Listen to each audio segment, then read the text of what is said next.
சிங்கக்கோட்டை ஊரும் உலகும் பாராட்டும். தீரா நோய்கள் ஆரா காயம் தீரேகம் தீராகும்.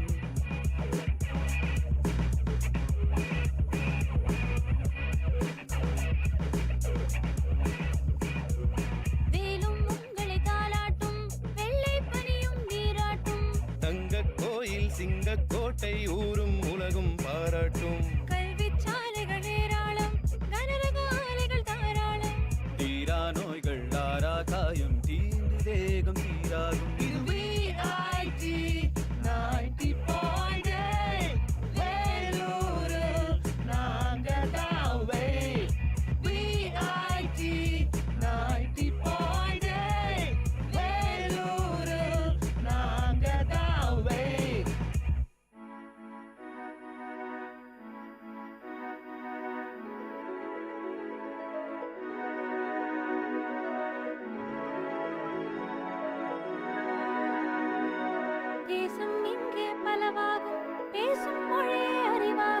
ஜாதி மதங்கள் எல்லா உலகம் VIT-யால் உருவாகும்.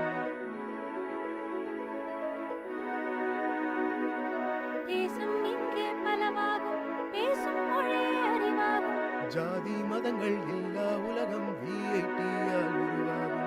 திறமை கொண்ட பட்டாளம் உங்கள் அன்பால் உலகாளும். மக்கள் பணிக்கு துடிக்கும் எங்கள் இதயம் ஒன்றே அடையாளம். VIT, இது VIT 90.8 வேலூரில் நாங்கதாவே.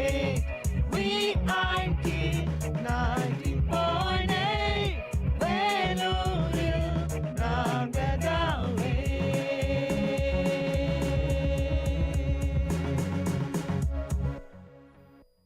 வணக்கம் நேயர்களே, இது VIT பண்பலை 90.8 VIT பல்கலைக்கழகத்தின் சமுதாய வானொலியின் மகிழ்ச்சி நிறைந்த அறிவு சார்ந்த நிகழ்ச்சிகளின் இன்றைய ஒளிபரப்பிற்கு உங்களை அன்புடன் வரவேற்கின்றோம்.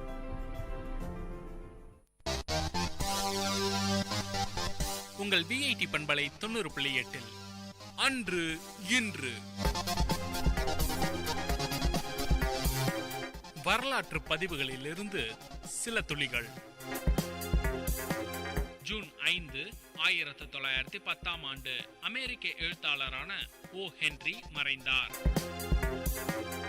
ஜூன் 5, 1959 சிங்கப்பூரின் முதலாவது அரசு பதவியேற்றது. ஜூன் 5, 1977 முதலாவது தனிக்கணினி ஆப்பிள் 11 விற்பனைக்கு வந்தது. ஜூன் 5, 1984 இந்திய பிரதமர் இந்திரா காந்தி சீக்கியர்களின் பொற்கோவிலில் தாக்குதல் நடத்த உத்தரவிட்டார்.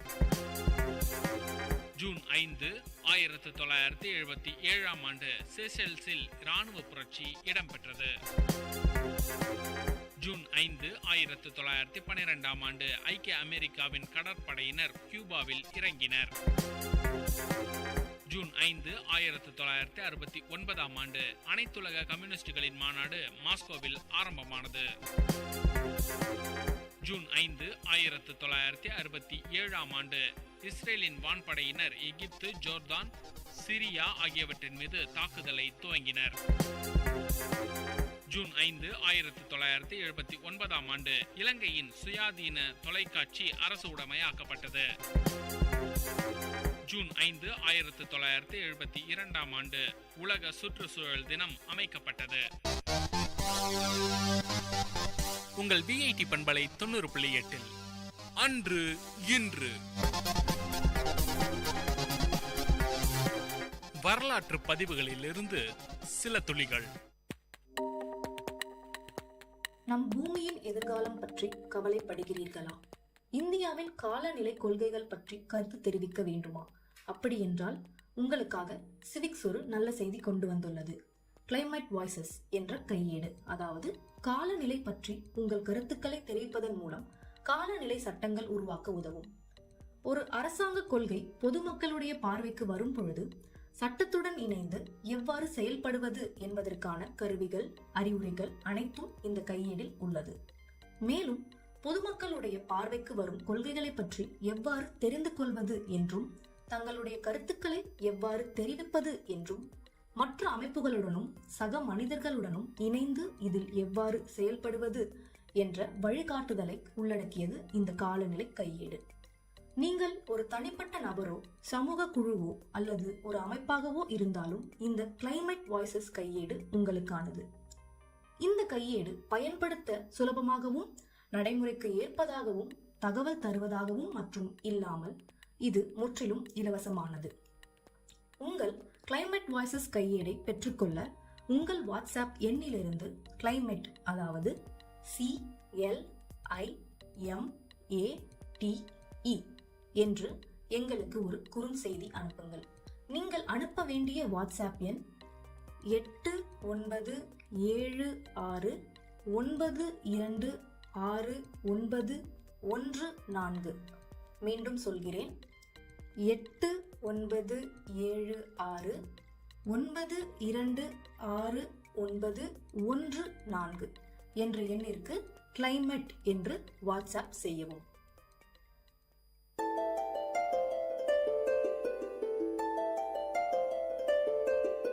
வணக்கம் நேயர்களே, இது VIT பண்பலை 90.8 VIT பல்கலைக்கழகத்தின் சமுதாய வானொலி.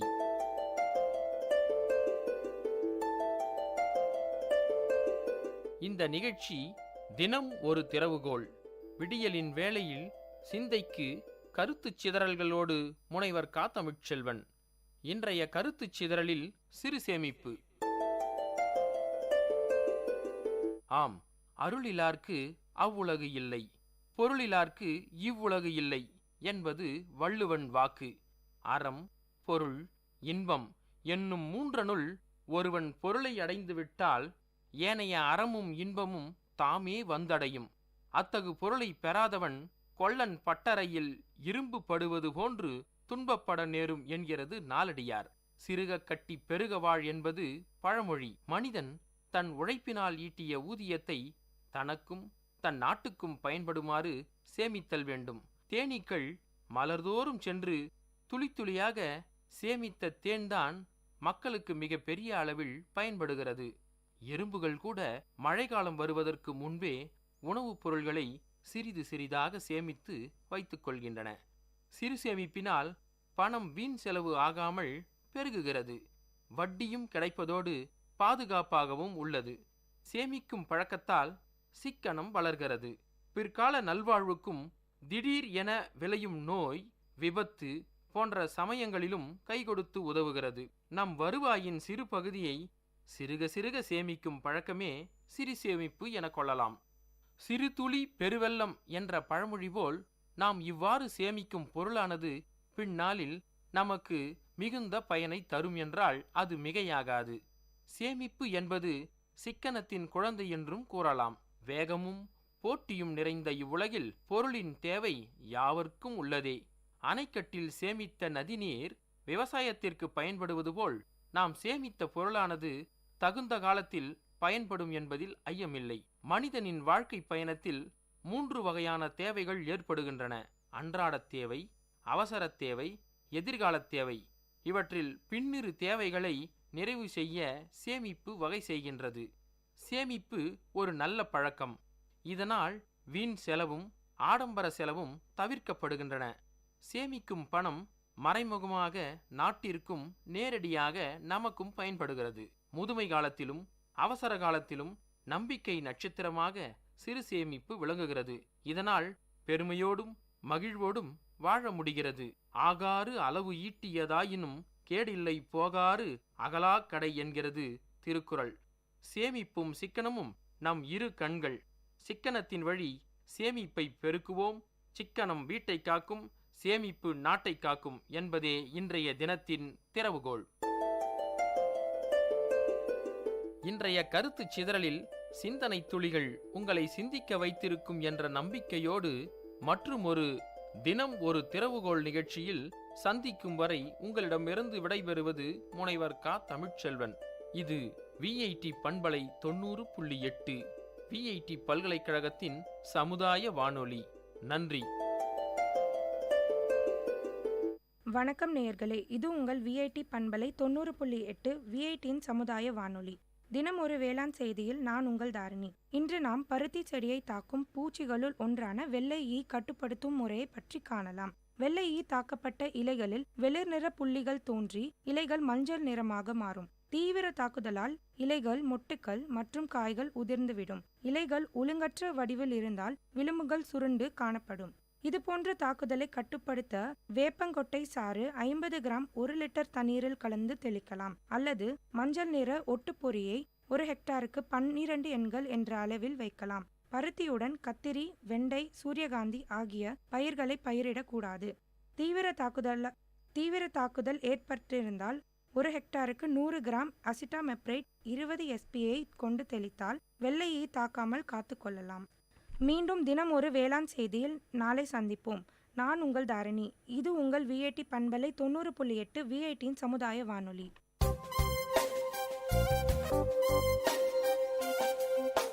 மண் வாசனை உங்கள் விஐடி பண்பலை 90.8 வேளாண்மை சார்ந்த தொழில்நுட்பம், பசுமை படரும் விவசாய தொழில்கள், பண்ணை முறைகள் என மானுடம் காக்கும் உழவு சார்ந்த நிகழ்ச்சி. வணக்கம் நேர்களே, இது விஐடி பண்பலை 90.8. இந்த நிகழ்ச்சி மண் வாசனை நிகழ்ச்சியில ஒவ்வொரு நாளும் விவசாயம் சார்ந்த பலவிதமான தகவல்களை உங்களுக்கு நாங்கள் கொடுத்துக்கிட்டு இருக்கோம். அந்த வகையில இன்னைக்கு நம்ம கூட பேராசிரியர் RM லக்ஷ்மணன், வேளாண் விஞ்ஞானி, இணைஞ்சிருக்காங்க. இன்னைக்கு அவரு நமக்கு என்ன விதமான தகவலை கொடுக்கறதுக்கு தயாரா இருக்காங்கன்னு தெரிஞ்சுக்கலாம். வணக்கம் சார். வணக்கம் சார். இன்னைக்கு இந்த மண் வாசனை நிகழ்ச்சியில என்ன விவசாயம் சார்ந்த தகவலை நீங்க கொடுக்கறதுக்கு தயாரா இருக்கீங்க?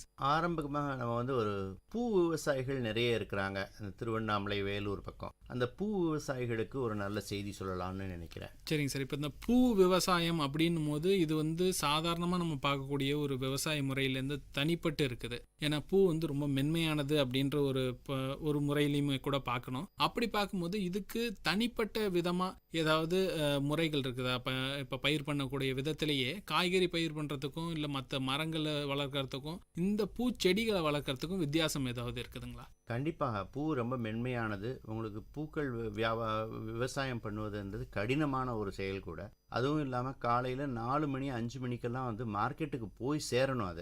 அந்த பூ மார்க்கெட்டுக்கு போகலைன்னா உங்களுக்கு வியாபார விலை கிடையாது. அந்த விலை இல்லாத போச்சுன்னா என்ன பண்ணுறது அப்படின்றது ஒரு பெரிய கஷ்டமாக இருக்கும். அந்த விவசாயிகள் அந்த மாதிரி நேரத்தில் என்ன பண்ணலாம் அப்படின்னு பார்த்தீங்கன்னா, இந்த பூக்களை வியாபாரத்துக்காக மார்க்கெட்டுக்கு அனுப்பாமல், சந்தைக்கு அனுப்பாமல், அதை நேராக ஒரு கம்பெனிக்கு, சென்ட் எடுக்கிற கம்பெனிக்கு அனுப்பிச்சா உங்களுக்கு அது லாபகரமாக இருக்கும். இப்போ இது சம்பந்தமாக நம்ம செங்கத்தில் கூட இப்போ புதுசாக ஒரு கம்பெனி வருது, ஒரு புது சென்ட் கம்பெனி ஆரம்பிக்கிறாங்க.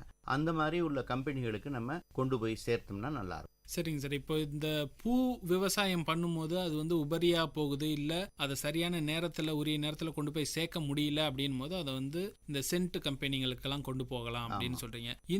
இதை ஒரு மதிப்பு கூட்டப்பட்ட ஒரு பொருளா பார்க்கறதுக்கான வாய்ப்புகள் உண்டா? அப்படி வேற என்னென்ன மாதிரியான விஷயங்கள்ல இதை ஒரு மதிப்பு கூட்டப்பட்ட பொருளா மாற்ற முடியும்? அதாவது இப்போ நம்மளுடைய இதெல்லாம் அதிகமாக மகசூல் எடுக்கிறது ஒன்றும் இல்லாமல் அதிக விலை கிடைக்குமா அப்படின்றதான் நம்ம பார்க்கணும். ரெண்டாவது, நம்ம ஊரில் இருக்கிறவங்களுக்கு நம்மளால் வேலை வாய்ப்புகள் அதிகப்படுத்த முடியுமா அப்படின்ட்டு. அப்போ இது சம்பந்தமாக நம்ம என்ன சொல்றோம்னா, ஒரு ஃபார்மர் ப்ரொடியூசர் கம்பெனி அப்படின்னு சொல்லிட்டு பூக்களுக்காக பூ விவசாயம் செய்பவர்கள் எல்லாம் சேர்ந்து ஒரு கம்பெனி மாதிரி ஆரம்பிச்சு அவங்க இந்த பூக்களுக்கு மதிப்பு கூட்டி, அதாவது நம்ம பூக்கள் என்ன பண்றாங்க, பொதுவா ஒரு மாலையை கட்டுறாங்க, இல்லைன்னா ஒரு பூச்சரமாக கட்டிட்டு அந்த பூச்சரத்தை தான் கொண்டு போய் அவங்க வியாபாரம் பண்றாங்க. அப்போ அந்த பூச்சரங்கள் எங்கே கட்டப்படுது அப்படின்னு பார்த்தா நகரங்களில் கட்டப்படுது. அப்போ அவங்களுக்கு தான் இந்த எம்ப்ளாய்மெண்ட் வருது. அது அவங்களுக்கு அதிகமாக கூலி கொடுத்து செய்ய வேண்டியிருக்குது. நம்ம ஊர்லேயே நாமளே பூக்களை கட்டி நம்ம கொண்டு போய் பூச்சரங்களாக கொண்டு போய் வியாபாரம் பண்ணோம்னா இன்னும் எளிதாக இருக்கும். அந்த லாபம் நம்மளை சேரும். அந்த வேல்யூ அடிஷன் பண்ணதுக்கு நமக்கு லாபமா இருக்கும். இப்போ இந்த ஃபார்மர் ப்ரொடியூசர் கம்பெனின்னு சொன்னீங்க சார், அது கொஞ்சம் விளக்கமா சொல்ல முடியுமா? ஏன்னா இந்த ஃபார்மர் ப்ரொடியூசர் கம்பெனின்றது கொஞ்சம் புதுசா இருக்குது. நம்மளுடைய விவசாயிகளுக்கு இதை கொஞ்சம் எளிமைப்படுத்தி சொல்ல முடியுங்களா?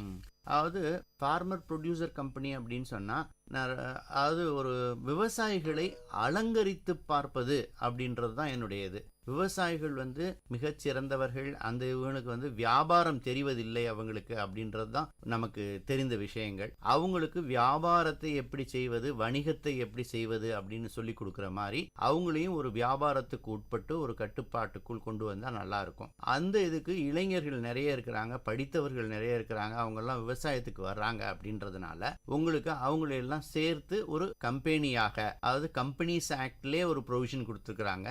அந்த கம்பெனிஸ் ஆக்ட் பிரகாரம் நீங்கள் அதை செயல்பட்டா மானியமாக ஒரு 10 லட்சம் ரூபாய் வரையும் சென்ட்ரல் கவர்மெண்ட்லேருந்து தராங்க, மத்திய அரசுலேருந்து. அதுவும் இல்லாமல் 1 கோடி ரூபாய் வரையும் உங்களுக்கு வட்டி இல்லா கடன், வட்டி இல்லா கடன் ஒரு 10% உங்களுடைய முதலீட்டுக்கு. ஆனால் 1 கோடி ரூபாய் வரையும் கடன் கொடுக்குறாங்க, எந்தவித ஒரு இதுவும் இல்லாமல், சொத்தும் இல்லாமல் கவர்மெண்ட் கேரண்டியில் அவங்க கொடுக்குறாங்க. அந்த மாதிரி ஒரு ப்ரொவிஷன்ஸ் இருக்குது. இதெல்லாம் மற்றவங்களுக்கு கிடைக்காது, சாதாரண கம்பெனிகளுக்கு கிடைக்காது, இந்த ஃபார்மர் ப்ரொடியூசர் கம்பெனிகளுக்கு உண்டு. சரிங்க சார், இப்போ பூ விவசாயத்தை பற்றி இவ்வளவு விஷயங்கள் சொன்னீங்க. மக்களுக்கு இது எல்லாம் ரொம்ப பயனுள்ளதாக இருக்குன்ற நம்புகிறோம். இன்னைக்கு நம்மளுடைய மண்வாசனை நிகழ்ச்சியில் டாக்டர் R.M. லக்ஷ்மணன், வேளாண் விஞ்ஞானி, பூ விவசாயத்தை பற்றி பலவிதமான தகவல் உங்களுக்கு கொடுத்தாங்க. இது பயனுள்ளதாக இருக்குன்ற ஒரு நம்பிக்கையோட இன்னொரு மண்வாசனை நிகழ்ச்சியில் உங்களை சந்திக்கிறோம். இது VIT பண்பலை 90.8. நன்றி நேயர்களே.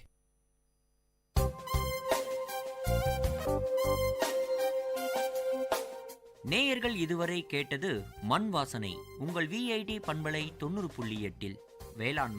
வேளாண்மை சார்ந்த தொழில்நுட்பம், பசுமை படரும் விவசாய தொழில்கள், பண்ணை முறைகள் என மானுடம் காக்கும் உழவு சார்ந்த நிகழ்ச்சி.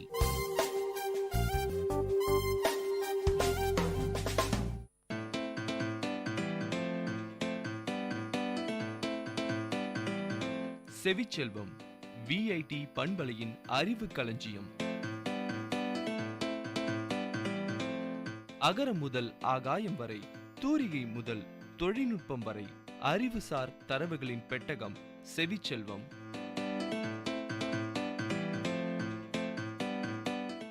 வணக்கம் நேயர்களே, இது VIT பண்பலை 90.8 செவிச்செல்வம் நிகழ்ச்சியில் சூரியகாந்தி பற்றிய அறிவுசார் தரவுகளோடு உங்கள் அஸ்வினி. சூரியகாந்திகள் என்பவை அமெரிக்க நாடுகளில் உருவான ஓர் ஆண்டு தாவரங்கள் ஆகும். இவை மிக பெரிய மஞ்சரியை உடையவை. இதில் பூ என அழைக்கப்படுவது உண்மையில் பெரும் எண்ணிக்கையிலான சிறுபூக்கள் ஒன்றாகப்பட்ட கொத்தாகும். வெளிப்புற சிறுபூக்கள் மலட்டுத்தன்மையான கீற்றுச் சிறுபூக்கள் ஆகும். அவை மஞ்சள் அரக்கு வண்ணம், செம்மஞ்சள் அல்லது பிற வண்ணங்களில் இருக்கலாம். வட்ட வடிவான கொத்துக்கு உள்ளாக உள்ள சிறுபூக்கள் தட்டு சிறுபூக்கள் எனப்படும். இவை முதிர்வடைந்த விதைகளாகும். சூரியகாந்தி கொத்துக்குள் உள்ள சிறுபூக்கள் சுருளி அமைப்பில் ஒழுங்குபடுத்தப்பட்டிருக்கும். பொதுவாக ஒவ்வொரு சிறுபூவும் கிட்டத்தட்ட தங்க கோணம் 137.5 அடுத்த சிறுபூவை நோக்கி வரிசைப்படுத்தப்படும். இது ஒன்றோடொன்று தொடர்பு படுத்தும் சுருளிகளின் வடிவமைப்பை உண்டாக்கும். இங்கு இடது சுருளிகளின் எண்ணிக்கையும் வலது சுருளிகளின் எண்ணிக்கையும் அடுத்தடுத்த ஃபிபோனாசி எண்களாகும். பொதுவாக ஒரு திசையில் 34 சுருள்களும் அடுத்த திசையில் 55 சுருள்களும் உள்ளன. ஒரு பெரிய சூரியகாந்தியில் ஒரு திசையில் 89 சுருள்களும் அடுத்ததில் 144 சுருள்களும் இருக்கலாம். இந்த வடிவமைப்பானது பூங்கொத்துக்கள் மிகவும் திரளான முறையில் நிரப்பப்படும் விதைகளை உண்டாக்கும். சூரியகாந்தி அமெரிக்க நாடுகளை சொந்த இடமாக கொண்டது. இது குறைந்தது கிமு 2600 ஆண்டுகள் அளவில் முதலில் மெக்சிகோவில் பயிரிடப்பட்டது. இது இரண்டாம் முறையாக மத்திய மிசிசிப்பி பள்ளத்தாக்கில் பயிரிடப்பட்டிருக்கலாம், அல்லது முற்காலத்தில் மெக்சிகோவிலிருந்து சோளம் அறிமுகமாகிய போது இதுவும் அறிமுகமாகியிருக்கலாம். வடக்கு மெக்சிகோவில் மிகவும் முந்திய காலத்தில் முழுதாக பயிரிடப்பட்டதாக அறியப்பட்ட சூரியகாந்தி எடுத்துக்காட்டுகள் டென்னிஸில் கிமு 2300 அளவில் காணப்படுகின்றன. பூவின் தங்கப்படங்கள் மற்றும் அதோடு விதைகள் ஆகியவை 16ஆம் நூற்றாண்டின் தொடக்கத்தில் ஸ்பெயினுக்கு திரும்பிக் கொண்டு செல்லப்பட்டன. சூரியகாந்தியானது சூரிய சமயம் மற்றும் போர் முறை ஆகியவற்றுடன் தொடர்புள்ளதாக இருப்பதால் இதை பயிரிடுவதை ஸ்பெயின் நாட்டவர்கள் தடுக்க முயற்சிப்பதாக சில ஆய்வாளர்கள் விவாதிக்கிறார்கள். 18ஆம் நூற்றாண்டின் போது ஐரோப்பாவில், குறிப்பாக ரஷ்யன் பழமைவாத தேவாலய உறுப்பினர்களுடன் சூரியகாந்தி எண்ணெயின் பயன்பாடானது அதிகம் பிரபலமானது. ஏனெனில் துவக்க காலத்தின் போது தடை செய்யாத சில எண்ணெய்களில் சூரியகாந்தி எண்ணெயும் ஒன்றாக இருந்தது. சூரியகாந்திகள் சிறப்பாக வளர்வதற்கு முக்கியமாக சூரியன் தேவை. அவை ஏராளமான பத்திர கலவையுடன் வளமிக்க ஈரமான நன்கு வடிக்கப்படும் மண்ணில் மிகச் சிறப்பாக வளரும். வர்த்தக ரீதியான பயிர் செய்கையில் விதைகள் 45 சென்டிமீட்டர் இடைவெளியிலும் 2.5 சென்டிமீட்டர் ஆழத்திலும் விதைக்கப்படும். சூரியகாந்தியின் முழுமையான விதை உப்பு சேர்க்கப்பட்டு அல்லது சேர்க்கப்படாமல் அறுப்புகளில் வைத்து வறுத்த பின்னர் சிற்றுண்டியாக விற்கப்படும். இதை பறவைகளுக்கான உணவாகவும் விற்கிறார்கள். சமையலிலும் பச்சை காய்கறி கலவைகளிலும் இதை நேரடியாக பயன்படுத்தலாம். விதைகளிலிருந்து பிரித்தெடுக்கப்படும் சூரியகாந்தி எண்ணெய் சமையலுக்கு பயன்படும். மேலும் இது ஆலிவ் எண்ணெயை விட மலிவாக இருப்பதால் வெண்ணெய் மற்றும் பயோடீசல் தயாரிப்புக்கும் பயன்படும். வேறுபடுகின்ற கொழுப்பமில சேர்வைகளுடன் பரந்துபட்ட சூரியகாந்தி வகைகள் உள்ளன. சூரியகாந்தியானது அமெரிக்க மாநிலமான கன்சாஸின் மாநில பூவாகும். சிவப்பு ரோஜாவானது சமாதானம் அல்லது சமூக ஜனநாயகத்தின் அடையாளமாக இருப்பது போலவே சூரியகாந்தியானது பெரும்பாலும் பசுமை கொள்கையின் அடையாளமாக பயன்படும். சைவ சமூகத்தின் சின்னமாகவும் சூரியகாந்தி உள்ளது. 19ஆம் நூற்றாண்டின் பிற்பகுதியின் போது இப்பூவானது கலைநயமுடைய இயக்கத்தின் அடையாளமாக பயன்பட்டது. உக்ரைன் நாட்டின் தேசிய பூவாக சூரியகாந்தி உள்ளது. சூரியகாந்திகள் பொதுவாக 1.5 மீட்டர் முதல் 3.5 மீட்டர் வரையான உயரத்துக்கு வளர்கின்றன. 12 மீட்டர் பாரம்பரிய தனித்த பூங்கொத்து சூரியகாந்தி தாவரமானது படுவாவில் வளர்க்கப்பட்டதாக 1567ஆம் ஆண்டில் விஞ்ஞான ரீதியான இலக்கியங்கள் கூறுகின்றன. இதே விதைகள் வேறு சமயங்களில் வேறு இடங்களில் கிட்டத்தட்ட 8 மீட்டர் உயரத்திற்கு வளர்ந்தன. 8 மீட்டருக்கும் அதிகமாக வளர்கின்ற மிக அண்மை கால அருஞ்செயல்கள் நெதர்லாந்து மற்றும் கனடா நாடுகளிலும் நடந்துள்ளன. எண்ணெய் எடுப்பதற்காக விதைகளை பதப்படுத்திய பின்னர் எஞ்சுகின்ற கட்டியை கால்நடை தீவனமாக பயன்படுத்தலாம். சமீபத்தில் உருவாக்கப்பட்ட சில இனங்கள் தொங்குகின்ற பூங்கொத்துகளை உடையது. பூக்களை அலங்கார தாவரமாக வளர்க்கின்ற தோட்டக்காரர்களை இந்த இனங்கள் குறைவாகவே ஈர்க்கின்றன. ஆனால் விவசாயிகளுக்கு கோரிக்கை விடுகின்றன. ஏனென்றால் அவை பறவைகளால் ஏற்படும் சேதம் மற்றும் சில தாவர நோய்களால் ஏற்படும் இழப்புகளை குறைக்கின்றன. ஈயம், ஆர்சானிக் மற்றும் யூரேனியம் போன்ற நச்சு பாத்திரங்களை மண்ணிலிருந்து பிரித்தெடுப்பதற்கும் சூரியகாந்திகளை பயன்படுத்தக்கூடும். சூரியகாந்தி எண்ணெயை இதய நோயாளிகள், சர்க்கரை நோயாளிகள், இரத்த அழுத்தம் உள்ளவர்கள் போன்றவர்களுக்கு கொழுப்பு சத்து குறைவாக உள்ள இந்த சூரியகாந்தி எண்ணெய் ஒரு வரப்பிரசாதமாக இருந்து வருகிறது. நேயர்கள் இதுவரை கேட்டது சூரியகாந்தி பற்றிய அறிவுசார் தரவுகள். வழங்கியவர் Ashwini.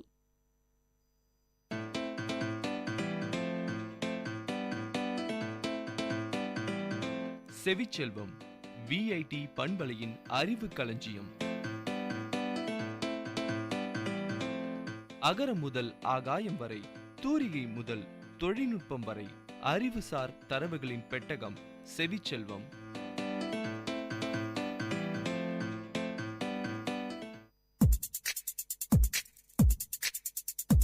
Ladies and gentlemen, guys and girls, this is Data Chunks on Vit Community Radio 90.8 FM.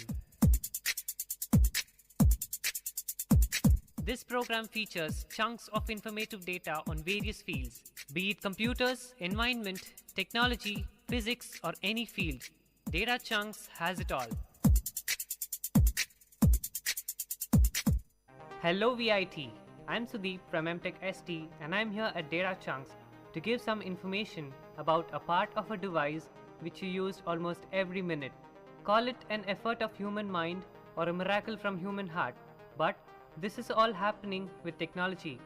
We land in an era where everything that could be possibly thought can also be practically put into, and that too quite reasonably. Just move the hand or walk your fingers over a thing and it works. Yes, it's the interactive gesture-based technology I'm talking about. That is the touchscreen. Touchscreen technology is the direct manipulation type gesture-based technology. Direct manipulation is the ability to manipulate digital world inside a screen without the use of command line commands. A device which works on touchscreen technology is coined a touchscreen. A touchscreen is an electronic visual display capable of detecting and effectively locating a touch over its display area. It is sensitive, to the touch of a human finger, hand, pointed fingernail, and passive objects like stylus. Users can simply move things on the screen, scroll them, make them bigger, and many more. Hailing the history, the first ever touchscreen was developed by E.A. Johnson at Royal Radar Establishment, Malvern, UK in the late 1960s. Evidently, the first touchscreen was a capacitive type, the one which is widely used in smartphones nowadays. In 1971, a milestone to touchscreen technology was developed by Dr. Sam Hurst, an instructor at the University of Kentucky Research Foundation. It was a touch sensor named Elograph. Later in 1974, Hurst, in association with his company, Elographics, came up with the first real touchscreen featuring a transparent surface. In 1977, Elographics developed a patented and resistive touchscreen technology, one of the most popular technologies in use today. Ever since then, touchscreen displays are widely used in computers, user interactive machines, public kiosks, point-of-sale applications, gaming consoles, PDAs, smartphones, tablets, etc. Let us now give an engineer's eye to this revolutionary technology. A touchscreen is a two-dimensional sensing device made of two sheets of material separated by spacers. There are four main touchscreen technologies. They are resistive, capacitive, surface acoustic wave, and the infrared. The first one, resistive touchscreen technology. This resistive touchscreen consists of a flexible top layer made up of polyethylene, that is the PET, that is PET, and a rigid bottom layer made of glass. Both the layers are coated with a conducting compound called indium tin oxide, that is the ITO, and then spaced with spacers. While the monitor is operational, an electric current flows between the two layers. When a touch is made, the flexible screen presses down and touches the bottom layer. A change in the electrical current is hence detected, and the coordinates of the point of touch is calculated by the controller and passed into readable signals for the operating system to react accordingly. This system transmits only 75% of the light from the monitor.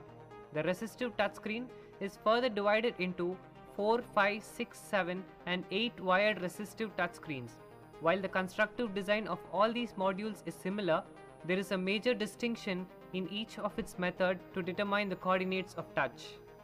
The 4-wire resistive touchscreen uses both the layers to calculate the axis of information for touch.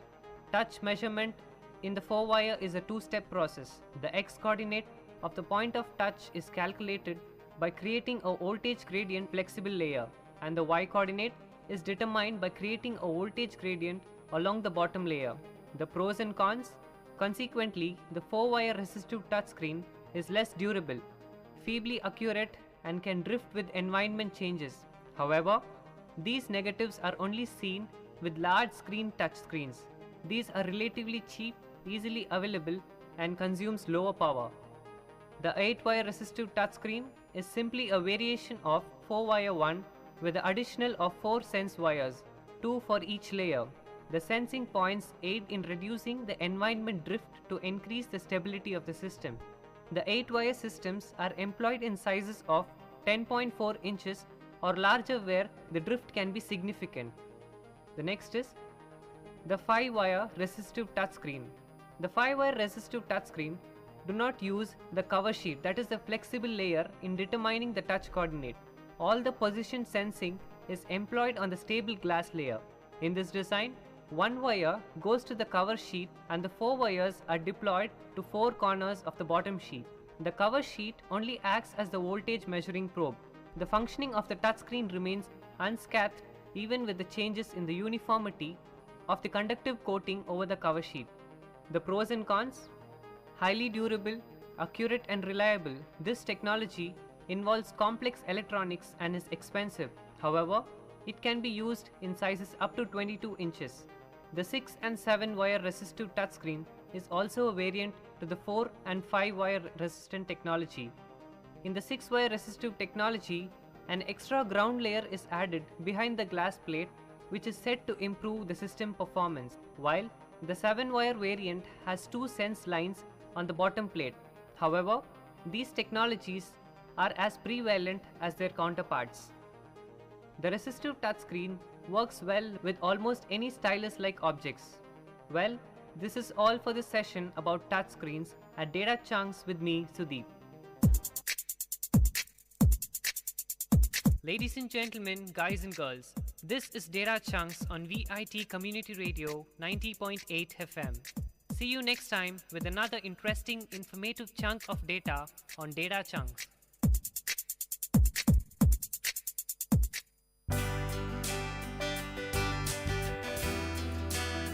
உங்கள் VIT பண்பலை 90.8 அனுபவ மேடை. மக்கள் தங்கள் வாழ்க்கை அனுபவங்களையும் முன்னேற்ற பாதைகளையும் விரிவாக கலந்துரையாடும் நிகழ்ச்சி.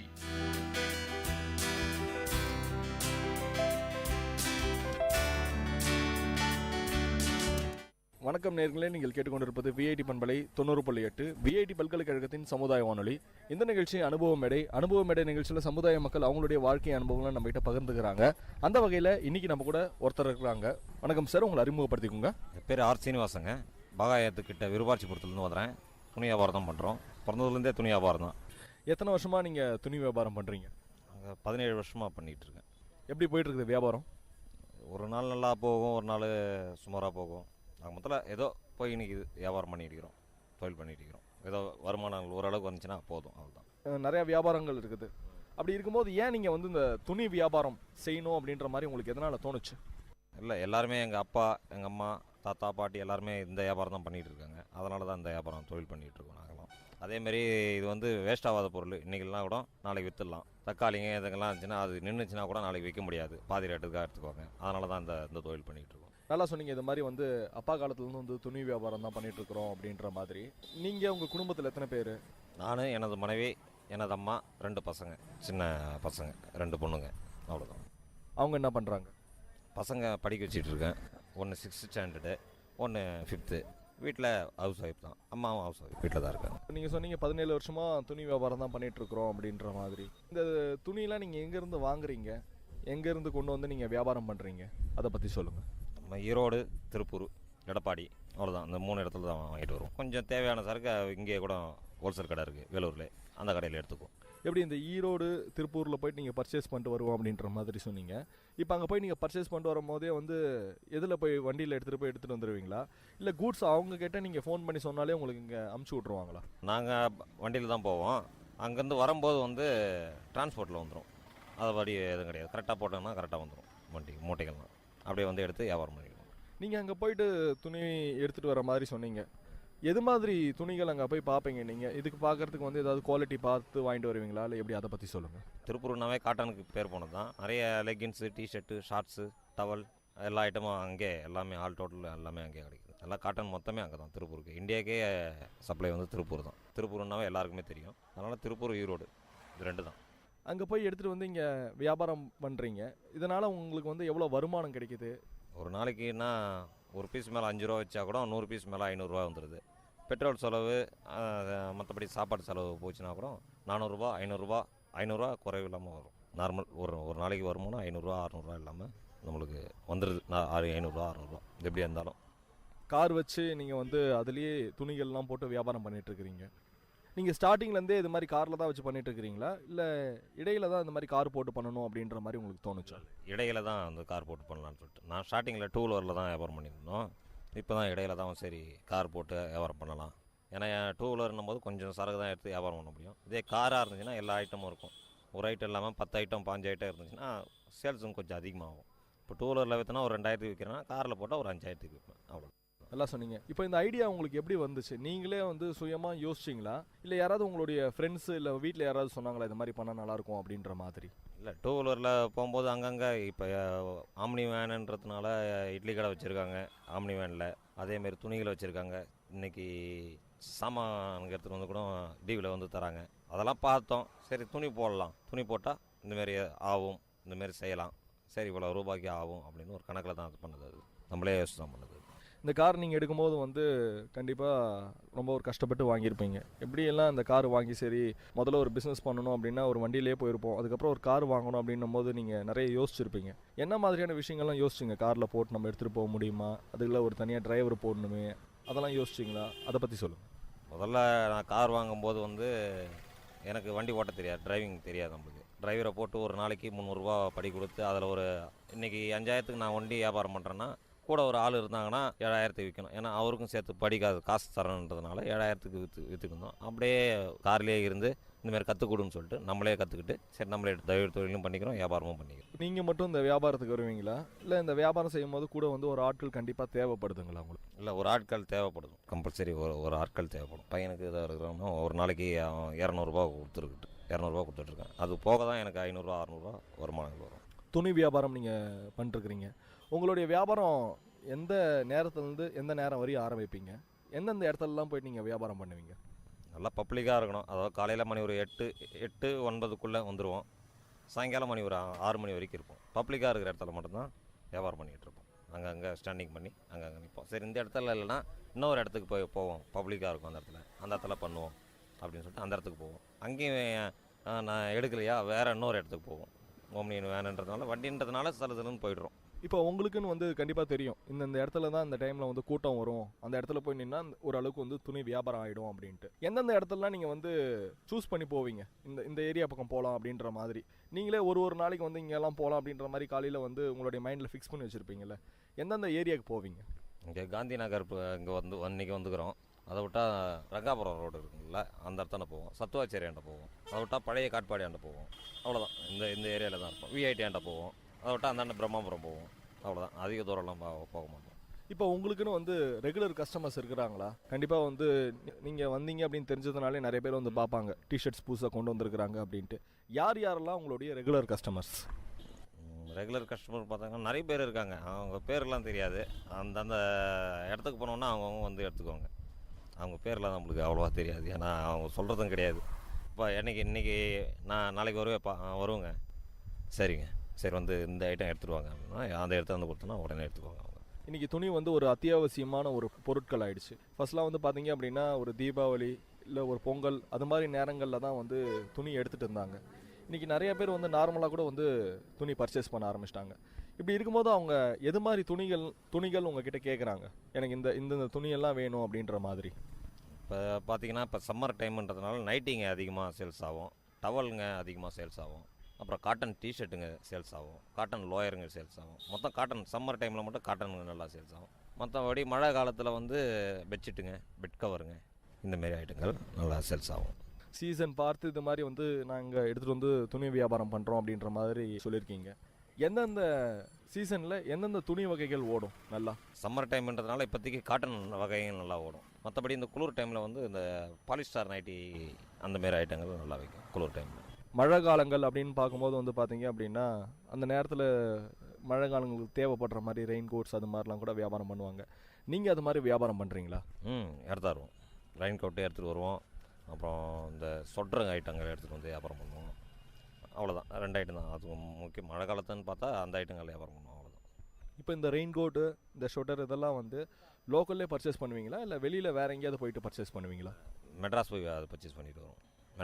மெட்ராஸுக்கு வண்ணாரப்பேட்டை போனீங்கன்னா எல்லா ஐட்டமும் அந்த இடத்துல கிடச்சிடும். இந்த சொட்டர் ஐட்டம், இந்த ரெயின் கோட்டு, இந்த கொடைங்க, இதெல்லாம் நம்ம கொடைங்கெல்லாம் எடுத்துகிட்டு வரதில்ல. ரெயின் கோட்டு மாமூலாக காரில் எந்த அளவுக்கு வைக்க முடியுமோ அதெல்லாம் வந்து பெருசாகிடும். பெருசாக வச்சுட்டு அதை வைக்க முடியாது. அதனால் வந்து ரெயின் கோட்டு, சொட்ரு இது 2 தான் எடுத்துரு. இந்த பிஸ்னஸில் வந்து பார்த்தீங்க அப்படின்னா காம்படிட்டர்ஸ் நிறைய பேர் இருப்பாங்க. இப்போ இந்த இடத்துலையே இது மாதிரி துணிக்கடை நிறைய ஏரியா வந்துருச்சு. இப்படி இருக்கும்போது வந்து ஒரு காம்படிஷனாக நீங்கள் என்ன விஷயத்த நினைக்கிறீங்க? இல்லை, எல்லோரும் பிழைக்கிறாங்க, சரி நம்மளும் அதில் ஒரு உழைப்பாளி, அவ்வளோதான். மற்றபடி எதுவும் கிடையாது. எல்லாம் அவங்களும் வைக்கிறாங்க, சரி நம்மளும் ஒரு பண்ணுவோம். அவங்ககிட்ட ஒரு 2 எடுக்கிறாங்கன்னா நம்மகிட்ட 1 எடுக்க மாட்டாங்களா, அந்த கணக்கு தான். இப்போ உங்களுக்கு இந்த தொழில் செய்யணும் அப்படின்ற மாதிரி எதனால் உங்களுக்கு தோணுச்சு? யார் வந்து உங்களுக்கு இந்த தொழில் செஞ்சால் நல்லாயிருக்கும் அப்படின்ற மாதிரி யார் உங்களுக்கு ஊந்துகோலாக இருந்தா? வேண்டுகோளாக இருந்தாங்கன்னா எங்கள் அப்பா இருக்கும்போது, அப்பா இறந்துட்டார், அப்பா தான் சொல்லுவார், படிடா, இல்லைனா வந்து இந்தமாரி தொழில் எதுனா ஒன்று கைத்தொழில்னு ஒன்று கற்றுக்கிட்டா அது என்றைக்கா இருந்தாலும் உனக்கு காப்பாற்றும் அப்படின்னாங்க. சரி, அப்பா இறந்துட்டோன்னு நான் படிப்பு நிறுத்திட்டேன். சின்ன வயசுலேயே படிப்பு நிறுத்திட்டு இந்த தொழிலே தான் இருந்தது. படிக்கணும் அப்படின்ற மாதிரி ஆசை இருந்திருக்குதுங்களா உங்களுக்கு, இல்லை படிச்சிருக்கலாமே அப்படின்ற மாதிரி நீங்கள் யோசிச்சிருக்கீங்களா? ஒருவேளை படிச்சிருந்தா நம்ம இது மாதிரி வந்திருக்கலாமே, நீங்களே எல்லாரும் கண்டிப்பாக சின்ன வயசில் நினைப்போம் படிச்சுட்டு இந்த வேலைக்கு நம்ம போகணும் அப்படின்ற மாதிரி. நீங்கள் படிச்சிருந்தா எந்த வேலைக்கு போயிருப்பீங்க? நான் படிச்சுட்டு இருந்தேன்னா எதனா ஒரு சயின்டிஸ்டாக தான் இருப்பேன். கண்டிப்பாக சயின்டிஸ்டாக தான். அந்த மாதிரி ஆசைலாம் இருந்துச்சு. அப்பா இறந்த உடனே நம்மளுக்கு அம்மா மட்டும்தான், தங்கச்சி ஒன்று இருந்துச்சு, அதையும் கல்யாணம் பண்ணி எனக்கு அடுத்தது தான் கல்யாணம் பண்ணி கொடுத்தாங்க. அப்போ இருக்கும்போது சரி காப்பாற்றணும், குடும்பத்தை காப்பாற்றணும் இல்லைங்களா, யாராவது ஒரு வருமானம் இருக்கணும்ல. அம்மாவும் சின்ன வயசுக்காரங்க, அவங்களும் பண்ண முடியாது. சரி ஆனால் அம்மாவும் நானும் ஒன்றாவே வியாபாரத்துக்கு போவோம் சின்ன வயசில். பாப்பாவை மட்டும் படிக்க வச்சுருந்தோம். அப்போ பாப்பாவுக்கு ஒரு ஏஜ் வந்தோடனே அதை கல்யாணம் பண்ணி கொடுத்தோம். படிச்சிருந்தா ஒரு வேளை நான் சயின்டிஸ்ட் ஆகிருப்பேன் அப்படின்ற மாதிரி சொன்னீங்க. எதனால் உங்களுக்குள்ளே இந்த சயின்டிஸ்ட் ஆகணுன்ற மாதிரி ஒரு ஆசை வந்துச்சு? காலங்கள் அந்த மாதிரி இப்போ இருக்கிற காலகட்டங்கள் வந்து எதனால் ஒன்று பண்ணதான், அதனால் அந்த ஆசை அதிலே வந்துச்சு. இப்போ அப்துல் கலாம் இருந்தார், அவர் ஒரு சயின்டிஸ்ட் தான். ஜனாதிபதியாக கூட இருந்தார் அவர் ஒரு சயின்டிஸ்ட் தான். ஆனால் இருந்தாலும் சயின்டிஸ்ட்ன்ற பேர் இருக்குது, ஜனாதிபதின்ற பேர் அப்பாற்பட்டு தான் வந்தது. அதுக்கப்புறம் தான் வந்தது சயின்டிஸ்ட், முதல் சயின்டிஸ்ட். அவர் கோயம்புத்தூரில் படிச்சிருந்தாங்க. அதுமாரி ஆயிருக்கலாம், எதனா ஒன்று ஆயிருக்கலாம். நம்மளுக்கு யாரும் இல்லாதனால சரி இந்த வியாபாரத்தில் இறங்கிட்டோம். அப்படியே சரி நம்ம தான் ஆகிட்டோம், நம்ம பசங்களாவது ஒரு நல்லா படிக்க வச்சு செய்வோம். பசங்களை இப்போ என்ன படிக்க வச்சுட்ருக்குறீங்க? இங்கிலீஷ் மீடியம் தான், தேசியால் தான் படிக்குது. ஒன்று 6th ஸ்டாண்டர்ட் படிக்குது, ஒன்று 5th போய்க்குது. இப்போ தான் நீங்கள் என்னைக்காவது சொல்லியிருக்கீங்களா பசங்ககிட்ட இது மாதிரி சயின்டிஸ்ட்டாக நான் வரணுன்ற மாதிரி ஆசைப்பட்டேன், நீங்கள் அது மாதிரி முயற்சிகள் ஏதாவது எடுங்க அப்படின்ற மாதிரி உங்கள் பசங்களுக்கு என்னைக்காவது நீங்கள் சொல்லியிருக்கீங்களா? சொல்லியிருக்கிறேன். உனக்கு என்ன படிக்கணும்னு தோணுதோ அதை படிமா, உன்னை படிக்க வைக்கிறது என் கடமை. உனக்கு என்ன தோணுது, நல்லா படிக்கணும், இதுக்கு சயின்டிஸ்டாக ஆகிறியா ஆகு, போலீஸாக ஆகிறியா ஆகு, வக்கீலாக ஆகிறியா ஆகு, இல்லையா ஒரு கம்ப்யூட்டர் சயின்ஸ் ஆகிறியா, ஏதோ ஒன்று ஆகும், பேங்க் மேனேஜருக்கு போறியா, ஏதோ ஒன்று பண்ணு, உனக்கு என்ன பிடிக்குதோ அந்த அளவுக்கு என்னால் முடிஞ்ச அளவுக்கு படிக்க வைக்கிறேன். இவ்வளோ கஷ்டப்பட்டு இந்த லெவலுக்கு வந்து வாழ்க்கையில் முன்னுக்கு வந்திருக்கிறீங்க. இந்த பிஸ்னஸில் இன்னும் ஏதாவது நம்ம புதுசாக பண்ணணும் அப்படின்ற மாதிரி ஏதாவது யோசனைகள் உங்களுக்கு இருக்குதுங்களா? இல்லை, எனக்கு கிடைக்கிற வருமானம் எங்களுக்கு குடும்பத்துக்கு கரெக்டாக இருக்குது. இதிலே பெரிய ஆள் ஆகணும் போதும். இதோட நம்ம பெரிய ஆள் ஆகணும்னு ஆசைப்படுறோம். நம்ம பசங்க பெரிய ஆள் ஆகட்டும். படித்தா தான் இந்த காலத்தில் வந்து படிக்கலைன்னா ஒன்றும் கிடையாது. என்றைக்குமே என்னுடைய வாழ்க்கை இதோட முடிஞ்சு போச்சு. பசங்களாவது நல்லா இருக்கும். நீங்கள் சொன்னீங்க ஒரு வேன் போட்டாலே ஒரு 500 ரூபா இதுலேருந்து எடுக்க முடியும், மாதம் வந்து ஒரு 15,000 ரூபா 20,000 ரூபா கண்டிப்பாக நிற்கும் அப்படின்ற மாதிரி. இன்னொரு வேன் நீங்கள் போடலாம்ல, போட்டு கூட அதில் வச்சு ஒரு பசங்களை வச்சு ஒரு பிஸ்னஸ் பண்ணலாம்ல. நீங்கள் என்னைக்கு அது யோசிச்சிருக்கீங்களா அது மாதிரி பண்ணணும் அப்படின்ற மாதிரி? இல்லை ஒரு கடை எடுத்து கூட நம்ம போட்டு பண்ணலாம் அப்படின்ற மாதிரி யோசிச்சிருக்கீங்களா? யோசிச்சிருக்கிறேன். நம்மளுக்கிட்ட வருமானம் இல்லாதனால சரி நம்ம வச்சு யாருமே நம்ப முடியாது இப்போத்தி இருக்கிற காலகட்டத்தில். சரி நம்ம எதனா போட்டு கொடுத்து அவங்க எதனா அதில் எடுத்து நஷ்டம் பண்ணிட்டாங்கன்னா, வீட்டுக்கு தேவை அது இதுன்னு சொல்லிட்டு எடுத்துட்டாங்கன்னா, சரி நம்ம தான் நாளைக்கு வந்து நிற்போம் அப்படின்றதுனால அது வேணாம், சரி இருக்கிறத நம்மளே பார்த்துக்குவோம், நம்மளோட உழைப்பு நம்மக்கிட்ட இருக்குது, அதோட சரி. கடை எல்லாம் போட்டால் போடுவேன், ஆனால் இப்போ கிடையாது. அது இப்போ இருக்கிற ஐடியா இல்லை. கொஞ்ச நாள் ஆகட்டும். இப்போ தான் ஆரம்பிச்சிது. அதான் 17 வருஷமாக ஆகி நான் 2 வீலரில் விற்று இப்போ தான் ஒரு 3 வருஷமாக தான் இந்த வியாபாரம் பண்ணிகிட்ருக்கேன், காரில், ஓம்னியில். அதுக்கு முன்னாடியெல்லாம் 2 வீலரில் தான், சைக்கிள் 2 வீலர், அதான் முதல்ல சைக்கிள், ரெண்டாவது 2 வீலரு, அதுக்கப்புறம் தான் காரு. சரி இதுக்கு மேலே கடை எதனா போட்டு செஞ்சாலும் செய்வேன்.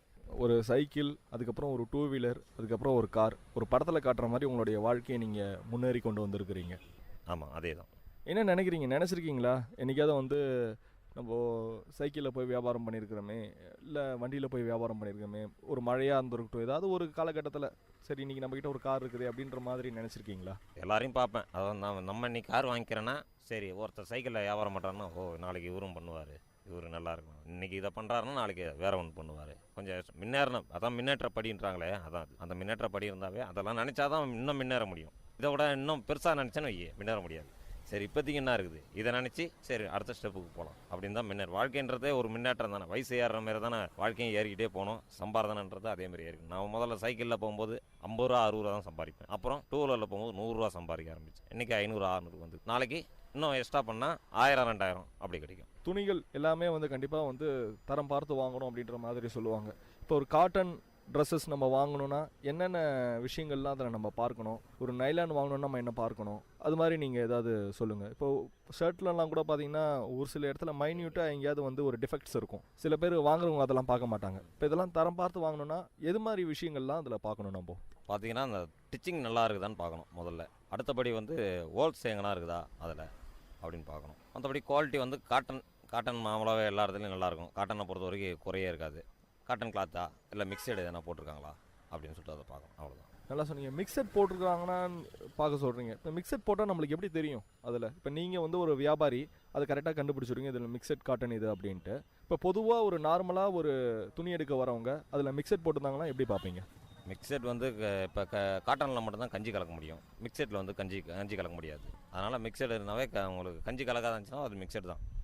கஞ்சி கலந்து இருந்துச்சுன்னா அதில் மிக்சட் இருக்காது, பியூர் காட்டனாக தான் இருக்கும். இப்போ இந்த கார் வாங்கியிருக்கீங்க நீங்கள், ஒன்லி வந்து உங்களுடைய தொழிலுக்காக மட்டும் தான் நீங்கள் பயன்படுத்துவீங்களா, இல்லை நீங்கள் இந்த காரில் எங்கேயாவது வீட்டில் கூட எங்கேயாவது வெளியில் போகலாம் அப்படின்ற மாதிரி எங்கேயாவது வெளியில் போயிட்டு வந்திருக்கீங்களா? அந்த அனுபவங்கள் இருந்தால் பகிர்ந்துக்கோங்க. இல்லை, தேவைப்பட்டால் இப்போ கொஞ்ச நாளைக்கு முன்னாடி வந்து கொடைக்கானல், ஊட்டி எல்லாம் போயிட்டு வந்தோம். காரில் தான் போயிட்டு வந்தோம். வண்டியில் இருக்கிற சரக்குலாம் எடுத்து வீட்டில் வச்சு லாக் பண்ணிட்டு காரில் தான் போயிட்டு வந்தோம். ஒரு 2-in-1 யூஸாக இருக்கும் இந்த விஷயங்கள் உங்களுக்கு. ஆமாங்க, அது 2-in-1 இருக்கும். இன்றைக்கி இந்த துணி வியாபாரத்தில் கஸ்டமர்ஸ் என்னென்ன விஷயங்கள்லாம் எதிர்பார்க்குறாங்க? புதுசாக நம்மளுக்கு இதெல்லாம் தேவை அப்படின்ற மாதிரி ஒரு கலராக இருக்கட்டும், அதை பற்றி சொல்லுங்கள். இன்றைக்கி அதிகம் பார்த்திங்கன்னா சுடிதார் டாப்பு, லெகின்ஸு, நைட்டிங்க மாடல் என்ன மாடல் இருந்தாலும் நைட்டிங்க மாடலாக இன்னும் இந்த மாடல் இல்லையா அந்த மாடல் இல்லையா இதை தாங்க நிறைய பேர் கேட்குறாங்க. நைட்டி நம்மளால் முடிஞ்ச அளவுக்கு ஒரு 3-4 மாடல் வச்சுருக்குறேன். அதில் எடுத்துக்கிறாங்க. இன்னும் மாடல் வந்தாலும் வரும். டிசைன் பண்ண காஸ்ட்லி தான் கொஞ்சம் ஆகும். அதை அப்படி எடுத்தால் கூட விற்றுட்டு தான் இருக்குது. கஸ்டமர்ஸ் கிட்ட வியாபாரம் பண்ணும்போது எப்படி வியாபாரம் பண்ணணும்? இப்போ ஒரு துணி வியாபாரம் பண்ணால் அவங்ககிட்ட எப்படி வியாபாரம் பண்ணணும்? ஒரு 4 துணி எடுத்து உடனே அவங்ககிட்ட காட்டணுங்களா? உங்களுக்குன்ட்டு நீங்கள் தனியாக வந்து ஒரு தொழிலில் ஒரு ஒரு யுத்தி வச்சுருப்பீங்களா இது பண்ணணும் அப்படின்னு? இப்போ நைட்டி எடுக்கிறதுக்கு தான் அவங்க வருவாங்க. அப்பா ஒரே ஒரு நைட்டி எடுத்துக்கலாம், ஒரு நைட்டி தான் எடுக்கலாம். நேர்களே, இது விஐடி பண்பலை 90.8. இந்த நிகழ்ச்சி திரைக்கடலோடி கண்டங்களை இணைக்கும் ஒரு புரிதல் தொடர்.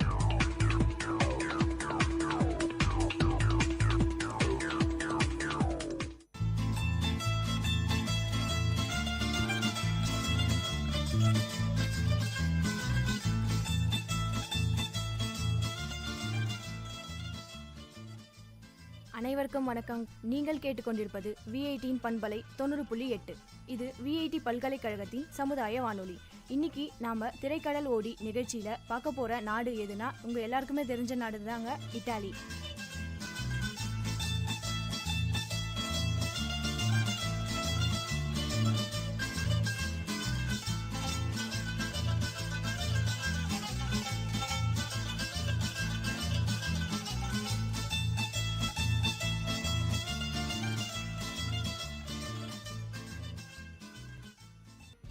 இத்தாலின்ற நாடு இப்போ இன்னைக்கு வளர்ந்து வர சூழ்நிலையில இது ரொம்ப பெரிய நாடாகவே கருதப்படுது, பெரிய வளர்ச்சி நாடாகவே இருக்குது. இது பத்தி நம்ம சில பண்புகள்லாம் பார்க்கலாம். இத்தாலி அல்லது இட்டாலியா இது தெற்கு ஐரோப்பாவில் உள்ள ஒரு நாடு அப்படின்னு சொல்றாங்க. இதனுடைய நிலப்பகுதி அப்படின்னு நம்ம பார்த்தோம்னா இதனுடைய அமைப்பு இது ஒரு கால்பாதம் போன்ற தீபகற்ப பகுதியை கொண்டது. அதாவது தீபகற்ப பகுதினா ஒன்றும் இல்லைங்க, 3 பக்கம் நீராலையும் ஒரு பகுதி நிலத்தாலையும் சூழப்பட்டு அமைஞ்சிருக்க பகுதிக்கு பேர் தான் தீபகற்பம். இது இத்தாலி ஒரு தீபகற்ப பகுதி அப்படின்னு சொல்றாங்க. இது மத்திய தரைக்கடல் பகுதிகளான சிசிலி, சார்தீனியா என்ற தீவு பகுதிகளை எல்லாம் கொண்டது. அதனை சுற்றி தான் இத்தாலி இருக்கு. இத்தாலி வடக்குல அதாவது ஆல்ப்ஸ் மலைப்பகுதியில் அமைஞ்சிருக்கு. பிரான்ஸ், சுவிட்சர்லாந்து, ஆஸ்திரியா, சில்வேனியா போன்ற 4 நாடுகள் எல்லைகளாக கொண்டு அமைஞ்சிருக்கு அப்படின்னு வேர்ல்ட் மேப்லேயே பார்க்கலாம். அப்புறம் சான் மேரினோ மற்றும் வத்திக்கான் நகர் என்ற 2 தனி நாடுகளும் இத்தாலியோட நிலப்பகுதிக்குள்ளவே அமைஞ்சிருக்கு. இத்தாலியோட முக்கியமான நிலப்பகுதிகள் அப்படின்னு சொல்றாங்க. இப்போ நம்ம இத்தாலியோட தலைநகரம் அதாவது கேபிட்டலை பற்றி பார்க்கலாம். இத்தாலியோட தலைநகரம் ரோம் உங்கள் எல்லாருக்குமே தெரிஞ்சிருக்கும், கேள்விப்பட்டிருப்பீங்க. இப்போ நான் கொஞ்சம் சொல்ல வரேன்.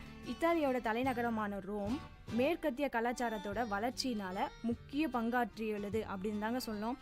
ஐரோப்பிய ஒன்றியம் அப்புறம் G8, G20 ஆகியவற்றில் உறுப்பினராக உள்ளது இத்தாலி.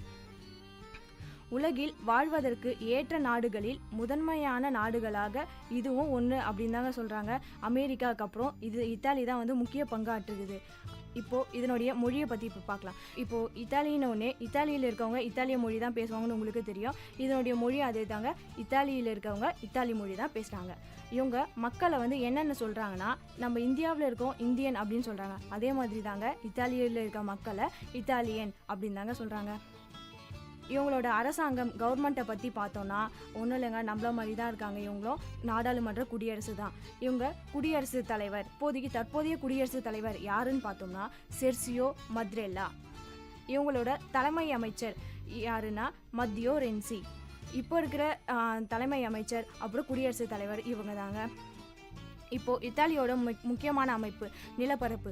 இது எந்த அளவுக்கு வேர்ல்ட் மேப்பில் இடம் பிடிச்சிருக்கு அப்படின்னு பார்க்கலாம். நிலப்பரப்பு இது மொத்த உலகத்தில் 3,01,318 கிலோமீட்டர் ஸ்கொயர்.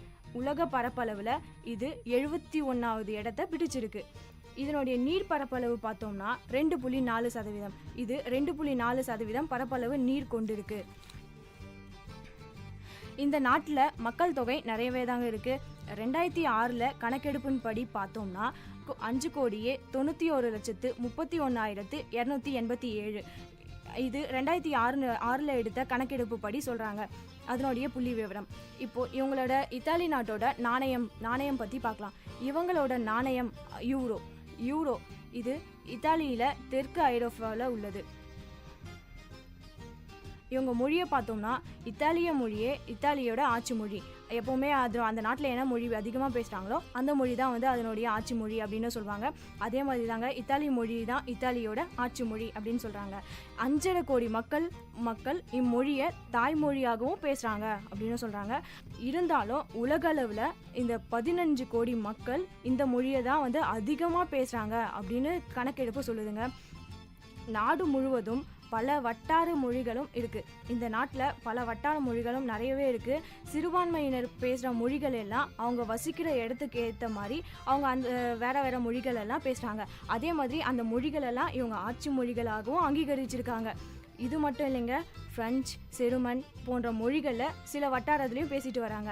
இத்தாலிய மொழியோட சிறுபான்மையினரின் மொழிகளும் கல்வி பயில வாய்ப்பு உள்ளது. இவங்க சிறுபான்மையினர் பேசுகிற மொழிகளை கூட இவங்க கல்வி பயில வாய்ப்பு வகித்து விட்டுருக்காங்க. இவங்களோட சமயம் கிறிஸ்துவமே பிரதான சமயமாக இருக்குது. இவங்க இந்த நாட்டில் நிறைய பார்த்தீங்கன்னா கிறிஸ்துவர்கள் மட்டும்தான் இருக்காங்க. இவங்க கிறிஸ்துவ மதத்தினர் தான் நிறைய வாழ்கிறாங்க. மற்ற சமயத்தினரும் வாழ்கிறாங்க. ஆனால் மற்ற சமயத்தினர் வந்து கொஞ்சம் விகிதத்தில் தான் இருக்காங்க. இவங்க கத்தோலிக்க கிறிஸ்துவமே இவங்க பலரால் கடைபிடிக்கப்பட்டு வருகின்ற சமயம் அப்படின்னு சொல்லலாம். இப்போ நம்ம அவங்களுடைய சில பண்புகளை பற்றி பார்த்தோம். அடுத்தது அவங்களோட தேசிய விளையாட்டு, விலங்கு, பறவைகள் அது மாதிரி இருக்கிறதெல்லாம் பார்க்கலாம். இவங்களோட தேசிய விலங்கு அப்படின்னு பார்த்தோன்னா கிரே உல்ஃப். இதுதாங்க, அதாவது ஓநாய். இதுதான் இத்தாலியோட தேசிய விலங்கு. ஓநாய்கள் மிகவும் ஆக்ரோஷமான மிருகம். மக்களின் கால்நடைகளை வச்சே மக்களை அறியும் அளவிற்கு திறமை படைத்தது. இருக்கிறதுலே எது ரொம்ப புத்திசாலியான விலங்குன்னு பார்த்தோன்னா ஓநாய் கூட புத்திசாலியான விலங்கு தாங்க. இது மக்களோட கால் தடத்தை, இப்போ ஒருத்தர் போயிருக்காங்கன்னா அந்த கால் தடத்தை வச்சே அது இங்கே மக்கள் வந்திருக்காங்க, யார் வந்திருக்காங்க, எத்தனை பேர் வந்திருக்காங்க அப்படின்ற அளவுக்கு திறமை படைச்சது. இந்த நாட்டோட தேசிய விலங்கு இந்த ஓநாய் தாங்க. இது ஓநாய் வந்து அதிக அளவில் இத்தாலியில் வாழுது. இத்தாலியோட பாலைவனங்கள், வனப்பகுதிகள், புல்வெளிகள் ஓநாய்கள் அதிகமாக வாழ்கிற இடம் அப்படின்னு சொல்கிறாங்க. அப்புறம் இந்த ஓநாய்களுக்கு போதுமான சாப்பாடும் தண்ணியும் வந்து இத்தாலியில் அந்த பாலைவன பகுதிகளிலே நிறைய கிடைக்குது அப்படின்னு சொல்கிறாங்க. இந்த ஓநாயோட அறிவியல் பெயர் அப்படின்னு பார்த்தோன்னா கேனிஸ் லியூஃபர்ஸ். இதனுடைய சராசரி எடை எவ்வளோ இருக்குன்னு பார்த்தீங்கன்னா, சராசரியான உயரம் இது வந்து 3லிருந்து 5 அடி வரைக்கும் வளரக்கூடியதுங்க. இதனுடைய வாழ்வு காலம் அப்படின்னு பார்த்தோம்னா 6லேருந்து ஒரு 8 வருஷம் வரைக்கும் வாழும். தேசிய பறவை அப்படின்னு பார்த்தோம்னா இத்தாலியன் ஸ்பாரோ. இதனுடைய அறிவியல் பெயர் சிசல் பைன் ஸ்பாரோ. இது வந்து பொதுவாக இத்தாலி நாட்டில் தான் அதிகமாக காணப்படுது. அதனால தான் இதனுடைய பேர் இத்தாலியன் ஸ்பாரோ அப்படின்னே சொல்கிறாங்க. இது 1817 மக்களால் வந்து அறிமுகப்படுத்தப்பட்டது. இதனுடைய சைஸ் ரொம்ப சின்னதாக தான் இருக்கும். ஆனால் இது வந்து நிறைய பறவை இருக்கிறதுனால இது இவங்களோட தேசிய பறவையாக அறிமுகப்படுத்தியிருக்காங்க. இப்போ நம்ம அடுத்தது இத்தாலியோட தேசிய விளையாட்டு பற்றி பார்க்கலாம். விளையாட்டுனா உடனே உங்கள் எல்லாருக்கும் ஒரு என்ஜாய்மெண்ட் வந்திருக்கும். அடுத்தது இவங்களோட விளையாட்டு என்னன்னு பார்த்தோம்னா கால்பந்து ஆட்டம் தான் இவங்களோட தேசிய விளையாட்டு. இத்தாலியோட தேசிய விளையாட்டு கால்பந்து ஆட்டத்தை இவங்க நிறைய ஒலிம்பிக்கில் நிறைய கலந்துக்கிட்டு நிறைய பரிசுகளையும் வென்றிருக்காங்க. இவங்க கைப்பந்தும் கூடைப்பந்தும் முக்கியமான விளையாட்டாக கருதப்படுது. இத்தாலியோட சிறப்புகள். இத்தாலியில் கிமு 8000 ஆண்டுக்கு முன்னரே காமூனி நாகரிகம் இருந்திருக்குன்னு அதற்கான சான்றுகள் இத்தாலியோட லோம்பார்டி மண்டல பகுதியில் இருக்குது. இது வரைக்கும் நம்ம பார்த்த எல்லாமே இத்தாலியோட பண்புகள் தான். நம்ம இத்தாலி நாட்டோட எல்லா பொது பண்புகளையும் பார்த்தோங்க. இன்னும் நிறைய தகவல்களோட அடுத்த நிகழ்ச்சியில் சந்திக்கிறேன். நிறைய தகவல்களை உங்களுக்கு ரொம்ப பயன்படும்படி இருக்கும்னு நினைக்கிறேன். இதுவரை நீங்கள் கேட்டுக்கொண்டிருப்பது விஐடி பண்பலை 90.8. இது விஐடி பல்கலைக்கழகத்தின் சமுதாய வானொலி. நன்றி, வணக்கம்.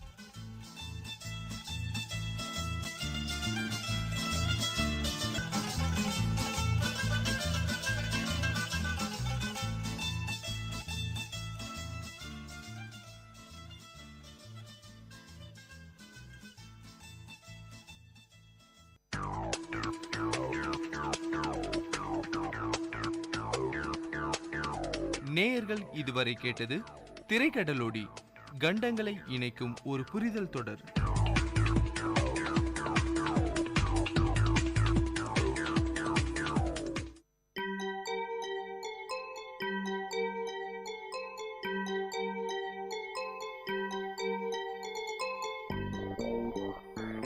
வணக்கம், நமஸ்தே, நமஸ்கார், சலாம் அண்ட் வந்தனம். நீங்கள் கேட்டுக்கொண்டிருப்பது விஐடி பண்பலை 90.8. இது விஐடி பல்கலைக்கழகத்தின் சமுதாய வானொலி. உங்க எல்லோரையும் புதுமை பெண்கள் நிகழ்ச்சிக்கு வரவேற்கிறேன். நான் உங்க அட்டானா. இந்த நிகழ்ச்சியில எவ்வளோ கடினமான சூழ்நிலையும் தனக்குன்னு ஒரு பாதையை அமைச்சுக்கிட்டு அதுல அவங்க பயணத்தை தொடர்ந்து அதுல வெற்றியும் அடைந்த பெண்களை பத்தி தான் நான் உங்களுக்கு சொல்ல போறேன்.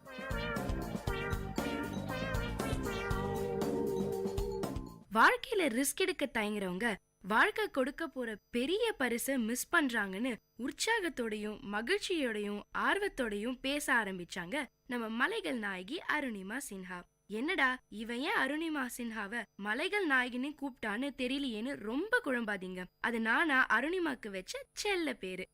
இவங்க உலகத்திலேயே ஏற ரொம்ப கடினமான மலைகள்ல ஏறி சாதனை செஞ்சிருக்காங்க. எவரெஸ்ட், கிளிமஞ்சாரோ இந்த மாதிரி பல மலைகள், கரடு முரடான பாறைகள், விஷ செடி கொடி, தன் பசிய போக்க தீவிரமா அலைஞ்சுக்கிட்டு இருக்க மிருகங்கள், உரைய வைக்கும் குளிர்னு தன்னை ஒரு பாதுகாப்பான கூட்டுக்குள்ள வச்சுக்கிட்டு இருக்கிற மலைகள்ல ஏறது அவ்வளோ சுலபமான காரியம் கிடையாதுங்க. ஏங்க, நான் கிளிமஞ்சாரோன்னு சொன்னதும் உங்களுக்கு எந்திரன் படத்துல நம்ம சூப்பர் ஸ்டார் ரஜினிகாந்த் நடிச்ச பாட்டு தானே ஞாபகத்துக்கு வந்திருக்கும். ரொம்ப ஃபீல் பண்ணாதீங்க. எனக்கும் அருணிமா சொன்னதும் ஞாபகத்துக்கு வந்தது அதான்.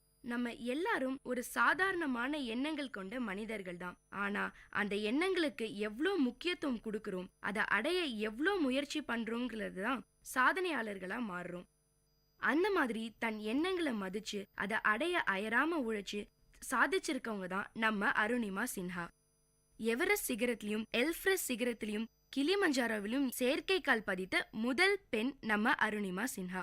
செயற்கைக்கால்னு உங்களுக்கு கேட்டிருந்தா எஸ், பிறவில சராசரி பெண்ணா பிறந்த அருணிமா விதியின் கொடுமையால காலை இழந்தவங்க. விதி இவங்க வாழ்க்கையில சதி மட்டும் பண்ணாம இருந்திருந்தா இவங்க இந்தியாவுக்காக விளையாடி பல கோப்பைகளையும் பதக்கங்களையும் பேரும் புகழும் இந்தியாவுக்கு வாங்கி கொடுத்து உலக அளவில் பிரபலமாகியிருப்பாங்க.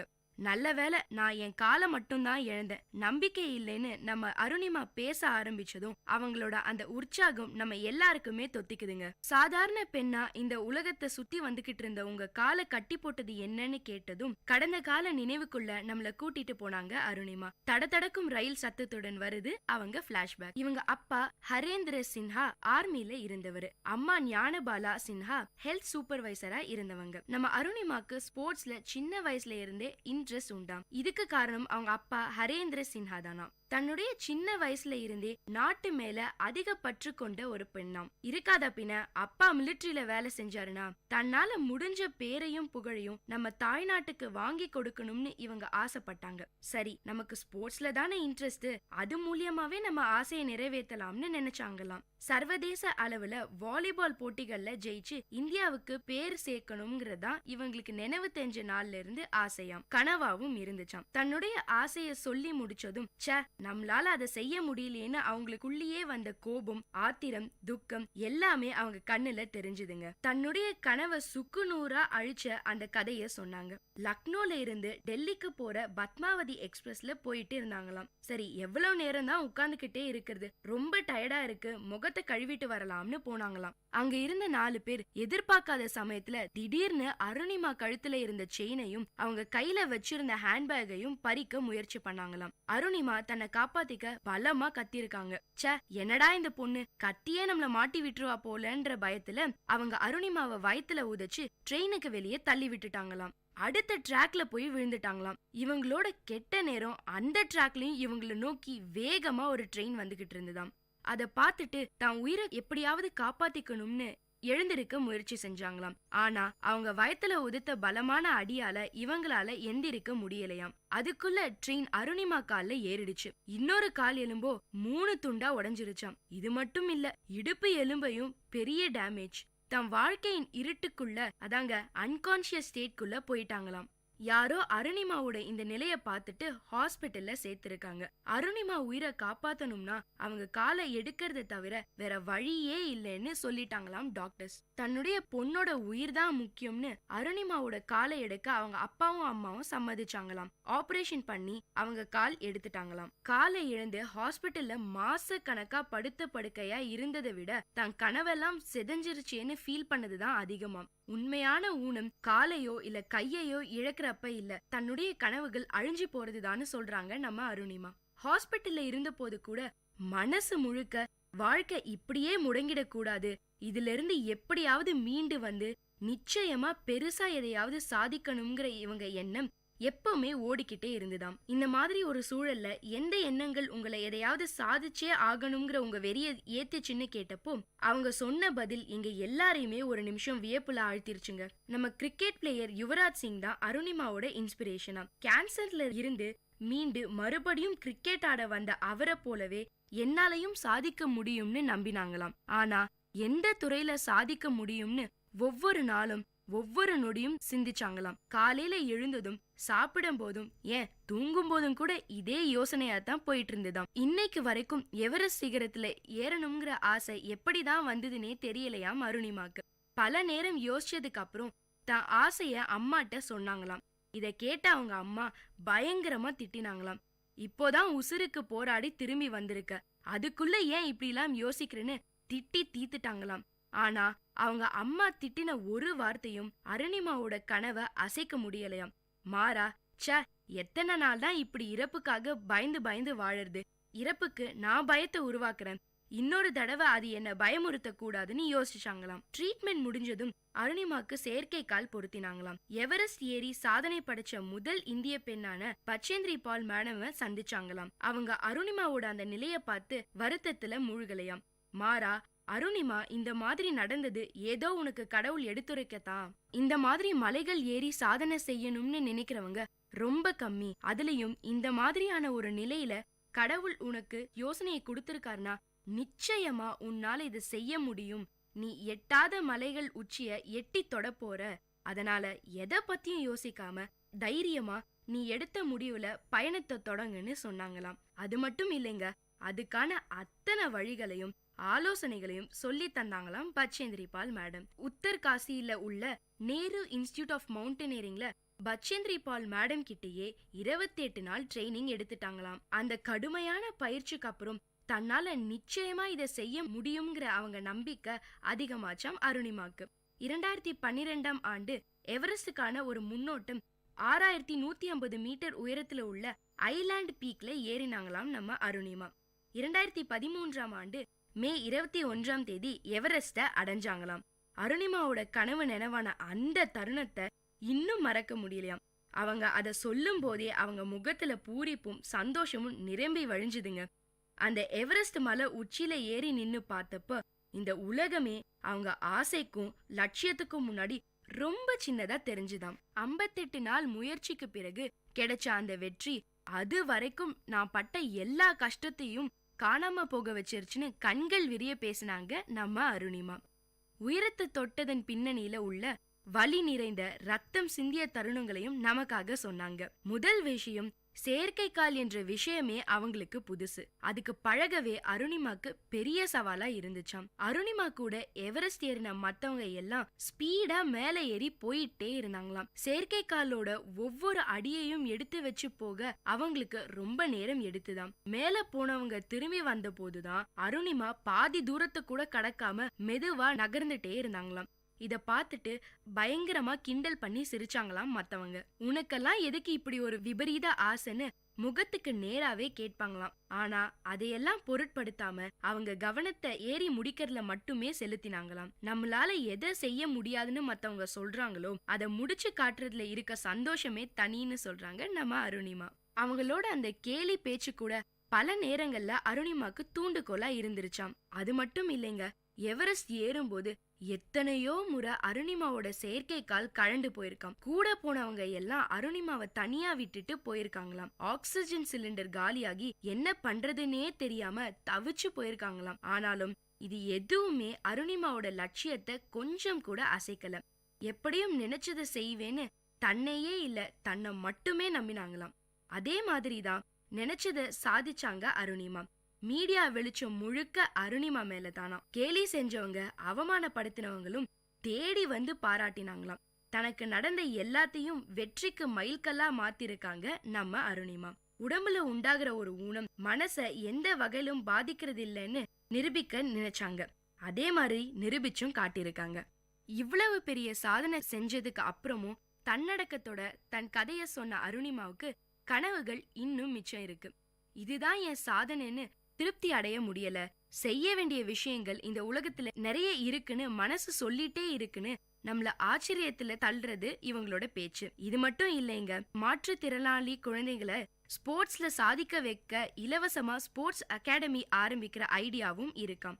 என்னோட தனிப்பட்ட செலவுகளுக்காகவும் ட்ரீட்மெண்ட்காகவும் வரும் பணத்தை இந்த அகாடமிக்காக ஒதுக்கி வச்சிட்டு இருக்கேன்னு சொன்னது என்ன வியப்புல ஆழ்த்திருச்சுங்க. ஒருத்தர் 10 பேர் முன்னாடி ஒரு ஜோக்க சொன்னாராம். முதல் முறை சொன்னப்போ 10 பேரும் சிரிச்சாங்களாம். 2வது முறையும் அதே ஜோக்க சொன்னாராம். 5 பேர் மட்டும்தான் சிரிச்சாங்களாம். அதே ஜோக்க 3வது முறை சொல்லும் போது யாருமே சிரிக்கலையாம்.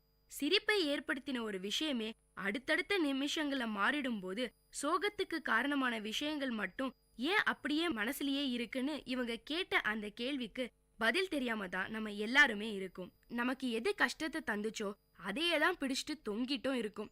இந்த எண்ணத்தை மாத்தினா நம்மளும் நம்ம வாழ்க்கைய கிளியரா தீர்மானிக்க முடியும். வாழ்க்கையில எல்லாருக்கும் கஷ்டங்கள் இருக்கு. அதை தாண்டிட்டா நிச்சயமா ஒரு சந்தோஷமும் காத்துக்கிட்டு இருக்கு. ஆனா அந்த காத்திருப்புக்காகத்தான் யாருமே தயாரா இருக்கிறது இல்ல.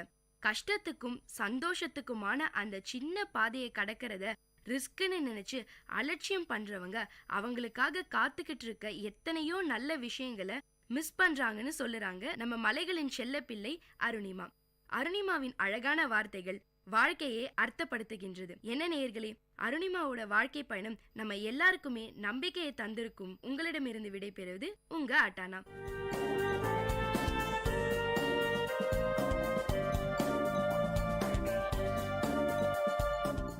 இந்த நிகழ்ச்சி உங்க எல்லாருக்கும் ஒரு பெரிய உற்சாகத்தை தந்திருக்கும்னு நம்புறேன். இதே மாதிரி பல விஷயங்களை தெரிஞ்சுக்கணுமா? அப்போ விஐடி பண்பலை 90.8 கேட்டுக்கிட்டே இருங்க.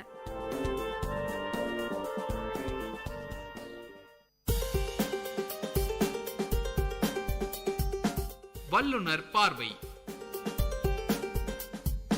பல்துறை பகிர்வுகள், வல்லுனர் தரவுகள், மக்களின் சந்தேகங்களுக்கான சான்றுகளோடு விஐடி பண்பலை 90.8 வல்லுனர் பார்வை. வணக்கம் நேயர்களே, இது விஐடி பண்பலை 90.8 விஐடி பல்கலைக்கழகத்தின் சமுதாய வானொலி. இந்த நிகழ்ச்சி வல்லுனர் பார்வை. வல்லுனர் பார்வை நிகழ்ச்சியில ஒவ்வொரு நிகழ்ச்சியிலும் ஒரு வல்லுனர் கூட தான் பேசிட்டு இருக்கோம். அவங்க துறை சார்ந்த விஷயங்கள், அவங்களோட அனுபவங்களை தான் இந்த நிகழ்ச்சியில பகிர்ந்துக்கிறாங்க.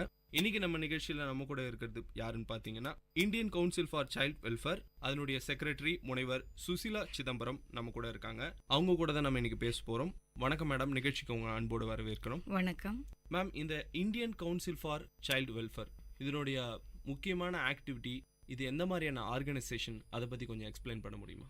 அதான் இந்தியன் குழந்தைகள் நல சங்கம். இது ஆக்சுவலாக எங்களுக்கு ஹெட் ஆஃபீஸ் சென்னையில் இருக்குது. இங்கே வேலூரை பற்றி பேசணும்னா, வேலூர் நமக்கு எல்லாருக்குமே தெரியும், பேசிக்கலி இண்டஸ்ட்ரியலி பேக்வேர்ட் ஏரியா. இங்கே சீசனல் கிராப்ஸ், அதாவது அக்ரிகல்ச்சர் சீசனல் எம்ப்ளாய்மெண்ட் தான் கொடுக்கும். ஸோ நிறைய பேர் பிடி ஒர்க்கர்ஸாக இருக்காங்க. அப்புறம் பிற்படுத்தப்பட்டோர், மிகவும் பிற்படுத்தப்பட்டோர், தாழ்த்தப்பட்டோர் நிறையா இருக்கிற ஏரியா வேலூர் மாவட்டம். ஸோ இங்கே பார்த்தீங்கன்னா இந்த பிடி ஒர்க்கர்ஸோட குழந்தைங்க ரொம்ப சஃபர் பண்ணிட்டு இருந்தாங்க. பாண்டட் லேபரர்ஸ் அதை கூட இருந்தாங்க. ஸோ அவங்களுக்கு ஒரு ரிலீஃப் கொடுக்கணும் அப்படிங்கறதுக்காக தான் இந்திய குழந்தைகள் நல சங்கம் தன்னுடைய கிளையை வேலூரில் 1985 தொடங்கிச்சு. ஸோ விருதம்பட்டில் ஒரு சின்ன பில்டிங்கில் தான் நாங்கள் ஆரம்பித்தோம். 15 வில்லேஜஸ் நாங்கள் அடாப்ட் பண்ணோம். அது அங்கே எல்லாமே லேபர் இன்டென்சிவ், அதாவது பிடி ஒர்க்கர்ஸ் இன்டென்சிவ் ஏரியா. அங்கே எல்லாருமே பிற்படுத்தப்பட்டோர். ஸோ ஃபஸ்ட்டு நாங்கள் ஆரம்பித்தது பால்வாடிகள் தான். ஏன்னா குழந்தைங்களுக்கு படிப்பில்லை. 5 வயதுக்குள்ளான குழந்தைகள், நிறைய பேர் பெண் குழந்தைகள் குறிப்பாக, அவங்களையெல்லாம் காவலுக்கு தான் வீட்டில் வச்சுட்டு அம்மா அப்பாக்கெல்லாம் வேலைக்கு போயிட்டு இருந்தாங்க. ஸோ பாண்டட் லேபரர்ஸ் இருந்தாங்க. ஸோ எங்கள் ஃபஸ்ட் ஆக்டிவிட்டி பாண்டட் லேபரர்ஸை வெளியே எடுத்தோம். குழந்தைங்கள எடுத்துட்டு அடுத்தது ஒரு கிரச் ஆரம்பிச்சு அதில் இந்த குழந்தைகளுக்கு காப்பகமாக நாங்கள் பார்த்துக்கிட்டோம். பேரண்ட்ஸ் வேலைக்கு போனாங்க. அந்த 5 வயசு முடிஞ்ச குழந்தைங்க ஸ்கூலுக்கு போகணும், ஏன்னா அவங்க கல்வி அறிவு இல்லாமல் போகுது அப்படிங்கறக்காக அவங்கள ஸ்கூலில் சேர்த்து அவங்களுக்குரிய செலவுகளையும் நாங்களே ஏற்றுக்கிட்டோம். அடுத்தது அந்த குழந்தைங்க கொஞ்சம் வளரும்போது மறுபடியும் அங்கே இந்த ட்ராப் அவுட்ஸ் தான். ஸோ அவங்களுக்கு மறுபடியும் எஜுகேஷனலாகவும் ஹெல்ப் பண்ணும், ஸோ மணி வைஸாகவும் ஹெல்ப் பண்ணணும் அப்படிங்கிறதுக்காக மணியும் கொடுத்து அந்த குழந்தைங்கள படிக்க வச்சோம். அந்த ஸ்டேஜில் பார்க்கும்போது அந்த குழந்தைங்களுக்கு நிறையா இன்னும் என்கரேஜ்மெண்ட் தேவைப்பட்டுச்சு. ஸோ அந்த டைமில் அந்த வளரிளம் பெண்களுக்கு நிறைய திறனூக்க பயிற்சிகள்லாம் கொடுத்தோம். ஓகே மேம், நீங்கள் சொன்னீங்க வந்து பால்வாடி ஃபர்ஸ்ட் ஆரம்பித்து அதில் வந்து அதாவது முக்கியமாக வந்து குழந்தை தொழிலாளராக இருக்கிறாங்க, சில பேர் வந்து படிக்கவும் போகிறது கிடையாது. ஸோ வேலைக்கு போகிற வந்து குடும்பத்தில் வந்து அந்த குழந்தைங்களை பாதுகாக்கிறதுக்காக யாரும் இல்லை. ஸோ அவங்க வீட்டில் பெரிய பசங்கிட்ட வந்து அந்த குழந்தைய விட்டுட்டு போகிறது, 2 பேருமேயோட லைஃபுமே அப்படியே முடிஞ்சிடும். ஸோ நீங்கள் வந்து பால்வாடி ஆரம்பிச்சது எந்த வயசுலேருந்து எந்த வயசு வரைக்கும் வந்து நீங்கள் 6 மாசத்துலேருந்து 5 வயது வரைக்கும் நாங்கள் எங்கள் பால்வாடியில் குழந்தைங்கள பார்த்துக்கிறோம்.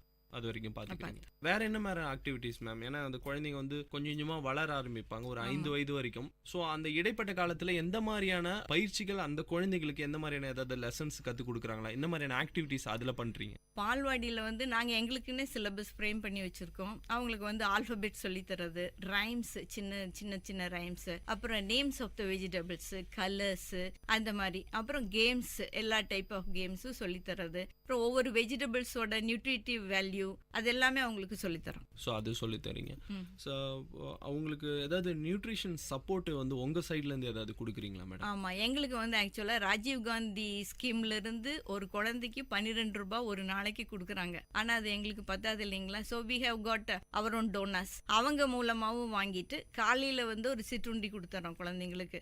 அடுத்தது ஆஃப்டர்நூனும் லஞ்ச் ப்ரொவைட் பண்ணிடுறோம். ஈவினிங் அவங்க வீட்டுக்கு போகிறதுக்கு முன்னாடியும் சிற்றுண்டி, சுண்டல் மாதிரி ஏதாவது கொடுத்து தான் வீட்டுக்கு அனுப்புகிறோம். சரி மேம், இப்போ வந்து ஒரு குடும்ப சூழல் காரணமாக வந்து மகளிரும் இப்போ வந்து வேலைக்கு போகிறாங்க. ஸோ அவங்களால தான் வந்து குழந்தைகளை பாதுகாக்க முடியல. இப்போ வயலுக்கு வேலைக்கு போவாங்க, சில பேர் வந்து பீடி சுற்றுறதா இருக்கலாம், இல்லை வேறு ஏதாவது கம்பெனிஸ்க்கு வேலைக்கு போவாங்க. ஸோ அவங்களோட குழந்தைகளை வந்து முக்கியமாக அதிகமாக வந்து அவங்களோட குழந்தைகளை தான் இந்த பால்வாடியில், அவங்களோட குழந்தைகளுக்காகத்தான் இது ரன் ஆகுது. முக்கியமாக அவங்களுக்கு தான். ஏன்னா நாங்கள் கிரச் இருக்கிற எல்லா ஏரியாக்களையுமே பீடி தொழிலாளர்கள் தான் நிறைய இருக்காங்க. அவங்க குழந்தைகளுக்காகத்தான் இந்த பால்வாடி நிலையங்களே நாங்கள் ஆரம்பிச்சிருக்கோம். ஆனால் சொல்ல போனால் பெருமையாக சொல்லலாம், ஏன்னா கவர்மெண்ட் எதுவுமே ஆரம்பிக்கிறதுக்கு முன்னாடி நாங்கள் தான் ஃபர்ஸ்ட் முன்னோடிகளாக இருந்தோம். இதில் எங்களை பார்த்து தான் அந்தந்த ஏரியாவில் வந்து கவர்மெண்ட் அங்கன்வாடிகளை ஆரம்பிச்சாங்க. ஸோ நீங்கள் ஒரு பயனராக இருந்திருக்கீங்க இந்த ஒரு விஷயத்தில். அடுத்ததா மேம், இப்போ வந்து குழந்தைகளை வந்து 5 வயது வரைக்கும் நீங்கள் பார்த்துக்கிறீங்க, அதுக்கப்புறம் எப்படி அவங்கள ட்ராக் பண்ணுறீங்க? எப்படி அடுத்து படிக்கிறாங்களா? இங்கே ஒரு 5 வயது வரைக்கும் குழந்தைகளை விட்டுறாங்க, நீங்கள் பார்த்துக்கிறீங்க. அவங்களோட வயது வந்தவொடனே அடுத்த செட் ஆஃப் குழந்தைங்களை வந்து டேக் ஓவர் பண்ணிக்கிட்டே இருப்பீங்க. ஏன்னா குழந்தைகள் வர வர வந்து அந்த வளர்ந்த குழந்தைங்களை வந்து அந்த இடத்த விட்டு நகர வேண்டிய சூழல் இருக்கும். ஸோ இப்போ நகர்ந்த குழந்தைங்களோட ட்ராக்கிங் இருக்கா? இவங்க வெளியில் போனாங்களே, இவங்க படிக்கிறாங்களா, இல்லை வந்து வேற ஏதாவது வந்து மேல் படிப்பு தொடர்றாங்களா, இல்லை மறுபடியுமே சைல்ட் லேபராக இருக்காங்களா? அதை பார்க்க கண்டிப்பாக நாங்கள் ட்ராக்கிங்கை வச்சுருக்கோம். எல்லா குழந்தைகிட்டும் ஃபீட்பேக்கு, அப்புறம் வந்து மந்த்லி ஒன்ஸ் இல்லை 6 months ஒன்ஸ் ஒரு மீட்டிங் பேரண்ட்ஸுக்கு குழந்தைங்களுக்கு அந்த மாதிரி எல்லாம் போட்டுட்டு அவங்களுக்கு என்னென்ன ப்ராப்ளம் கேட்டுக்கிறோம். ஃபினான்ஷியல் சப்போர்ட் ஏதாவது கொடுக்க முடிஞ்சா கொடுக்குறோம், அல்லது வேற ஏதாவது ட்ரைனிங் அவங்களுக்கு தேவைப்பட்டுச்சுன்னா அதையும் ஆர்கனைஸ் பண்ணுறோம். சரி மேம், இந்த பால்வாடிகள் ஒரு 15 மேற்பட்ட கிளைகள் வந்து இங்கே வேலூர்ல இருக்கிறதா சொல்றீங்க. ஒவ்வொரு அந்த பால்வாடியிலையும் வந்து ஏதாவது வரைமுறைகளுக்கு தான் இத்தனை எண்ணிக்கை இருக்கா? இத்தனை குழந்தைகள் நாங்கள் வந்து 25 குழந்தைகள் வரைக்கும் பார்த்துக்கிறோம் அந்த ஏரியாவில். ஏன்னா சைட் பை சைடாக கவர்மெண்ட்டோட அங்கன்வாடியும் நைட்டு தான் இருக்கு. ஆனால் மேக்ஸிமம் ஸ்ட்ரென்த்து எங்களுக்கு தான் வர்றாங்க. ஏன்னா எங்களுக்கு கிளென்லினஸ், இந்த ஃபுட்டு, அப்புறம் அந்த சிலபஸ் அதெல்லாம் பார்க்கும்போது பேரண்ட்ஸ் ஆர் அட்ராக்ட். அதனால அவங்க நேச்சுரலா எங்களுக்கு கொடுத்துட்டு எங்களுக்கு இடம் இல்லைன்னா தான் கவர்மெண்ட் இதுக்கே கொண்டு போறாங்க குழந்தைங்கள. ஸோ இந்த மாதிரியான விஷயங்கள் இருக்கு. வேற எந்த மாதிரியான ஆக்டிவிட்டீஸ்லாம் நீங்க பண்றீங்க இந்த பால்வாடியை தவிர்த்து? வேற எந்த மாதிரியான பால்வாடி இல்லாம நாங்க வந்து ஒவ்வொரு இயரும் அந்த சம்மர் கோர்ஸ் மாதிரி நடத்துறோம் இந்த ஸ்டூடெண்ட்ஸுக்காக. அவங்களுக்கே வந்து இந்த தொழில் நெறி வழிகாட்டு பயிற்சி முகாம்கள், அதாவது 10th +2 படிக்கிற ஸ்டூடெண்ட்ஸுகளுக்கு என்ன படிக்கலாம், என்ன ஃபியூச்சர் போகலான்னு கவுன்சிலிங் மாதிரி நடத்துறோம். அது இல்லாம அடலசன்ட் சில்ட்ரனுக்கு, அதாவது கேர்ள் பேபிஸ் எஸ்பெஷலி, அவங்களுக்கு வந்து டெய்லரிங் கிளாஸஸ், கம்ப்யூட்டர் கிளாஸஸ், அப்புறம் பியூட்டிஷியன் கோர்சஸ் அது எல்லாமே நடத்துறோம். ஸோ இந்த மாதிரியான பல விஷயங்கள் நடத்துறீங்க. நீங்க செக்ரட்டரியா இருக்கீங்க, உங்களுக்கு கீழே வந்து மெம்பர்ஸ் இருக்காங்க. Committee உங்களோட members. பிரசிடென்ட் யார் மேம்? எங்களுக்கு வந்து இப்போ மாவட்ட லெவல்ல பாத்தீங்கன்னா கலெக்டர் தான் எங்க பிரசிடென்ட். இப்போ நீங்க தமிழ்நாடு பூரா இருக்கிற இந்த இந்தியன் கவுன்சில் ஃபார் சைல்டு வெல்ஃபேருக்கு வந்து பிரசிடென்ட் வந்து கலெக்டர் தான். அதாவது ஒவ்வொரு டிஸ்ட்ரிக்ட்டுக்கும் ஒரு பிரான்ச் இருக்கு. அந்தந்த district collector will be the president. Okay, அவர் எந்த மாதிரியான இன்ஸ்ட்ரக்ஷன்ஸ் உங்களுக்கு அவர் தருவார்? ஒன்ஸ் இன் 3 months எங்களுக்கு குவார்டர்லி மீட்டிங் கலெக்டர்கிட்ட இருக்கும். ஸோ அந்த 3 monthsல நாங்கள் என்னென்ன ஆக்டிவிட்டி செஞ்சோம்னு அவங்களுக்கு ரிப்போர்ட் பண்ணணும். அப்போ அவரும் சஜஷன் சொல்லுவார். இப்போ எங்களுக்கு ஏதாவது ஹெல்ப் வேணும்னாலும் அவர் மூலமாக வாங்கிக்கும். ஓகே, இந்த மாதிரியான விஷயங்கள் வந்து அவங்க சைட்ல இருந்து உங்களுக்கு கிடைக்குது. அது இந்தியன் கவுன்சில் ஃபார் சைல்டு வெல்ஃபேர்ல வந்து என்ன மாதிரியான ஆக்டிவிட்டீஸ் பண்றாங்கன்னு பல விஷயங்கள் மேம் நம்ம கூட ஷேர் பண்ணிக்கிட்டாங்க. அடுத்ததா பாத்தீங்கன்னா அதனுடைய ப்ராஜெக்ட் கோஆர்டினேட்டர் எஸ் தனராஜ் நம்ம கூட இருக்காரு. அவர் கூட தான் பேச போறோம். மேலும் இந்த மாதிரியான ஆக்டிவிட்டீஸ்லாம் வந்து இந்த இந்தியன் கவுன்சில் ஃபார் சைல்டு வெல்ஃபேர்லாம் பண்ணிட்டு இருக்காங்க வேலூர். முக்கியமா வேலூர்ல என்ன மாதிரியான ஆக்டிவிட்டீஸ்லாம் பண்ணிட்டு இருக்கான்னு கேட்கலாம். வணக்கம் சார், நிகழ்ச்சிக்கு உங்களை அன்போடு வரவேற்கிறோம். சார் வணக்கம் சார். சார் என்னுடைய பேர் வந்து தனராஜ். நான் இந்திய குழந்தைகள் சங்கத்தில் கடந்த ஒரு 15 ஆண்டுகளாக பணிபுரிந்து வருகிறேன். இந்த இந்திய குழந்தைகள் சங்கம் பொதுவாக குழந்தை தொழிலாளர் மீட்பு பணிகளில் தான் ஈடுபட்டாங்க. காட்பாடி, வேலூர் பகுதிகளில் இந்த செயல்பாடுகள் நடந்தது. காரணம் என்னன்னா இங்கே பீடி தொழிலாளர் நிறைந்த பகுதி. இதில் வந்து நான் முதல் ஆரம்பத்தில் சேரும் பொழுது கல்வி ஒருங்கிணைப்பாளராக தான் இதில் சேர்ந்தேன். இதில் கல்வி பணிகளை வந்து நான் நிறைய செஞ்சுருக்கேன். அதில் அனுபவம் இருக்குது. குறிப்பாக பண்ணோம்னா இங்கே சின்னல்லாபுரம், ராமநாயக்கன் பாளையம் இங்கெல்லாம் பார்த்தீங்கன்னா முஸ்லீம் குழந்தைகள் நிறைந்த ஒரு பகுதி. பீடி தொழிலை சார்ந்து இருக்கிறாங்க. அந்த குழந்தைங்கள பெரும்பான்மையான குழந்தைகள் வந்து பள்ளிக்கூடம் போகாமல் வீட்டு வேலையை செஞ்சுட்டு இருந்தாங்க. அந்த காலகட்டத்தில் இந்திய குழந்தைகள் சங்கத்தின் சார்பாக வந்து மாற்றுப் பள்ளிகளை ஆரம்பிச்சிருக்காங்க. கோடைக்கால சிறப்பு வகுப்பு, அதுக்கப்புறம் பள்ளிக்கூடம் போகாதும் இருக்கிறவங்களுக்கு வந்து ஒரு மாற்றுப் பள்ளிகள், பிரிட்ஜ் கோர்ஸ் மாதிரி இந்த மாதிரிலாம் ஆரம்பித்து அவள் வந்து ரெகுலராக அடுத்து பள்ளிக்கூடம் இப்போ வந்து 5th ட்ராப் அவுட் ஆகிருக்கிறாங்கன்னா மறுபடியும் அவனை 5th 6th தேவையான பாடங்கள்லாம் அவனுக்கு சொல்லிக் கொடுத்து அதில் சேர்க்கறது, இந்த மாதிரி பணிகளை வந்து நாங்கள் முதல்ல செஞ்சுருந்தோம்.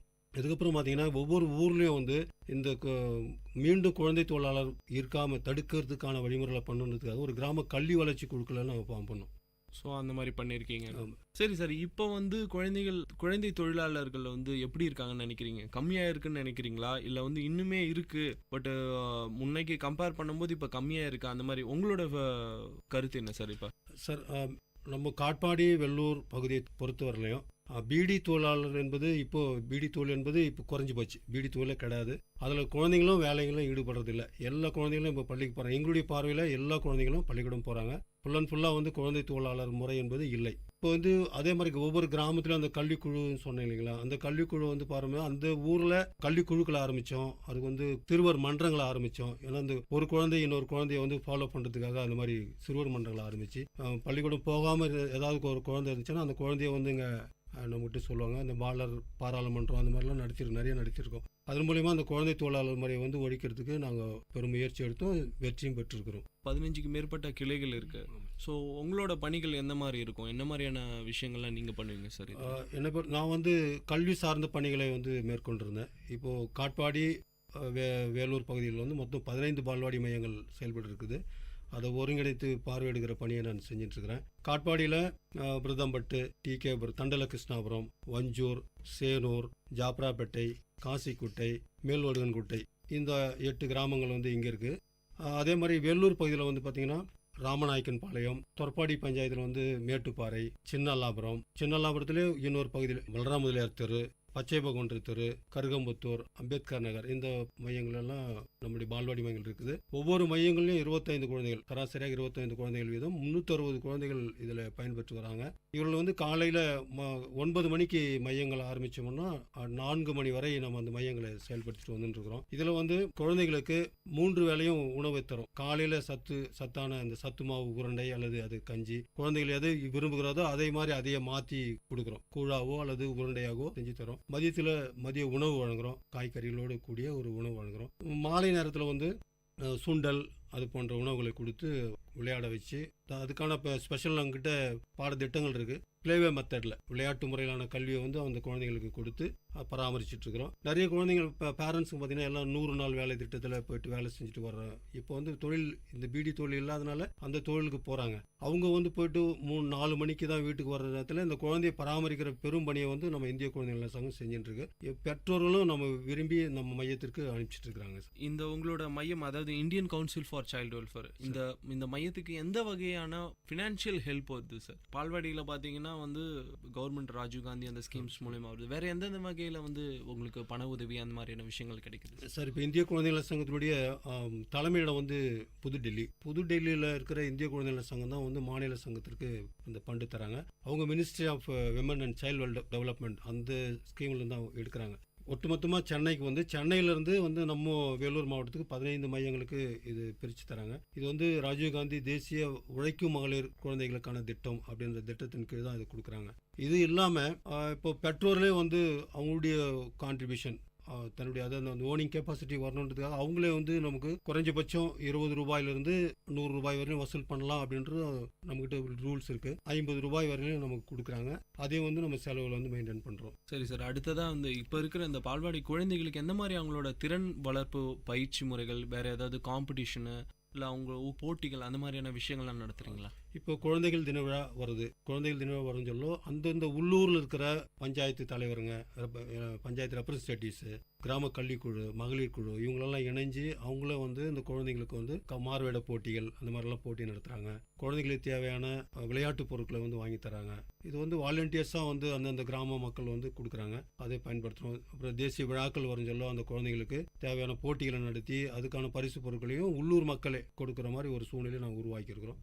நல்ல முறையில் ஹெல்ப் பண்ணுறாங்க.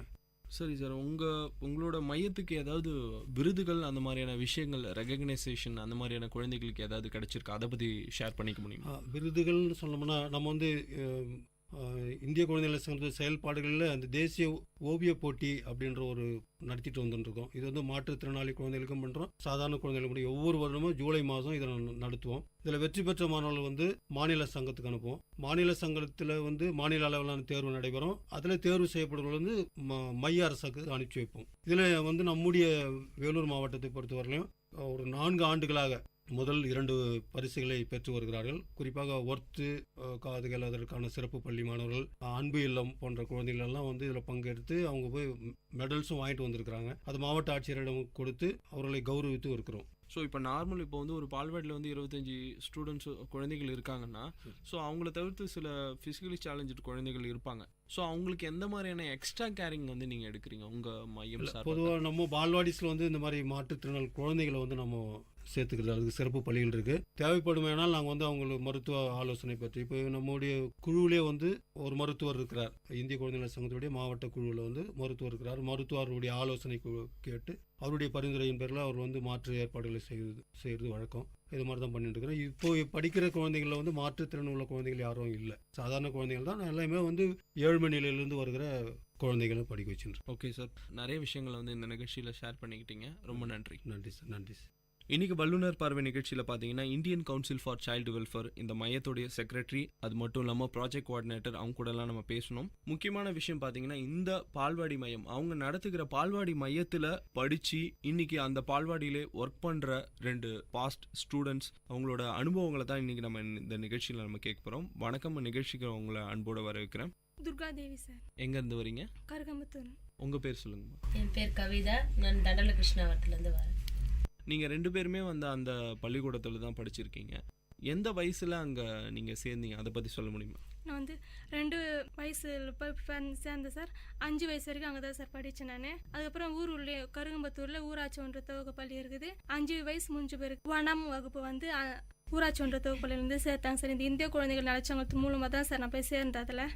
அதுக்கப்புறம் 5ஆவது வரைக்கும் படித்து முடிச்சுட்டு எனக்கு 6ஆவது படிக்கிறதுக்கு வந்து கொணமாட்டம்ன்ற கொஞ்சம் எங்கள் ஊர்லேருந்து 2 கிலோமீட்டர் தொலைவில் இருக்குது சார். அது வந்து போகிறதுக்கு அதனால நம்ம எங்கள் வீட்டில் வந்து பொண்ணு தானே நேரத்துக்கு அவ்வளோ தொலைவு போகணும், வேணா வீட்லேயே இருக்கட்டும் அப்படின்னு சொல்லிட்டாங்க சார். அதுக்கப்புறம் நான் எனக்கு கடுத்து ஒருத்தர் சிவகாமின்ற அவங்க வந்து வீட்டில் வந்து பேசி எங்கள் அப்பா எங்கள் அம்மாகிட்ட பேசி வேணா இப்போ பெண்களுக்கு வந்து படிப்பு தான் முக்கியம், நல்லா படிக்கணும், அதுக்கு அப்போ தான் நல்லாயிருக்கும் அப்படின்னு சொல்லி பேசி என்னை வந்து 6ஆம் வகுப்பு வந்து சேர்த்து விட்டாங்க சார். அதுக்கப்புறம் 6ஆம் வகுப்பு முதல் வந்து 12ஆவது வரைக்கும் நாங்கள் தான் சார் படித்தேன். படித்து வந்து நோட்டு, புக்கு, பென்சில் எல்லாமே இந்த சங்கத்தின் மூலமாக தான் சார் எனக்கு ஹெல்ப் பண்ணாங்க. படிக்க சொல்ல வந்து நைட்டில் வந்து டியூஷன் எடுப்பாங்க சார். அப்போ வந்து உணவும் கொடுப்பாங்க. கோடை விடுமுறையில் வந்து அப்போ சிறப்பு பள்ளி எடுத்தாங்க சார் எங்களுக்கு. அப்போ வந்து உணவுல எல்லாமே வழங்கினாங்க சார். நாங்கள் நல்லா இது பண்ணோம் சார். நீங்கள் சொல்லுமா, உங்களோட எக்ஸ்பீரியன்ஸ் சொல்லுங்கள். நீங்கள் எந்த வயசுலேருந்து இங்கே படிக்கிறீங்க, எது வரைக்கும் நீங்கள் படிச்சிருக்கீங்க, அதை பற்றி கொஞ்சம் சொல்ல முடியும்? 5 வயசு வரைக்கும் விருதம்பட்டு காப்பகத்தில் வந்து எங்கள் அம்மா வேலைக்கு போகிறதுனால எங்களை பார்த்துக்கிறதுக்கு யாரும் ஆள் இல்லாதனால எங்கள் அம்மா இட்டுன்னு வந்து இந்த இந்திய குழந்தைகள் நலச்சங்க காப்பகத்தில் வந்து எங்களை வந்து சேர்த்தாங்க. நாங்கள் 2 வயசு அப்போத்துலேருந்து எங்களுக்கு காலையில் எட்டுன்னு போய் விட்டுட்டாங்கன்னா எங்கள் அம்மா வேலை முடிச்சுட்டு வந்து 4 மணிக்கு தான் எங்களை அழைச்சிட்டு போவாங்க. அது வரைக்கும் எங்களை வந்து இந்த காப்பகத்தில் இருக்கிற ஆசிரியரும் உதவியாளரும் எங்களை பத்திரமா பார்த்துப்பாங்க. எங்களுக்கு தேவையான சலுகை எல்லாமே செய்வாங்க. நாங்கள் வந்து காலையில் வந்தோடனே எங்களுக்கு தேவையான ஸ்நாக்ஸ் தருவாங்க, மத்தியானம் லஞ்சு, ஈவினிங்கும் ஸ்நாக்ஸ் தருவாங்க. அதுக்கான ஆடல் பாடலோடு எங்களுக்கு வந்து பாட்டு, கதை, விளையாட்டு, படிப்பு இதை எல்லாமே எங்களுக்கு சொல்லி கொடுப்பாங்க.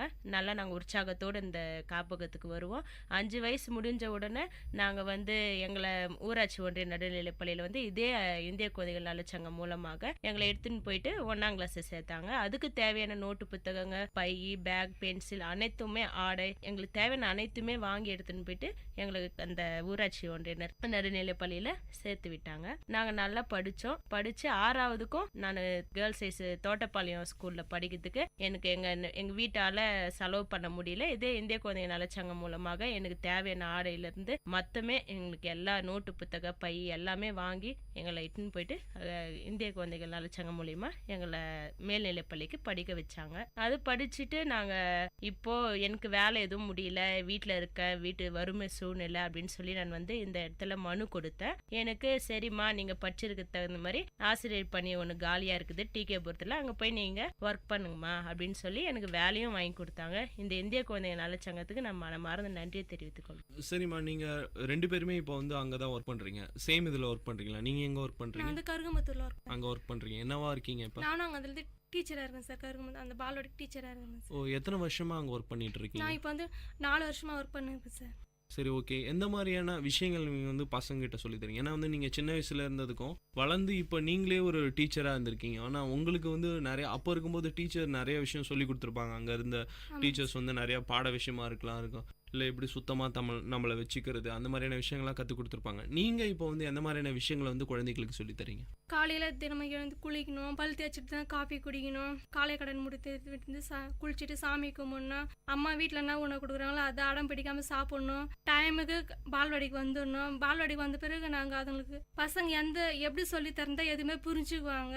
இப்போ செய்கள் பாடலாம் நாங்கள் செய்கள் டான்ஸ் இது பண்ணி தான் செஞ்சு சொல்லி கொடுப்போம். அது மாதிரி சொல்லி கொடுப்போம் சொல்ல நாங்கள் அது மாதிரி கரெக்டாக புரிஞ்சுக்குவாங்க. அது மாதிரி சொல்லி தர்றது, பாட்டு, எண்கள், கலரு இது மாதிரிலாம் சொல்லி தரும். கலர் வந்து ஒரு காய்னா அது என்ன, இப்போ பாவற்காய் ஏற்றணும்னா பாவற்காய் வந்து என்ன கலரில் இருக்குது, பச்சை கலரில் இருக்குது, அது உடம்புக்கு வந்து எப்படி சத்து, அது இது சாப்பிட்டோம்னா நோய் வராது, அது மாதிரிலாம் சொல்லி தரும். நீங்கள் எந்த மாதிரியான விஷயங்களை வந்து பசங்களுக்கு சொல்லி தரீங்க? ஏன்னா நீங்கள் எத்தனை வருட காலமாக நீங்கள் ஒர்க் பண்ணிட்டு இருக்கீங்கம்மா? நான் தண்டல கிருஷ்ணாவரன்ற கிராமத்தில் வந்து 2006 இப்போ வரையும் வேலை செஞ்சுன்னு இருக்கேன். 11 வருஷமாக வேலை செஞ்சுன்னு இருக்கேன். குழந்தைங்க காலையில் காப்பகத்துக்கு வரும்போது அதுங்களை அன்போடு அறவேற பண்ணுறோம். அதுக்கப்புறம் குழந்தைங்க நம்மளை தேடி வந்தோடனே அதுங்களுக்கு தன் தாய் எப்படி அரவணைப்பாங்களோ அந்த மாதிரி தான் நாங்கள் அரவணைச்சிட்டு வரோம். அந்த குழந்தைகளுக்கு என்ன தேவை, அதுங்களுக்கு என்ன மாதிரி விஷயங்களை செய்யணுன்றதை டெய்லி சொல்லி கொடுத்துன்னு வரோம். குழந்தைங்க காலையில் வந்தோடனே ஆயம்மாக்கு வணக்கம் தெரிவிப்பாங்க, டீச்சருக்கு வணக்கம் தெரிவிப்பாங்க. 25 குழந்தைகள் வந்த உடனே ப்ரேயர் பண்ணுவோம். எழுந்து நின்று ப்ரேயர் பண்ணிட்டு எல்லாம் ஜம்ப் பண்ணுவாங்க. அப்புறமா அவங்கவுங்க என்னென்ன சாப்பிட்டீங்க, எப்படி வரும்போது என்னென்ன பார்த்தீங்க, என்னென்ன விலங்குகள் பார்த்தீங்களா, பறவைகள் பார்த்தீங்களா, அந்த மாதிரிலாம் கேள்வி கேட்போம். குழந்தைங்கள் தைரியம் பதில் சொல்லுவாங்க. அதுக்கப்புறமா வந்து எல்லா குழந்தைங்களும் எழுந்து நிற்க வச்சு செய்கை பாடல்கள் மூலியமாக பாட்டு பாடி அதுங்களுக்கு செய்கை காமிச்சு அதோட குழந்தைங்களும் நம்மளோட சேர்ந்து இணைஞ்சு விளையாடுவாங்க, தைரியமா பேசுவாங்க, ஒரு ஷை டைப்லாம் பண்ண மாட்டாங்க. தன் தாய்கிட்ட எப்படி பழகுவாங்களோ அந்த மாதிரி எங்க மடி மேல உட்காருவாங்க, விளையாடுவாங்க. நாங்களும் குழந்தைங்கள மாதிரியே மாறி அதுங்க கூட விளையாடுவோம், படிப்போம், எல்லாமே சொல்லி தருவோம். சாப்பிட்றதுக்கு ஊட்டி விடுவோம். தன் குழந்தை எப்படி அரவணைப்போமோ அந்த மாதிரி தான் அரவணைச்சு. முக்கியமாக பார்த்தீங்கன்னா இப்போ பெரிய குழந்தைங்களோட சின்ன குழந்தைகள் இருக்கிறவங்க வந்து ரொம்ப சுட்டித்தனமாக இருப்பாங்க. ரொம்ப வந்து அவங்கள பார்த்துக்கணும். பேரண்ட்ஸ் வந்து உங்களை நம்பி விட்டுட்டு போயிடுவாங்க, அவங்க வேலைக்கு போயிடுவாங்க. இங்கே போனால் நம்ம குழந்தைகள் வந்து பத்திரமா இருக்கும், ஸோ நம்மளுக்கு எந்த பயமும் கிடையாது அந்த மாதிரி. ஸோ எந்த மாதிரியான டிஃபிகல்ட்டிஸ் நீங்கள் ஃபேஸ் பண்ணி, எந்த மாதிரியான பிரச்சனைகள் ஃபேஸ் பண்ணி, பிரச்சனைகள்னு சொல்ல முடியாது, ஏன்னா நீங்கள் வந்து ரொம்ப காலம் வந்து ஒரு 11 வருட காலமாக வந்து குழந்தைகள் கூடயே வந்து டைம் ஸ்பெண்ட் பண்றீங்க. நீங்க சந்திக்கிற விஷயங்கள் அதை பத்தி சொல்லுங்க. ஒரு குழந்தையோட குணம் எப்படி, அவங்களோட ஆக்டிவிட்டி எப்படின்றதெல்லாம் எங்களுக்கு தெரியும். அதனால எந்த குழந்தைங்க ரொம்ப முரட்டுத்தனமா இருக்கிறாங்களோ அந்த குழந்தைங்களெல்லாம் வாட்ச் பண்ணிட்டே இருப்போம், பக்கத்தில் உட்கார வச்சுட்டே இருப்போம். அந்த குழந்தைங்களுக்கு என்ன தேவை, அவங்க என்ன பண்ணுறாங்க அதை உருணிச்சு பார்த்து கொண்டே இருப்போம்.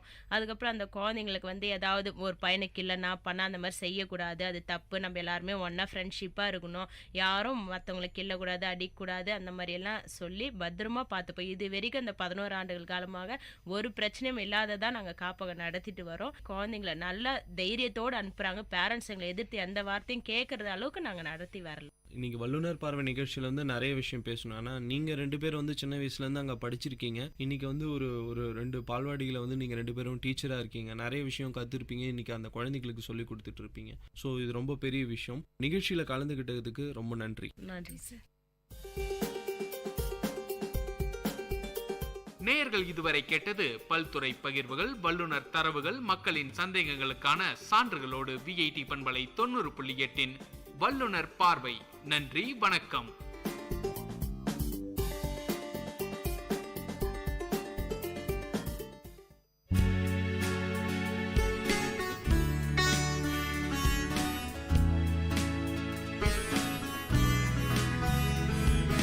விஐடி பண்பலை 90.8 விஐடி பல்கலைக்கழகத்தின் சமுதாய வானொலியில் இது மருத்துவ நேரம்.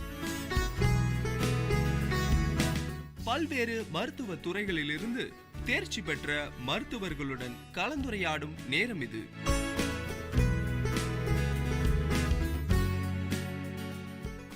வணக்கம் நேயர்களே, இது விஐடி பண்பலை 90.8 விஐடி பல்கலைக்கழகத்தின் சமுதாய வானொலி. இந்த நிகழ்ச்சி மருத்துவ நேரம். மருத்துவ நேரம் நிகழ்ச்சியில் ஒவ்வொரு முறையும் ஒரு மருத்துவர்கிட்ட பேசுகிறோம். அந்த மருத்துவர் கூறும் விதிமுறைகள், அவங்க கொடுக்கக்கூடிய அட்வைஸை வந்து மக்கள் தெரிஞ்சுக்கிறாங்க.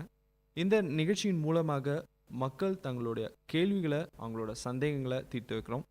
இன்னைக்கு நிகழ்ச்சியில் ஸ்ரீ நாராயணி ஹாஸ்பிட்டல் மற்றும் ரிசர்ச் சென்டர் நிகழ்ச்சியின் தொடக்கமாக நம்ம கூட இன்னைக்கு இருக்கிறது டாக்டர் சுபப்பிரியா. அவங்க கூட தான் நீங்கள் பேச போகிறோம். வணக்கம் மேம். வணக்கம். நான் doctor Subhapriya. I am working as a diabetologist in Sri Narayani hospital and research centre. Okay ma'am, இப்போ இருக்கிற சூழ்நிலையில் வந்து சர்க்கரை நோய்ன்றது வந்து ஒரு பெரிய விஷயமா இருக்குது. கண்டிப்பாக மக்களுக்கு இதை பற்றிய அவேர்னஸ் வந்து அவங்களுக்கு இருக்கா? இல்லை, ஃபஸ்ட்டு வந்து பார்த்தீங்கன்னா சர்க்கரை நோய் அப்படின்னா என்னங்கிறது வந்து மக்கள்கிட்ட வந்து ஒரு விழிப்புணர்வு வரணும், அந்த அவேர்னஸ் க்ரியேட் பண்ணணும். சரிங்களா? ஸோ ஃபஸ்ட்டு வந்து அந்த டயபெட்டிஸ்னால் என்னங்கிறத தெரிஞ்சுக்கணும். So people will be coming around with few complaints like loss of weight, அந்த மாதிரி சில கம்ப்ளைண்ட்ஸோடு வந்துட்டு இருக்காங்க. பட் அவங்களுக்கு வந்து நம்ம வந்து ட்ரீட்மெண்ட் மட்டும் பண்ண முடியாது. But along with the treatment we have to give the awareness to them. So we got a particular like diabetic educators அந்த மாதிரி எல்லாம் வச்சுருக்கோம் எங்கள் ஹாஸ்பிட்டலில். ஸோ அதை வச்சு தான் we are going to go back. சரி மேம், இப்போ வந்து எனக்கு இப்போ சர்க்கரை நோய் இருக்குது அப்படின்ற விஷயத்தை வந்து எப்படி வந்து நார்மலான பர்சன் எப்படி கண்டறியுது? எந்த மாதிரியான சிம்டம்ஸ் வந்து நமக்கு சர்க்கரை நோய் இருக்குன்னு வந்து மக்கள் தெரிஞ்சுக்கிறாங்க? அதை பற்றி கொஞ்சம் சொல்ல முடியுமா? Okay, fine. இப்போ வந்து பார்த்திங்கன்னா வந்து நம்ம டோட்டலாக வந்து லைஃப் ஸ்டைல் மாடிஃபிகேஷன், அதாவது ஃபிசிக்கல் ஆக்டிவிட்டி வந்து எதுவுமே கிடையாது. சரிங்களா? ஸோ முன்னெல்லாம் வந்து பார்த்திங்கன்னா லைக் வந்து people used to work very hard. So இப்போ வந்து பார்த்திங்கன்னா வந்து there is a lot of life style modification. So அந்த வேலை செய்கிறோங்கிறது இதுவே வந்து ரொம்ப கம்மியாயிட்டிருக்கு. பட் இப்போ இருக்க ட்ரெண்டில் வந்து பார்த்திங்கன்னா even the young generations, the least when I saw last week was 12 years. சரிங்களா? ஸோ அந்த 12 years வந்து ஏன் அப்படிங்கிறது வந்து பார்த்திங்கன்னா due to the heredity also. One cause is due to heredity also, அதுவும் சொல்லலாம். But other thing is like main thing is life style modification. So இப்போ வந்து பார்த்தீங்கன்னா வந்து next to China, India is to be become in 2025 India is going to be the world capital of diabetes. So WHO, world health organisation, is always giving us an red mark. So we have to be very conscious in that, and more than doctors we need the diabetic educators, and even the public awareness should be created for the people. நீங்கள் சொல்லும் போது வந்து சர்க்கரை நோய் வந்து நம்ம சீனாவோட first வர போகிறது, அது வந்து நம்மளுக்கு பெருமைப்படக்கூடிய விஷயம் கிடையாது. கண்டிப்பாக கிடையாது. ஸோ அதனால வந்து ஆபத்துகள் தான் அதிகம். சரி, சர்க்கரை நோய் சொன்ன உடனே நம்மளுக்கு வந்து நினைவுக்கு வர்றது இந்த உணவு பழக்க வழக்கங்கள். கண்டிப்பாக உணவு முறைகள் வந்து எந்த மாதிரி உணவு வகைகள் வந்து, அதாவது சர்க்கரை நோய் பின்பும் முன்பும், அதாவது வித்தியாசப்படுத்தி சொல்லுங்க மேம். அதாவது வந்து பார்த்தீங்கன்னா, சர்க்கரை நோய் வந்துடுச்சு அப்படின்னு சொன்ன உடனே வந்து நிறைய பேர் வந்து அப்செட் ஆயிடுறாங்க. அது வந்து ஃபர்ஸ்ட்டு வந்து அவங்க வந்து சர்க்கரை நோய் என்னங்கிறது வந்து அவங்க வந்து தெரிஞ்சுக்கணும். ஒன்று அதில் வந்து பார்த்திங்கன்னா நிறைய வெரைட்டிஸ் இருக்குது. வந்து ஒரு சர்க்கரை அப்படின்னு சொல்லிட்டா ஓகே அப்படின்னு சொல்லிட்டு வர்றாங்க, பார்க்குறாங்க, ஒரு நார்மல் ஆனதுக்கப்புறம் வந்து விட்டுட்டு போயிடுறாங்க. அந்த மாதிரி ஓகே நார்மல் ஆயிடுச்சு, இனிமேல் வந்து மெடிசின்ஸ் எடுத்துக்க வேண்டாம் அப்படின்னு சொல்லிட்டு விட்டுட்டு போயிடுறாங்க. அந்த மாதிரி ஒரு எண்ணம் வந்து கண்டிப்பாக இருக்கக்கூடாது. First they should consult their doctor and they should know what is happening in their body. எதனால வந்தது சர்க்கரை நோய் அவங்களுக்கு? ஏன் அப்படின்னு கேட்டிங்கன்னா, இதில் வந்து பார்த்திங்கன்னா type 1 diabetes, type 2 diabetes, gestational diabetes, அந்த மாதிரி நிறைய வெரைட்டிஸ் ஆஃப் டயபெட்டிஸ் இருக்குது. ஸோ ஃபஸ்ட் அவங்க டாக்டரை கன்சல்ட் பண்ணிவிட்டு எந்த வகையான ஒரு சர்க்கரை நோய் அவங்களுக்கு, ஸோ எந்த விதமான ட்ரீட்மெண்ட் அவங்களுக்கு கொடுக்கணும், ஸோ அந்த ஒரு கேட்டகரி எல்லாம் எடுத்துட்டு they have to decide. So அதுக்கப்புறம் தான் வந்து வி கேன் கோ ஃபார் சில டயபெட்டிஸ் எடுத்துக்கிறப்ப பார்த்தீங்கன்னா வந்து லைஃப் ஸ்டைல் மாடிஃபிகேஷன் பற்றி பேசிகிட்டு இருந்தோம். ஸோ லைஃப் ஸ்டைல் மாடிஃபிகேஷன் அப்படின்னு பார்த்தீங்கன்னா வந்து மெயின் திங் வந்து பார்த்திங்கன்னா உடற்பயிற்சி, சரிங்களா? ஸோ உடற்பயிற்சி எக்ஸசைஸ். ஸோ வந்து உடற்பயிற்சிங்கிறதுக்காக பெரிய எக்ஸசைஸ்லாம் எதுவும் பண்ண சொல்லலை. 24 மணி நேரத்தில் உங்களுக்காக ஜஸ்ட் 30 மினிட்ஸ் ஒர்க் பண்ணால் போதும். அதுவும் வந்து ஒரு பிரிஸ்க் வாக்கிங் பண்ணணும். அதாவது வந்து உங்களுடைய நடை வந்து எந்த அளவுக்கு இருக்கணும் அப்படின்னு கேட்டிங்கன்னா வந்து அந்த 30 நிமிஷத்தில் வந்து 5 kilometre 5 kilometres you have to cover. அந்த மாதிரி ஒரு வேகம் இருந்தால் தான் you can burn your calories. So அதுதான் உண்மையான உடற்பயிற்சி. அதை விட்டுட்டு நான் எப்போதுமே ஓபியில் பார்க்குறப்ப சொல்லுவாங்க, இந்த மாதிரி நானும் நடக்கிறேன் மேடம், 2 கிலோமீட்டர் நடக்கிறேன், 3 கிலோமீட்டர் நடக்கிறேன், ஆனால் என்னுடைய வெயிட் கம்மியாக மாட்டேங்குது அப்படின்னு சொல்லுவாங்க. பட் அது நட கிடையாது. எதிர்த்த வீடு பக்கத்து வீடு அந்த மாதிரி அவங்க கூடலாம் சேர்ந்துட்டு பேசிட்டு நடக்கிறது ஒரு நடையே கிடையாது. So you have to go for a brisk walking. அதாவது in 30 minutes you have to cover minimum 5 kilometres so that you can burn your calories. அதுதான் நடைங்கிறது. இதை தவிர ஒரு பெஸ்ட் ட்ரீட்மெண்ட்டுன்னு பார்த்தீங்கன்னா வந்து டயபெட்டிஸில் எதுவுமே கிடையாது. ஸோ நெக்ஸ்ட் அதை விட்டுட்டு அடுத்தது பார்த்தீங்கன்னா you can go for swimming, aerobic exercise, cycling, இதெல்லாம் கூட ஹெல்ப் பண்ணும். கண்டிப்பாக இதெல்லாம் இந்த மாதிரி ஒரு எக்ஸசைஸ் கூட ஹெல்ப் பண்ணும். நெக்ஸ்ட் வந்து பார்த்தீங்கன்னா வந்து உடற்பயிற்சியில் இன்னொன்று வந்து பார்த்தீங்கன்னா டயபெட்டிஸை பொறுத்த வரைக்கும் மனத்தளர்ச்சி இருக்கும். ஐயோ இந்த மாதிரி நம்மளுக்கு வந்து சுகர் வந்துடுச்சு, லைஃப் லாங் நம்ம மெடிசன் சாப்பிடணும், அதுலேயே வந்து சில பேர் வந்து ஒரு டிப்ரெஷன் ஆயிடுறாங்க. ஸோ அந்த மாதிரி ஒரு மன தளர்ச்சி இருக்கக்கூடாது எப்போதுமே. So you should be very free. நம்ம வந்து 4 பேத்துக்கு சொல்லணும். ஸோ நம்ம வந்து அடுத்தவங்களுக்கு அட்வைஸ் பண்ணுறதுல வந்து வில் பி சாட்டிஸ்ஃபைட். அண்ட் அது வந்து சர்க்கரை நோய் பற்றி அதனுடைய விழிப்புணர்வு பற்றி கொடுக்குறப்ப வந்து even will be feeling very free. And நம்மளுக்கும் அதை வந்து ஃபாலோ பண்ணுற மாதிரி இருக்கும், அவங்களுக்கும் வந்து ட்ரீட்மெண்ட் பண்ணுற மாதிரி இருக்கும். அதே மாதிரி அந்த மன தளர்ச்சியிலேருந்து விடப்படணும் அப்படின்னு பார்த்தீங்கன்னா வந்து யோகா பண்ணணும். டெய்லி வந்து யோகா பண்ணலாம். இன்னொன்று வந்து அட்லீஸ்ட் ஒரு 10 to 15 மினிட்ஸ் வந்து ஒரு மெடிடேஷன் பண்ணலாம் நீங்கள். ஸோ தியானம்ங்கிறது வந்து ரொம்ப முக்கியம். ஸோ யோகா அதே மாதிரி யோகாவும் வந்து பண்ணுறப்ப வந்து உங்களுக்கு அந்த மன தளர்ச்சியிலேருந்து கண்டிப்பாக விடுபடுவீங்க.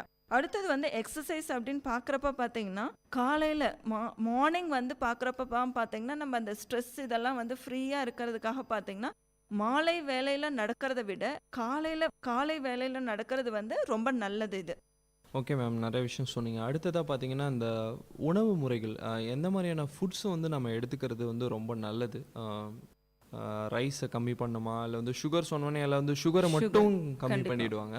வேறு எந்த உணவுகள்லாம் வந்து சர்க்கரை தன்மை அதிகமாக இருக்குது அதெல்லாம் கம்மி பண்ணால் வந்து சர்க்கரை நோய்க்கு? கண்டிப்பாக இப்போ ஓபியில் பார்க்குறப்ப பார்த்தீங்கன்னா வந்து எப்போதுமே எல்லாரும் வந்து சொல்லுவாங்க, ஐயோ நான் காலையில் 2 இட்லி தான் சாப்பிட்டேன், நான் சர்க்கரை போட்டு டீயே குடிக்கிறது கிடையாது, ஆனால் எனக்கு எப்படி இவ்வளோ சர்க்கரை வந்தது, ஏன் இவ்வளோ சுகர் இருக்குது? ஸோ இந்த மாதிரி வரிஸ் இந்த மாதிரி கொஸ்டின்ஸ் கேட்டுகிட்டே இருப்பாங்க.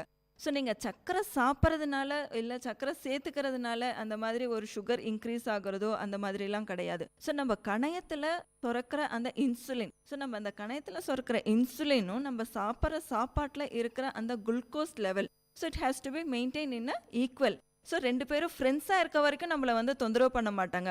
Once the insulin level is getting decreased, அந்த இன்சுலின் சுரக்கிறது வந்து கம்மியாக இருக்கிறப்பையோ இல்லை இந்த குளுக்கோஸ் லெவல் 2 பேரும் வந்து ஒரு எனிமி வில்லன் ஆகிற மாதிரி அந்த மாதிரி ஒரு சுச்சுவேஷனில் தான் நம்மளை வந்து தொந்தரவு பண்ணுறது வரும். ஸோ இதுக்கு மெயினாக பார்த்தீங்கன்னா வந்து உணவு கட்டுப்பாடு மிக மிக மிக சக்கரை நோயின்னு பார்த்தீங்கன்னா வந்து ரொம்ப அவசியம் வந்து லைஃப் ஸ்டைல் மாடிஃபிகேஷனுக்கு அப்புறம் வந்து மூணாவதாக வர்றது வந்து டயட். ஸோ இந்த உணவுங்கிறது ரொம்ப முக்கியமானது ஒன்று. ஸோ சர்க்கரையை பொறுத்த வரைக்கும் பார்த்தீங்கன்னா ரொம்ப சிம்பிள். அதாவது பூமிக்கு அடியில் வர்ற எந்த விதமான கிழங்கு வகைகள் தவிர்க்கணும். அதாவது இன்னொன்று வந்து நார்ச்சத்துக்கள் உள்ள பொருட்கள் வந்து ஜாஸ்தி சேர்த்திக்கணும், நிறைய தண்ணி குடிக்கணும், அவ்வளோதான். ஸோ இந்த உணவு பரிமாற்றங்கள் அதாவது வந்து சாதாரண சிம்பிள் சுகர்ஸ்ன்னு சொல்லுவோம், அதை வந்து கம்ப்ளீட்டாக தவிர்த்தரணும். அதாவது காம்ப்ளெக்ஸ் கார்போஹைட்ரேட், அந்த கொழுப்புச்சத்து குறைந்த நார்ச்சத்து அதிகம் உள்ள காய்கறிகள், குறிப்பாக வந்து கீரைகள், இதெல்லாம் வந்து ஸோ இந்த கிரீன்ஸ் கீரைகள் வந்து நிறைய எடுத்துக்கணும். ஸோ அடுத்தது வந்து இந்த காய்கறி கீரைகள் குறிப்பாக வந்து சர்க்கரை குறியீட்டு திறன், அதாவது வந்து இப்போ கிளைசமிக் இண்டெக்ஸ்ன்னு சொல்லுவோம், ஸோ அது குறைவாக உள்ள கோதுமை, ராகி, திணை, கம்பு, குதிரைவாழை போன்ற தானிய வகைகள் செய்யப்பட்ட திடமான நல்ல ஒரு உணவு பழக்க வழக்கங்களை நம்ம உணவில் எடுத்துகிட்டு வரணும். ஸோ இந்த மாதிரி ஒரு டயட் மட்டும் எடுத்துகிட்டு வந்தால் நம்ம கண்டிப்பாக வந்து இந்த நோயிலிருந்து விடுபடலாம். அடுத்தது வந்து கேள்வி கேட்குறது வந்து பார்த்திங்கன்னா, நான் வந்து நான்வெஜ் சாப்பிட்லாமா, எவ்வளோ சாப்பிட்லாம், சிக்கன் சாப்பிட்லாமா, மட்டன் சாப்பிட்லாமா, இல்லை ஃப்ரைட் ஐட்டம் சாப்பிட்லாமா, இந்த மாதிரி ஒரு கொஸ்டின்ஸ் திருப்பி ஓபியில் இந்த மாதிரி கேட்டுகிட்டே இருப்பாங்க. ஸோ நீங்கள் நான்வெஜ்ஜை பொறுத்த வரைக்கும் பார்த்தீங்கன்னா கொழுப்புச்சத்து விரைந்தது அப்படின்னு பார்த்தீங்கன்னா ஆட்டு இறைச்சியில் தான் வந்து நிறைய கொழுப்பு வகைகள் நிறையா இருக்குது. ஸோ உங்களுக்கு வந்து நான்வெஜ் எடுக்கணும் அப்படிங்கிற ஒரு விருப்பம் இருக்கிறப்ப பார்த்தீங்கன்னா தோல் உரித்த கோழி, அதாவது வந்து ஸ்கின்லெஸ், அந்த ஸ்கின் எடுத்துட்டு வந்து அந்த சிக்கன் வந்து நீங்கள் யூஸ் பண்ணலாம். அடுத்தது வந்து பார்த்தீங்கன்னா மீன் வகைகள் அப்படின்னு பார்த்தீங்கன்னா இந்த பொடி மீன்கள் இருக்கும், ஸோ அந்த பொடி மீன்கள் வந்து யூஸ் பண்ணலாம். இந்த மாதிரி ஒரு உணவு வந்து நீங்கள் எடுத்துக்கிறது வந்து இப்போ யூஸ்வலாக வந்து நம்ம வந்து 3 வேளையில் மார்னிங், காலையில் ஒரு பிரேக்ஃபாஸ்ட், மத்தியானம் லஞ்சு, டின்னர், இந்த மாதிரி 3 டைம்ஸ் வந்து நம்மளுடைய, அதுவும் மெயினாக குறிப்பிட்டு இந்த சவுத் இந்தியன்ஸ் பார்த்திங்கன்னா லஞ்ச் வந்து ரொம்ப ஹெவியாக இருக்கும்.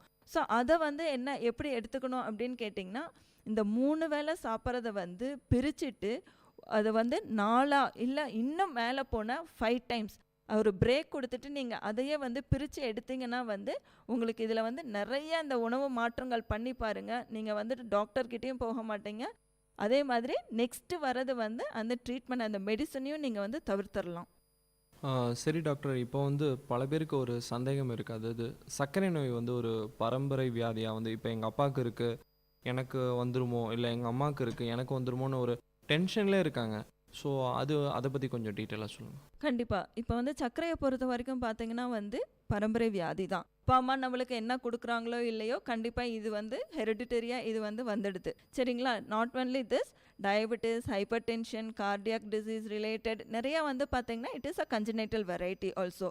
இப்போ ஒருவேளை இந்த ஜெனரேஷன் நம்ம அப்பா அம்மாவுக்கு இல்லாமல் ஒருவேளை நம்ம தாத்தா பாட்டி கூட இருந்திருக்கலாம், ஸோ அவங்கக்கிட்ட கூட வரதுக்கான சான்சஸ் நிறையா இருக்குது. ஸோ அதுதான் வந்து நம்ம வந்து உடனே வந்து நம்ம டாக்டரை கன்சல்ட் பண்ணணும். எப்போ வந்து நீங்கள் டாக்டரை கன்சல்ட் பண்ணுவீங்க அப்படின்னு கேட்டிங்கன்னா வந்து சடன் தேர் வில் பி ஒரு வெயிட் லாஸ் இருக்கும். அந்த மாதிரி ஒரு வெயிட் லாஸ், யூரின் ஜாஸ்தியாக போனாலோ இல்லை தண்ணி தாகம் ஜாஸ்தியாக இருந்தாலோ அந்த மாதிரி இருந்தால் இமீடியட்டாக நீங்கள் வந்து டாக்டரை கன்சல்ட் பண்ணுறது நல்லது. கண்டிப்பாக இது வந்து ஒரு பரம்பரை வியாதின்னு சொல்லலாம். இன்னொன்று வந்து பார்த்திங்கன்னா வந்து ஒபிசிட்டி சொல்கிறோம். மேம், இப்போ வந்து எனக்கு வந்து நார்மலாக நான் ஃபிட்டாக இருக்கேன், பட் எனக்கு சுகர் வரக்கூடாது, மற்றவங்கள பார்த்து வந்து நம்மளுக்கு சுகர் வரக்கூடாது அப்படின்னு நினைக்கிறவங்க ப்ரிவென்டிவ் மெஷர்ஸ் வந்து இதெல்லாம் ஃபாலோ பண்ணாக்கா ஃப்யூச்சரில் வந்து சர்க்கரை நோயை தவிர்க்க முடியும். ஃபுட்டாக இருக்கட்டும் இல்லை எக்ஸசைஸாக இருக்கும், எந்த மாதிரியான விஷயங்களை வந்து நீங்கள் சஜஸ்ட் பண்ணுறீங்க? ஸோ சர்க்கரை நோயை தவிர்க்கணும் அப்படின்னு பார்த்தீங்கன்னா there is an indication, like வந்து ஒன்றா நம்ம ஃபேமிலி மெம்பர்ஸில் யாருக்காவது சர்க்கரை நோய் இருந்திருக்கலாம், இல்லை நம்ம கிராண்ட் பேரண்ட்ஸ்க்கு யாராவது ரிலேட்டிவ்ஸ், அதாவது ஹெரிடிட்டியாக வரதில் இந்த மாதிரி இருக்குது, அது ஒரு காஷன், அது ஒரு இது. அடுத்தது வந்து பார்த்தீங்கன்னா நம்மளோட உடல் எடை, உடல் பருமனம் சொல்கிறது அந்த ஒபிசிட்டி, ஓகேங்களா. அந்த மாதிரி இந்த கேட்டகரிஸ், இந்த மாதிரி இந்த ஹை ரிஸ்க் கேட்டகரிஸ் இவங்கெல்லாம் இருக்கிறவங்க என்ன பண்ணணும் அப்படின்னு கேட்டிங்கன்னா, simple is life style modification. Daily you just go for 30 minutes walk, that is enough. And பார்த்தீங்கன்னா இந்த கார்போஹைட்ரேட் சேர்ந்த உணவு வகைகளை வந்து தவிர்த்துருங்க, நார்ச்சத்துக்கள் உள்ள பொருட்கள் ஜாஸ்தி சேர்த்துக்கலாம். மேம், இப்போ வந்து சின்ன பசங்களுக்கே வந்து சுகர் வருது, அதாவது குழந்தைகளுக்கு கூட வந்து சர்க்கரை நோய் வருவதற்கான ரீசன்ஸ் இருக்குது, நிறைய பேர் குழந்தைங்களும் இருக்காங்க. பிறந்த குழந்தைங்களுக்கு சர்க்கரை நோய் வந்திருக்கிறது நாங்கள் நிறைய பார்த்துருக்கோம். ஸோ அதெல்லாம் வந்து என்ன ரீசனுக்காக வருது, அதை தவிர்க்க முடியுமா? அதாவது அதுக்கு ஏதாவது அவேர்னஸ் இருக்கா? இல்லை, அதுக்கு அவேர்னஸ்ன்னு பார்த்தீங்கன்னா வந்து சிலது வந்து நாங்கள் வந்து இந்த ஜெஸ்டேஷனல் டயபெட்டிஸ்ன்னு சொல்கிறோம்.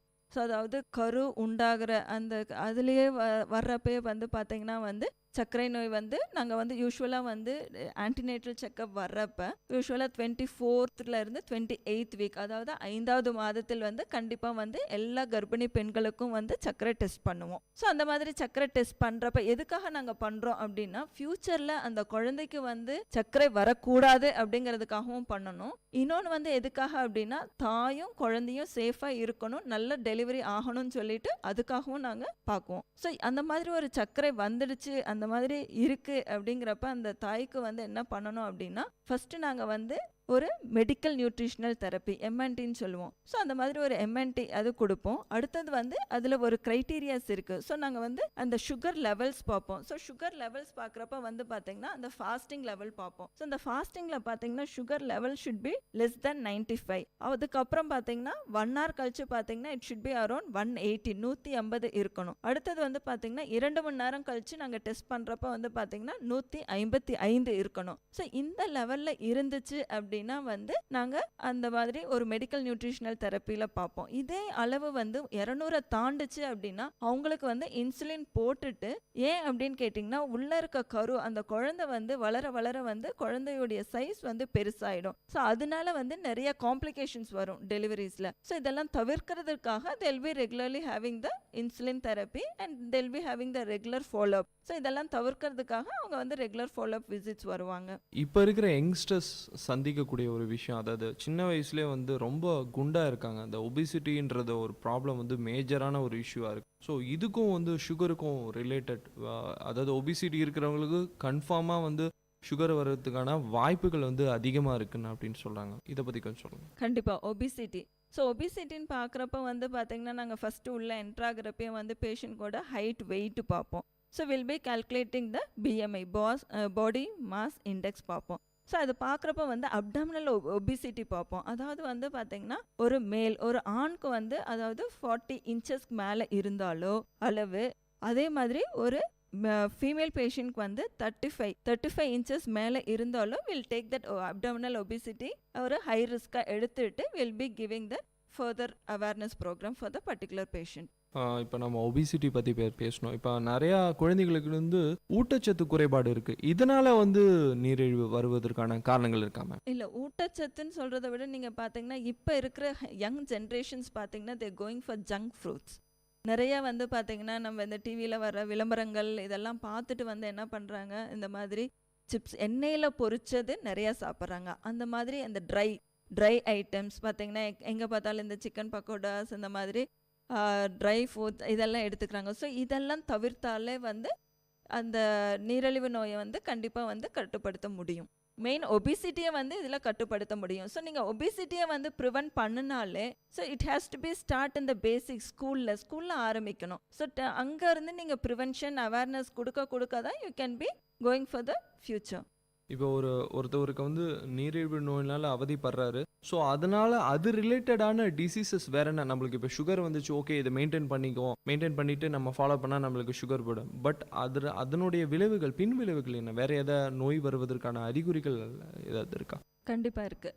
என்ன அப்படின்னு பார்த்தீங்கன்னா சர்க்கரை நோய் அப்படின்னு வந்துட்டால சர்க்கரைன்ட்டு இல்லை, இன்னும் சிலது இருக்குது. சர்க்கரை ஆகட்டும், இல்லை பிளட் ப்ரெஷர் பிபி ஆகட்டும், இல்லை தைராய்டு ப்ராப்ளம் ஆகட்டும், இன்னும் சில வியாதிகள் இருக்குது. ஸோ இதெல்லாம் வந்து சளி ஜுரம் மாதிரி 1 நாள் 2 நாளில் வர வியாதி. 2 நாள் மாத்திரை போடலாம், போட்டுட்டு அதுக்கப்புறம் விட்டுடலாம், அந்த மாதிரி கிடையாது. ஸோ ஒன்ஸ் வந்துடுச்சு அப்படின்னு கன்ஃபார்மாக டாக்டர்கிட்ட போய் நீங்கள் கன்சல்ட் பண்ணிட்டீங்க அப்படின்னா till the end life long you have to be on medicines. அதை ஃபஸ்ட்டு நீங்கள் புரிஞ்சுக்கணும். சரிங்களா? யூஸ்வலாக என்ன பண்ணுறாங்க அப்படின்னு கேட்டிங்கன்னா ஒரு விசிட் வருவாங்க, செகண்ட் விசிட் வருவாங்க, the sugars will be in very good control. அதுக்கப்புறம் பார்த்தீங்கன்னா ஒரு 2 வருஷம் 3 வருஷம் கழிச்சு ஒரு சுகர் ஃபேக்ட்ரியோட வருவாங்க. அவ்வளோ ஒரு sugars with always they'll be coming along with complications. என்ன அப்படின்னு பார்த்தீங்கன்னா ஒரு சின்ன நகம் வெட்டுறதுலையோ, ஒரு சின்ன செருப்பு போடுறதுல, அந்த நியூ செப்பல்ஸ் வாங்குறதுல, ஒரு சின்ன கடை அதில் வந்து பார்த்தீங்கன்னா நிறைய பேர் வந்து பார்த்தீங்கன்னா they have lost their limbs. So இதுக்காக என்ன பண்ணோம் அப்படின்னு கேட்டிங்கன்னா வந்து இந்த காம்ப்ளிகேஷன்ஸ் இதெல்லாம் வந்து தவிர்க்கணும் அப்படின்னு பார்த்தீங்கன்னா they have to go for a regular checkup. So complications அப்படின்னு பார்த்தீங்கன்னா நீரிழிவு நோய் வந்து ஒரு உறுப்போட விடுற வியாதி கிடையாது. ஸோ இது வந்து என்ன அப்படின்னு பார்த்தீங்கன்னா இருதயத்தை பாதிக்கும், அதே மெயினாக இருதயத்தை பாதிக்கும் அப்படின்னு சொல்கிறப்ப பார்த்தீங்கன்னா இது வந்து சைலண்ட் கில்லர் அப்படின்னு சொல்லுவோம். அதாவது வந்து சர்க்கரை அளவு ஜாஸ்தி ஆயிட்டு, உடம்புல வந்து சர்க்கரை அளவு ஜாஸ்தி ஆயிட்டு, நரம்பு தளர்ச்சி வந்துட்டு இந்த மாதிரி இருக்கிறப்ப பார்த்தீங்கன்னா வந்து நம்மளுக்கு வந்து ஹார்ட் அட்டாக் வந்தால் கூட அதனுடைய வலி தெரியாது.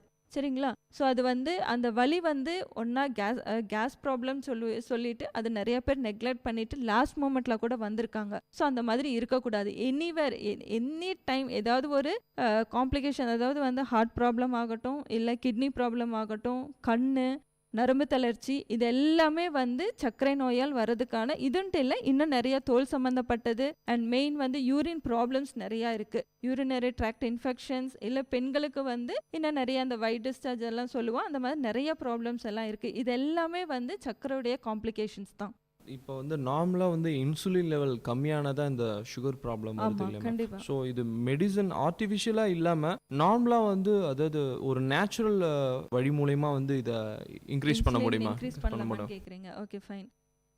அதாவது வந்து பார்த்தீங்கன்னா வந்து மெயினாக வந்து it depends on the individual தான் எதுவுமே. ஓகேங்களா? So we should give them a very good awareness. So first சர்க்கரை எதனால வந்துச்சுன்னு அவங்களுக்கு வந்து தெரியணும். அடுத்தது வந்து நம்ம உடம்புல வந்து அந்த இன்சுலின் அளவு கம்மியானதுனால தான் வந்து சர்க்கரை நம்மளுக்கு வந்திருக்கணும்னு தெரியுது. ஸோ எப்படி வந்து அடுத்தது வந்து இன்சுலினை இன்க்ரீஸ் பண்ணணும், அதை வந்து எப்படி நம்ம நார்மல் லெவலுக்கு எடுத்துகிட்டு வரணும். So once insulin is coming back to you will be free out of the disease. அதை எப்படி பண்ணணும் அப்படின்னா அதுக்குன்ட்டு ட்ரீட்மெண்ட் எதுவும் பெருசாக கிடையாது. The only thing is you have to go for a brisk exercise. நல்ல ஒரு வாக்கிங் பண்ணுங்க, தட்ஸ் இனஃப். அதுவே வந்து உங்களுக்கு ஆட்டோமேட்டிக்காக வந்து எடுத்துக்கும். அப்படி முடியாத பட்சத்தில் ஒரு சிலருக்கு வந்து ஓல்டேஜில் இல்லை ஒபிசிட்டியில், ரொம்ப ஒபிசிட்டியில் இந்த மாதிரி வர்றப்ப தான் you will B going for artificial. அதாவது வந்து நம்ம வெளியே வந்து இன்சுலினை உடம்புல செலுத்திட்டு அதை வந்து மெயின்டைன் பண்ணுறோம். அது ரெண்டு தான் நம்மளுக்கு மெயினாக சொல்கிறது.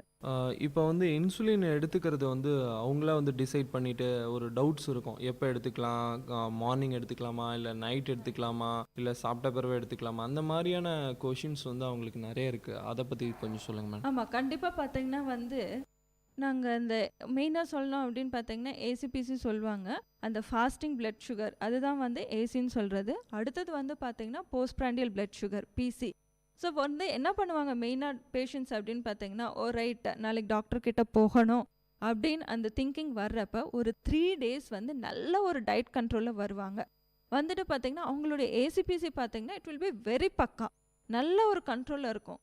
அதே இது ஆனால் நாங்கள் வந்து அதை எடுத்துக்கிறது கிடையாது. நாங்கள் மெயினாக எடுத்துக்கிறது வந்து HbA1cன்னு சொல்லுவோம். அதாவது வந்து கிளைகோசிட்டட் ஹீமோக்ளோபின் லெவல். அது வந்து என்ன கொடுக்கும் அப்படின்னா ப்ரீவியஸ் 3 months அந்த 90 days சுகர் லெவல் கொடுக்கும். அதாவது அந்த HbA1cங்கிறது வந்து பார்த்தீங்கன்னா normal level is up to 4 to 6%. But ACBC will be normal. அந்த HbA1cன்னு சொல்கிற அளவு வந்து பார்த்தீங்கன்னா 8, 9, 10, 16, 17, 18 வரைக்கும் நாங்கள் இங்கே பார்த்துருக்கோம். ஸோ அந்த மாதிரி ஒரு 9, 10 அந்த மாதிரி போகிறப்ப பார்த்தீங்கன்னா கண்டிப்பாக வந்து இன்சுலின் அவசியம் தேவைப்படுது.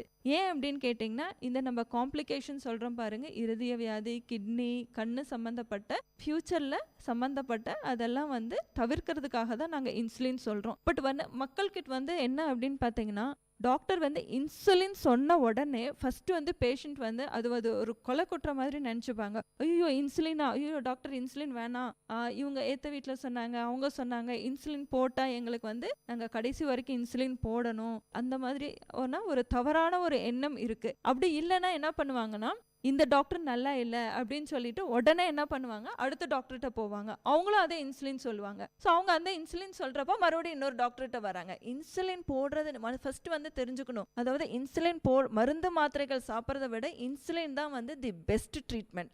லைஃப் லாங் நீங்கள் இன்சுலின் தவிர்க்கணும் அப்படின்னா அந்த HbA1c லெவலில் நீங்கள் நார்மலாக வச்சுட்டிங்கன்னா கண்டிப்பாக இதை வந்து தவிர்க்க முடியும். அடுத்தது வந்து பார்த்தீங்கன்னா இன்சுலின் சொல்கிறப்ப வந்து இன்சுலினில் வந்து நிறைய வெரைட்டிஸ் இருக்குது. ஸோ வந்து இப்போ இன்னும் நியூ ட்ரெண்ட்ஸ் வந்து நிறைய வந்துட்டுருக்கு. ஒரு நாளைக்கு ஒரு தடவை போட்டாலே போதும் அந்த மாதிரி இன்சுலின் கூட வந்துட்டுருக்கு. அதே மாதிரி 3 வேளை போடுறதும் இருக்குது, 2 வேளை போடுறதும் இருக்குது. இன்னும் நிறைய ஆராய்ச்சிகள் பண்ணிகிட்டே இருக்காங்க. நேசல் இன்சுலின் கூட ரீசெண்டாக பண்ணிட்டு இருக்காங்க. அந்த மாதிரி 24 hours இன்சுலின் பண்ணிட்டு இருக்காங்க. அந்த 24 மணி நேரத்துக்கு போடுற இன்சுலின் வந்து has come out very well. நல்ல நிறைய நாங்கள் வந்து சக்ஸஸ் பண்ணிட்டு இருக்கோம் இங்கே எங்கள் ஹாஸ்பிட்டலில். It has come out very well. அந்த மாதிரி நிறைய இன்சுலின் பண்ணிட்டு இருக்கு. இன்னொன்று நல்ல தெளிவாக தெரிஞ்சுக்கிறது மக்கள் என்ன அப்படின்னு கேட்டிங்கன்னா, இன்சுலின் போடுறதுனால எந்த விதமான ஆபத்து கிடையாது. ஸோ இன்சுலின் தான் என்னை பொறுத்த வரைக்கும் பார்த்தீங்கன்னா தி பெஸ்ட் ட்ரீட்மெண்ட். அடுத்ததா இப்போ வந்து நீரிழிவு நோயில் எந்த மாதிரியான டெக்னாலஜிஸ் நியூ ட்ரெண்டை வந்து ஃபாலோ பண்ணுறாங்க? இப்போ நிறையா முன்னாடி இருந்த காலகட்டத்துக்கும் இப்போ உள்ள காலகட்டத்துக்கும் ஏதாவது இம்ப்ரூவ்மெண்ட், ஏதாவது எனி சேஞ்சஸ் மேம்? கண்டிப்பாக இப்போ வந்து நிறைய சேஞ்சஸ் பண்ணிட்டு இருக்காங்க. ஸோ மெயின் திங் வந்து நீரழிவு அப்படின்னு பார்க்குறப்ப வந்து மக்களுக்கு வந்து அந்த விழிப்புணர்வு தான் ரொம்ப கம்மியாக இருக்குது. So we are mainly concentrating on the diabetic education. அந்த அவேர்னஸ் வர்ற ஒவ்வொரு பேஷண்ட் கிட்டேயும் ஃபர்ஸ்ட் டைம் வர்றப்ப nearly we spend 45 to 1 hour. So அதை பற்றி நாங்கள் வந்து அந்த நோய் எப்படி வருது, எதற்காக வருது, பின்னாடி அதனுடைய காம்ப்ளிகேஷன் ப்ரிவென்ஷன் பண்ணுறதுக்காக நிறைய நாங்கள் சொல்லிட்டு இருக்கோம். ஸோ இதெல்லாம் வந்து அவங்க follow பண்ணினாதான் there will be a fruitful. ஆனால் அது வந்து நாங்கள் இன்சுலின் அப்படின்னு சொல்கிறப்ப வந்து இந்த மாதிரி ஒரு மாற்றங்கள் இருக்கிறதுனால அதெல்லாம் வந்து அந்த அவேர்னஸ் எல்லாம் க்ரியேட் பண்ணிகிட்டு இருக்கோம். ஸோ கண்டிப்பாக அதே மாதிரி ட்ரீட்மெண்ட்டுன்னு பார்த்தீங்கன்னா வந்து முன்னே இருந்ததை விட இப்போ வந்து இன்னும் நிறைய வகையான ட்ரீட்மெண்ட்லாம் வந்து புதுசாக வந்துட்டே இருக்குது. எந்த மாதிரியான ஃபெசிலிட்டிஸ் வந்து ஸ்ரீ நாராயண ஹாஸ்பிட்டல் இங்கே வந்து ஃபாலோ பண்ணுறாங்க? எந்த மாதிரியான விஷயங்களை வந்து மக்கள் வந்து யூஸ் பண்ணிக்கிறாங்க மேம் இங்கே? கண்டிப்பாக இதில் வந்து பார்க்கணும் அப்படின்னு பார்த்தீங்கன்னா லைக் நாராயணி ஹாஸ்பிட்டல்லன்னு பார்த்தீங்கன்னா வந்து we are giving good education நல்லா கொடுக்குறோம். அதாவது மக்களுக்கு வந்து ஒரு பேஷண்ட் வந்து வர்றப்ப வந்து பார்த்தீங்கன்னா வந்து ஒரு டயபெட்டிக் எஜுகேட்டர் கிட்ட இருந்துட்டு we are giving an awareness program to the patient. இன்னொன்று வந்து பார்த்தீங்கன்னா எப்படி தவிர்க்கணும், என்ன ஏது ஒரு டயட் கவுன்சிலிங், உணவு பழக்க வகைகள் சொல்கிறோம். அதே மாதிரி டயபெட்டிக் எஜுகேட்டர் வச்சுட்டு நாங்கள் இந்த மாதிரி என்னென்ன சாப்பிடணும், என்னென்ன சாப்பிடக்கூடாது, என்னென்ன செய்யணும், அதே மாதிரி இன்சுலின் எப்படி எடுத்துக்கணும், அந்த மாதிரி எல்லாம் ஒரு விழிப்புணர்வு எல்லாமே கொடுத்து தான் அனுப்புகிறோம். இப்போ வந்து சுகர் வந்த உடனே அவங்க வந்து ஒரே ஒரு விஷயம் பண்ணுறாங்கன்னா இன்சுலின் எடுத்துக்கிறதோ இல்லை வந்து அதனுடைய செக்கப் மட்டுமே பண்ணிட்டு இருக்காங்க. மற்ற விஷயத்த வந்து அவங்க கவனிக்கிறது கிடையாது. இப்போ ஒரு கிட்னி டெஸ்ட்டாக இருக்கட்டும், இல்லை வந்து அவங்களோட இசிஜியில் லெவலை செக் பண்ணுறது, அந்த மாதிரி விஷயங்கள்லாம் இருக்குது. அதை பற்றி அது எப்படி மேம் பண்ணணும்? இயர்லி ஒன்ஸ் பண்ணுமா இல்லை வந்து 3 months ஒன்ஸ்? அந்த டியூரேஷன் பற்றி கொஞ்சம் சொல்லுங்கள். ஸோ இது வந்து சர்க்கரை நோய் பார்த்தீங்கன்னா அப்படின்னு பார்த்தீங்கன்னா நார்மலாக வந்து அந்த சுகர் லெவல்ஸ் ஃபஸ்ட்டு வந்து பார்த்தீங்கன்னா ஏசிபிசி பார்ப்போம். அதாவது fasting blood sugar and postprandial blood sugar. மெயினாக என்ன டெஸ்ட் பண்ணணும் அப்படிங்கிறது வந்து நான் சொல்கிறேன். அதாவது fasting blood sugar, postprandial blood sugar, HbA1c அதாவது 3 மாதத்துடைய சர்க்கரை அளவுகள் சொல்கிறோம். இன்னொன்று வந்து கிட்னி லெவல், சீரம் கிரியேட்டினின் பார்ப்போம். இன்னொன்று லிப்பிட்ஸ் பார்ப்போம், லைப்பிட் ப்ரொஃபைல் சொல்கிறது. 5 வகையான கொலஸ்ட்ரால் லெவல் இருக்குது. அதாவது அந்த 5 இதுலேயும் பார்த்தீங்கன்னா வந்து கெட்ட கொழுப்புதும் இருக்குது, நல்ல கொழுப்புதும் இருக்குது. ஸோ அதை எல்லாமே பார்க்கணும். அடுத்தது வந்து யூரின் மைக்ரோ ஆல்புமின் சொல்கிற யூரின் டெஸ்ட் பண்ணுவோம். இன்னொன்று இசிஜி கண்டிப்பாக பண்ணணும். அடுத்தது வந்து கண் சம்மந்தப்பட்ட ஃபண்டஸ் வந்து கண்டிப்பாக பண்ணணும். ஸோ இந்த டெஸ்ட் எல்லாம் பார்த்தீங்கன்னா வந்து இயர்லி ஒன்ஸ் கண்டிப்பாக பண்ணணும். ஸோ நல்லா ஒரு இந்த கிளைசமிக் இண்டெக்ஸ் வச்சிருக்க அந்த நல்ல ஒரு கிளைசமிக் ஸ்டேட்டஸில் இருக்க பேஷண்ட்ஸ் வந்து இயர்லி ஒன்ஸ் பண்ணினா போதும். ஸோ எவ்ரி டைம் வந்து இந்த எல்லா டெஸ்ட்டும் பண்ணணும்னு அவசியம் கிடையாது. அவங்க டாக்டரை கன்சல்ட் பண்ணால் கண்டிப்பாக அவங்க வந்து சொல்லுவாங்க எப்போ 6 மாதத்துக்கு ஒரு தடவை பண்ணணுமா, இல்லை அவங்களுடைய சுகர்ஸ் வந்து சில பேர் பார்த்தீங்கன்னா 500 600 அப்படின்னு சொல்லிட்டு நிறைய வச்சுட்டு இருப்பாங்க. ஸோ அந்த மாதிரி பார்க்குறப்ப பார்த்தீங்கன்னா வந்து HbA1c வந்து கண்டிப்பாக எடுத்துக்கணும். ஸோ HbA1c வந்து அவங்களுக்கு வந்து சொல்லணும், அந்த விழிப்புணர்வு அந்த டாக்டர் வந்து அவங்களுக்கு வந்து விழிப்புணர்வு கொடுக்கணும். அதாவது எவ்வளோ இருக்கணும் அப்படின்னு சொல்லிட்டு. If the HbA1c is around 6-7 அப்படின்னு இருந்துச்சு அப்படின்னா yearly once it's okay. But if it is more then 10 அந்த மாதிரி இருக்குன்னா ஸ்ப்ளிட் பண்ணிவிட்டு 2 ஹாஃப் இயர்லியாக பார்த்துக்கலாம். இன்னொன்று வந்து இந்த மற்ற காம்ப்ளிகேஷன்ஸ் சம்மந்தப்பட்டது இதெல்லாம் வந்து பார்த்தீங்கன்னா இயர்லி ஒன்ஸ் பண்ணினா போதும். மேம் இப்போ கரண்ட்டு ரிசர்ச், அதாவது இந்த விட்டமின் டி ரிலேட்டட் டயபெட்டிக்ஸ், அது ரிலேட்டட். ஆமாம், வைட்டமின் டி அப்படின்னு பார்த்தீங்கன்னா இந்த வைட்டமின் டி டிஃபிஷியன்சின்னு சொல்கிறோம். ஸோ இந்த வைட்டமின் டி டிஃபிஷியன்சி பார்த்தீங்கன்னா இப்போ இருக்கிற ஜென்ரேஷன்ஸ் ஆகட்டும், எல்லாருமே வந்து நம்ம வந்து வெளியே வந்து அந்த சன் எக்ஸ்போஸ்டரே கிடையாது. மெயின் பார்த்தீங்கன்னா அதுதான் வந்து ரீசன். ஸோ வந்து எல்லாருக்குமே வந்து பார்த்தீங்கன்னா இந்த வைட்டமின் டி டிஃபிஷியன்சி இருக்குது. ஸோ இதை வந்து எப்படி நம்ம ப்ரிவென்ட் பண்ணணும் அப்படின்னு கேட்டிங்கன்னா சன் எக்ஸ்போஸ்டர் பண்ணலாம். இன்னொன்று வந்து அதுதான் தி பெஸ்ட் ட்ரீட்மெண்ட். அடுத்தது வந்து பார்த்தீங்கன்னா மெடிசன்ஸ் தான். அதை தவிர இதெல்லாம் நம்ம வந்து சரி பண்ணுறப்ப வந்து இந்த மாதிரி ஒரு டயபெட்டிஸ் ஆகட்டும், இல்லை மற்ற தோல் வகைகள் சம்மந்தப்பட்டது, இல்லை போன் டிஃபிஷியன்சி, இது எல்லாமே வந்து தவிர்க்க முடியும். ஓகே மேம், இவ்வளோ நேரம் வந்து பல கேள்விகளுக்கு வந்து நீங்கள் பதில் சொல்லிட்டீங்க. அதாவது சர்க்கரை நோய் பற்றிய பல விழிப்புணர்வு விஷயங்களை வந்து நம்ம ஷேர் பண்ணிக்கிட்டோம். நிறைய விஷயம் தெரியாமல் இருக்கும். ஸோ டாக்டரை கன்சல்ட் பண்ணுறாங்க, ஆனால் அது சில விஷயத்தை ஃபாலோ பண்ணுறது தான். அதனால் பின்விளைவுகள் என்ன பல விஷயங்களை என் கூட ஷேர் பண்ணிட்டீங்க. இன்றைக்கி மருத்துவ நேரம் நிகழ்ச்சியில் என் கூட பங்கேற்றதற்கு விஐடி பண்பலை சார்பாக உங்களுக்கு தேங்க்ஸ் சொல்லிக்கிறோம். கண்டிப்பாக நான் இந்த இதில் சொல்கிறதுக்கு நான் வந்து கடமைப்பட்டிருக்கேன். ஃபர்ஸ்ட் வந்து I have to thank our Shri Sakthi Amma to giving me this good opportunity. அடுத்தது வந்து இந்த மாதிரி ஒரு டயபெட்டிஸை பற்றி சொல்கிறதுக்காக வந்து ஒரு சந்தர்ப்பம் விஐடி சார்பாகவும் கொடுத்ததுக்கு ரொம்ப நன்றி. நான் இப்போ பேஷண்ட் சொல்ல போகிறது என்ன அப்படின்னா, த ஒன்லி திங் இஸ் நடை நோய்க்கு விடை, அவ்வளோதான். ஸோ நீங்கள் எந்த அளவுக்கு நடக்கிறீங்களோ அந்த அளவுக்கு வந்து நீங்கள் நோயிலிருந்து விடை பெற முடியும். அதுதான். தேங்க்யூ. நேர்கள் இதுவரை கேட்டது மருத்துவ நேரம் நிகழ்ச்சியில் டாக்டர் சுபப்பிரியா கூட தான் நம்ம பேசிட்டு இருந்தோம். பல விஷயத்தை டிஸ்கஸ் பண்ணிட்டு இருந்தோம். இது விஐடி பண்பலை 90.8 விஐடி பல்கலைக்கழகத்தின் சமுதாய வானொலி. நேயர்கள் இதுவரை கேட்டது பல்வேறு மருத்துவ துறைகளிலிருந்து தேர்ச்சி பெற்ற மருத்துவர்களுடன் கலந்துரையாடல்.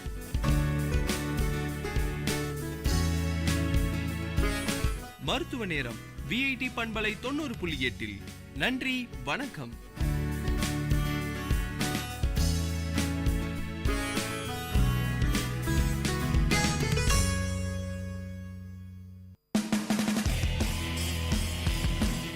உங்கள் விஐடி பண்பலை 90.8 வழங்கும் கருத்துக்களம். மக்கள் கருத்துக்கள் அரங்கேறும் ஒளித்தளம். உங்கள் குரல்களில் ஒருங்கிணையும் கருத்துக்களம். விஐடி பல்கலைக்கழகத்தின் சமுதாய வானொலியில். வணக்கம், இது விஐடி பண்பலை 90.8. இது உங்கள் நிகழ்ச்சி கருத்துக்களம். தொகுத்து வழங்குவது சஞ்சு. இன்றைய கருத்துக்களம் நிகழ்ச்சியில் நம்ம என்ன பார்க்க போறோம்னு பார்த்தீங்கன்னா, மக்கள்கிட்ட இந்த விஷயங்களை மாற்றணும் இல்லை சில விஷயங்களை நடைமுறைக்கு கொண்டு வரணும்னு இது போன்ற கேள்விகளுக்கு மக்கள் என்ன பதில் அளிக்கிறாங்கன்னு பார்க்கலாம். வாங்க நிகழ்ச்சிக்கு போகலாம்.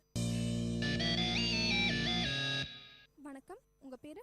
என் பேர் சுபஸ்ரீ. எங்கேருந்து வரீங்க? சத்தாச்சாரியில். இந்தியாவில் ஒரு விஷயத்த மாற்றணும்னா நீங்கள் என்ன மாற்றுவீங்க?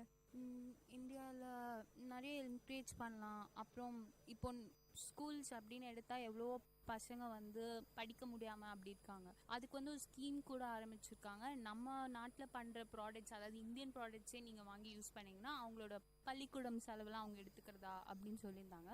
ஸோ அது மாதிரி நம்ம பண்ணுறனால நிறைய யங்ஸ்டர்ஸ் ஃபார்ம் ஆவாங்க, நிறைய எஜுகேஷன் வரும். அப்படி வர்றதுனால நிறைய டெவலப்மெண்ட்ஸ் இருக்கும் இல்லையா. இப்போது படிக்காதவங்களாம் அவங்களுக்கு தான் அந்த அருமை நல்லா தெரியும், அதனால் நல்லா படிப்பாங்க. இன்னும் நம்ம நாட்டை வந்து எங்கேயாவது நல்ல டெவலப்மெண்ட் ஸ்டேஜுக்கு கொண்டு போவாங்க. அக்ரிகல்ச்சர் அடாப்ட் பண்ணுவாங்க. ஸோ எஜுகேஷன் சப்போர்ட் கவர்மெண்ட் பண்ணலாம். அப்துல் கலாம் சார் சொன்ன மாதிரி இளைஞர்கள் கையில் தான் இந்தியா இருக்குன்னு சொன்னார். அதை பற்றி நீங்கள் என்ன நினைக்கிறீங்க? அது வந்து அவர் சொல்கிற மாதிரி தான். பட் இளைஞர்களுக்கு வந்து வாய்ப்பு கொடுக்கணும். நிறைய பேர் அதுக்கு ஸ்டெப் ஃபார்வர்ட் வராங்க, நிறைய ட்ரை பண்ணுறாங்க. பட் ஆனால் வந்த ஃபேஸஸே தான் வருது. இப்போ ஏதாவது ஒரு புதுசாக ஒரு லான்ச் பண்ணுறாங்கன்னா அது பண்ணவங்களே தான் பண்ணிட்டு இருக்காங்க. மேபி அந்த ஐடியா வந்து இளைஞர்களாக இருந்தாலுமே அவங்களோட பேர் வெளில வரதில்லை. ஸோ அதெல்லாம் கொஞ்சம், அதாவது இப்போ சோஷியல் மீடியா நிறைய வந்துடுச்சு.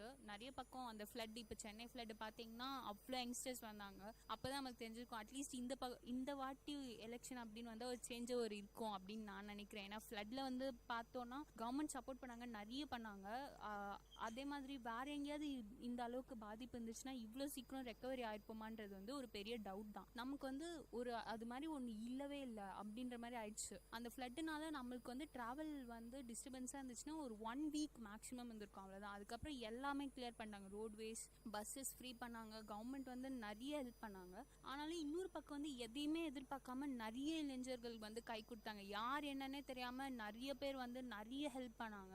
ஸோ அதெல்லாம் இளைஞர்கள் கையில் நிறைய இருக்கு. அவங்களுக்கு மட்டும் ஒரு பிளாட்ஃபார்ம் கிடச்சிச்சுன்னா அவங்க எங்கேயோ கூட்டிட்டு போயிடுவாங்க. எல்லாமே பண்றாங்க, எதுக்கும் தயங்குறது இல்லை, நிறைய ஹெல்ப் பண்றாங்க. ஸோ அவர் சொன்ன மாதிரி அது ஒரு வேலிட் பாயிண்ட். இளைஞர்கள் இப்போ இருக்கிற சமுதாயத்தில் ஏதாவது ஒரு வளர்ச்சி கொண்டு வர்றதுக்கு ஏதாவது செய்யணும்னா அது அவங்கள என்ன விஷயம் தடுக்குதுன்னு நினைக்கிறீங்க?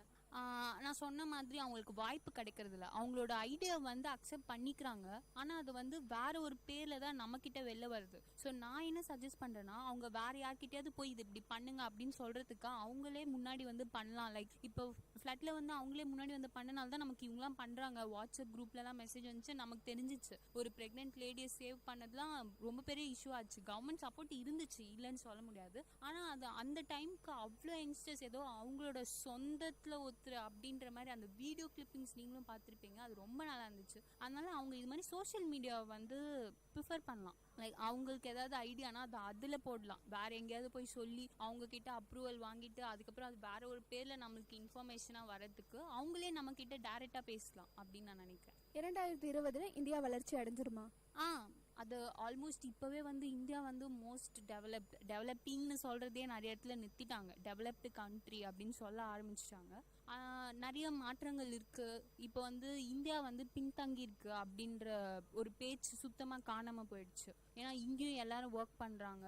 எல்லாமே ஒரு புவர் அப்படின்றதே இப்போல்லாம் நம்மளால பார்க்க முடியாது. இப்போ முன்னைக்கெல்லாம் எடுத்தோன்னா ஒரு கோவில் வாசலில் 10 பேர் உட்காந்து பெக் பண்ணிட்டு இருப்பாங்க. இப்போ அதுவே கிடையாது. அவங்களுக்கு ஒரு சொந்தமாக அவங்களே ஒரு பிடி ஷாப் ஏதாவது வச்சுக்கிறாங்க, நிறைய பண்ணுறாங்க. எதுவுமே பண்ண முடியலையா அவங்க வந்து பெக் பண்ணுறதை அவங்களுக்குள்ள ஒரு ஃபீல் வந்திருக்கு, ஒரு அவேர்னஸ் வந்திருக்கு. நம்ம பிச்சை எடுக்கிறதுக்கு நம்மளாம் சுயமாக ஏதாவது பண்ணலாம். நிறைய ஹோம்ஸ் இருக்குது. ஸோ வயசானவங்களால எதுவுமே பண்ண முடியலன்னா அவங்க அங்கே போயிடுறாங்க. அந்த ஹோம்ஸ்க்கு ஹெல்ப் பண்ண நிறைய யங்ஸ்டர்ஸ் இருக்காங்க. ஸோ இப்போவே இது இவ்வளோ வந்திருக்கு. 2020 வந்து கண்டிப்பாக ஃபுல்லாக வந்துடலனாலும் இதுக்கும் இன்னும் அதிகமாக டெவலப்மெண்ட் இருக்கும்னு நான் நினைக்கிறேன். இந்த மாற்றம் வந்தால் நல்லா இருக்கும் அப்படின்னு நினைக்கிற விஷயம் நான் சொன்ன மாதிரி எஜுகேஷன் சிஸ்டம் அது வந்து ரொம்ப நல்லாயிருக்கும். அதுக்கப்புறம் நம்மக்கிட்ட இருக்க கரெக்ஷன்ஸ் வந்து நம்மளே சரி பண்ணிக்கிட்டா நல்லாயிருக்கும். இப்போ நம்ம ஏரியாவில் வந்து ஏதாவது ஒரு ஃபால்ட்னா அது வந்து யாராவது வந்து சரி பண்ணுற வரைக்கும் அது வந்து யாருமே பார்க்க மாட்டேங்கிறாங்க. இப்போ பார்த்தீங்கன்னா ஏதோ ஒரு குழி தோன்றாங்க, அதனால அந்த ஏரியாக்குள்ளே வெஹிக்கிள்ஸ் வர முடியல. 2 வீலர்ஸ் மட்டும் வருதுன்னா 2 வீலர்ஸ் வச்சுருக்கவங்க மட்டும் அதை கண்டுக்காமல் அப்படியே வந்துடுறாங்க.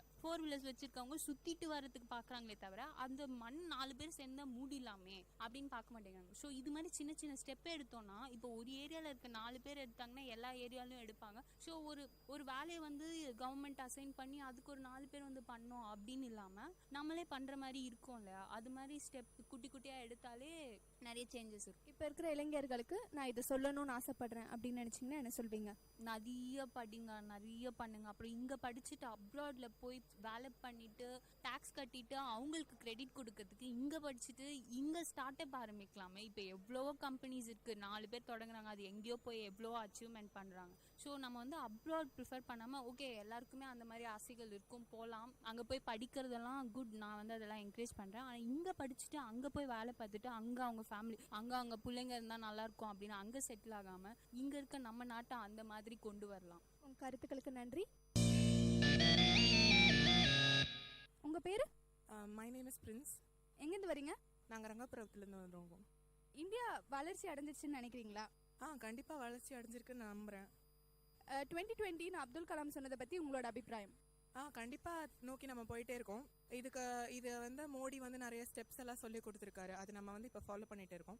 இதே இப்படி நம்ம ஃபாலோ பண்ணிகிட்டே இருந்தோம்னா கண்டிப்பாக 2020 நம்ம வளரசு ஆகிடலாம். அப்படின்ற இளைஞர்களோட உதவியோட கண்டிப்பாக இது வளரசு ஆகும் அப்படின்ட்டு நம்ம சொசைட்டியில் இந்த விஷயத்தை மாற்றணும், இல்லை புதுசாக ஏதாவது ஒரு விஷயம் வந்தால் நல்லாயிருக்கும் நீங்கள்? இந்தியாவில் அப்படின்னு பார்த்தோன்னா கார்பேஜ் சிஸ்டம் அது வந்து கண்டிப்பாக முக்கியமாக தமிழ்நாட்டில் அதை வந்து கண்டிப்பாக நான் மேம்படுத்தணும் அப்படின்னு நினைக்கிறேன். அண்ட் ஆல்சோ பாராட்டக்கூடிய விஷயம் அப்படின்னா மக்களோட யூனிட்டி. ஏன்னா இந்த ரெயின்னால நிறைய பேர் பாதிக்கப்பட்டாங்க. அப்போ வந்து மக்கள் தான் அவங்களோட உதவியெல்லாம் கொடுத்தாங்க. ஸோ அதை கண்டிப்பாக நம்ம பாராட்டி ஆகணும். உங்கள் கருத்துக்களுக்கு நன்றி. வணக்கம், உங்கள் பேர்? என் பேர் ஜெரால்டு ஸ்டீஃபன். எங்கேருந்து வரீங்க? நான் பிறந்தது மதுரை, ஆனால் இப்போ செட்டில்ட் ஆனது வந்து வெள்ளூர். இந்தியாவில் இந்த விஷயத்த மாற்றணும்னு நினச்சிங்கன்னா என்ன மாற்றுவீங்க? நாட் ஓன்லி ஸ்பெஷலி இந்தியாலையும் சரி, தமிழ்நாட்டிலையும் எடுத்துக்கிட்டாலும் சரி. இப்போ நம்ம தமிழ்நாட்டில் இருக்கிறோம். எந்த மாதிரி விஷயத்தை குறித்து கேட்குறீங்க? இல்லை, இந்த விஷயம் எனக்கு மாற்றினா கொஞ்சம் நல்லா இருக்கும், நம்ம கண்ட்ரி டெவலப்மெண்ட் நல்லா இருக்குமே, இன்னும் ஏன் இதை கொண்டு வரல அப்படின்னு உங்களுக்கு மனசில் படுற விஷயம்? அப்படின்னு படுற விஷயங்கள்லாம் நான் பார்த்து இப்போ ரீசெண்டாக எனக்கு தெரிஞ்ச விஷயத்தை பற்றி சொல்லணும்னா, ஃபார் எக்ஸாம்பிள் இந்த ரோடு போடுறது விஷயங்களை பற்றி சொல்லலாம். ஒரு இடத்துல ஒரு டேங்க் கட்டுறாங்க. ஒரு கவர்மெண்ட் எதனா ஒரு ஒர்க் செய்யுது அப்படின்னா அதை ஏன் பப்ளிக் அவங்க தெரியப்படுத்துறது இல்லை? மேபி சம்டைம்ஸ் என்ன பண்ணுறாங்க, இந்த மாதிரி பண்ணுறோன்னு சொல்லிட்டு ஒரு டெண்டரோ ஒரு ஏதோ ஒன்று சின்னதாக ஒரு பேப்பரில் ஒரு ஆடு கொடுத்துட்றாங்க. நம்மெல்லாம் we are all in the same road. நம்ம எல்லாம் அதே ஊரில் தான் இருக்கிறோம். மறுநாள் காலையில் எழுந்துச்சு பச்சை டிராக்டர் அதெல்லாம் நின்றுட்டு இருக்கோம். நமக்கே தெரியாது யார் என்ன பண்ணுறாங்கன்னு. ஒன்றும் இல்லை, இப்போ எங்கேயே பார்த்தீங்கன்னா கொஞ்ச நாளைக்கு முன்னாடி ரோட் போடுறேன்னு சொல்லி உடைச்சாங்க. நேர்லி 20-30 டேஸ் ஒரு குடிநீர் பைப் உடஞ்சிருந்தது. அதை யாருமே வந்து கேட்கவும் இல்லை, பார்க்கவும் இல்லை. அதில் நல்ல தண்ணி கெட்ட தண்ணி எல்லாமே கலந்து போயிட்டு இருந்தது. இதுக்கு சரியான ஆள்கிட்ட போய் யார் கம்ப்ளைண்ட் பண்ணுறதுன்னு கூட தெரியாமல் இருந்தாங்க.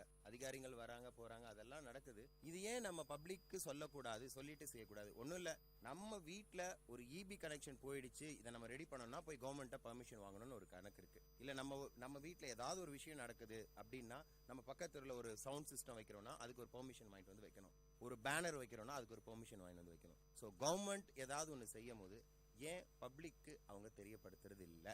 இதை வந்து ஈஸியாக தெரியப்படுத்தலாம். எப்படின்னா, சாதாரணமாக ஒரு ஓட்டர் ஐடி, ஒரு ஓட்டு போடுறவங்க வராங்க அப்படின்னா ஒரு ஸ்கூலில், அந்த ஏரியா சர்க்கிளில் உள்ள ஒரு ஸ்கூலில் ஒரு போர்டு ஓட்டுறாங்க. இந்த நபர்கள் வந்து இவங்களுக்கெல்லாம் இந்த ஓட்டு உரிமை இருக்குது, இவங்கெல்லாம் வந்து இங்கே போடலாம் அப்படின்னு சொல்லிட்டு வைக்கிறாங்க. ஸோ அந்த மாதிரி ஒரு கான்டாக்டோ இல்லை ஒரு தண்ணி தொட்டியோ இல்லை ஏதாவது ஒன்று கவர்மெண்ட் பெரிய ஒரு ப்ராஜெக்ட் செய்யும் போது நாங்கள் வந்து இந்த ப்ராஜெக்ட்டுக்கு ஒரு பேனரோ அல்லது ஒரு சின்ன இதுவோ அங்கங்கே ஒரு இது வைக்கலாம். ஸோ பப்ளிக் நோஸ், ஓகே, இன்னும் கொஞ்ச நாளில் நம்ம ஊருக்கு ஒரு ரோடு வரப்போகுது, இன்னும் கொஞ்ச நாளில் நம்ம ஊருக்கு ஒரு தண்ணி தொட்டி வரப்போகுது, அதுக்கு 1000 கோடி ஒதுக்கியிருக்கிறாங்க, 100 கோடி ஒதுக்கிறாங்க, இல்லை 10 கோடி ஒதுக்கியிருக்கிறாங்க, இதை இந்த கான்ட்ராக்ட்கார் தான் செய்ய போகிறாரு, இதுக்கு எதனா ஒரு சம்மந்தப்பட்ட ஆட்கள் தான் வருவாங்க, இதில் எதனா கம்ப்ளைண்ட்டோ இல்லை தெரிவிக்கிற விஷயம் தான் தெரிவிக்கலாம். ஸோ மக்களுக்கு தெரியுதில்ல இந்த தண்ணி தொட்டி கட்டுறதுக்கு எவ்வளோ செலவாச்சு, இந்த ரோடு போடுறதுக்கு எவ்வளோ செலவாச்சுன்னு அவங்களே தான் டிசைட் பண்ணி ஒரு கார்னரில் பேப்பரில் போடுறாங்களே ஒழிய பப்ளிக்கு தெரிகிற மாதிரி பண்ணலாம் அப்படின்றது என்னோட சஜஷன். இது ஒரு பெரிய விஷயம் இல்லை. சிம்பிளாக இந்த இடத்துல வரப்போகுதுன்னு தெரிஞ்சால் அங்கே ஒரு சின்ன ஒரு வினைல் போர்டோ ஏதோ ஒரு போர்டு வச்சு அதில் நாங்கள் இவ்வளோ ஒதுக்கியிருக்கிறோம், இதுக்கு இவ்வளோ பணம் நாங்கள் ஒதுக்கியிருக்கிறோம், இந்த கான்ட்ராக்ட் கம்பெனி தான் வந்து சீப்பஸ்ட்டாக பண்ணியிருக்கிறாங்க, அதுக்கு அவங்க இந்தந்த குவாலிட்டி ஜல்லிஸ், அயன் ராட்ஸ் இதெல்லாம் நாங்கள் போடுறோம் அப்படின்றத பப்ளிக்கு தெரியப்படுத்தினா தட் வில் பி ஃபைன். ஏன்னா மிஸ்டேக் ஆகிறதுக்கு சான்சஸ் இல்லை. நாளைக்கு யாருன்னா ஒருத்தர் கேட்பாங்க, ஏன்னா இதை பற்றி தெரியாமலே சரி கட்டுறாங்க போகிறாங்கன்னு இருக்கிறத விட அட்லீஸ்ட் அவங்களுக்கு தெரிஞ்சால் அது கொஞ்சம் நல்லா இருக்கும்னு தோணுது. அப்துல் கலாம் சொன்ன மாதிரி 2020 இந்தியா வல்லரசு ஆயிடும், அது யங்ஸ்டர்ஸ் கையில் தான் இருக்குன்னு சொல்கிறாங்க. அதை பற்றி உங்கள் அபிப்பிராயம்? அதை பற்றி அபிப்பிராயம்னு சொன்னா அவர் பெரிய மகான், genius, is a big man. அவர் அளவுக்கு போய் சொல்ல முடியாது. பட் சிம்பிளாக கேட்டிங்கன்னா நான் என்ன சொல்கிறேன் அப்படின்னா, இன்னைக்கு நம்ம இந்தியாலையும் சரி தமிழ்நாட்டிலையும் சரி நிறைய டேலண்டட் பசங்க இருக்கிறாங்க. அவங்களுக்கு சான்சஸ் கிடைக்கிறது, அவங்க திறமையான ஆட்கள் தான், அவங்களுக்கு ஸ்டேஜ் கிடைக்கிறது. They don't have a good stage. அவங்களுக்கு ஒரு ஸ்டேஜ் ரெடி பண்ணி கொடுத்தா they will show a talent. அதுதான் நான் சொல்ல வரேன். எப்படின்னு கேட்டிங்கன்னா, ஃபார் எக்ஸாம்பிள் சின்ன சின்ன விஷயங்கள் இன்னைக்கு எல்லாரும் நம்ம எல்லாம் இன்க்ளூடிங் மை செல்ஃப், இப்போ நம்ம டிவியில் எதனா ஒரு ப்ரோக்ராம் பார்க்குறோம்னா அந்த ப்ரோக்ராம் கொஞ்சம் நல்ல க்ரியேட்டிவிட்டியாக இல்லை ரொம்ப நல்லா இருந்தால் பார்க்குறோம். அந்த ப்ரோக்ராமுக்கு தான் மற்ற ஆட் கம்பெனிஸ் எல்லாம் சப்போர்ட் பண்ணுறாங்க. அப்போது சப்போர்ட் பண்ணும்போது மக்கள்கிட்ட போய் ரீச் ஆகுது அந்த ஒரு ப்ரோக்ராம். பாக்கி சேனல்ஸ்லேயும் ப்ரோக்ராம் போகுது, ஆனால் அது அவ்வளோவா ரீச் ஆகல. காரணம் என்னென்னா அவங்க ஆட் கொடுக்கறது இல்லை, அவங்கக்கிட்ட அந்த இது இல்லை. ஆனால் திறமை இருக்குது, நிறைய ஸ்டூடெண்ட் கிட்ட திறமை இருக்குது. ஆனால் அவங்கள வெளிப்படையாக கொண்டு வரதுக்கான ஸ்டேஜில் சிம்பிளாக சொல்லணும்னா எல்லாருமே டான்ஸ் ஆடுறாங்க, எல்லாருமே பாட்டு பாடுறாங்க, எல்லாருமே அந்த டிவி சேனலில் கூட வராங்க, ஹீரோஸ் வராங்க, சூப்பர் சிங்கர் வராங்க. இவங்கெல்லாம் எங்கேருந்து வராங்க?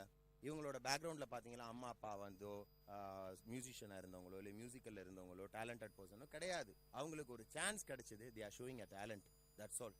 அந்த மாதிரி இன்னைக்கு இருக்கிற இளைஞர்களை வெளியே கொண்டு வரணும். நம்ம எல்லாம் பண்ணுறோம், போன வருஷம் யார்ப்பா இது பண்ணா, இது யார் பேசினா, போன வருஷம் இந்த கவிதை உரையாடல் யார் பேசினா, கவிதை யார் பேசினா, இவங்க பேசினா, அவங்களே கொண்டு வா அப்படின்றத விட புதுசாக தெரியலன்றானா அவனை அவனை ட்ரெயின் பண்ணி நீ பண்ணலாம்ப்பா வா அப்படின்னு ஒருத்தனை என்கரேஜ் பண்ணாலே போதும். கண்டிப்பாக எல்லாருமே வருவாங்க ஸ்டூடெண்ட், எல்லாருக்கும் சாதிக்கிறதுக்கான இது கிடைக்கும். உங்களுக்கு ஒரு சான்ஸ் கிடச்சி எனக்கு இது கிடச்சிருந்தா நான் இதை விட பெட்டராக இந்த மாதிரி செஞ்சுருப்பேன், அவங்க செய்யலையே அப்படின்னு யோசிக்கிற விஷயம்?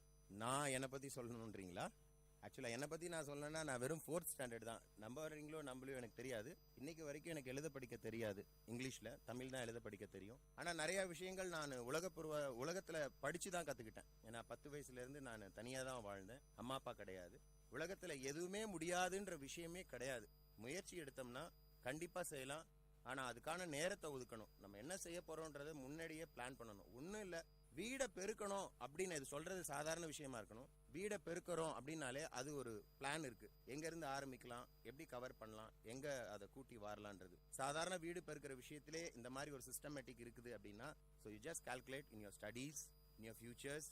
உங்களோட லைஃப்பில் நடக்கக்கூடிய எல்லா விஷயத்துக்குமே வி நீட் அ கால்குலேஷன். எப்படி பண்ணலாம், எந்த மாதிரி பண்ணால் ஜெயிக்கலாம் அப்படின்றது ரொம்ப இம்பார்ட்டன்ட். இப்போ இருக்கிற யங்ஸ்டர்ஸ்க்கு ஏதாவது ஒரு அட்வைஸோ இல்லை ஏதாவது சொல்லணும்னு நினச்சிங்கன்னா என்ன சொல்வீங்க? அம்மா அப்பா பேச்சை கேளுங்க, வேற எதுவுமே கேட்காதீங்க, அதுதான் நான் சொல்லுவேன். ஏன்னா இந்த உலகத்திலேயே சிறந்தவங்க யாருன்னா தாய் தகப்பன் மட்டும்தான். எப்பயுமே பேரண்ட்ஸ் வந்து ஒரு பெத்த பசங்களுக்கு வந்து கெட்ட விஷயத்த கொடுக்க மாட்டாங்க, நல்ல விஷயத்த தான் கொடுப்பாங்க. ஸோ நான் சொல்ற விஷயம் என்னன்னா, இன்னைக்கு நிறைய படிக்காம இருக்கிறோட பேரண்ட்ஸ் அவங்களோட பசங்களை பார்த்தீங்கன்னா நல்லா படிச்சு பெரிய ஆளா வந்திருப்பாங்க.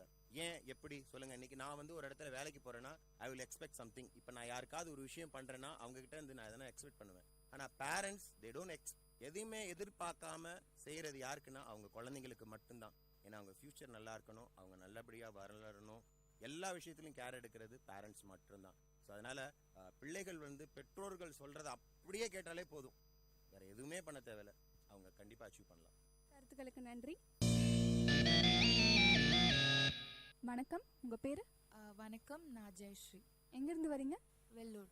இந்தியாவில் இந்த விஷயத்தை மாற்றணும் அப்படின்னு நீங்கள் நினைக்கிறது? இந்தியாவில் first of all caste system வந்து கேட்கக்கூடாது. ஃபர்ஸ்ட் எஜுகேஷனில் வந்து அந்த ஃபார்ம்ஸ்லாம் வந்து அதை எடுக்கணும். அப்பதான், ஏன்னா அந்த ஃபார்ம்லேயே வந்து இருக்கு இல்லையா ரிலீஜன் கேஸ்ட்னு, அதை எடுக்கணும். அப்புறமா தான் மீதி இடத்துலலாம் அது வந்து மறையும். அது இருக்கட்டும், நான் வந்து இருக்கக்கூடாதுன்னுலாம் சொல்லலை, ஏன்னா அது வந்து ட்ரெடிஷன் அப்படியே ஃபாலோ ஆகிட்டு வருது. ஆனால் அது வந்து எஜுகேஷன்லையோ இல்லை மீதி ரிசர்வேஷன் அது இதுன்னு அதெல்லாம் இருக்கக்கூடாது. அது வந்து என்னோட ஃபர்ஸ்ட் மெயின் திங்.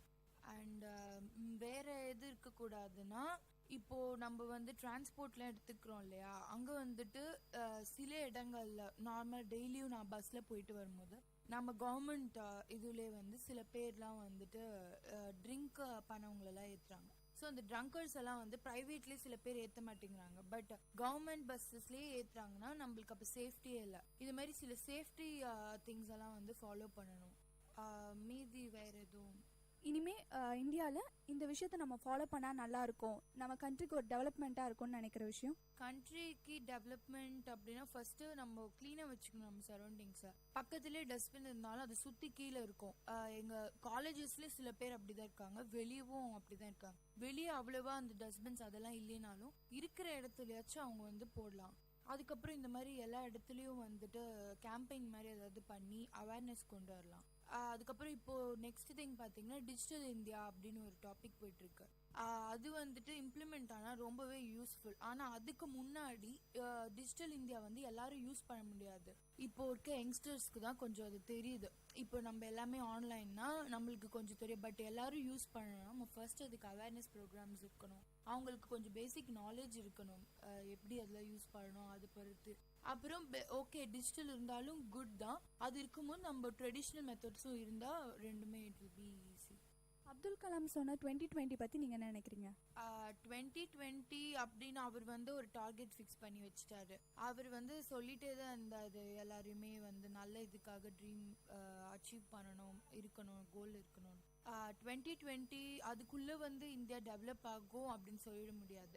ஏன்னா எல்லாருமே பேசுறாங்களே தவிர செயல்ல ஒண்ணுமே கிடையாது. அதனால ஃபர்ஸ்ட் ஒவ்வொரு திங்ஸும் இம்ப்ளிமெண்ட் பண்ணணும், அதுக்கப்புறம் தான் நம்ம வந்து இந்தியா வல்லரசு ஆகும் அப்படின்னு சொல்ல முடியும். இப்போ நம்ம வந்து நம்ம நாட்டிலேயே நிறைய இண்டஸ்ட்ரீஸ் எல்லாம் வெளிநாட்டோடது வந்துட்டு நம்ம பிளான் பண்றோம். இதுவே நம்மளோட இம்ப்ளான்டேஷன்ஸோ இல்லை வேற ஏதாவதோ அவங்க நாட்டில் நம்ம போய் கேட்டால் கண்டிப்பாக அவங்க வந்து அலோவ் பண்ண மாட்டாங்க, அக்ரிமெண்ட்டும் போட மாட்டாங்க. ஆனால் நம்ம அப்படி இல்லை, எல்லாத்தையும் வாங்கிக்கிறோம், எல்லாத்துக்கும் காசு கொடுக்குறோம், இந்த மாதிரி போயிட்டு இருக்கு. அதனால நிறைய சுற்றுச்சூழல் பாதிப்பும் ஏற்படுது. அதெல்லாம் தடுக்கணும் ஃபர்ஸ்ட். அதுக்கப்புறம் வந்து வேற என்னன்னா இன்னும் சில விஷயங்கள் இருக்கு, அதெல்லாம் மாறிட்டே வரணும். இந்த இண்டஸ்ட்ரீஸ்க்கு அலோவ் பண்ற மாதிரி நம்ம அலோவ் பண்ணக்கூடாது. நெக்ஸ்ட் வந்து நம்ம டொமஸ்டிக் ப்ராடக்ட்ஸை வாங்கணும், இந்தியன் ப்ராடக்ட்ஸை வாங்கணும். அடுத்த நாட்டு ப்ராடக்ட்ஸ் வாங்கினா நம்ம கட்டுறது எல்லாமே அவங்களுக்கு போயிடுது டேக்ஸ்ன்ற பேர்ல சில இதுவே நம்மளது நம்ம வாங்கி யூஸ் பண்ணலாம். அப்புறம் அது நம்மளது யூஸ் பண்ணணும்னா அது குவாலிட்டியும் வந்து நல்லா இருக்கணும். ஏன்னா குவாலிட்டி நல்லா இருந்தா கண்டிப்பா எல்லாரும் அதை தான் வந்து ப்ரிஃபர் பண்ணுவாங்க, நெக்ஸ்ட்டுக்கு போக மாட்டாங்க. வேற எதுவும் இல்லை. உங்க கருத்துக்களுக்கு நன்றி. வணக்கம், உங்க பேரு? ஐம் ஜன்னத். எங்க இருந்து வரீங்க? I'm from Vallalar, Vellur. இந்தியாவில் இந்த விஷயம் மாறணும், இல்ல இதெல்லாம் கொண்டு வந்தா இந்தியா வல்லரசு ஆகிறதுக்கு வாய்ப்பு இருக்கு? ஆல்ரெடி இந்தியா வல்லரசு ஆயிடுச்சு, இன்னும் வல்லரசு ஆகணும்ன்றது எந்த விஷயத்துல எனக்கு புரியல. But India has become a very developed country. Next to America, next to Russia, even Japan, இவங்களுக்கெல்லாம் போட்டி போட்டு நாம நல்லாவே இம்ப்ரூவ்மெண்ட். ஜப்பான்லாம் வந்து ரொம்ப நாள் ஆச்சு அந்த இதுலேருந்து ரிலீஃப் ஆகி வெளியே வருது. ஹீரோஷிமா நாகசாகிலேருந்து வெளியே வரதுக்கு எவ்வளோ நாள் எடுத்துக்கிட்டாங்க. பட் நாம் ரொம்ப நிறைய பேரிடர் பேரழிவெல்லாம் சந்தித்தாலும் நம்ம சீக்கிரமாக முன்னுக்கு எந்திரிச்சிட்டோம், நம்ம முன்னுக்கு வந்துட்டு தான் இருக்கோம். ஆனால் சில விஷயங்கள் இன்டைஜஸ்டிபிளாக நடக்குது இந்தியாவில். ஐ மீன் அப்துல் கலாம் சொன்ன மாதிரி சீக்கிரமாக 2020 மை ட்ரீம் கண்ட்ரி இன் 2020 அதெல்லாம் அவ்வளோ சீக்கிரம் நடக்காது. Because the wolves are living among ourselves. We Indians, some of our people, I mean some politicians, they are not living together.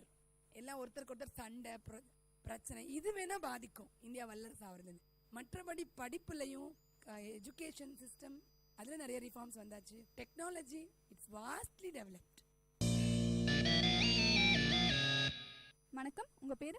என் பேர் அஜய். எங்கிருந்து வரீங்க? சத்தோச்சாரிலேருந்து. இந்தியாவில் நீங்கள் ஏதாவது ஒரு விஷயத்த மாற்றணும்னு நினைக்கிறது? டிராஃபிக் தான். இங்கே சிக்னல்ஸும் அதிகமாக இல்லை. அதை வந்து நம்ம சிக்னல்ஸ் அதிகப்படுத்தலாம், டிவிஷனாக வண்டியெல்லாம் பிரிக்கலாம், ரோட்வேஸ் அதிகப்படுத்தினாலே டிராஃபிக் மோஸ்ட்லி குறைஞ்சிடும். நீங்கள் புதுசாக கொண்டு வர்றது மூலமாக டெவலப் ஆகும் அப்படின்னு நினைக்கிற விஷயம்? டெவலப் ஆகும்னு நினைக்கிறது அக்ரிகல்ச்சர் மெயினாக நினைக்கிறேன்.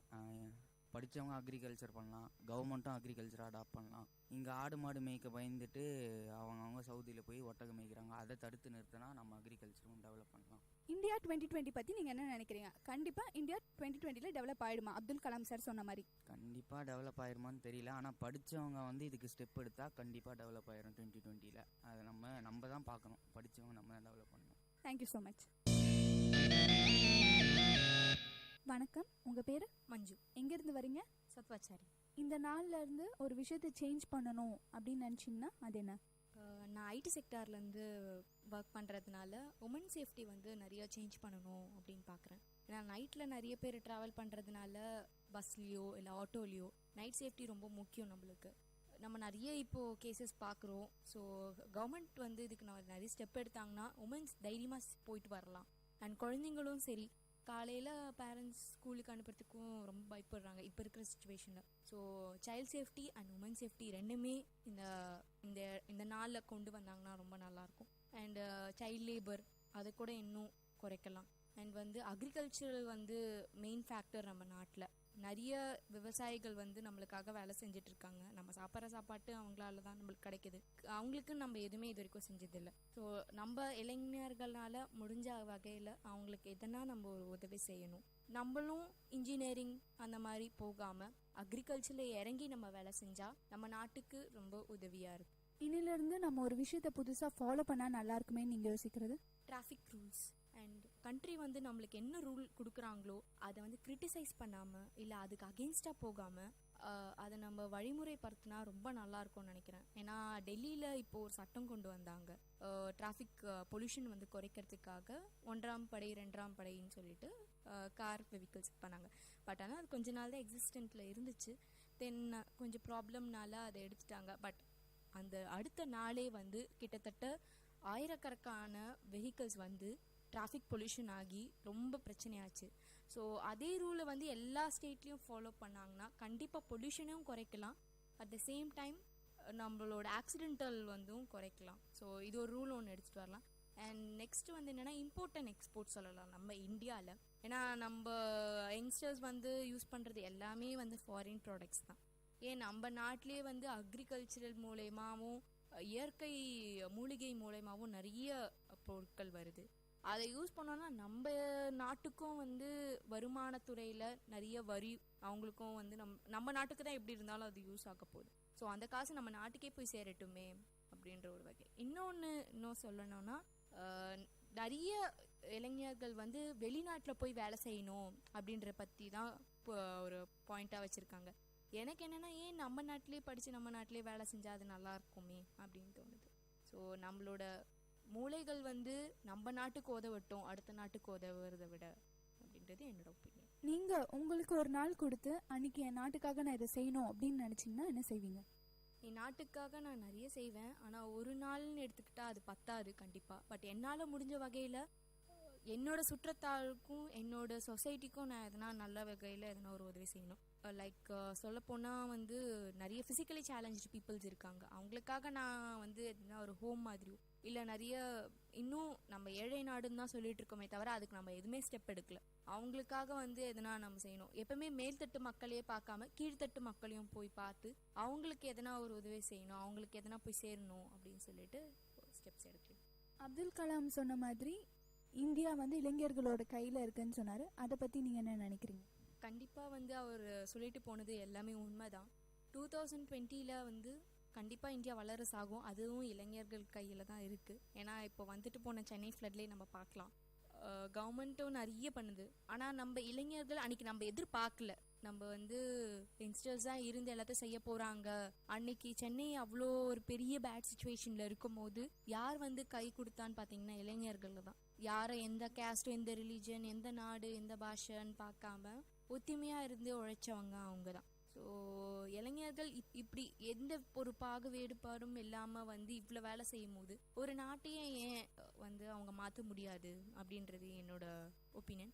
அண்டு நிறைய பேர் என்ன நினச்சின்னு இருக்காங்க, சின்ன பசங்களை கையில் சின்ன பசங்க கையில் வந்து நாட்டை கொடுத்தா அவங்க எப்படி நடத்துவாங்க அப்படின்னு கேட்டால் கண்டிப்பாக நடத்த முடியும். ஏன்னா இப்போ இருக்கிற யங்ஸ்டர்ஸ் வந்து எல்லாருமே சோஷியல் மீடியாலே இருக்காங்க அப்படின்றது ஒரு குற்றச்சாட்டு. ஆனால் அப்படி கிடையாது. அது மூலயமாவே நிறைய பேர் நிறைய மக்களுக்கு உதவி செஞ்சுட்டு வராங்க. அதை வந்து சென்னை ஃப்ளட் மூலயமாவே நம்ம நிறைய தெரிஞ்சுக்கிட்டோம். சோஷியல் மீடியா மூலயமா எல்லா வித மக்களுக்கும் போய் சேர்ந்துச்சு ஒரு நியூஸு. கடலூர் இருந்தாலும் சரி, பாண்டிச்சேரி, தமிழ்நாடு, ஸோ எல்லா ஸ்டேட் மக்களும் வந்து நம்மளுக்கு உதவுனாங்க. நாட் ஈவன் எல்லா கண்ட்ரி மக்களும் கூட வந்து நம்ம இந்தியாவுக்காக நம்ம சென்னைக்காக வந்து உதவுனாங்க. ஸோ அது ஒரு பெரிய எக்ஸாம்பிளாகவே சொல்லிக்கலாம். உங்கள் கருத்துக்களுக்கு நன்றி. இதுவரை நீங்கள் கேட்டுக்கொண்டிருந்த கருத்துக்களம் நிகழ்ச்சி இத்துடன் நிறைவடைகிறது. இது VET பண்பலை 90.8 தொகுத்து வழங்கியது சஞ்சு. நேயர்கள் இதுவரை கேட்டது மக்கள் கருத்துக்கள் அரங்கேறிய கருத்துக்களம் உங்கள் VET பண்பலை 90.8. நன்றி, வணக்கம்.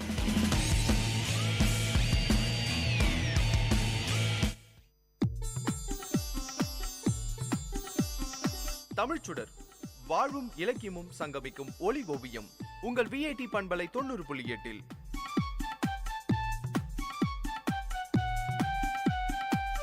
இன்றைய தமிழ் ஓவியம் தீட்டுபவர் ஜெயஸ்ருதி. வணக்கம். எல்லாருக்கும் நன்றாம் பணிதல் அவருள்ளம் செல்வர்க்கே செல்வம் தகைத்து. மனிதன் கடைபிடிக்க வேண்டிய நற்பண்புகள் பற்பல. அவற்றில் தலையாயது தன்னடக்கம். ஈகை குணம், அன்புடைமை இவையெல்லாம் சிறந்தவை. ஆயினும் தன்னடக்கம் இல்லாது போனால் இந்த பண்புகள் சிறக்காது. மனித வாழ்க்கைக்கு சிறந்த அடக்கம் தேவை. பழங்காலத்தில் அடக்கம் என்ற ஒரே சொல் பல பண்புகளை விளக்கியது. ஆனால் இன்று அடக்கம் என்ற பண்பு விரிந்து தனியே சொல்கிற வகையில் அமைந்துள்ளது. இந்த உலகத்தில் பெரும்பாலானோர் துன்பப்படுகின்றனர். துன்பங்கள் எதனால் ஏற்படுகின்றன? ஒரு பொருளை நம்ம கண்ணால பார்க்குறோம். பார்க்குறவங்க எல்லோரும் அந்த பொருளை பார்த்துட்டு பேசாம இருக்கிறது இல்லை. அதை எப்படியாவது அடையணும் அப்படின்னு பல பேர் நினைக்கிறாங்க. அந்த நினைப்பு ஆசையா வளருது. அதை பெற முயற்சி செய்யறாங்க.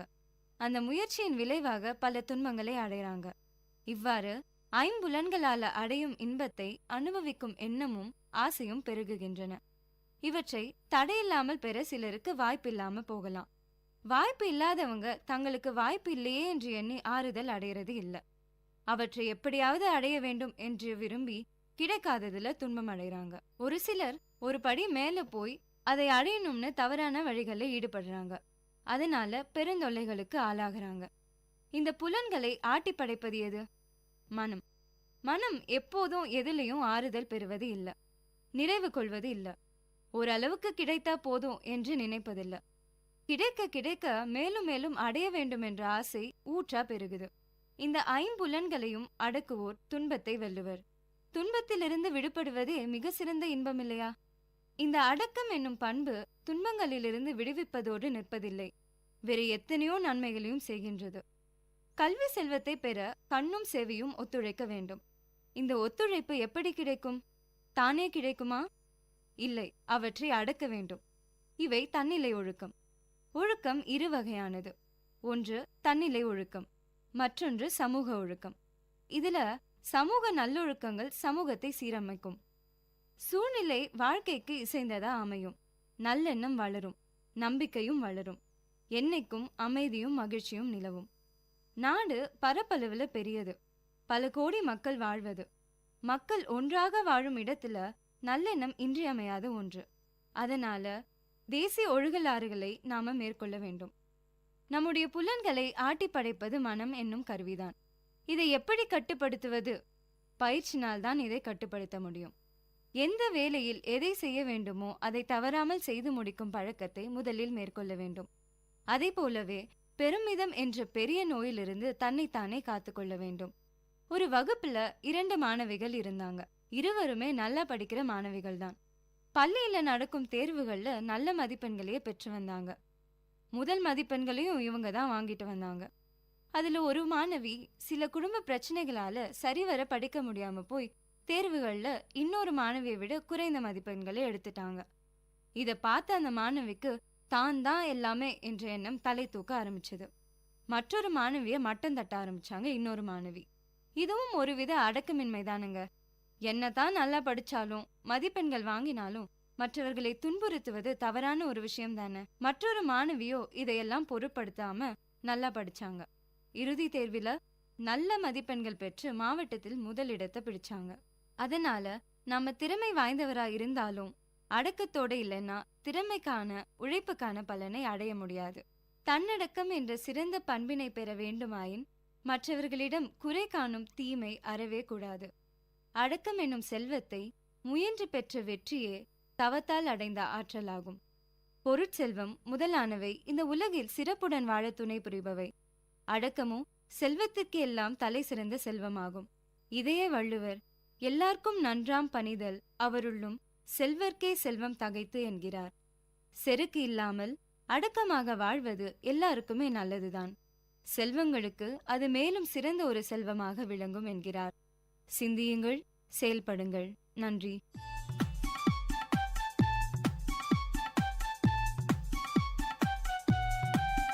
நேயர்கள் இதுவரை கேட்டது வாழ்வையும் இலக்கியத்தையும் இணைத்த ஒளி ஓவியம் தமிழ் சுடர். இன்றைய தமிழ் ஓவியம் தீட்டியவர் ஜெயஸ்ருதி. இது உங்கள் VAT பண்பலை 90.8.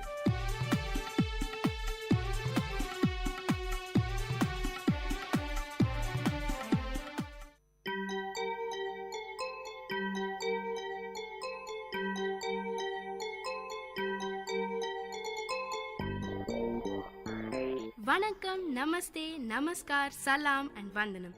நீங்கள் கேட்டுக்கொண்டிருப்பது VAT பண்பலை 90.8. இது VAT பல்கலைக்கழகத்தின் சமுதாய வானொலி. உங்க எல்லோரையும் புதுமை பெண்கள் நிகழ்ச்சிக்கு வரவேற்கிறேன். நான் உங்க அட்டானா. இந்த நிகழ்ச்சியில எவ்வளோ கடினமான சூழ்நிலையும் தனக்குன்னு ஒரு பாதையை அமைச்சுக்கிட்டு அதுல அவங்க பயணத்தை தொடர்ந்து அதுல வெற்றியும் அடைந்த பெண்களை பத்தி தான் நான் உங்களுக்கு சொல்ல போறேன்.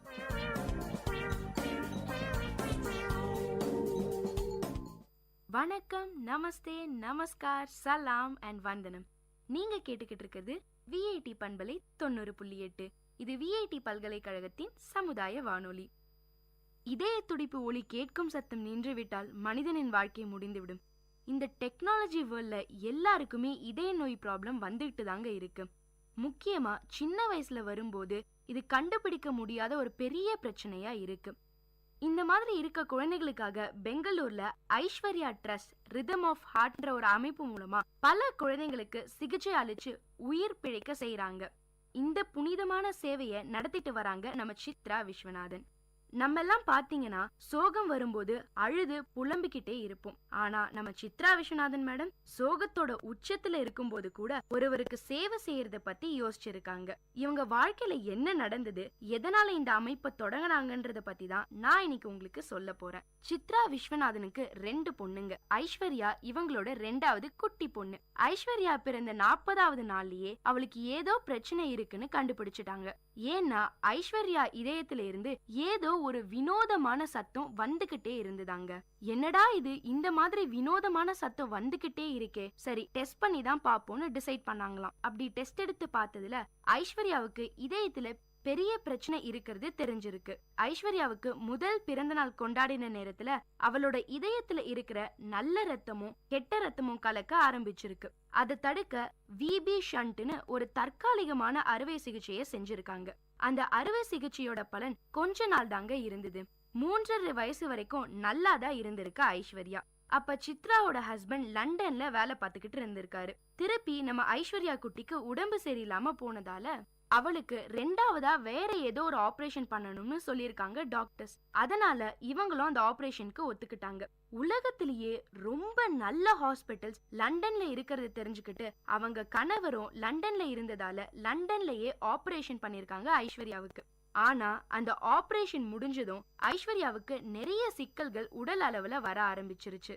கிட்டத்தட்ட 2 மாசம் ஃபுல்லா ஐசியூல இருந்தாங்களாம். ஐஸ்வர்யாவுக்கு இவங்களால முடிஞ்ச அளவுக்கு ட்ரீட்மெண்ட்ஸை கொடுத்திருக்காங்க. அவளை ரொம்ப நல்லா கவனிச்சுக்கிட்டாங்க சித்ரா. என்னதான் அவங்க ஐஸ்வர்யாவை காப்பாத்தணும்னு போராடினாலும் ஐஸ்வர்யாவை காப்பாத்த முடியல. ஐஸ்வர்யா இல்லாத இந்த உலகத்துல ஒவ்வொரு நாளும் ஒவ்வொரு யுகமா போயிருக்கு நம்ம சித்ரா விஸ்வநாதனுக்கு. அவ்வளவு ரணத்தையும் கஷ்டத்தையும் மனசுக்குள்ள போட்டு புழங்கிக்கிட்டு இருந்தாலும் அவங்க வார்த்தைகளிலையும் செயல்களையும் அந்த கஷ்டம் வெளிப்படவே இல்லை. சங்கு சுட்டாலும் வெண்மை தரும்னு சொல்லுவாங்க. அந்த மாதிரி அவங்களுக்குள்ள எவ்வளவு சோகம் இருந்தாலும் அதை வெளியே காமிக்காம மற்றவங்க வாழ்க்கையில சந்தோஷம் மட்டுமே கொடுத்துக்கிட்டு இருக்காங்க நம்ம சித்ரா. அந்த சந்தோஷமே ஐஸ்வர்யா ட்ரஸ்ட் மூலமா தாங்க கொடுத்துக்கிட்டு வராங்க. ஐஸ்வர்யாவுக்கு கான்ஜினென்டல் ஹார்ட் டிசீஸ்னு சொல்ற ஒரு பிரச்சனை தாங்க இருந்திருக்கு. இந்த பிரச்சனை இந்தியாவுல மட்டும் இல்லைங்க, உலகத்துல இருக்க பல நாடுகள்ல பல குழந்தைங்களுக்கு இது ஒரு பெரிய பிரச்சனையாவே இருக்கு. உலக அளவுல 1000ல் 1 குழந்தைக்கும் இந்தியா அளவுல 100ல் 1 குழந்தைக்கும் இந்த பிரச்சனை இருந்துட்டு வருது. இந்த கான்ஜினென்டல் ஹார்ட் டிசீஸ் என்னன்னு பாத்தீங்கன்னா, குழந்தை தாயோட வயித்துல இருக்கும் போதே அதோட இதயம் சரியா உருவாகாமலோ இல்ல ரத்த குழாய்கள் சரியா இல்லாத நிலை தாங்க ஏற்படுது. நாம இதை கண்டுபிடிக்க அல்ட்ரா சவுண்ட் ஸ்கேன் என்ற ஒரு கருவியை தான் பயன்படுத்துறோம். இத பயன்படுத்தினா 20 வார கர்ப்பத்திலேயே இந்த பிரச்சனை இருக்கா இல்லையான்னு உறுதிப்படுத்திடலாமா. அப்படி இல்லைனாலும் குழந்தை பிறந்த சில நாட்களிலேயே இதை கண்டுபிடிச்சிடலாம்னு சொல்றாங்க. அதே மாதிரி இந்த பிரச்சனையோட பிறக்கிற குழந்தைங்களுக்கு அறுவை சிகிச்சை இல்லாம கூட குணப்படுத்திடலாமா. ஆனா இந்த சூழ்நிலையும் அறுவை சிகிச்சை தான் செய்யணும்ன்ற பட்சத்துல இருக்க ஏழை குழந்தைகளுக்கு பத்தி யோசிச்சிருக்காங்க நம்ம சித்ரா விஸ்வநாதன். ஒரு நாள் சித்ரா விஸ்வநாதன் அவங்க அப்பா நாகராஜன் கிட்ட பேசிக்கிட்டு இருக்கும்போது இந்த பிரச்சனையை பத்தி சொன்னாங்களாம். உடனே நம்ம சித்ரா விஸ்வநாதனுக்கு ஒரு ட்ரஸ்ட் ஆரம்பிக்கலாம்னு ஒரு ஐடியா வந்திருக்கு. அதை அவங்க அப்பா கிட்ட சொன்னோனையும் அவங்க அப்பா உடனே ஏத்துக்கிட்டாராம். அது மட்டும் இல்லைங்க, அந்த ட்ரஸ்ட் நடத்த மிகவும் உதவி செஞ்சுக்கிட்டு வராரு. இன்னும் கூட அந்த ட்ரஸ்டுக்கு ஒரு முதுகெலும்பாவே இருந்துட்டு வராரு. இந்த கான்ஜினென்டல் ஹார்ட் டிசீஸை பொறுத்த வரைக்கும் அதுக்கான செலவு அந்தந்த குழந்தையோட கண்டிஷனை பொறுத்து தான் இருக்குமா. அப்படி பார்த்தா 1 லட்சம் ரூபாயிலிருந்து 4 லட்சம் ரூபாய் வரைக்கும் கூட செலவாகுமாம். இதனாலேயே இந்த மாதிரி குழந்தைங்களுக்கு ஹெல்ப் பண்ணணும்ன்ற நோக்கத்துல தான் இந்த ட்ரஸ்டையே ஆரம்பிச்சிருக்காங்க. கண்டிப்பா இந்த மாதிரியான ட்ரஸ்ட் ஆரம்பிக்கும் போது நமக்கு பணம் ரொம்பவே அவசியம்னு உங்களுக்கே தெரியும். அந்த மாதிரி நம்ம சித்ரா விஸ்வநாதனுக்கும் ஆரம்பத்துல ஒரு பெரிய சவாலா இதை எடுத்துக்கிட்டு பணம் திரட்ட ஆரம்பிச்சிருக்காங்க. அப்ப அவங்களுடைய சொந்தக்காரர்களும் ஃப்ரெண்ட்ஸும் நிறையவே ஹெல்ப் பண்ணிருக்காங்க. அப்புறம் சில கார்ப்பரேட் நிறுவனங்களும் இதுக்காக உதவி செஞ்சிருக்காங்க. அதுக்கப்புறம் அவங்க போட்ட ஃபர்ஸ்ட் பிளான் சிகிச்சைக்காக வர குழந்தைகளுக்கு முதல்ல ஒரு அரசு காப்பீட்டு திட்டத்தை அணுக வழிகாட்டணும்னு நினைச்சாங்க.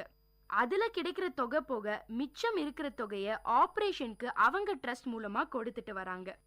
இந்த வினோதமான இதய நோயால பாதிக்கப்பட்ட குழந்தைகளை தேடி கண்டுபிடிக்க தமிழ்நாட்டுல உள்ள எல்லா மாவட்டங்கள்லயும் மாதம் ஒரு முறையாவது ஸ்கிரீனிங் கேம்ப் நடத்துவாங்களாம். அப்படி கண்டுபிடிக்கப்பட்ட குழந்தைகளுக்கு தேவையான சிகிச்சைய இந்த ட்ரஸ்ட் மூலமா கொடுத்துட்டு வராங்க. அது மட்டும் இல்லாம சின்ன சின்ன கவர்மெண்ட் ஹாஸ்பிட்டல்ஸ்ல இருந்து கூட குழந்தைகளை டெஸ்டுக்கு அனுப்புறாங்க. இப்ப கூட புதுச்சேரி கவர்மெண்ட் ஹாஸ்பிட்டல்ல பிறந்த குழந்தைகளுக்கான இலவச ஸ்கிரீனிங் டெஸ்ட் பண்ணிக்கிட்டு இருக்காங்களாம். அது மட்டும் இல்லைங்க, சென்னையில சைதாப்பேட்டையிலயும் புளியந்தோப்புலயும் மாநகராட்சி ஹாஸ்பிட்டல்ல இந்த ஸ்கிரீனிங் டெஸ்ட் நடத்திட்டு வராங்க. இந்த மாதிரி பிரச்சனை குழந்தைங்களுக்கு இருக்குன்னு அவங்க பேரண்ட்ஸ்க்கு தெரிய வரும்போது அவங்க எல்லாம் உடனே அதிர்ச்சி ஆயிடுறாங்க. இது மட்டும் இல்லாம இந்த ஆபரேஷன்ஸ்க்கு எவ்வளவு செலவாகுதுன்னு யோசிக்கும் போது ஒரு பெரிய ஸ்ட்ரெஸ்லயே இது அவங்களை கொண்டு போய் விடுது. அதனாலேயே ஐஸ்வர்யா ட்ரஸ்ட்ல இருக்க டாக்டர்ஸ் எல்லாம் பேரண்ட்ஸ் கிட்ட இதயத்தோட படத்தை வரைஞ்சி இதுதான் பிரச்சனைன்னு தெளிவா சொல்றாங்க. அது மட்டும் இல்லாம சிகிச்சைக்கான செலவை அரசு காப்பீட்டு திட்டத்தோட நிதி உதவியும் இவங்க ட்ரஸ்ட் மூலியமா கிடைக்குதுன்னு அவங்களுக்கு தைரியம் சொல்றாங்க. அதே மாதிரி சில குழந்தைங்களுக்கு சிகிச்சைக்கு முன்னாடி வரைக்கும் பேசவும் நடக்கவும் முடியாது. ஆபரேஷனுக்கு அப்புறம் அந்த குழந்தைகள் பேசுறதையும் நடக்கிறதையும் பார்க்கும்போது அவங்க பெற்றோர் ஆனந்த கண்ணீரோட சித்ராவுக்கு நன்றி சொல்றாங்க. இத பார்க்கும்போது சித்ரா விஸ்வநாதனுக்கு மனசு நிறைவாவும் ரொம்ப சந்தோஷமாவும் இருக்கு. இந்த மாதிரி பல உதவிகளை செஞ்சுட்டு வர நம்ம சித்ரா விஸ்வநாதன் அவங்களுடைய ட்ரஸ்டின் மூலமா அடுத்து குழந்தைகளுக்கான இதய மாற்று அறுவை சிகிச்சைக்கான உதவிகளையும் செய்ய தொடங்கியிருக்காங்க. இது வரைக்கும் பாத்தீங்கன்னா 3 குழந்தைகளுக்கு அறுவை சிகிச்சையை வெற்றிகரமா நடத்தி முடிச்சிருக்காங்க. இந்த கான்ஜினென்டல் ஹார்ட் டிசீஸை பொறுத்த வரைக்கும் இந்த நோயை நம்ம எவ்வளோக்கு எவ்வளோ சீக்கிரமா கண்டுபிடிக்கிறோமோ அவ்வளோ சீக்கிரம் சரி பண்ணிடலாம்ங்க. இதை கண்டுபிடிக்க தாமதம் செஞ்சா அறுவை சிகிச்சையால கூட குணப்படுத்த முடியாது. HIV மாதிரியோ இல்ல கேன்சர் மாதிரியோ இந்த நோய்க்கான விழிப்புணர்வு மக்கள் கிட்ட இல்ல. அது மட்டும் இல்லாம இந்த ட்ரஸ்டின் மூலமாக சென்னை, மும்பை, பெங்களூர்னு பல இடங்கள்ல இந்த நோய்க்கான விழிப்புணர்வை பரப்பிக்கிட்டு வராங்க நம்ம சித்ரா. ஒவ்வொரு குழந்தையும் இந்த நோயில இருந்து விடுவித்து அவங்களோட உயிரை காப்பாத்தணும்ன்றதுதான் இந்த ஐஸ்வர்யா ட்ரஸ்டோட நோக்கமேங்க. குழந்தையை இழந்ததோட பெரிய வலிய இன்னமும் அவங்களால மறக்க முடியல. அது வாழ்நாள் பூரா அவங்க கூடவே இருக்கும்னு சொல்றாங்க. நம்ம சித்ரா விஸ்வநாதன் ட்ரஸ்ட் மூலியமா இதுவரைக்கும் 700 குழந்தைகளுக்கும் மேல உயிரை காப்பாத்திருக்காங்களாம். இந்த குழந்தைங்களோட உருவத்திலையும் உயிர்லயும் அவங்க ஐஸ்வர்யாவையே பாக்குறதா சொல்றாங்க. அது மட்டும் இல்லாம ஐஸ்வர்யா அவங்களோடய இருக்கிறதாவும் தோணுதாம். என்ன நேயர்களே, நம்ம சித்ரா விஸ்வநாதனோட இந்த சேவை எவ்வளவு முக்கியம், அதனால எவ்வளவு குழந்தைங்க பயனடைறாங்கன்னு உங்களுக்கு தெரிஞ்சிருக்கும். இதை செய்ய நம்ம சித்ரா விஸ்வநாதன் எவ்வளோ கஷ்டப்படுறாங்கன்னு உங்களுக்கு தெரிஞ்சிருக்கும். ஆனாலும் அவங்க கனவை நினைவாக்குற இந்த போராட்டத்துல போராடிக்கிட்டே தான் இருக்காங்க. இதே மாதிரி இன்னொரு புதுமை பெண்ணோட உங்களை சந்திக்கும் வரை உங்களிடமிருந்து டாடா பை பை சொல்லி விடைபெறுவது உங்க அட்டானா. இது VIT பண்பலை 90.8.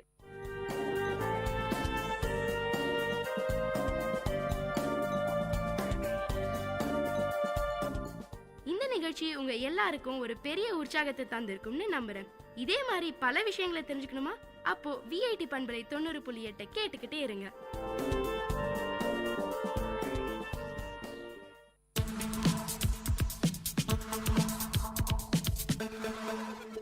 Way to success. Uncommon scenes, inspiring stories from real life heroes in VIT Community Radio 90.8.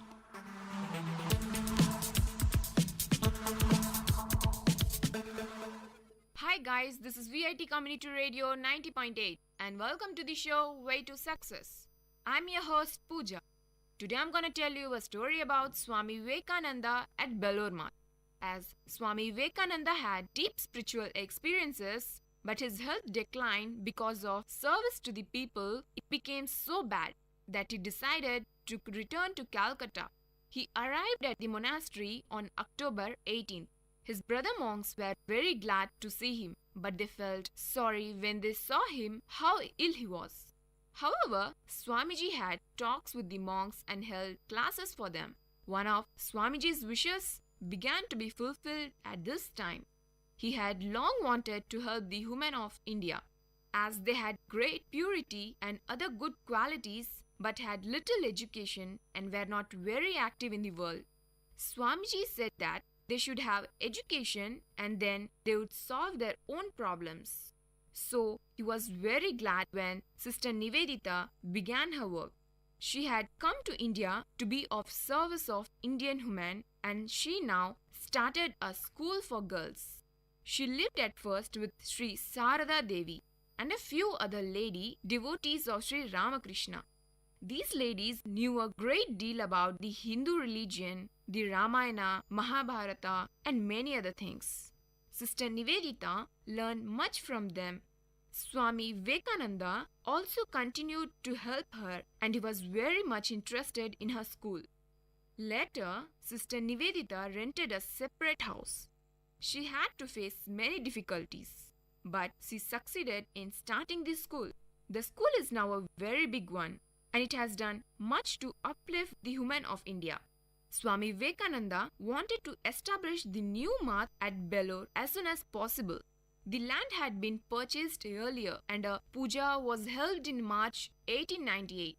Soon after, the work on the building was begun. In December, Swamiji and a few monks moved into the new monastery and soon all the monks began to live there. Swamiji believed that the new math would become very great. It would be a center where all religions and religions teacher would be honored. The new ideas would spread from there and people would come from all over the world. Swami Saradananda, who had been working in America, came back to India at the call of Swamiji. Swamiji asked him to help organize the new math and this work went on successfully. Much time was spent in spiritual talk and study of the scriptures. Strict rules were followed there. Swamiji also began to train the monks as preachers.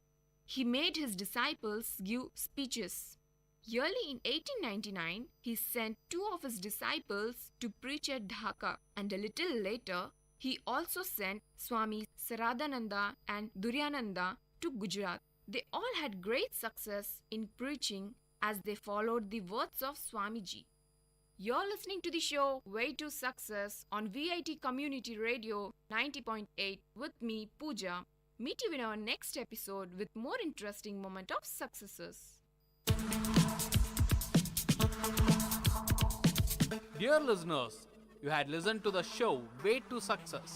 We will meet you with more uncommon stories from real life heroes in VIT Community Radio 90.8.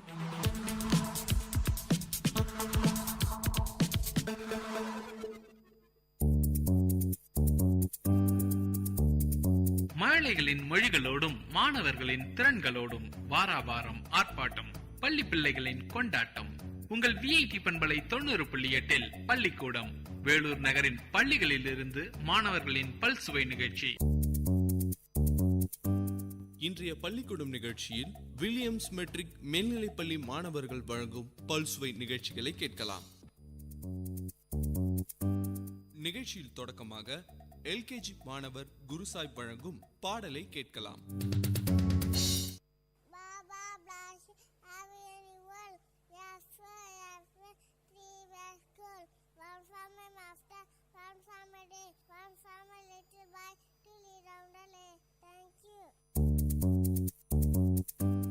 நிகழ்ச்சியில் அடுத்ததாக LKG மாணவர் ஹரிஹரன் வழங்கும் பாடலை கேட்கலாம்.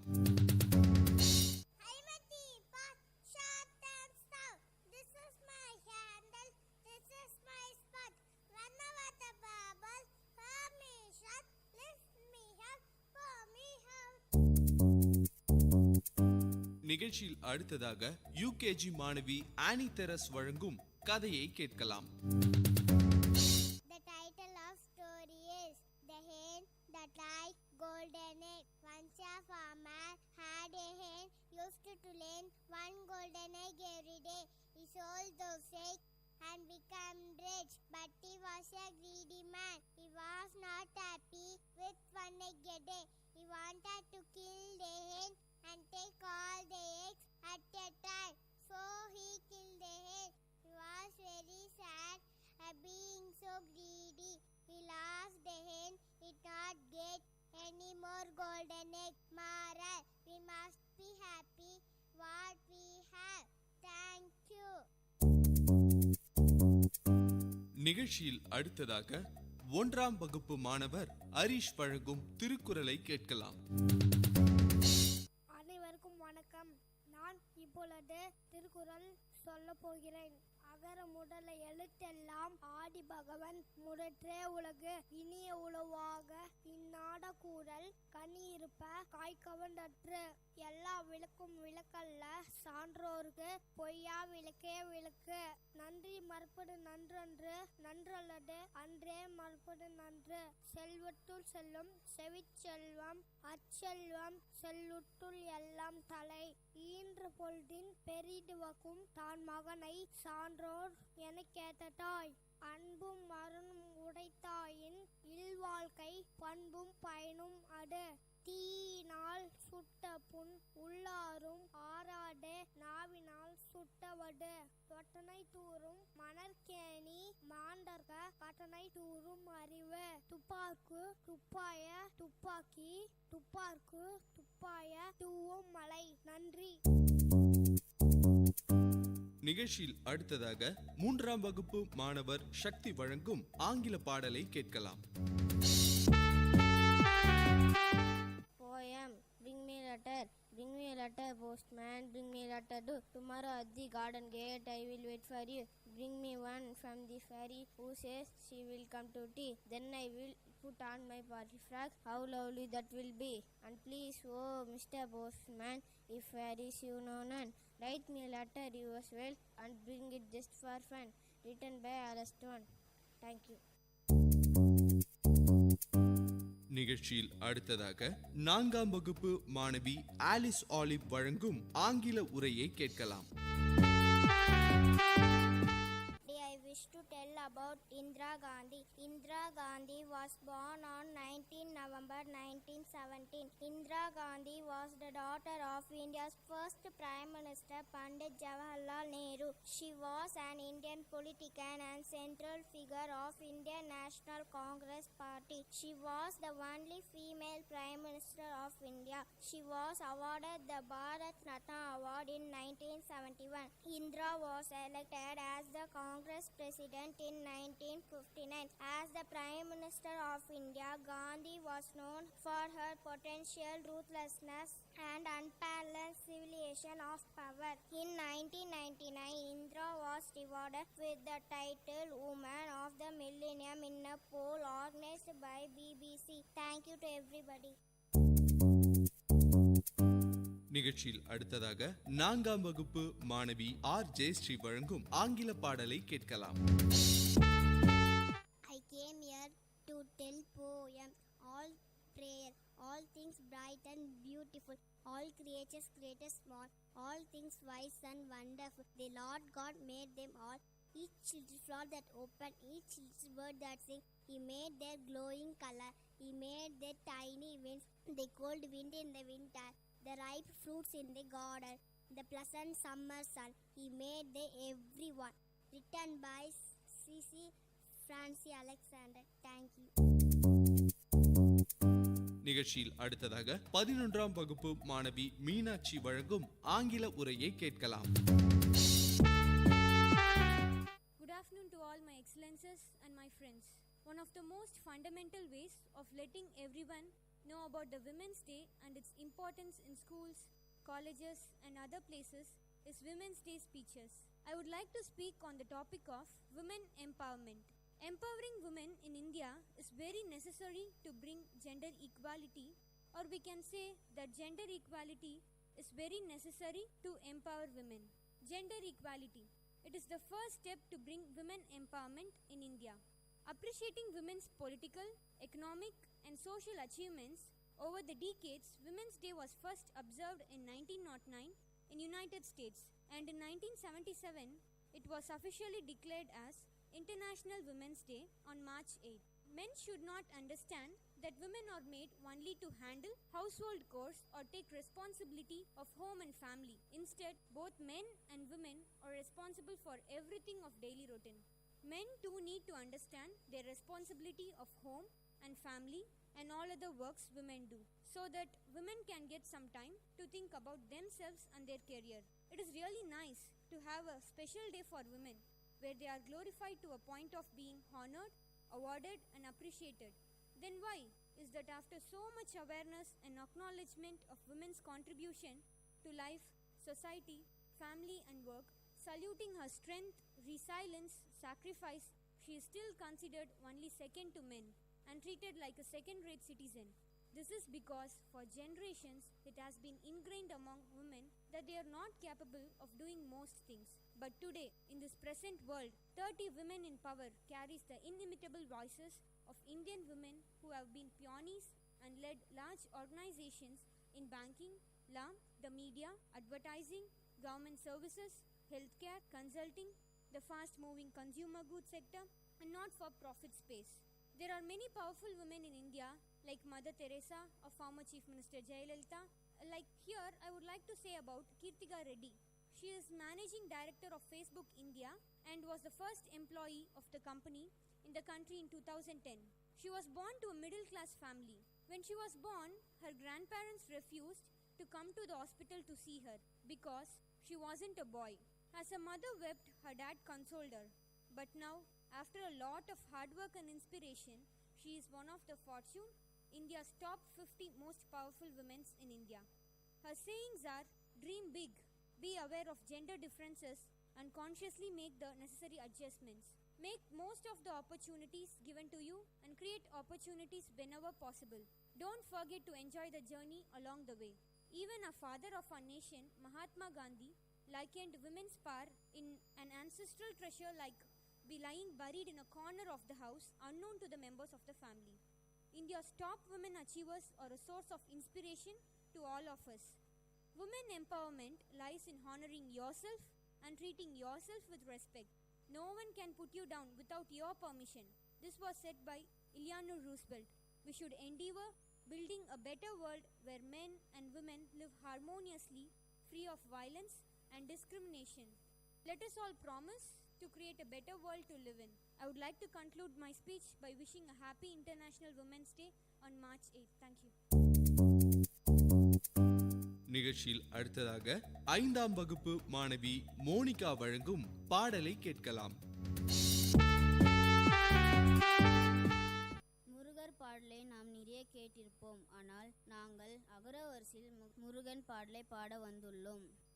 அன்பருக்கு அன்பனே வா வா சண்முகா, ஆறு படை வீடுடைய வா வா சண்முகா, இன்பமய ஜோதியே நீ வா வா சண்முகா, ஈசனுமே பாலகனே வா வா சண்முகா, உலகசெயல் மறுபவனே வா வா சண்முகா, ஊமைக்கு நேசிப்பவன் வா வா சண்முகா, எட்டு குடி வேலவனி வா வா சண்முகா, ஏழுமையில் வாகனமே வா வா சண்முகா, ஐங்கர கிளையவனே வா வா சண்முகா, அகிலோக நாயகனே வா வா சண்முகா, ஒய்யாரி வல்லிலனே வா வா சண்முகா, ஓங்கரந்த தத்துவமே வா வா சண்முகா, அவ்வைக்கு நேசித்தவன் வா வா சண்முகா, அருணகிரி கருள் சுகந்தாய் வா வா சண்முகா, ஆடிவாணி ஓடிவாணி வா வா சண்முகா, ஓடிவாணி ஆடிவாணி வா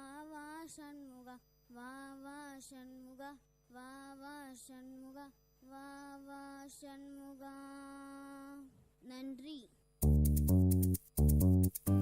நிகழ்ச்சியில் அடுத்ததாக 10ஆம் வகுப்பு மாணவி ஆனந்தி வழங்கும் தமிழ் உரையை கேட்கலாம்.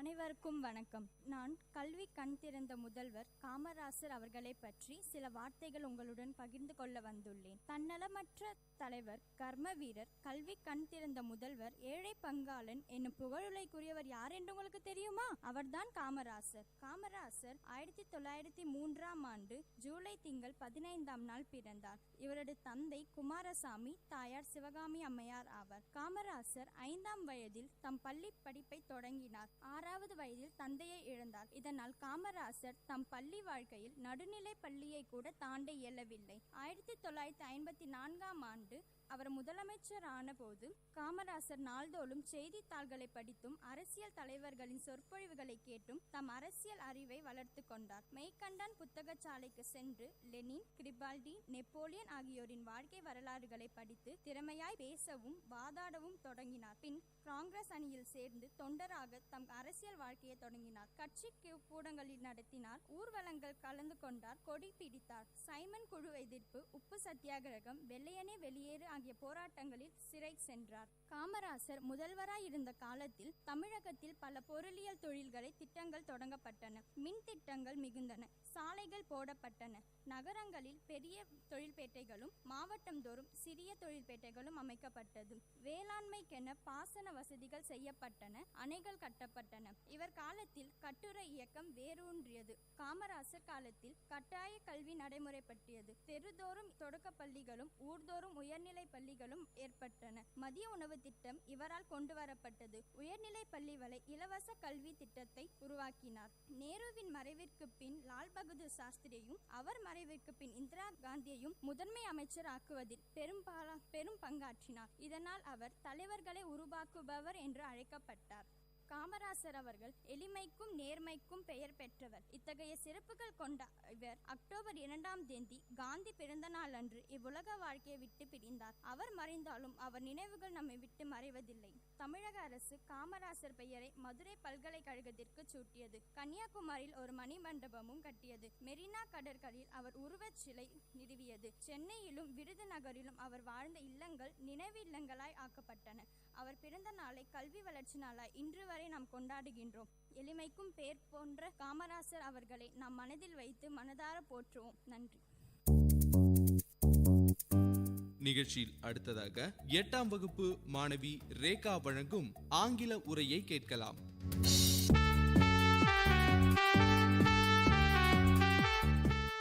My name is Rekha. I am studying in 8th standard. I am going to talk about global warming. What is global warming? Global warming is the average temperature of Earth has increased since 1915 until now. The temperature continuing increasing global warming can also refers to climate change that cause an increase the average temperature and the consequent increase the global warming mean temperature due to greenhouse gases is called global warming. Causes of global warming. Global warming is a serious issue and is not an issue but a number of environmental issues of global warming is a rise in the surface the temperature of Earth has changed various life form on the Earth. Natural causes of global warming. The climate has continuously for centuries. The global warming happened because natural rotation for sun changes intensity of sunlight and moving closer to the Earth. Another cause of global warming is greenhouse gases. Greenhouse gases carbon monoxide and sulfur dioxide. It trap solar heaters rays and prevent from escaping from the surface of the Earth. This has caused the temperature of the Earth increase. Volcanic eruptions are another issue that cause global warming. For intense single volcanic eruption will release amount of carbon dioxide and as the temperature once carbon dioxide increase the temperature of Earth. Increase and greenhouse trap the solar radiation of the Earth. The gas of carbon dioxide of sources burning of coal, timber, it leads to global warming. How to stop the global warming? Now there are solutions that we can stop global warming. However, we human and governments need to move forward to implement the global warming solution. To reduce global warming, we can reduce global warming. The contribution of greenhouse gases to the atmosphere. Therefore, the solution that we can reduce global warming are reducing gasoline, electricity, and our activities that cause global warming. To reduce gasoline mean we have a choice to choose a hybrid car that produce using gasoline. Beside petrol price are increasing. If a person every day drives to work, they need to pump petrol after 3 days and causes carbon dioxide. Another way to reduce gasoline is take public transport or carpool to work. Another way to reduce global warming is recycle can reduce garbage, plastic bags, bottles, paper or glass. When we buy food, we can use own containers instead of plastic bags. Another example is after finish drinking the water from bottle, we can reuse it and help save environment. Finally, humans should stop open burning such as burning dry leaves or burning garbage. It will release carbon dioxide and toxic in burning garbage. With plastic beside, government should reduce deforestation because the earth temperature are increasing. Trees will help to improve the temperature on earth. Conclusion. Over all of this assignment, I have understood that earth is sick. We human need to heal the earth. Global warming have causes many problems for human, but we human who make global warming happens many people have died because of disaster or disease. Our generation should start take care of the earth, because in the next generation they will suffer if we do not reduce global warming. Therefore, the global warming is a serious issue now. Once again, global warming is a bad for farming. Thank you. நிகழ்ச்சியில் அடுத்ததாக 6ஆம் வகுப்பு மாணவி Monica வழங்கும் ஆங்கில பாடலை கேட்கலாம். Poem with a friend. I can talk with a friend and walk with a friend and share my umbrella in the rain. I can play with a friend and stay with a friend and learn with a friend and explain. I can eat with a friend and compete with a friend and even sometimes disagree. I can ride with a friend and take pride with a friend. A friend can mean so much to me. Written by Vivian Gold. Thank you. பள்ளிக்கூடம் நிகழ்ச்சியில் அடுத்ததாக 2ஆம் வகுப்பு மாணவி ஹேம பிரீத்தி வழங்கும் கதையை கேட்கலாம். The tortoise and the geese. Once there lived a tortoise in a large tank. There were two geese as friends. There was no rain for a long time. The tank began to dry up. They decided to fly to some other place where they could find enough food. Dear tortoise, the geese said, what can we do to help you out of the situation? You cannot fly, but somehow you must take me with you. The tortoise said, bring me a stick. I shall hold the middle of the stick with my teeth, while you can hold the two ends of the stick with your beaks and fly up, taking me with you. As planned, the geese started flying, the people of the city noticed. They gathered in large numbers. They clapped their hands and shouted, "Why are those fools shouting at you? Fools shouting at you?" Tortoise wanted to open its mouth. He lost hold of the stick and down he fell. He crunched to death. Moral: pride goes before a fall. Thank you. நிகழ்ச்சியில் அடுத்ததாக 7ஆம் வகுப்பு மாணவர் விக்னேஷ் வழங்கும் ஆங்கில கதையை கேட்கலாம்.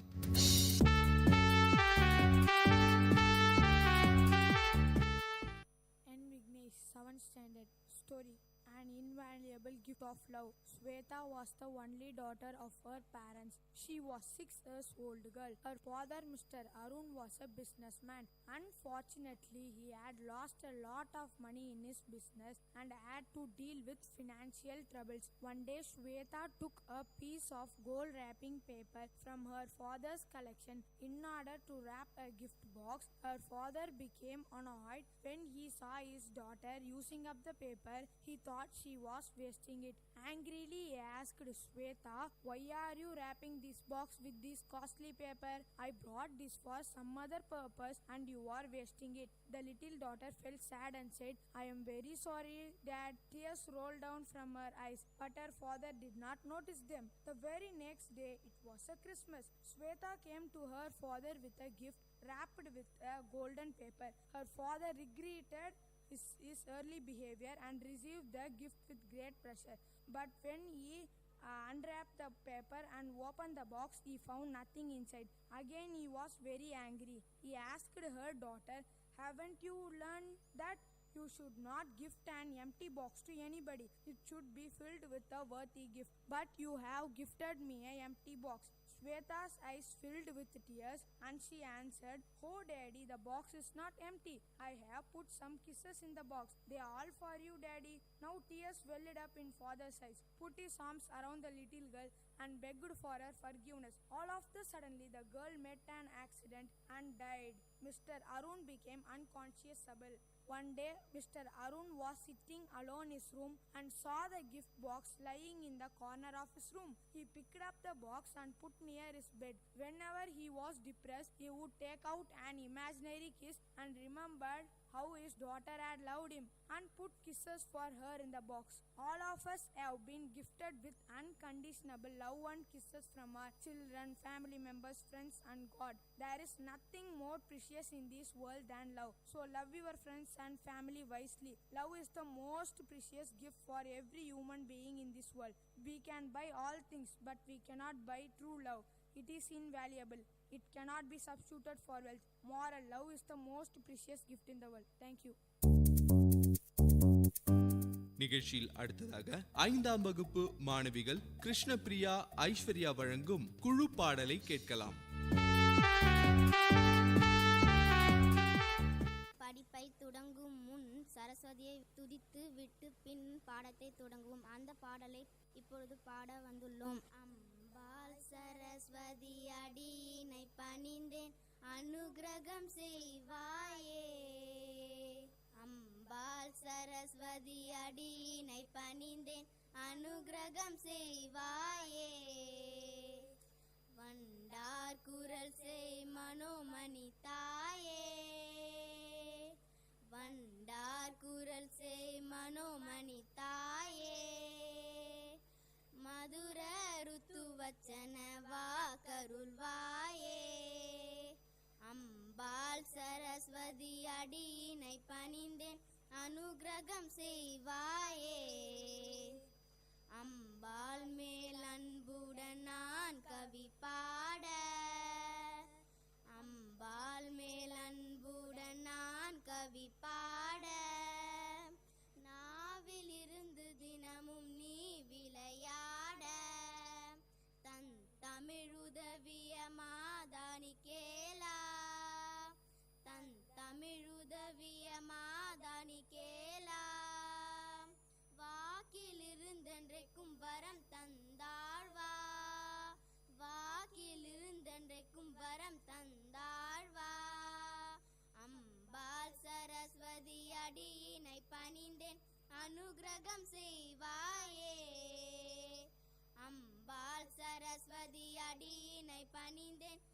அனுகிரகம் செய்வாயே.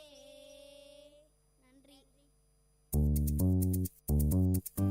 நிகழ்ச்சியில் அடுத்ததாக 5ஆம் வகுப்பு மாணவிகள் துஷாரா ஹரிணி வழங்கும் பாடலை கேட்கலாம். குழந்தை பருவத்தில் குழந்தைகளின் குறும்பு பாடலை கேட்டிருப்பீர்கள். ஆனால் இப்போது நாங்கள் பாலகிருஷ்ணனின் குறும்பு பாடலை பாட வந்துள்ளோம். பாலகிருஷ்ணடி அவன் மேகவர்ணடி, பாலகிருஷ்ணடி அவன் மேகவர்ணடி, பாலகிருஷ்ணன் மேகவர்ணன் வேணுகானம் செய்குறார், பாலகிருஷ்ணன் மேகவர்ணன் வேணுகானம் செய்குறார், செய்குறார் செய்குறார் வேணுகானம் செய்குறார், செய்குறார் செய்குறார் வேணுகானம் செய்குறார். பாலகிருஷ்ணடி அவன் மேகவர்ணடி, புன்னை மரத்தில் ஏறிக்கொண்டு புல்லாங்குழலை ஊதுறார், புன்னை மரத்தில் ஏறிக்கொண்டு புல்லாங்குழலை ஊதுறார், ஊதுறார் ஊதுறார் புல்லாங்குழலை ஊதுறார், ஊதுறார் ஊதுறார் புல்லாங்குழலை ஊதுறார். பாலகிருஷ்ணடி அவன் மேகவர்ணடி, ஊரில் உள்ள வெண்ணெயெல்லாம் உருட்டி உருட்டி திங்குறார், ஊரில் உள்ள வெண்ணெயெல்லாம் உருட்டி உருட்டி திங்குறார், திங்குறார் திங்குறார் உருட்டி உருட்டி திங்குறார், திங்குறார் திங்குறார் உருட்டி உருட்டி திங்குறார். பாலகிருஷ்ணடி அவன் மேகவர்ணடி, பாலகிருஷ்ணடி அவன் மேகவர்ணடி, பாலகிருஷ்ணடி அவன் மேகவர்ணடி. நன்றி. நிகழ்ச்சியில் அடுத்ததாக 5ஆம் வகுப்பு மாணவிகள் கீர்த்தனா யுவராணி வழங்கும் பாடலை கேட்கலாம். குழந்தையாக இருக்கும்போது கல்வி கற்க பள்ளி பெருக அடியெடுத்து வைக்கும்போது சரஸ்வதி ஸ்லோகத்தை கூறுவார்கள். அந்த ஸ்லோகத்தை இப்ப நாங்கள் பாட வந்துள்ளோம். சரஸ்வதி சதுராஸ்தாம் ஸ்வேத பத்மாஸ்த நஸ்தித யக்னோப வேத சம்யுத்த முக்தாஹர விபூஷித புஸ்தகஞ்ச சக்ஷ சூத்ரஞ்ச ரச்சனது கரத்வமே சுகம் பத்மாச்ச வாமேது ததானா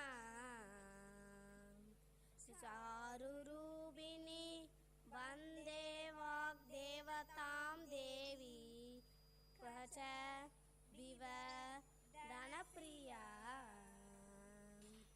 मुक्ताहर विभूषिता.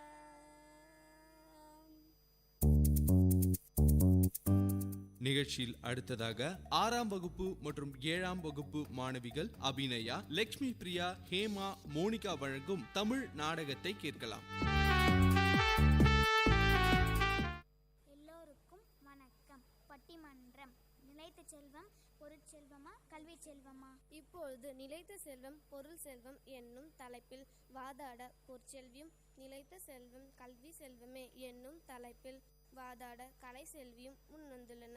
இருவரும் தம் கருத்துக்களை எடுத்துரைத்த பின் என் கருத்தினை இறுதியில் கூறுகிறேன். முதலில் நிலைத்த செல்வம் பொருட்செல்வமே என்னும் தலைப்பில் தம் கருத்துக்களை எடுத்துரைக்க பொற்செல்வியை அழைக்கிறேன். அனைவருக்கும் வணக்கம்.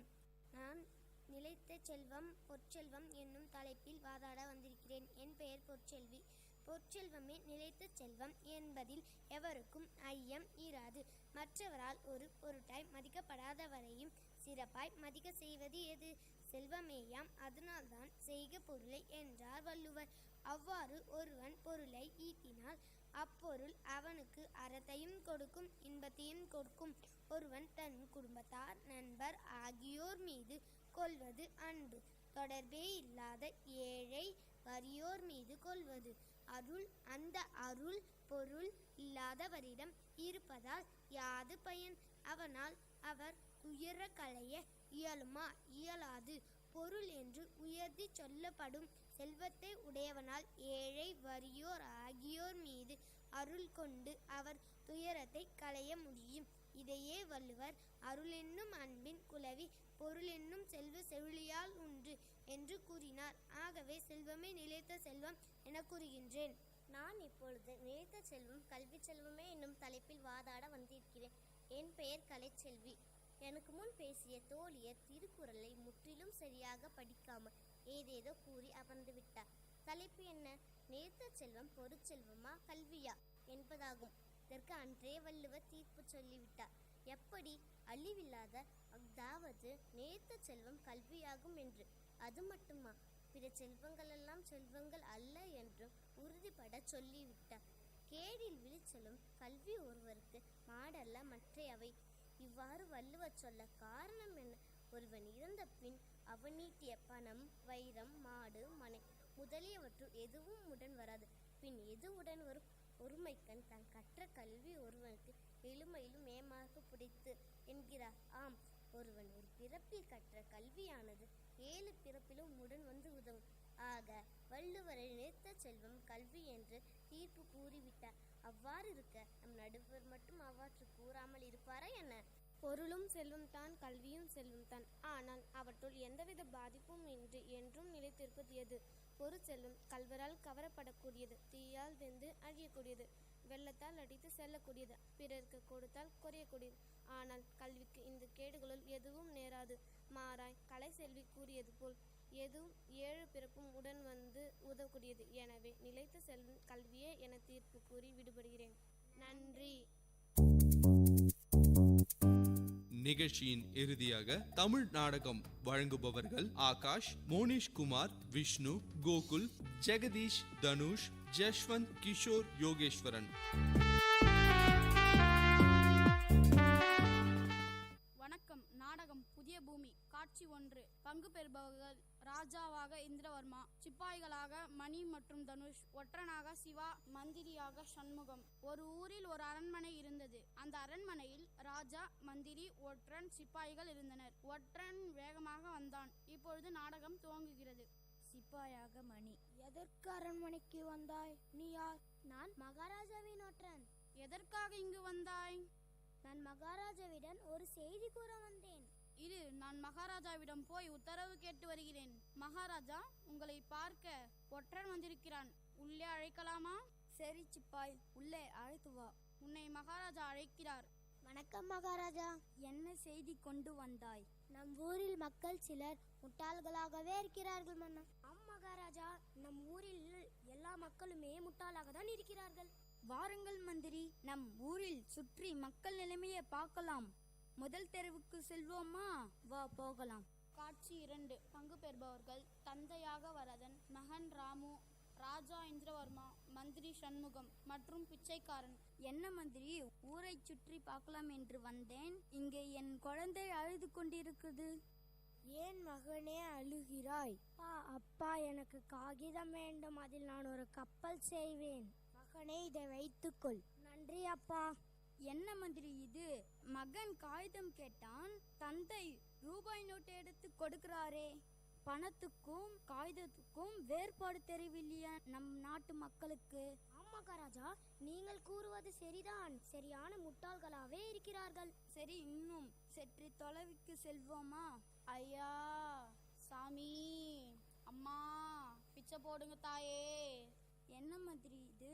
நம் கஜானாவில் எவ்வளவு பொற்காசுகள் இருக்குது. அதுவும் இருந்து வாரம் வாரம் கொடுத்து கொண்டுதான் இருக்கிறோம். பின்பு ஏன் இவர்கள் பிச்சை கேட்கிறார்கள்? அதெல்லாம் போதவில்லை மகாராஜா.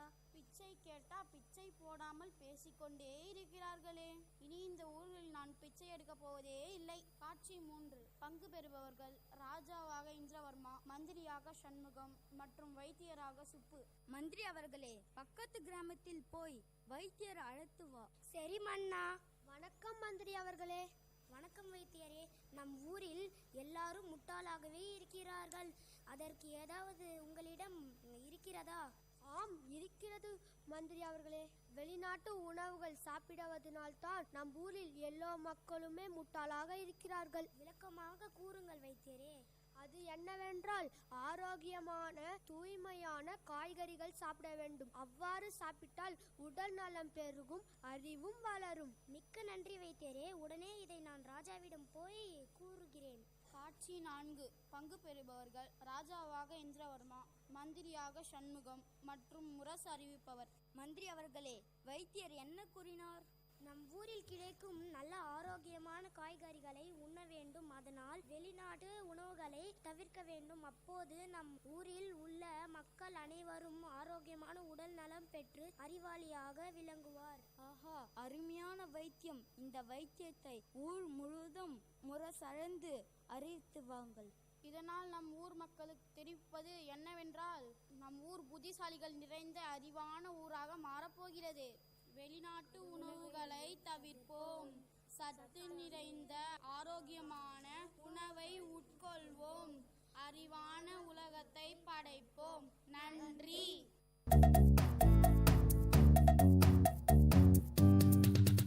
நேயர்கள் இதுவரை கேட்டது வில்லியம் மெட்ரிகுலேஷன் மேல்நிலைப்பள்ளி மாணவர்கள் வழங்கிய பள்ளிக்கூடம் பல்சுவை நிகழ்ச்சி.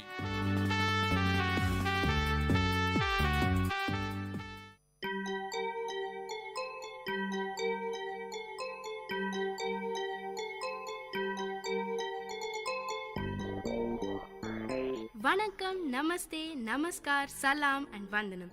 நீங்கள் கேட்டுக்கொண்டிருப்பது விஐடி பண்பலை 90.8. இது விஐடி பல்கலைக்கழகத்தின் சமுதாய வானொலி. உங்க எல்லோரையும் புதுமை பெண்கள் நிகழ்ச்சிக்கு வரவேற்கிறேன். நான் உங்க அட்டானா. இந்த நிகழ்ச்சியில எவ்வளோ கடினமான சூழ்நிலையும் தனக்குன்னு ஒரு பாதையை அமைச்சுக்கிட்டு அதுல அவங்க பயணத்தை தொடர்ந்து அதுல வெற்றியும் அடைந்த பெண்களை பத்தி தான் நான் உங்களுக்கு சொல்ல போறேன்.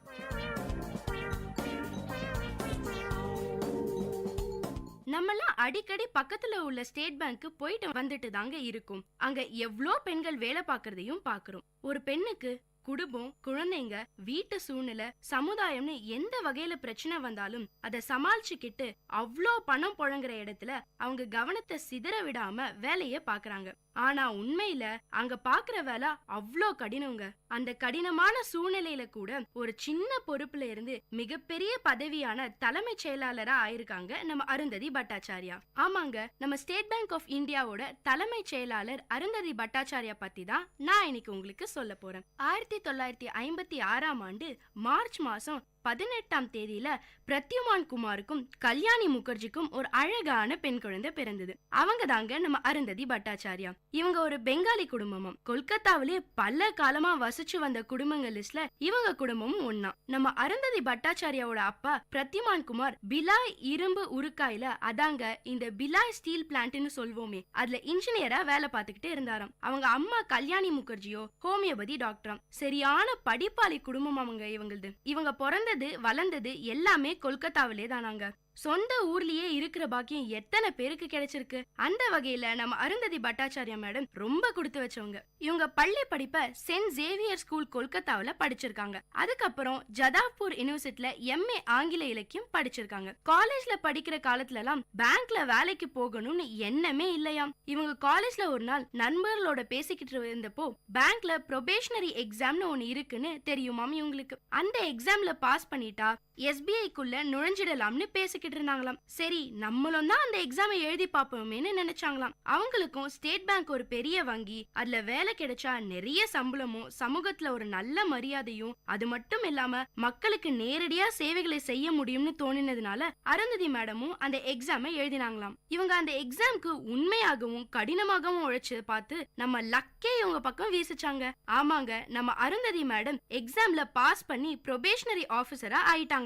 இவங்க 1977ஆம் ஆண்டுல முதல்ல SBI-ல ப்ரொபேஷனரி ஆபீசரா காலடி எடுத்து வச்சதும் அலிப்பூர் பிரான்ச் கொல்கட்டால தாங்க. அப்போ அருந்ததி மேடமோட வயசு 22. அன்னைக்கு தொடங்கினவங்க தாங்க 36 வருடமா இதே SBI பேங்க்லயே தான் தொடர்ந்து வேலை செஞ்சுக்கிட்டு வராங்க. 2006ல லக்னோ பிரான்ச்க்கு ஜெனரல் மேனேஜரா ஆகியிருக்காங்க நம்ம அருந்ததி மேடம். ஆனா அந்த பதவியை ஏத்துக்காம வேலையை விட்டுடலாம்னு யோசிச்சாங்களாம். ஏன்னா பிறந்து வளர்ந்தது எல்லாம் கொல்கட்டா, குடும்பம் அமைஞ்சதும் கொல்கட்டால. இப்போ திடீர்னு ஊரை மாத்துனா பொண்ணுக்கு புது ஸ்கூல் தேடணும், அவ புது ஊருக்கு தன்னை பழகிக்கணும், இதெல்லாம் ரொம்ப கஷ்டம்னு நினைச்சு வேலையை விட்டுடலாம்னு யோசிச்சாங்களாம்.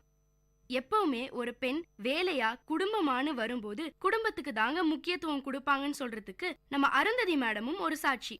இந்த ஒரு குழப்பத்துல இருந்து அவங்கள வெளியே கொண்டு வந்த நபர் MS வர்மா தான். 208 வருடமா இயங்கிட்டு வர ஒரு பேங்க்ல ஜெனரல் மேனேஜர் போஸ்ட்னா சும்மாவா?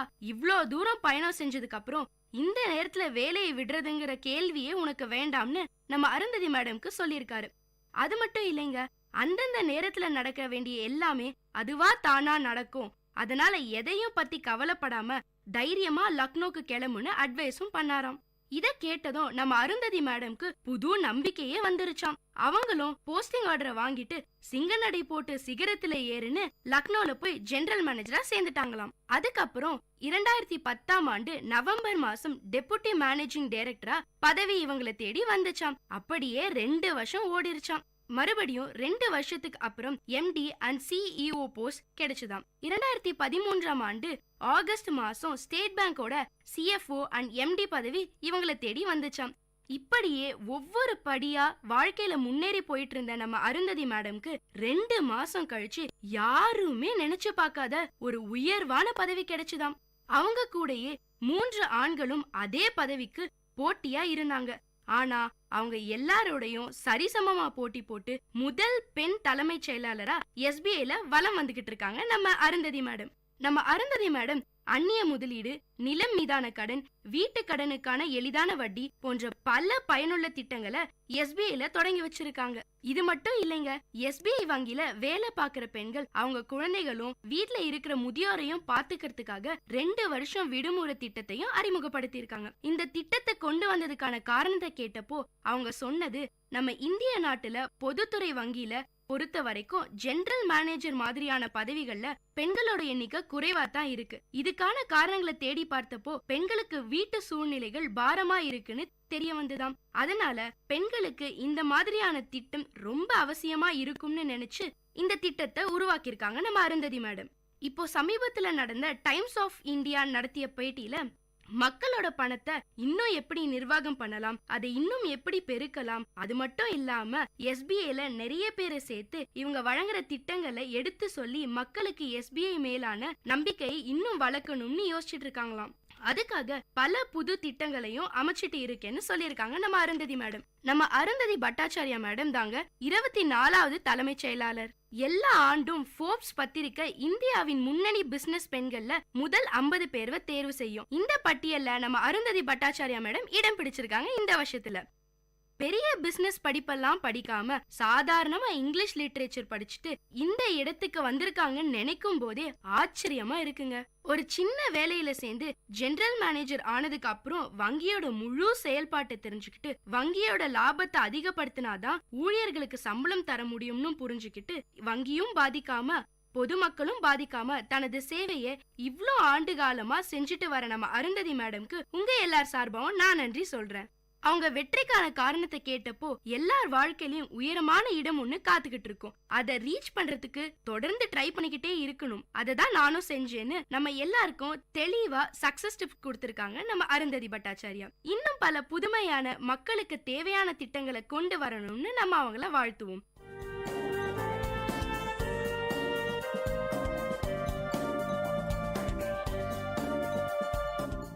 இந்த நிகழ்ச்சி உங்க எல்லாருக்கும் ஒரு பெரிய உற்சாகத்தை தந்திருக்கும்னு நம்புறேன். இதே மாதிரி பல விஷயங்களை தெரிஞ்சுக்கணுமா? அப்போ விஐடி பண்பலை 90.8 கேட்டுக்கிட்டே இருங்க.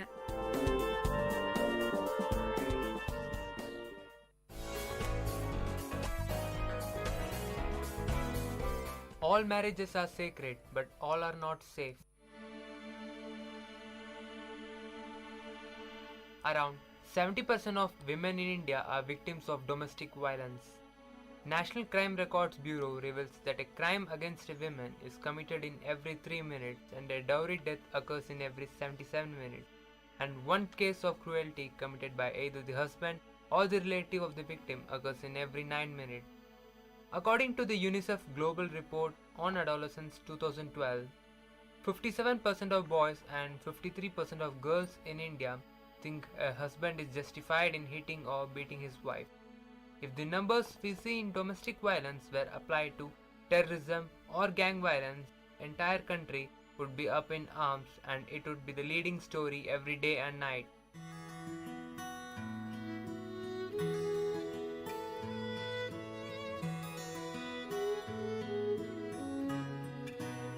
Latika belongs to a poor family of Dashpur village. She completed her graduation and is working as a teacher in a school in Mahanagar city. Raj, coming from a well-off family, is also working in the same school as a teacher. They both are in love and are planning to marry each other. Latika, my parents would like to see you to decide upon our marriage. We'll be coming tomorrow to your house. Okay, Raj, I'll make the arrangements. Raj, along with his family, comes to see Latika. Latika is very well brought up and a simple educated girl. She is the only educated girl from our village. I am happy to give my daughter to you, Raj. We'll take care of her, Papa. I never thought that my son would ever go for a love marriage. Even though we are agreeing for this marriage only because we are sure that you will give your daughter a handsome amount of money so that they can lead a happy married life. All that I have made is for Latika only. I will be happy if she is happy. We will be happy if you give us 1 lakh rupee and a two-wheeler. I will make sure that you will get it before the marriage. Marriage is over and the scene follows the next very day of marriage. Latika, how's the environment here? I know you will be homesick. No, Maji, I'm happy and I feel like being at home. After 1 month of marriage, Latika, where's my tea? Wait, Maji, I'm bringing it. Don't you know that I need my tea at 4 in the evening? Maji, sorry, I had to correct some answer sheets. It was a very urgent work. Here is your tea. Already a lot of work is pending. Raj comes back home. Latika, tea. I had just made tea for Maji and I have lots of work to do. Ask your mom to make it for you, please. Latika moves towards the study room. Why should I make tea for you? That's the reason I got you married. Latika is having a lot of work in school. Still, she manages to do all the household chores. If she can't do all this, then ask her to quit the job. Quit the job? At any cost, I won't leave my job. It's 2 years of my hard work that I ended up in this job. I'll somehow manage to do all my duties, but I won't quit the job. पहले घर का काम, फिर बाहर का. Similar things happen for a couple of days. Suddenly, one day the situation turns very tense. Latika, you have to leave the job. Because you are not doing any household work and not taking care of my mom. She has become unhealthy and weak. I want you to quit the job. I did not know that you will also support your mom and go against me, Raj. I did not expect this from you. If you are so insistent, then okay, I'll quit my job. After 2 weeks, the whole family is in a monetary crisis. Latika, see, Raj's salary is not sufficient to run the house. You only asked me to quit the job, na? And now what do you expect me to do? Should I go on the streets and beg? How can you talk to me like this? Is this the way you talk to elders? We are facing crisis only because of you, and you will have to bring the money. What? This is ridiculous. Already my father has given you all his life savings. Now where will I get money from? I don't want to hear all that shit. Manage from anywhere. All I need is 30,000 by the end of this week. No, Maji, please don't do this to me. Already I have quitted the job for you people, for your happiness. My father is already in debt. No excuses. I need the money.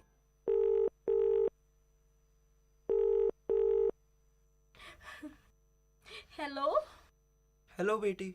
How are you? I'm fine, Papa. No. Beta, I know you very well. What happened to you? Dear, please tell me. Papa, I quitted my job because Maji and Raj were too adamant. Now they're asking me to pay 30,000 rupees within a week. What? We had already fulfilled their demands. Anyway, don't worry, Beti. I will find out a way to solve this situation. But Papa, from where will you get this huge amount in a week? I love you, Beti, and I can do anything for your happiness. Papa, the dam is now overflooded. I think we should report the matter to the police. No, Beti, you are now married, and that is your home, and you must do all the things needed to keep it intact. Don't worry about me. I will manage the money somehow. After 1 week, Latika's father visits Raj's house. He somehow manages to pay them 10,000 rupees. Only 10,000? I told you to bring 30,000. Where's the rest of it, Latika? Maji. Latika, wait. Let me say. It is not Latika's fault. Sorry, I got this much money only. And for getting this much money, I have mortgaged my house, my field, everything. Now I don't even have a roof over my head to live. If you can't give 30,000, then take your girl with you. Raj, how can you say this? Your drama won't work here. Now stop crying and get lost. We don't need you here. Get out of my life. No, Raj. Please don't do this to me. I am sorry. It's my fault. Please don't punish my daughter. I will get you the money within 2 days. 2 days?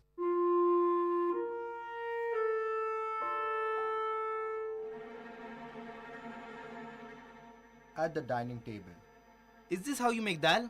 Didn't your mother teach you? How dare you say anything about my mother? आजकल तेरे नखरे बहुत देख रहा हूँ मैं. क्यों और कोई मिल गया है क्या साली?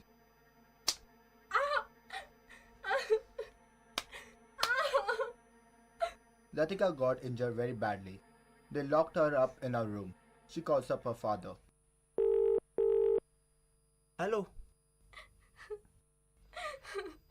Latika. Latika, why are you crying, my dear? Please forgive me. I've given you a lot of troubles. And now further I won't. Papa, I'm leaving. Beti! Hello. Hello. Police team and girls dad in Raj's house. Mother-in-law opens the door. Raj, police! Police in our house! Stop your melodrama. Where's this girl? We have to search your house. No, she's not in the house. She went to the market. No, he's lying. She is here only. She had called me before. Constable, search the house. Constable breaks Latika's bedroom lock. Latika! Stay away from the crime scene. You both are under arrest.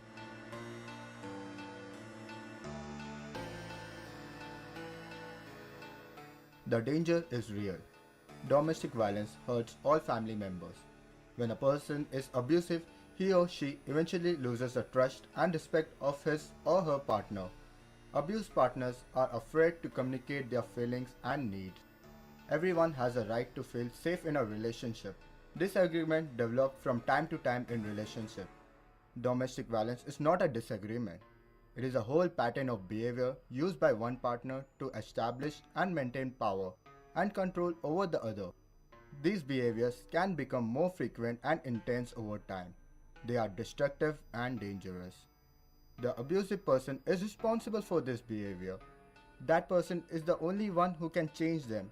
Don't wait until you and the one you love get hurt. You're not alone. Raise your voice. Patterns left uninterrupted can continue forever. Domestic violence is a pattern that unless something significant changes, it will go on and affect everyone around you, your friends, family, and your children. No man can know where he is going unless he knows exactly how he arrived at his present place.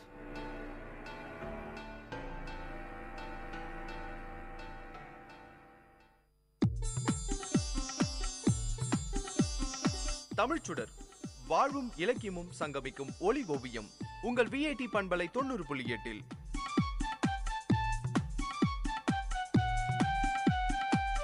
இன்றைய தமிழோவியம் தீட்டுபவர் ஜெயஸ்ருதி. வணக்கம். அன்போடு இயைந்த வழக்கு என்ப ஆறுயிர்க்கு என்போடு இயைந்த தொடர்பு. சற்று நேரம் கற்பனை உலகத்தில் சுற்றி வருவோமா? நாம் வாழும் இந்த உலகத்தையே கற்பனையில் வைத்து பார்ப்போம். பெற்றோர் தன் பிள்ளைகளை வெறுக்கின்றனர். அண்ணன் தம்பியையும், தம்பி அண்ணனையும், அக்கா தங்கையையும், தங்கை அக்காவையும் வெறுக்கத் தொடங்கிவிட்டனர். இவ்வாறே மக்கள் அனைவரும் ஒருவரை ஒருவர் வெறுக்கின்றனர். மக்கள் மட்டுமா? விலங்குகளும் பறவைகளும் ஒன்றை ஒன்று வெறுக்கத் தொடங்கிவிட்டன. அப்பொழுது இந்த உலகம் எப்படி இருக்கும்? எங்கும் குழப்பம், எங்கும் கலவரம், அழிவு. இவற்றை தவிர வேறு ஏதேனும் நிகழுமா? எப்படி இருக்க முடியும்? ஒருவரை ஒருவர் வெறுக்கத் தொடங்கியதுமே அமைதியும் மகிழ்ச்சியும் ஓடி மறைந்து விடுமே. ஆனால் உண்மையில் இந்த உலகத்தில் எல்லா இடங்களிலும் ஒரே சமயத்தில் இந்த நிலைமை இல்லை. இது எதனால்? தங்களுக்கு தெரிந்தோ தெரியாமலோ பெரும்பாலானோர் ஒருவர் மீது ஒருவர் அன்பு செலுத்துகின்றனர். இந்த அன்பென்கின்ற உணர்வு நாட்டிலும் காட்டிலும் நிலவுவதால்தான் இந்த உலகம் அழியாமல் இருக்கின்றது. இன்று உலகின் சில இடங்களில் போரும் பூசலும் குழப்பமும் கொந்தளிப்பும் பகையும் இருக்க காரணம் என்ன? அந்த இடங்களில் அன்புணர்ச்சி குறைந்திருப்பதுதான். அன்புணர்ச்சியின் விளைவாக இந்த உலகத்தில் எத்தனையோ பெரிய பெரிய செயல்கள் நிகழ்ந்திருக்கின்றன. உலகத்தில் உள்ள உயிர்களின் மீது புத்தர் அன்பு கொண்டார். உயிர்களின் துன்பங்களை துடைக்கும் வழியை ஆராய்ந்தார். திருவள்ளுவர் உலக மக்களின் மீது கொண்ட அன்பின் விளைவாக பிறந்ததே திருக்குறள். காந்தியடிகள் இந்தியாவின் மீதும் மக்கள் மீதும் கொண்டிருந்த அன்பின் விளைவே அவரை விடுதலை போராட்டத்தில் ஈடுபட செய்தது. அன்புணர்ச்சி இல்லாதவனிடம் இரக்கம் இருக்காது. இரக்கம் இல்லாதவன் விலங்கிலும் கொடியவன். அவன் பிறர் படும் துன்பத்தை உணரமாட்டான். மற்றவர்களுக்கு துன்பம் செய்யவும் தயங்க மாட்டான். அன்புடையவர்களோ தங்களுக்கென எதையுமே வைத்துக்கொள்ள ஆசைப்பட மாட்டார்கள். எல்லாவற்றையும் பிறருக்கே கொடுப்பார்கள். தங்களிடமுள்ள பொருள்களை மட்டுமல்ல, தங்களது உயிரையும் கூட பிறருக்கு உரியதாக செய்வார்கள். நம் இராணுவ வீரர்கள் நம் மீதும் நம் நாட்டின் மீதும் கொண்டுள்ள அன்பின் வெளிப்பாடுதான் தன் உயிரை தியாகம் செய்தல். இவ்வளவு பெரிய தியாகத்தை செய்ய தூண்டுவது எது? அன்பே. நீங்கள் சாப்பிடும் ஒருவேளை பிட்சாவிற்காக நீங்கள் கொலை செய்யப்படலாம் என்ற கற்பனை வாசகம் நிஜமாகும் சூழ்நிலைகள் இன்றைய சமுதாயத்தில் இருக்கத்தான் செய்கிறது. இன்று இப்படிப்பட்ட ஒரு வளர்ச்சியை நோக்கிதான் இந்த உலகம் பயணித்துக் கொண்டிருக்கிறது. இன்று ஒரு மனிதன் சிரமம் இல்லாமல் எதைத்தான் செய்ய முடிகிறது? ஆக ஒருவேளை உணவிற்கே மனிதன் சிரமப்பட வேண்டியிருக்கிறது. நம்மால் முடிந்தவரை பிறருக்கு உதவி செய்து கொண்டே இருக்க பழக வேண்டும். உதவி என்பது வெறும் பொருள் பணம் கொடுப்பது என்றில்லை. நமது கண் முன்னே ஒருவர் மிகவும் மனமுடைந்து காணப்படுகிறார் என்றால் அவருக்கு ஆதரவாக சற்று கரிசனமாக பேசுவது கூட உதவிதான். நம்முள் எத்தனை பேர் இன்று நம்முடைய அண்டை வீட்டாருடன் இணக்கமாக நட்புடன் இருந்து வருகிறோம்? இன்று ஏன் ஒரே வீட்டில் பல குடும்பங்கள் வாழ்ந்தது மாறி ஒரே வீட்டினுள் தனித்தனி அறைகள் என்ற சுவர்களுக்குள் குடும்பம் சிறைப்பட்டிருக்கிறது? ஒருவருக்கொருவர் முகம் பார்த்து பேசுவதில் கூட முனைப்பிருப்பதில்லை. நம்மால் முடிந்தவரை நம்மை சுற்றி உள்ளவர்களுடன் மிகுந்த அன்புடன் இருக்க பழக வேண்டும். ஏனெனில் நம்மை சுற்றி உள்ளவர்கள் நாம் நன்றாக இருக்க வேண்டும் என்று நினைக்கும் வரை நமக்கு எந்த தீங்கும் வராது என்பது ஒரு பழமொழி. நமது கலாச்சாரத்தின் 2 கண்கள் அன்பும் பண்பும்.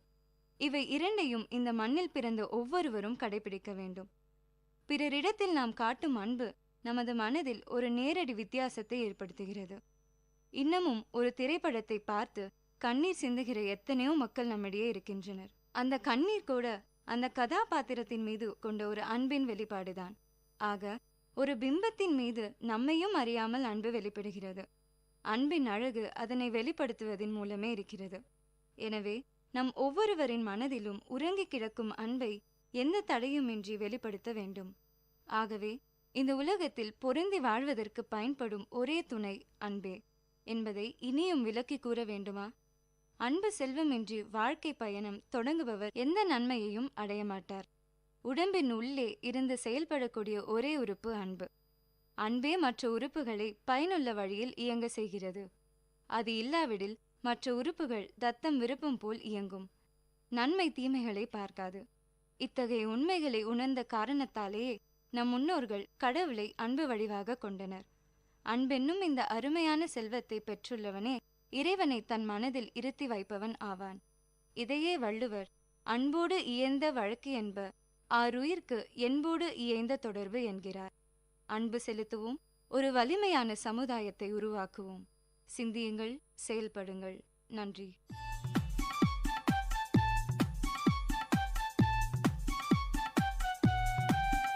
நேயர்கள் இதுவரை கேட்டது வாழ்வையும் இலக்கியத்தையும் இணைத்த ஒளி ஓவியம் தமிழ் சுடர். இன்றைய தமிழ் ஓவியம் தீட்டியவர் ஜெயஸ்ருதி. இது உங்கள் விஏடி பண்பலை 90.8.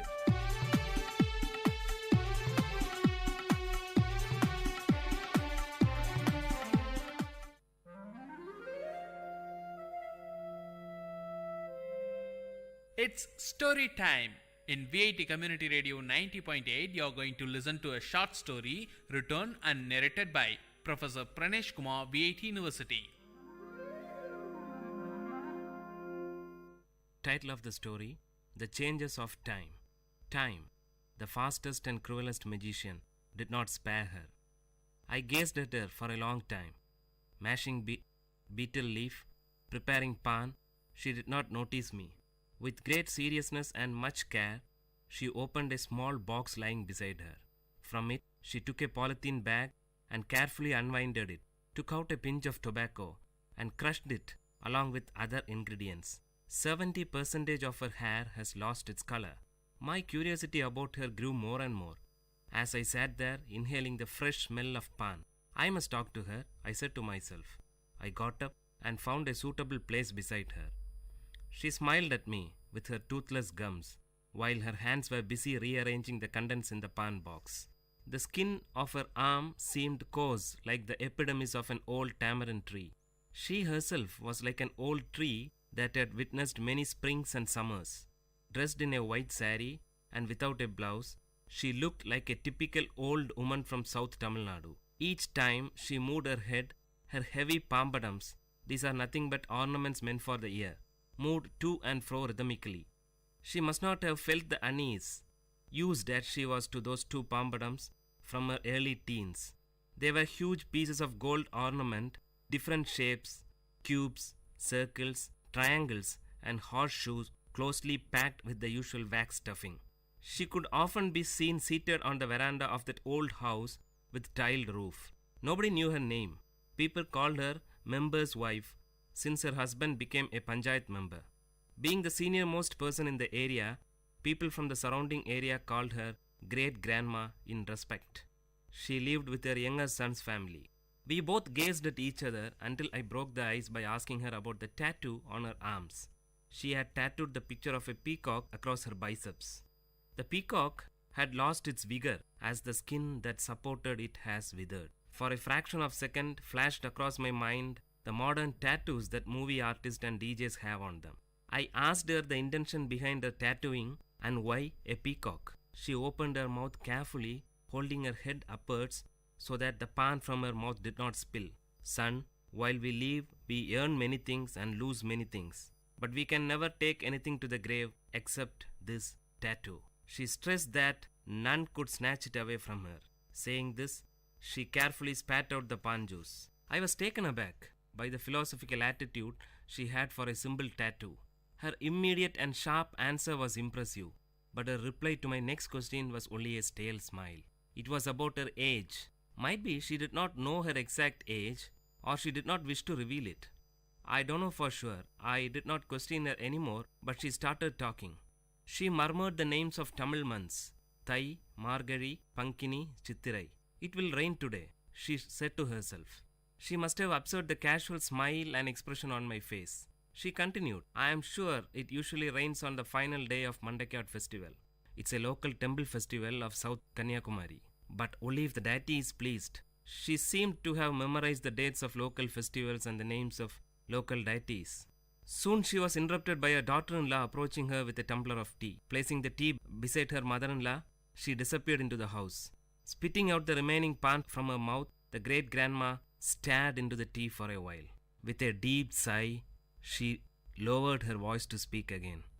Today's women are indolent. They don't know the pleasure of working. They enjoy only staring at the television for hours together. When we were young, we never had the time to stare at anything. We took great pleasure in working for the family. During harvest season, my husband and I used to join the workers to make things easy. He worked hard till his end. There was a great pause. We used to work in full swing throughout the season. During the tamarind season, I buried myself in hectic work.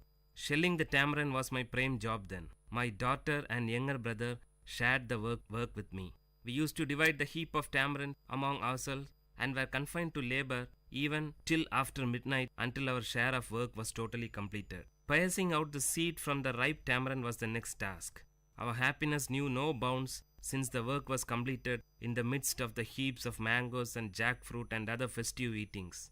Hearing this from her, I said to myself that she is not aware of the multi-dimensional task that today's women handle. So much for the joys of an uncluttered childhood, she continued. Apart from all this, I had the regular task of preparing palm jaggery from palm juice. Early in the morning before dawn, palm tree climbers would collect palm juice from the small pots tied to the treetop. Those climbers would howl and shriek from the treetop to convey the message that their work was done. As soon as he received the signal, my younger brother would run to collect the juice and bring it home. It would be brought ice cold. I boiled it using dried leaves and finally prepared palm jaggery. During the peak season, we might even get 30 cakes a day. That was our prime source of income. Now all those things have become a matter of past. She sighed nostalgically. When great-grandma narrated these mundane events, I could visualize them in my mind. I said to myself, she's grieving over a lost culture. This culture must have been prevailed some 75 to 80 years back, roughly in the 1930s. Today, her granddaughter is working for a leading multinational IT company in Chennai. The sharp contrast from palm jaggery to an IT company shouts out loud that change is inevitable. Before she could continue, someone called out to me from behind. It was my friend for whom I had been waiting. We usually played cricket with a few others in a large ground behind the great-grandma's house. The match must have begun and I had to join them. I shook my head to her, telling that I had to leave. Her eyes wore a pathetic expression to convey, "Wait, I have more to say." But her lips remained silent. I left her to join my friends, and from a far distance, I turned back to get a glimpse of her. I could hardly see her. She sat there sipping her tea. By that time, it must have gone cold. Currents of thought about the giant running wheel called time and the disability and helplessness of man or any other mighty power to stop or alter it flashed over my inner mind.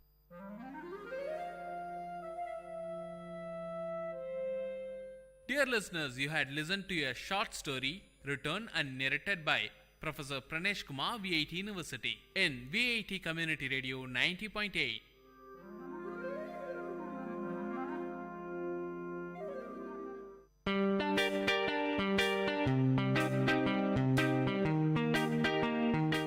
Dear listeners, for the next hour, you are going to listen to the program Team Speak Time in VIT Community Radio 90.8 FM.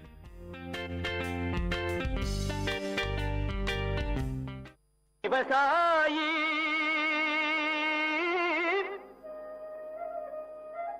விவசாயி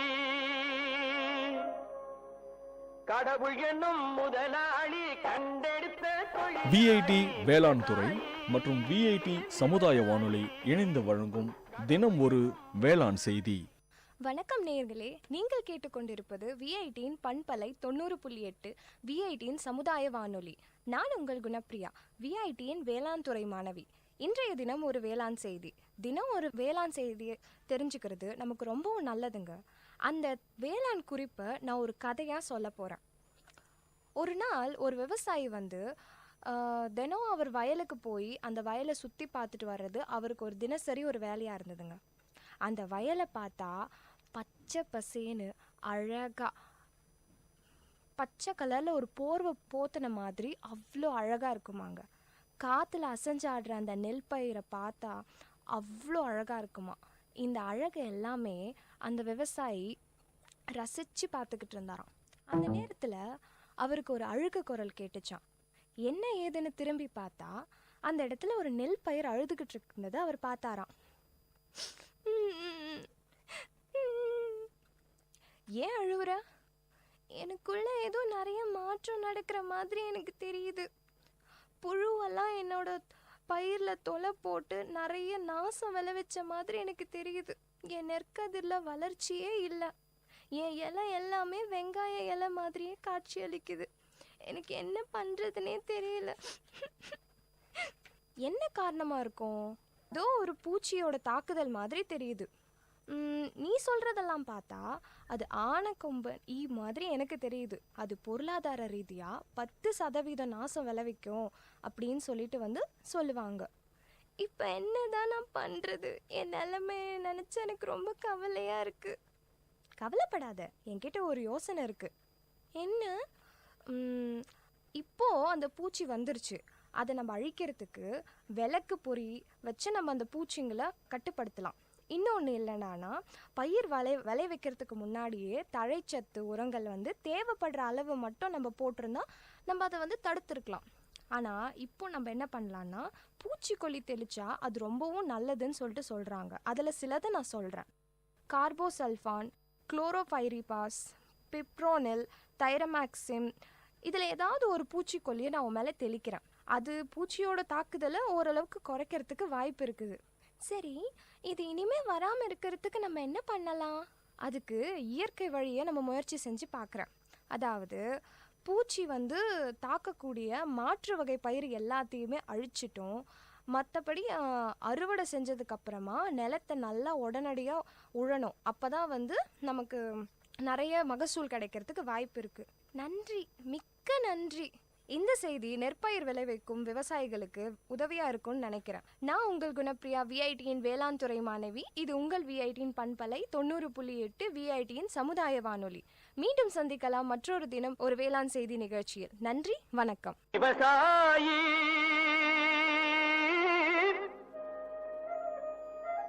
விவசாயி கடவுள் என்னும் முதலாளி கண்டெடுத்த தொழில். VIT வேளாண் துறை மற்றும் விஐடி சமுதாய வானொலி இணைந்து வழங்கும் தினம் ஒரு வேளாண் செய்தி.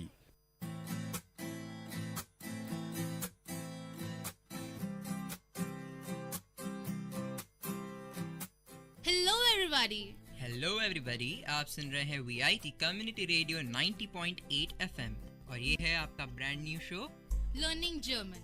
मैं हूँ आपकी होस्ट श्राव्या और मैं हूँ आपका होस्ट एंड दोस्त हिमांशु मंघानी।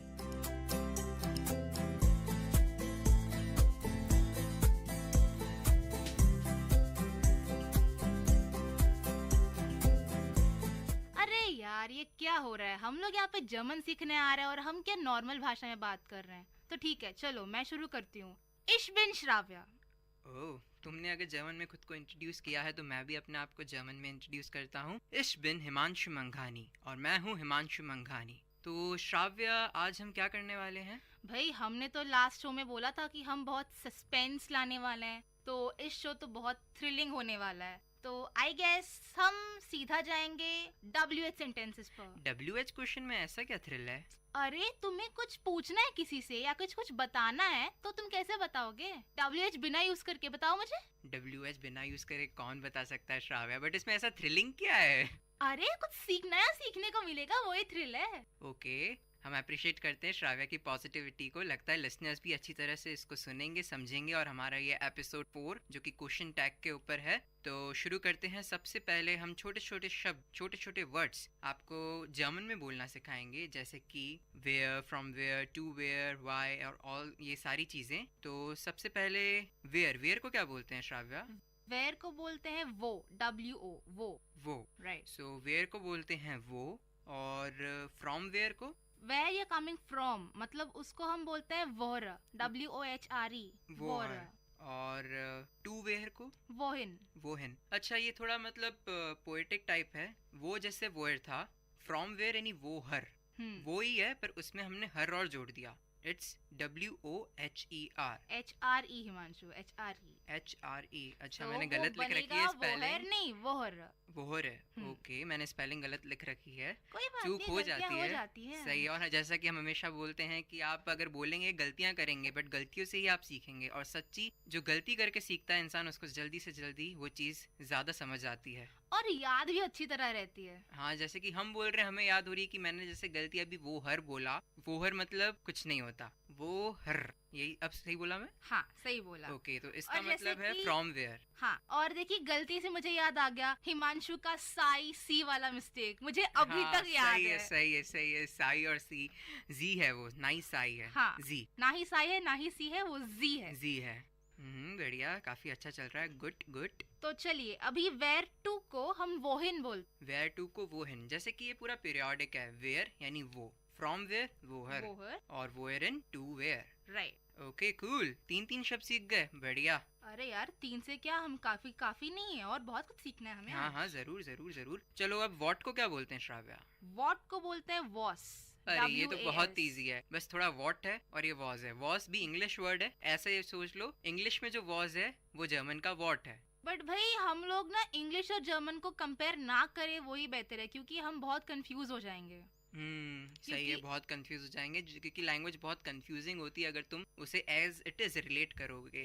इससे बेहतर है कि हम कुछ रियल लाइफ का कुछ एक्सपीरियंस लें और उससे रिलेट कर लें, तब हमारी काम बहुत आसान हो जाएगा। ओके, तो अगर मेरे को बोलना हो कि व्हाट आर यू डूइंग, उसको कैसे बोलेंगे? मैं बोलूंगी व्हाट मतलब वॉस, आर इज जिन बिस्ट बिस्ट Okay. बिस्ट दू what was bist do तो इश बिन आई एम इश बिन रिकॉर्डिंग ही बोल दो भाई, रिकॉर्डिंग बाद में सीखेंगे इसका जर्मन वर्ड क्या है। रिकॉर्डिंग रेडियो तो रेडियो ही रहेगा जर्मन में। हाँ सही है, क्योंकि जर्मन में एक ऐसा क्लॉज है कि जैसे कि रेडियो, होटल, पार्क और कैमरा, ऐसे जो सारे इंग्लिश वर्ब्स हैं वो ऐसे ही उन्होंने अडेप्ट कर लिया, ताकि हमें अभी देखिए संस्कृत से हमने हिंदी में बहुत सारे शब्द अडेप्ट किए हैं, ऐसे ही जर्मन में उसने इंग्लिश के वर्ड्स अडेप्ट कर। एडॉप्शन चलता रहता है जिंदगी में। हाँ। चाहे वो वर्ड्स का हो या किसी और चीज का। ओके ओके तो फिर एक चलो रेडियो बताया, तो रेडियो एक न्यूट्रल वर्ड है, जैसे कि हमने हमारे पहले एपिसोड में भी बताया था कि हाँ। न्यूट्रल वर्ड्स के लिए हम देर दी दास में से क्या यूज करेंगे, दास यूज करेंगे। दास। तो हमारा सबसे मेन चीज क्या है, रेडियो, तो हम इसको क्या बोलेंगे, दास radio, the radio, the VIT community radio 90.8 FM. तो इसको बोलेंगे दास वीआईटी कम्युनिटी रेडियो 90.8 एफएम, जो कि आपका चहीता रेडियो स्टेशन है। ठीक है, तो चलो अभी मैं तुम्हें पूछूं कि हिमांशु वेयर आर यू, तो तुम क्या बोलोगे? Where are you. Okay, where मतलब वो, और वो बिस्ट दू। राइट, अभी जो तुमने मुझे सिखाया तुमने भी सीख लिया, अच्छा है। हाँ हाँ सही है सही है, एक दूसरे को ही सिखाएंगे तभी सीखेंगे और तभी समझ पाएंगे और तभी इम्प्लीमेंट कर पाएंगे। एग्जैक्टली। और अभी मैं तुम्हें पूछूं कि what are you doing. What are you doing, ये मैं तुमसे शायद पूछ चुका हूँ, तो इसलिए what are you doing, what मतलब वॉज, आर मतलब बिस्ट, यू मतलब डू, वॉज बिस्ट डू। Exactly right. तो So- ठीक है, अभी हम थोड़े और नए वर्ड सीखते हैं, यानी कि WH में हमने एक छोड़ दिया था, वो कि when। अभी बहुत सारे छूटे हुए हैं पर हाँ, when, ओके ठीक है, तो when when बोलेंगे को हम वॉन, वॉन बोल। WANN, when मतलब वॉन। वाई को क्या बोलेंगे, वाई को वॉरम। ओके, स्पीक श्राव्य, दो बार बोल। वाई को हम बोलते हैं वॉरन, वॉरम। वॉरम। वाई को मतलब वॉरम, वाई इज वॉरम, वाई इज वॉरम। ओके, और विच को विच को बोलते हैं वेल्शे। वो क्या था? वेल्शे, वेल्शे, WELSCHE। ओके, तो विच बन गया वेल्शे। या विच वेल्शे, थोड़ा सा उससे मिलता जुलता है जैसे विच का वेल्शे, हालांकि बहुत इमेजिनेशन करना मुश्किल है, अगर मैं बोलूँ बिल्कुल इंग्लिश से सेम है, पर थोड़ा कुछ आप प्रेडिक्ट कर सकते हो कि विच मतलब वेल्शे। यार इस सबसे बढ़िया तकनीक है इसको याद करने का, दोस्तों के साथ सीखो। हाँ, जैसा कि मैं और श्राव्य इस समय कर रहे हैं, हम आपस में बोल रहे हैं, बातचीत कर रहे हैं और जितना हो सके हम इन वर्ड्स को यूज कर रहे हैं। तो आशा जब आप सुन रहे होंगे तो आप भी अपने दोस्तों के साथ थोड़ा फन लीजिए, थोड़ा मजा कीजिए, क्योंकि लैंग्वेज एक मजा करने का भी जरिया बन सकता है अगर उसको सीखे सही तरीके से, क्योंकि कुछ कुछ ऐसी गलतियां हो जाती है। हम तो पहले दिन से बोल रहे हैं कि भाई मजे करो, दोस्तों के साथ सीखो। हाँ, क्योंकि क्लास में तो समझ आने वाला है नहीं, वही बोरिंग लेक्चर्स होंगे, तो क्यों ना साथ में सीख लो। लेक्चर्स होते ही बोरिंग है, but it depends upon you कि तुम उसको कितना इंटरेस्टिंग बनाते हो। हाँ, जैसे कि हम अभी लेक्चर्स ही ले रहे हैं बट थोड़ा इंटरेस्टिंग ले रहे हैं। ये लेक्चर नहीं है, मैं इसको लेक्चर नहीं बोलूंगी। ओके, चलो तुम्हारी जो डेफिनेशन श्राव्या, चलो वापस से मैं तुम्हारा रिवीजन कराता हूँ और हो सकता है शायद लिसनर्स जो सुन रहे हो वो भी रिवीजन करें। तो वॉरम मतलब क्या था? वॉरम मतलब कि वाई। गुड। वेल्शे? वेल्शे इज विच, वो इज वेयर, वो हर, वोहरा, वोहरा इज वोहरा। वेयर फ्रॉम, वोहरिन, वोहिन, इट्स नॉट वोहरिन, इट्स वोहिन। ओके, वोहिन। वोहिन इज वेयर टू। वॉस? वॉस मतलब व्हाट। और ये मैंने अभी शब्द नहीं बताया है, वी को क्या बोलेंगे? WIE को हाउ बोलेंगे। मतलब हाउ का मतलब हो गया वी, WIE वी। इसका एक नॉर्मल सेंटेंस मैं भी अभी है। बोलूंगी हाउ आर यू। हाँ, वी गेट्स। वी गेट्स, ये एक मतलब टैगलाइन समझ लीजिए। अब मैं अगर अपने रिस्पेक्टफुल पर्सन से बात करूंगा जो मुझसे बड़ा है, तो आई विल नॉट यूज वी गेट्स, मैं नॉर्मली यूज करूंगा कुछ दूसरा शब्द, उसके लिए हम नेक्स्ट एपिसोड में देखेंगे। बट आज के लिए अगर आपको अपने दोस्तों से या आपके जो नॉर्मल एज वाले, आपके जो एज वाले ग्रुप हैं उनसे बात करोगे तो आप क्या बोलोगे हाउ आर यू को श्राव्या? वी गेट्स। वी गेट्स। तो अभी वी गेट्स, अच्छा मैंने तुमसे क्वेश्चन पूछा, वी गेट्स, आई एम फाइन, तो इश बिन गुड। Okay, I am good. I am fine के लिए तभी हमें वर्ब नहीं पता, तो हम आई एम गुड बोलेंगे। तो इश बिन गुड। ओके, मैं और श्राव्य भी व्हाट्सएप पे बात कर रहे थे, तो फाइन का मतलब ही नहीं होता है, बट इसकी स्पेलिंग में थोड़ा डिफरेंस है। FIEN, right? या ग्रेट ग्रेट, गुड श्राव्य। अरे नहीं, मैं कल जर्मन ऐसे कुछ वर्ड सीखने की कोशिश कर रही थी, तो मुझे ये सेंटेंस आ गया कि वी हाइस्ट डू। So how are you called, सही है बोला मैं? How are you called, That's nothing but what's your name? In Yeah, short. what's your name in short? But Huygens का एग्जैक्ट मतलब होता है call. How you called means एक तरह से हाइजन. बट अभी अपन मतलब बेसिक जर्मन सीख रहे हैं तो अपन इतना टिपिकल नहीं जाएंगे, तो हम बोलते हैं वी हेज डू means how are you call. तो इश बिन हिमांशु, आई एम हिमांशु. और अगर आपको बिल्कुल उसकी टोन में रखना है जिस तरह से आप क्वेश्चन पूछा गया है तो आप बोलेंगे आई हेज ए हिमांशु. आई एम सॉरी इश हेजे हिमांशु. हो जाता है. ओके, जैसे कि श्राव्या भी बोल चुकी है एक मूवी से आता है इश सॉन्ग, बट इतना मूवी नहीं जाना है क्योंकि it's basically community radio. So next हम एक और शब्द है हु को क्या बोलेंगे? हु को हम बोलते हैं वेर. WER. वेर या वर? वेर. पक्का? हाँ. लॉक कर दिया जाए? हाँ. फ्रीज कर दिया जाए? कर दो. अभी तुमने बोला कि हम कम्युनिटी रेडियो में हैं, तो केबीसी क्यों ला रहे हो बीच में? केबीसी अब क्या करे, लोग तभी जुड़ पाएंगे जब उनको उनसे जुड़ी चीज के बारे में थोड़ा बताएंगे, और केबीसी भी उनसे जुड़ी हुई चीज है. तो फ्रीज, लॉक्ड ऐसे शब्द है जो वो कुछ ज्यादा जल्दी सुन पाएंगे, समझ पाएंगे और हमें भी अप्रिशिएट करेंगे. I believe. कंग्रेचुलेशंस, आपने 1 करोड़ जीत लिया. आय हाय छोड़ो ये इंजीनियरिंग, कौन करे अब ये इंजीनियरिंग. 1 करोड़ आ गया, बस छोड़ो इंजीनियरिंग. हाँ, मैं बस फैक्ट्री सेट कर लूंगा. अब क्या, फिर कोई जर्मन सीख रहे हैं, जर्मन कंपनी में ही चले जाएंगे. बस मुझे पार्टनर बनाना मत भूलना. okay? जरूर यार, तुमसे ही तो मैं ज्यादा सीख पाया था जर्मन. चलो ठीक है, वापस आते हैं काम पे. चलो अब तुम मुझसे क्वेश्चन पूछो. ये कुछ शायद 9 वर्ड्स सीखे हैं अपन ने, तुम मुझसे पूछो क्या बोलते हैं उनको जर्मन में. अच्छा हिमांशु, अब ये बताओ कि वो को क्या बोलते हैं? वो को इंग्लिश में हम क्या बोलते हैं? वेयर. ओके.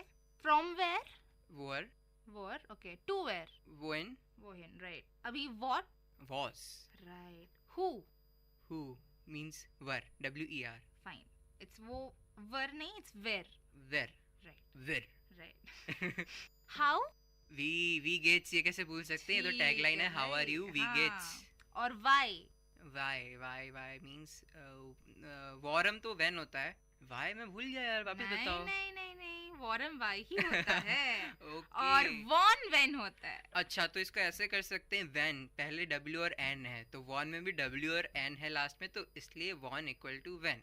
और वॉरम मींस वाई. अब ये बोल दो कि विच का क्या है? वेल्शे. Very good. वेल्शे. ये कैसे याद रख सकते हैं इसको? वेल्शे. विच पता नहीं यार, बहुत बार देख लिया तो याद है. तुम बताओ कोई ट्रिक हो तो. ठीक है, अब तक तो कोई ट्रिक याद नहीं है. अगर कुछ याद आ जाएगा तो अगले शो में बता दूंगी. जरूर. तो चलो अब थोड़े सेंटेंस से पूछ लेते हैं. मैं तुमसे कुछ क्वेश्चन पूछता हूँ और तुम बताओ इसका इंग्लिश में क्या मीनिंग है. ठीक है, स्टार्ट करें. हाँ. वी हेस्ट डू. वी हेस्ट डू. वी का मतलब है हाउ. गेस. So it's nothing but how are you. No. तो वी हेस्ट डू, हाउ आर यू कॉल्ड. अच्छा हाँ, सॉरी भूल गई. हाउ आर यू इज वी गेस. या. सो हमने यू ऐड कर दिया, तो वी हेस्ट डू. How are you called. How are you मतलब वी गेट्स. स्पेलिंग इसमें GEHTS है, पर मैंने तुम्हें बोला वी हेस्ट डू. हेस्ट मैंने यूज किया है इस केस में, यानी HEI और फिर SS और फिर T. अरे वो हेस्ट नहीं है, वो हाइस्ट है. ओके, तो वी हाइस्ट डू. ओके, सो इट्स वी हाइस्ट डू. My bad. Your bad. और तुम मुझे अभी डांट रहे थे. मैं डांट नहीं रहा था यार, मैं तुम्हें समझा रहा था यार. डांटना अलग होता है. मुझे बहुत सुबह डांट पिटी थी. ओ क्यों? पता नहीं, लेट हो गया था, टीचर ने बाहर निकाल दिया और फिर बाद में मेरे को बस हर रोज की कहानी है भाई, हर रोज की कहानी हो तो वी हेज डू, इसको मैं चाहूंगा तुम जर्मन में बोलो. ओके. मतलब इसका आंसर जर्मन में बोलो. वी हेज डू मतलब हाउ आर यू कॉल्ड. तो I am called Shravya, so my name is Shravya, तो इश बिन श्राव्या, या फिर इश हाइजे श्राव्या.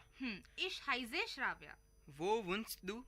वो वुंस डू इज वो मतलब where. So where are you working, क्योंकि वोन का मतलब है काम करना. नो, अर्बाइटे इज वर्क करना. वोन्स मतलब स्टे, वेयर यू स्टे. हाँ भूल गई. जल्दी बताओ श्राव्या, तुम रहती कहाँ, लिसनर्स जानना चाहते हैं. इश वोना इन हैदराबाद. इश वोना इन हैदराबाद. हाँ. अभी तो तुम वेलोर में हो तो ठीक है भाई, मुझे घर जाने का मन कर रहा था, हैदराबाद बोल दिया. ओके, तो इश वोना इन हैदराबाद. हाँ. अभी मैं पूछती हूँ, रुको. चलो पूछ लो यार, तुम भी क्या याद रखोगी. वॉन कॉम्स डू. वॉन कॉम्स डू व्हेन यू केम या when you are coming. Okay, ठीक है. तो इश कॉमे बाल्ड. बाल्ड मींस सून, तो I will come soon. Okay, आई कम सून, क्योंकि अभी हम प्रेजेंट टेंस ही बात कर रहे हैं. यहाँ पे लिसनर्स को मैं 2 शब्द और बता दूं. बाल्ड का मतलब है सून, नॉट टकला, सून जल्दी आना. और स्पार्ट का मतलब है लेट. स्पार्ट। स्पार्ट का मतलब है लेट। स्पेलिंग बोलो। SPA उमलाउट T। उमलाउट क्या होता है? उमलाउट ऐसे होता है कि हम अगर जर्मन में किसी लेटर पे स्ट्रेस करना चाहते हैं तो हम उमलाउट यूज करते हैं। तो वो अभी हम आपको सुनाई में तो एक्सप्लेन नहीं कर सकते, तो आप इसको ऑनलाइन में देख सकते हैं, शायद आपकी कुछ मदद मिल जाए उमलाउट के बारे में। और जैसे कि अगर हेस्ट जो हमने बोला था उसमें डबल एस को अपन उमलाउट से रिप्लेस करेंगे तो एक बीटा साइन होता है और उसके ऊपर 2 डॉट्स होते हैं, तो डबल एस को रिप्लेस कर लेते बीटा और डबल डॉट से जर्मन में। तो तुम चाहो तो HEI बोलो या HEI बीटा T बोलो, इट्स द सेम थिंग। हाँ एग्जैक्टली। तो अभी चलो हम काम पे आते हैं। अब मैं पूछता हूँ अर्बाइटिस डू। अर्बाइटिस डू, अर्बाइट का मतलब है काम करना, सो डू यू वर्क। तो अभी मैं बोलूंगी इश अर्बाइटर radio jockey. Okay, I work radio jockey. हालांकि थोड़ा टूटा फूटा है, हमें हाँ। बोलना चाहिए कि I work as radio jockey. हाँ, अभी एस को जर्मन में क्या बोलोगे? अब इतना रहने दो टाइम के हिसाब से, बस तुम, क्योंकि हम पहले स्टार्टिंग से शो में बोलते हैं कि हम आपको पूरा तो नहीं सिखा पाएंगे पर इतना सिखा पाएंगे कि अगर आपको कोई जर्मन बंदा आपसे कुछ आगे चल के बात करना चाहता है तो आप फिगर आउट कर लोगे कि वो क्या बोलना चाहता है, या वो फिगर आउट कर लेगा कि आप क्या बताना चाहते हो। अगर आपसे बोलें कि इश अरबाइते रेडियो जॉकी तो वो सामने वाला समझ जाएगा, ठीक है, मतलब आप रेडियो जॉकी की जैसे काम करते हैं। तो अभी मैं पूछूं कि वास मार्क्स डू, तो मतलब व्हाट यू डू। अब इसका मतलब हुआ व्हाट डू यू डू, क्योंकि मार्क्स तो माखन अपने देखा है कि वो बटर वाला माखन नहीं, माखन जो एग्जैक्ट है, मतलब कि मेक, आप क्या बना रहे हैं या क्या काम कर रहे हैं, मेक या फिर डू, मार्क्स का मतलब होता है। so what do you make और what do you do? Okay, तो मैं बोलूंगा इश हो रे music, so I am making music. हो रे नहीं, तुमने मेरे को गलत को सही कैसे बोल दिया श्राव्या तुमने? हो रे का मतलब ये नहीं होता। हो रे का मतलब है to listen। या गुड, I am listening to music, इश हो रे म्यूजिक। तो आगे बढ़ते हैं। तो अच्छा चलो, इतने क्वेश्चन पूछ लिए तो मैं तुम श्राव्या एक पर्सनल क्वेश्चन पूछूंगा। बिस्ट दू ग्लूकिश। यस, उसका मतलब तो ये है कि आर यू हैप्पी। सोचा है कि हमारे लिसनर्स भी ग्लूकिश होंगे, यानी कि हैप्पी फील कर रहे होंगे, तो अपन लिसनर से बहुत फोर्सफुली पूछते हैं, ठीक है ना, अच्छी तरह से पूछते हैं। दोनों साथ में बोलेंगे 1 2 3 गो, बिस्ट दू ग्लूकिश। तो मैं तो यही जवाब सुना चाहती हूँ कि या इश बिन ग्लूकले। ओके, तो आई am good means yes I am good. हमने यस और नो अगर आपको आंसर बोलना हो तो यस के लिए बोलते हैं जा नहीं, जा मतलब तो इसकी स्पेलिंग होती है JA, बट हम बोलते हैं या मीन्स यहाँ से गले से निकलना चाहिए, एपिग्लॉटिस या। और तो या इश बिन ग्लूकिश मीन्स आई एम हैप्पी। और नो को हम बोलते हैं 9। थोड़ा ध्यान रखिए, 9 इंग्लिश में है नंबर 9 हिंदी का, नंबर 9 को बोलेंगे जर्मन में 9, पर वही अगर आपको नहीं बोलना है तो जर्मन में 9, इंग्लिश वाला 9। चलो वापस से रिवीजन करवाते हैं। वी हिस डू, इसको पहले इंग्लिश में बताओ क्या है इसका मतलब। वी हिस डू, इट्स नॉट हिस हिमांशु, तो वापस बोल रही हूँ हाइस डू। Okay, so what are you called, so इश how are you called, sorry how are you called और व्हाट आर यू कॉल्ड, तुम्हारा जवाब तो एक ही होगा कि तुम्हारा नाम क्या है। पर हम जर्मन स्पीकिंग सीख रहे हैं, यहाँ पे ट्रांसलेशन बहुत मायने रखता है। अगर तुमने बोला है वी हिस डू तो वी का मतलब यहाँ हाउ होगा। अगर तुम बोलना चाहती हो कि व्हाट आर यू कॉल्ड तो इसके लिए व्हाट के लिए यूज करेंगे वॉज, तो वॉज हिस डू, पर हम बोलेंगे वी हिस डू। मान ली हार, मैंने मान ली। ich bin glücklich, I am happy. तो ठीक है, तुम्हारा जवाब मैं दे देती हूँ, इश हाइसर श्राव्या। इश हाइसर श्राव्या, डांके श्राव्या। बाइटर हिमांशु। ओके, सो वो वोंट्स डू, वो वोंट्स डू, where do you live, where do you stay और वेयर डू यू लिव। तो इश वोनर इन हैदराबाद। ओके, वॉन कोम्स डू, when are you coming, right, और व्हेन यू कम, और व्हेन डू यू। हमने आपको पहले ही बोल दिया हम प्रेजेंट टेंस पे रह रहे हैं, तो हम प्रेजेंट या प्रेजेंट कंटिन्यू सिंपल प्रेजेंट में हम कंसीडर करेंगे एज ऑफ नाउ। तो अभी मेरा जवाब होना चाहिए इश कॉमा स्पार्ट, स्पार्ट इज लेट, या इश कॉमा बाल, बाल मतलब सून। ऐसे सुनाई देता है कि इश्क में बाल मतलब मैं कुछ बाल दूं मैं। ओ नहीं, अपनी सोच अपने पास रखो। ओके, इश्क में बाल। एक और मैं बात बताना चाहूँगा लिसनर्स को कि मैं और श्राव्या कल डिस्कस कर रहे थे, जैसे कि व्हाट्सएप जो कि बहुत चीप तरीका है, मतलब अफोर्डेबल तरीका है, तो इसलिए उसने मेरे को बोला, मैंने इसको बोला कि तुम्हें कल आना है रिकॉर्डिंग पे लिए, जो भी रिकॉर्डिंग का टाइम था हमारा, तो श्राव्या मैडम हमको बोली बिस बाल, मतलब See you soon. See you soon. तो क्यों ना हम अपनी कभी भी अगर बंद करेंगे शो तो ऐसे बोलते हैं, ऐसे Bis बोलेंगे bal, बिस बाल listeners. लिसनर्स। हालांकि जर्मन वर्ड नहीं रहेगा पर तो भी हम बोलेंगे ताकि आपको मेन वो 2 शब्द याद रखें जो हम आपको याद करवाना चाहते हैं। और वो कौन से शब्द हैं? Bis bald. बिस बाल। See ये भी you soon. पोएटिक है थोड़ा। सी यू अरे सून। जर्मन ही पूरा पोएटिक है। Every language is poetic. Ragini में घुल जाओ यार। नहीं, ऐसे भी तो सोच सकते हो या फिर ऐसे भी सोच सकते हो, जो तुम्हें समझ में नहीं आती वो भी पोएट्री है। हाँ। जो तुम्हें समझ नहीं आती वो भी पोएट्री है। Simple. या मींस JA या। Ich bin glücklich. I am happy कि हम मजा कर रहे हैं। तो चलो next question. Bist du glücklich? Ja, ich bin glücklich. Was magst du? Ich höre Musik. मतलब What's magst du? तुम अभी क्या कर रही हो? तो ich höre Musik. I'm listening to music. arbeitest du? Arbeitest du?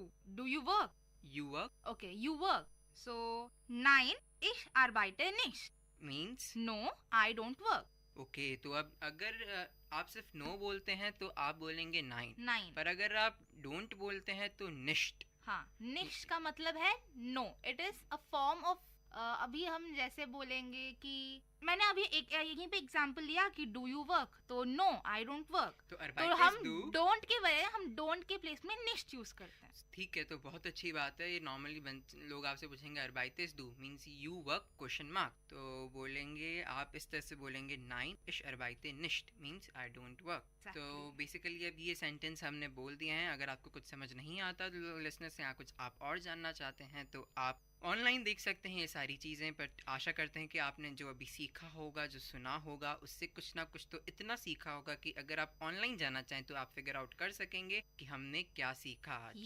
या फिर आप हमारा रिपीट टेलीकास्ट भी सुन सकते हैं। हाँ, रिपीट टेलीकास्ट भी होता है। तो पर सबसे पहले क्विक रिवीजन। 9 शब्द हमने सीखे आज। कौन से? WH वाले और एक हाउ वाला। तो उसको क्या जर्मन में बोलते हैं, तो उसको 2 तरीके से हम अभी रिवीजन कराएंगे। श्राव्या पहले ऐसे करेंगे कि तुम मुझसे क्वेश्चन पूछो, मैं 2 बार उसको जर्मन में बोलूंगा और फिर मैं आपको वही शब्द जर्मन में बोलूंगा और आपको उसका हिंदी मतलब बताना है 2 बार। ठीक है। या फिर इंग्लिश में स्टार्ट करो। तो वेयर को क्या बोलते हैं?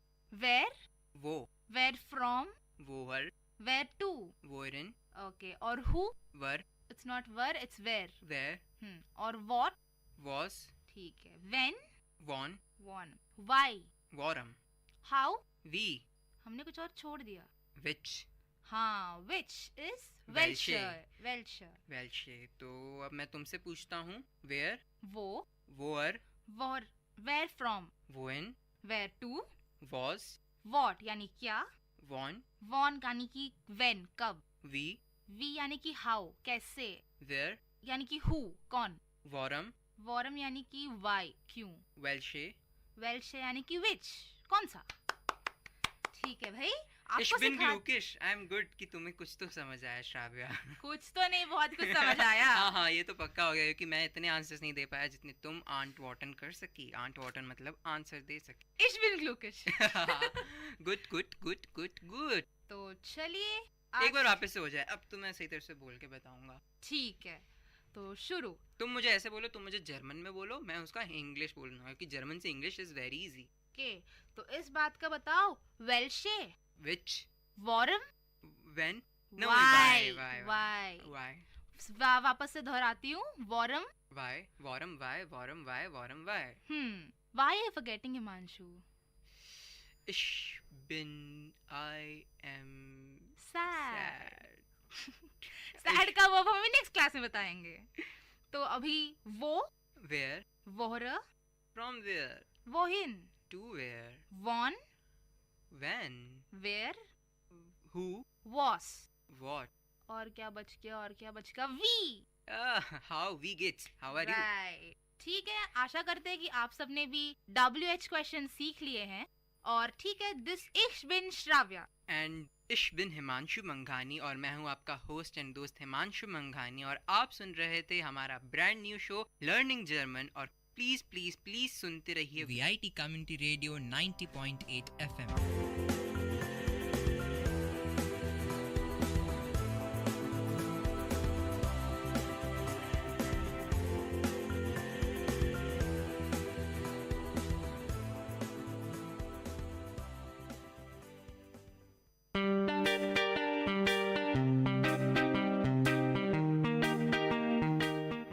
listeners, you're listening to VT Community Radio 90.8 and this program is Team Speak Time.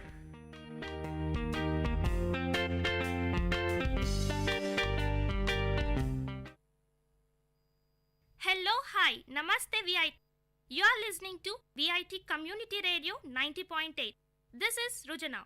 Welcome to the show Vijaya Bata. ప్రతి ఒక్కరి జీవితంలో విజయం చాలా ముఖ్యమైనది. మనం దేని కోసం ప్రయత్నించినా అది విజయం కోసమే కదండి. ఇలాంటి విజయం ఒక రోజులో వస్తుందా? రాదు. ఎంతో కృషి చేయాలి, మళ్ళీ కృషి చేయాలి. ఎన్నో అవరోధాలు వస్తాయి, వాటిని ఎదుర్కొనాలి. అప్పుడే విజయం మన సొంతం అవుతుంది. అప్పుడే ఆ విజయానికి మనం నిజమైన వ్యక్తులుగా మారుతాం.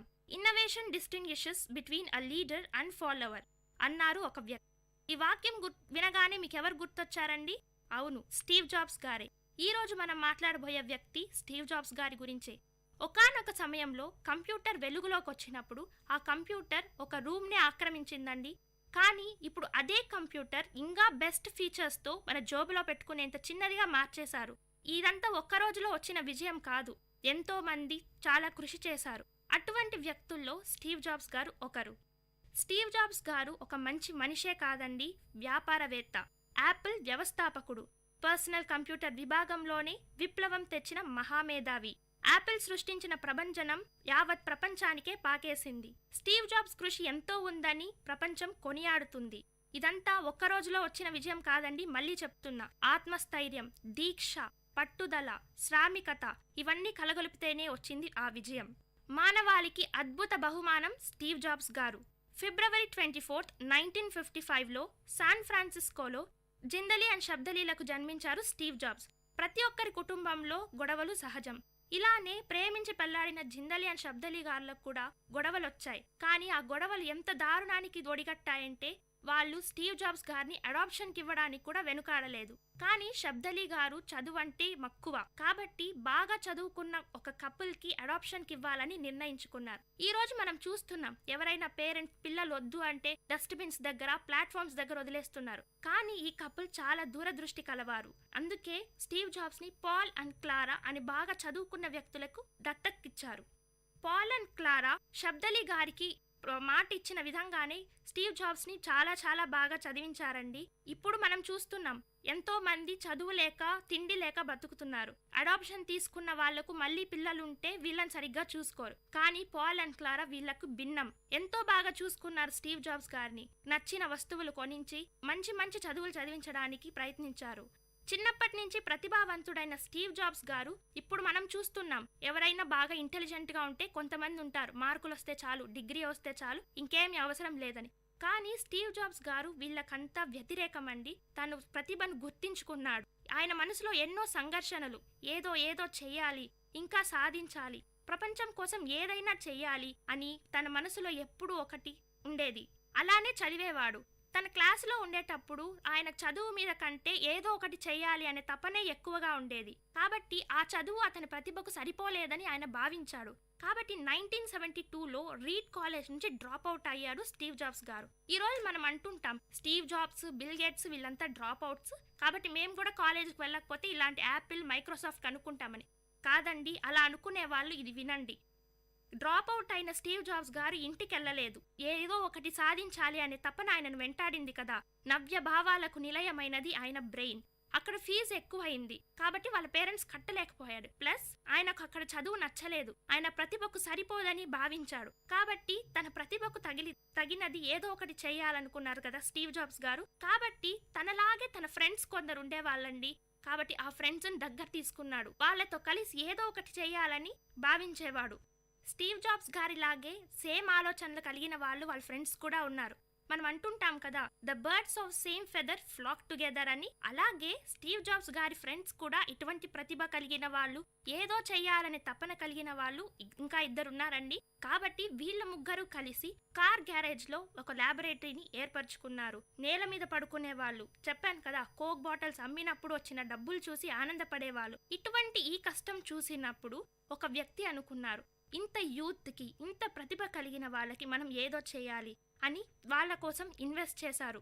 రెట్టించిన ఇంట్రెస్ట్తో ఇంకా ఎక్కువ కృషి చేశారు. స్టీవ్ జాబ్స్ గారు ఇంతే కాదండి, ఖాళీ సమయంలో ఇష్టమైన క్లాసులకు వెళ్ళేవాడు. అదే క్యాలిగ్రఫీ ఏంటా అనుకుంటున్నారా? అదేనండి అందంగా అక్షరాలను రాయడం. సాఫ్ట్వేర్ ఇంజనీర్ అండ్ ఇంజనీర్ అయిన స్టీవ్ జాబ్స్ గారు అందమైన అక్షరాలు నేర్చుకుని ఏం చేస్తారు అనుకుంటున్నారా? కానీ క్యాలిగ్రఫీ నేర్చుకున్న తర్వాత స్టీవ్ జాబ్స్ గారు ఎప్పుడూ అనుకోలేదు, ఎందుకు ఆ క్లాస్కి వెళ్ళాను, అనవసరంగా డబ్బులు వేస్ట్ చేశా, అనవసరంగా టైం వేస్ట్ చేసుకున్నా అనుకోలేదండి. క్యాలిగ్రఫీ అంటే అందమైన అక్షరాలు రాయడం. లేటర్ ఆన్ స్టీవ్ జాబ్స్ గారు కొన్ని పరికరాలను కనుక్కున్నారు కదా, ఆ పరికరాల్లో ఫాంట్ ఫేసెస్ అని ఉన్నాయి, అంటే డిఫరెంట్ టైప్స్ ఆఫ్ లెటర్స్ ఉంటాయి. ఆయన చెప్తుంటారు, ఆ రోజు నేను క్యాలిగ్రఫీ క్లాసులకు వెళ్ళకపోయింటే ఈ రోజు అందమైన అక్షరాలు ఈ పరికరాల్లో ఉండేవి కాదు అని. దీన్ని బట్టి ఏం అర్థమవుతుందండి? జీవితంలో మనం ఏం చేసినా అది ఒక మంచి రీజన్ కోసమే. దేనికి ఎప్పుడు రిగ్రెట్స్ ఉండవు. మీరు తెలివిని సంపాదించుకున్నా, ఏమైనా విజ్డమ్ని సంపాదించుకున్నా అవి మనకు ఫ్యూచర్లో ఎప్పుడో ఒకప్పుడు యూజ్ అవుతాయి. కాబట్టి అందుకని మీరేమి టైం వేస్ట్ చేయడం, తాగడం, తిరగడం ఇలాంటివి కాదు. ఇలాంటి మంచి విషయాలను నేర్చుకోండి. ఇవి ఏదో ఒక పాయింట్ ఆఫ్ టైంలో మీ జీవితంలో యూజ్ అవుతాయి. ఇటువంటి చిన్న కార్ గ్యారేజ్ నుంచి బయటకు వచ్చిందే యాపిల్ కంప్యూటర్. మొదట్లో ఎప్పుడైనా తప్పులు సహజమే కదండి. ఈ యాపిల్ కంప్యూటర్లో కూడా కొన్ని తప్పులుండేవి. హరే రామ్ హరే కృష్ణ అని హిప్పీ కల్చర్ ఉర్రూతలూగిపోతుందండి. అలాంటి సమయంలో స్టీవ్ జాబ్స్ గారు అనుకున్నారు, మనం కూడా ఏదో ఒకటి చేయాలి అని. కానీ ఆయన వెళ్ళి అలా చేయలేదు. మంచి ఆహారం దొరుకుతుందని వారానికి ఒక్కసారి కిలోమీటర్లు మేర నడిచి లార్డ్ కృష్ణ టెంపుల్కి వెళ్ళి తినేవాళ్ళు. దీన్ని బట్టి అర్థమవుతుంది ఆయన రిలీజియస్గా కూడా ఒకచోటే డివియేట్ అవ్వలేదు. ప్రతి ఒక్కరిని గౌరవించడం స్టీవ్ జాబ్స్ గారి అద్భుత లక్షణం. అదే అంటారు కదండి, simplicity is the nature of great souls అని. ఇది నేను మొన్న ఎక్కడో ఎవరో స్టేటస్ అప్డేట్ చేస్తే అనుకున్నాను. అప్పుడు నాకు మొట్టమొదటిగా గుర్తొచ్చింది స్టీవ్ జాబ్స్ గారే. సైన్స్ పట్ల ఆసక్తి, అభిమానం, ఏదో చెయ్యాలని తపన, ఇవన్నీ ఒక్క రోజులో రాలేదండి. ప్రతి ఒక్కరి జీవితంలో ప్రతి ఒక్కరూ విజయం సాధించాలనుకునే వాళ్ళలో ఒక ఇన్స్పిరేషన్ అంటూ ఎక్కడి నుంచో వస్తుంది. అలాగే స్టీవ్ జాబ్స్ గారికి కూడా ఒక ఇన్స్పిరేషన్ ఒకటి చూసి ప్రభావితుడయ్యాడు. ఏంటా అని ఆలోచిస్తున్నారా? అదేనండి, స్టీవ్ జాబ్స్ గారు చదువుకునేటప్పుడు ఒక శీర్షిక ఉండేది, the last whole earth catalogue అని. ఆ శీర్షికను ఎప్పుడూ చదివేవాళ్ళు స్టీవ్ జాబ్స్. మనలాగా ఆ బుక్ ఈ బుక్ అనవసరమైనవి కాకుండా చాలా సెలెక్టెడ్ గా మంచి పుస్తకాలు చదివేవాడు. అదే అంటారు కదా, books are are best friends అని. అలాగే స్టీవ్ జాబ్స్ గారు కూడా దీన్ని మంచి స్నేహితుడిగా చేసుకున్నాడు. దాంట్లో ఉన్న విషయాలను తనలోకి తీసుకున్నాడు. ఒకనొకప్పుడు ఆ బుక్ ఆగిపోయిందండి. అప్పుడు బుక్ వెనక తిప్పి చూశాడు. దాన్ని చూసి చాలా మెస్మరైజ్ అయ్యారు స్టీవ్ జాబ్స్ గారు. అక్కడ ఉన్నది ఒక రోడ్డు బొమ్మ. దాన్ని చూసి ఆయన ఎంతగా ఆలోచించారంటే అప్పుడు అనుకున్నాడు, ఆకలితో ఉండండి, మూర్ఖంగా ఉండండి, కానీ మీ పట్టుదలను విడవకండి. అదేనండి ఇప్పుడు మనం కవర్ పేజెస్ పెట్టుకుంటాం కదా, స్టే హంగ్రీ స్టే ఫూలిష్. అది స్టే హంగ్రీ స్టే ఫూలిష్ అంటే అలా ఉండడం కాదు, రెట్టెంతించిన బలంతో పట్టుదలతో ముందుకు సాగాలి అని దాని అర్థం. స్టీవ్ జాబ్స్ గారు ఒకసారి ఇండియాకు వచ్చారు. ఇండియా అంటే ఎంత కల్చరల్గా, ఎంత సైంటిఫిక్గా ఎంతో ముందుకు ఉంటుందని స్టీవ్ జాబ్స్ గారు భావించారు. ఇక్కడికి వచ్చిన తర్వాత పువర్ పీపుల్ని చూశాడు. పావర్టీని చూసి చలించిపోయారు స్టీవ్ జాబ్స్. ఇంత హై ఎక్స్పెక్టేషన్స్ ఉన్న ఇండియాలో ఇలా ఉండడం ఏంటి అని చాలా బాధపడ్డాడు. మనసులో ఏదో తపన, సాంకేతిక విజ్ఞానంతో ఇండియాని ఇంకొంచెం పెద్దగా చేయాలి అని అనుకున్నాడు. Every drop of ocean starts with a single drop అన్నారు మదర్ తెరెసా గారు. ఇదే ఈయన జీవితంలో కూడా ఉంది. ప్రపంచాన్ని మొత్తం మార్చలేనేమో, కానీ నా అంత కృషి నేను చేయాలి అనుకున్నారు. ఇలా మనలో ఎంతమంది అనుకుంటున్నామండి? కానీ స్టీవ్ జాబ్స్ గారు అలా అనుకున్నారు. అతనిలో అద్భుత శక్తి జ్వలించింది. దీనికి కారణమే ఆయనను యాపిల్ సీఈఓగా చేసింది. కొన్ని కారణాల వల్ల యాపిల్లో ఉన్న తన ఫ్రెండ్స్ తో కొన్ని కారణాల వల్ల ఆయన బయటకు వచ్చేయాల్సి వచ్చింది. కానీ తను పెంచి పోషించిన యాపిల్ కంపెనీయే అతని బయటికి తరిమేయడంతో స్టీవ్ జాబ్స్ గారు చాలా కుంగిపోయారు. కానీ ఆయన ఎప్పుడు బాధపడలేదు. ఆయనను మాత్రమే తొలగించింది యాపిల్, ఆయన తెలివిని, పట్టుదలను కాదు. అవే ఆయన బలం, అవే ఆయన సంపద. మార్కెటింగ్ లో దిట్ట అయిన స్టీవ్ జాబ్స్ గారు, ఆలోచించడంలో దిట్ట అయిన స్టీవ్ జాబ్స్ గారు తన ప్రతిభకు మెరుగులు దిద్దారు. యాపిల్ని ఇంకొక సంచలనం చేయడానికి ప్రయత్నించారు. బయటికి వచ్చాడు. నెక్స్ట్ కంప్యూటర్ కనుక్కున్నారు. ఇంతతో ఆగలేదండి స్టీవ్ జాబ్స్ గారు. అతని ఫ్రెండ్స్ జాన్ కాలే అనే అతను పెప్సీలో పనిచేసేవాళ్ళు. ఇతన్ని ఎలాగైనా తనలోకి తీసుకొని రావాలి అని అనుకున్న స్టీవ్ జాబ్స్ గారు రెచ్చగొట్టారు. చక్కెర నీళ్ళే అమ్ముతూ బతుకుతావా, ప్రపంచాన్ని ఏమైనా మారుస్తావా అని. అంతే, రెచ్చిపోయిన ఆలోచనతో జాన్ స్కాల్ స్టీవ్ జాబ్స్ తో చేతులు కలిపారు. 1980లో బయటకు వచ్చిన స్టీవ్ జాబ్స్ గారు గ్రాఫిక్స్ అని సరికొత్త ప్రపంచం పిక్సార్ ని కనుక్కున్నారు. ఇక్కడేనండి కార్టూన్స్, అందరికీ ఎంతో ఇష్టమైన కార్టూన్స్ ని కనుక్కున్నారు. టాయ్ స్టోరీ అనే ఫిలిం ని తీశారు. టాయ్ స్టోరీకి ఎన్నో ఆస్కార్ అవార్డులే వచ్చాయి. ఇంతే కాదండి, సంగీతం, చిత్రకళను నవీన యంత్రంలో ఉంచిన అభినవ బ్రహ్మగా మనం స్టీవ్ జాబ్స్ గారిని కొనియాడుతున్నాం. అవరోధాలను అధిరోహించి ఓటమిని తరిమి కొట్టాడు స్టీవ్ జాబ్స్ గారు. అంతా సజావుగా సాగిపోతుంది అన్న స్టీవ్ జాబ్స్ గారి జీవితంలో ఒకానొక భయంకరమైన సంఘటన తెలుసుకున్నారు. అదే ఆయనకు ప్యాంక్రియాటిక్ క్యాన్సర్ ఉందని. ఈ కాలంలో మనం చిన్న జ్వరం వస్తేనే చాలా బాధపడిపోయి ఇంకా ఏమి చెయ్యలేము అనుకుంటున్నాం. అదే క్యాన్సర్ వస్తే మన జీవితం అయిపోయింది అని బాధపడిపోతుంటాం. దీనితోనే చావు తొందరగా వస్తుంది. కానీ స్టీవ్ జాబ్స్ గారు బాధపడలేదు. ఇవన్నీ లైఫ్ లో సహజం అనుకున్నారు. కాబట్టి దాన్ని క్యూర్ చేయడానికి లివర్ ని సర్జరీ చేయించుకున్నారు. లేట్ ఆన్ ఆయనకు తెలిసి ఆయన హెల్త్ క్షీణించిపోతుందని. కాబట్టి తను వాలంటరీగా యాపిల్ కంపెనీ నుంచి బయటకు వచ్చేశారు. ఆయన బయటకు వచ్చారు ఊరికే కాదు, తన సంపదను, అదే తన తెలివితేటలను ప్రపంచానికి వదిలేసి. విన్నారు కదండి స్టీవ్ జాబ్స్ గారి గురించి. అవరోధాలను అధిరోహించిన స్టీవ్ జాబ్స్ గారు ప్రతి ఒక్కరికి రోల్ మోడల్. ఇటువంటి స్టీవ్ జాబ్స్ గారి గురించి మనం ఎంతో నేర్చుకోవాలి. ఈయనలా కాకపోయినా ఈయనలో ఉన్న కొన్ని విషయాలను మనం తెలుసుకొని మంచి పొజిషన్లోకి రావాలి. కాబట్టి Steve Jobs is our hero, he's the legend. ఇలాంటి స్టీవ్ జాబ్స్ గారిని ఎన్నో అవార్డులు వరించాయి. అత్యంత ప్రతిభావంతుడిగా ప్రపంచం గుర్తించింది. మనము గుర్తించాం కదండి. సో ఇప్పటి నుంచి టైం వేస్ట్ చేయకుండా టైమ్ ఇస్ ప్రెషియస్ అని నేర్చుకొని మనం కూడా విజయానికి మెట్లేద్దాం, విజయ బాటలో పయనిద్దాం. ఇలాంటి ఎంతో మంది గొప్ప వ్యక్తుల గురించి తెలుసుకోవడానికి, మన జీవితాలను మార్చుకోవడానికి వింటూనే ఉండండి విఐటి కమ్యూనిటీ రేడియో 90.8. నేను మీ సృజన.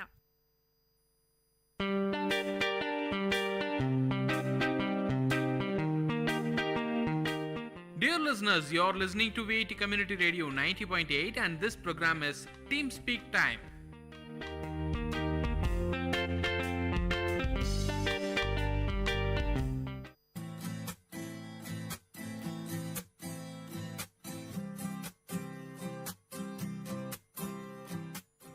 Hello friends, you are listening to VIT community radio 90.8 FM और ये है आपका शो लर्निंग जर्मन और मैं हूँ आपका होस्ट एंड दोस्त हिमांशु मंघानी और मैं हूँ आपकी होस्ट श्राव्या.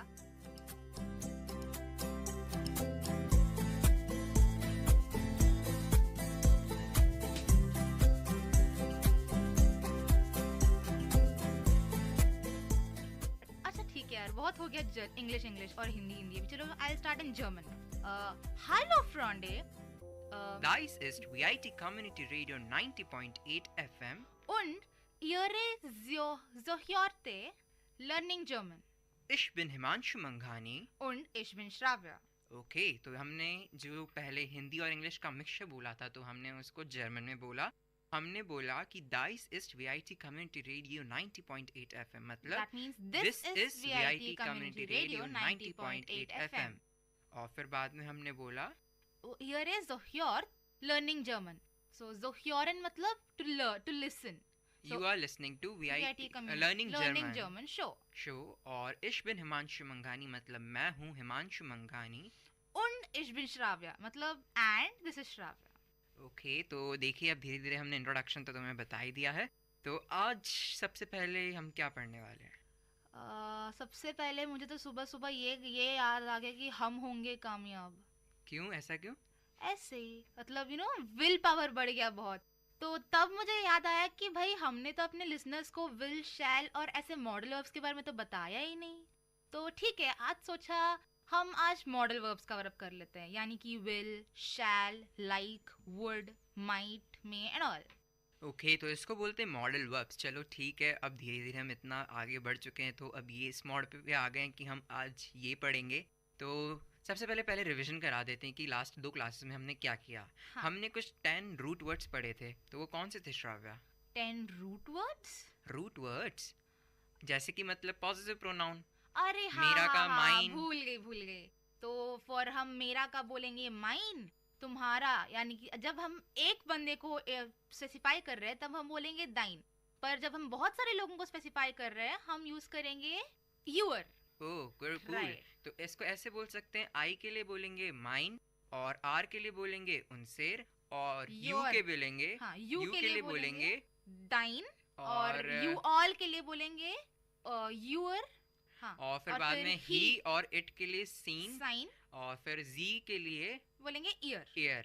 ठीक है? सारे जी के लिए मतलब हाँ। फॉर्मल इनफॉर्मल जो कुछ भी हो हम ईयर ही यूज हाँ, करेंगे। क्योंकि जी लड़कियों के लिए भी बोलते हैं, रिस्पेक्ट के लिए भी बोलते हैं और दे ऑल के लिए भी बोलते हैं, यानी थर्ड पर्सन प्लूरल के लिए भी बोलते जी हैं। हाँ। और फिर- कल हमने आर्टिकल्स भी किए थे, डेफिनेट और इनडेफिनेट आर्टिकल्स के लिए हम कौन सा प्रोनाउन यूज करते हैं। तो द के लिए देर दी दास, मस्कुलिन, फेमिनिन और न्यूट्रल के ऑर्डर था। और फिर ए और एन को बोलेंगे आइन। आइन, आइन में ही हम मास्कुलिन और न्यूट्रल के लिए यूज करेंगे आइन, और फेमिनिन और प्लूरल के लिए यूज करेंगे आइना। ठीक है, तो बेसिकली 10 वर्ड्स हो गए। आई के साथ माइन, यू ऑल के साथ योर, और यू सिर्फ सिंगुलर है उसके लिए डाइन, डाइन, आर के और- लिए उनसे, ही और इट के लिए सीन, और जाय के लिए सीन नहीं sign Himanshu, okay sign. Sign तुम्हारा ये आई और ई का चक्कर कब चलेगा मुझे नहीं पता। अब पता नहीं, कभी तो सही होगा ही होगा। देखते और देखते सही करा देती हूँ, मैं ही सही कराऊंगी तुम्हें। जरूर जरूर जरूर। और जी के लिए बोलेंगे आयर। हाँ ठीक है, चलो बहुत बढ़िया। तो अब मॉडल वर्ब से बोलते हैं। सबसे पहले बताओ कि वोलन का मतलब क्या होगा। वोलन, वोलन मतलब विल। तो अच्छा ठीक है, मैं अभी हम आपको याद होगा कि हमने पिछले थोड़े बहुत क्लासेस के पहले हमने आपको ये बताया कि हम different kinds of verbs use करते हैं और उसमें डिफरेंट केसेस होते हैं, यानी first person singular, first person plural, ऐसे ऐसे। तो वापस से हम विल यानी कि वोलन एज इन जर्मन हम ऐसे ही करेंगे। तो अभी मैं इश के लिए बोलूंगी विल, डू के लिए बोलूंगी विल्स्ट, यानी कि विल में एस टी डालो, एर जी और एस उसमें भी बोलूंगी विल। वियर के लिए बोलूंगी वॉलन, यू रूट वर्ड को कोई छेड़खानी नहीं करेंगे, याद रख लेना भाइयों। और ईयर के लिए बोलेंगे वॉल्ट, और फिर जी के लिए बोलेंगे विल। ओके, तो मतलब कुछ इसको ऐसे ही याद करें ना, क्योंकि ये ऑर्डर तो हमेशा सेम ही रहने वाला है। तो हाँ। क्यों ना इनको याद ही कर लें, क्योंकि इसमें थोड़ा सा चेंज है। क्योंकि हमने बोला था कि जो थर्ड पर्सन सिंगुलर है ही, शी और इट, उसमें टी लगता है हाँ। ये हटा के, बट इस केस में नहीं है। तो ये वोलन वाला जो वर्ड है, ये मॉडल वर्ब्स को हम आपको एक पैरोडी की तरह याद करा देंगे, क्योंकि आपको ऐसे सोचना नहीं होगा कि फर्स्ट पर्सन सिंगुलर है या सेकंड पर्सन सिंगुलर। अगर आपको अपने आप ये शब्द एक जुगलबंदी में याद हैं, रटे हुए हैं, तो आप आगे चल के भी इन्वेंट कर सकते हैं, कुछ डिस्कवर कर सकते हैं किसी सेंटेंस में, और कुछ समझ सकते हैं उस सेंटेंस के थ्रू। हाँ, और तो- लिसनर्स में आपको ये भी बता दूं, हम यूजुअली हमने आपको पहले जब हम आपको वर्ब सिखा रहे थे, हमने आपको ये बोला कि अगर मैं लूंगी गेहन यानी टू गो, तो उसमें से मैं ईएन हटा दूंगी और मेरा गे बन जाएगा मेरा मॉडल, मतलब मेरा रूट वर्ड। सही एकदम। पर यहाँ पे ऐसा नहीं है, मैं यहाँ पे मेरा विल का मतलब है वॉलन, बट मैं वॉल यूज नहीं कर रही हूँ यहाँ पे, मैं विल ही यूज कर रही हूँ यहाँ पे। तो इसलिए इसका मतलब ये हुआ, इन शब्दों को याद ही कर लीजिए, क्योंकि ये बहुत ज़्यादा यूज होते हैं, और इसलिए आप यार हमें कामयाब होना है तो हाँ, हमें ये शब्द सीखने पड़ेंगे। हाँ ज़रूर ज़रूर, क्यों नहीं, सीखेंगे। तो लो चलिए, आज हम विल को भी सबसे पहले स्टार्ट करते हैं। विल को वांट, विल या वांट, इन दोनों के लिए आप बोल सकते हैं वोलन, रूट वर्ड।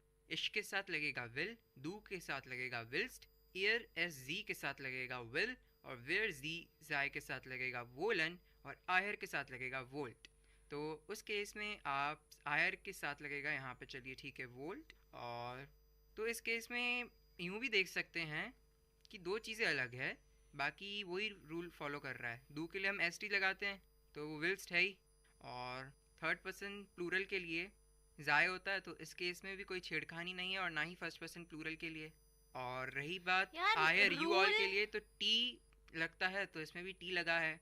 तो दो केस बिल्कुल अलग हैं जो रूल को फॉलो नहीं कर रहे, जैसे कि इश का वोल नहीं है, इश का विल ही है, और एयर एस जी का भी विल ही है। हाँ, यहाँ पे बस चेंज हुआ है इश में और एर जी एस में, बाकी सब में जो हम नॉर्मल कंडीशंस लेते हैं वही है। तो देखिए, एक ये चीज़ भी ऑब्जर्व करी है कि अगर आप इश, एयर, एस और जी के लिए बोलेंगे, तो ये जो 6 मॉडल वर्ब्स हम पढ़ने वाले हैं, उन सब में कोई चेंज नहीं होता, चारों के लिए एक ही है। जैसे कि वोलन के लिए विल है, तो इश विल, एर विल, एस विल, जी विल। और यही अगर आप कोनन बोलेंगे तो उसका कान है, तो इश कान, एर कान, जी कान, एस कान। ठीक है, कॉनन को तो बगल में रखो, अभी पहले विल का तो क्लैरिफाई कर दो। बट ये प्रिंसिपल अच्छा है काफ़ी, कि मतलब आप उसी ऑर्डर में तो याद कर सकते हैं जो आपके रूल है, पर मेन बेसिकली याद ये रखिए कि आई यानी कि जो फर्स्ट पर्सन सिंगुलर है और जो थर्ड पर्सन सिंगुलर है, उनके लिए एक ही यूज होगा। कहने का मतलब, एक बात बोलूं, तुम इतना ग्रामर ना तुम जितना रटोगे उतना ही मुश्किल हो जाएगा, तुम जितना प्रैक्टिस करोगे एग्जाम्पल्स लेके उतना ही तुम्हारे लिए आसान हो जाएगा। हाँ बट ये एक बचपन में तुमने तो याद नहीं किया कि हम ए एप्पल बोलेंगे या एन एप्पल बोलेंगे, वो बस तुम सीखते रहे, मतलब हर रोज तुम दोस्तों से बात करते रहे, तो तुम्हें आया, तो वापस हम अपने जीपी, वो क्या था, तुमने क्या बोला था लास्ट क्लास में, हमारा सिग्नेचर, अच्छा हमारे सिग्नेचर, शो का signature, GVP, grammar, vocabulary and practice. Practice. तो जीवीपी फॉलो करते रहिए और सीखते रहिए। हाँ बट जिससे जो पर अपन ने वॉवल्स जो पढ़े रहते क्योंकि हमको पता था ए ई आई ओ यू, तो उस बेस पे अपन सब लगा देते थे। हाँ, तो अब हमें इस केस basics में भी मालूम है। हाँ, तो इस केस में भी ये बेसिक हो सकता है कि जो इश और एयर जी एस है, तो उसके लिए कोई चेंजेस, मतलब चारों के लिए एक ही वर्ड है, कोई मतलब चेंज नहीं है। तो इसलिए आपका थोड़ा मतलब याद करने का लोड कम हो जाएगा। आप मतलब देख सकते हैं कि अगर आपको इश पता है विल, तो इसका मतलब आपको एयर जी और एस का भी मतलब पता ही है कि उसके लिए क्या यूज करेंगे, विल ही यूज करेंगे। तो सबसे पहले चलिए इन दोनों केसेस को ही हम कवर करते हैं।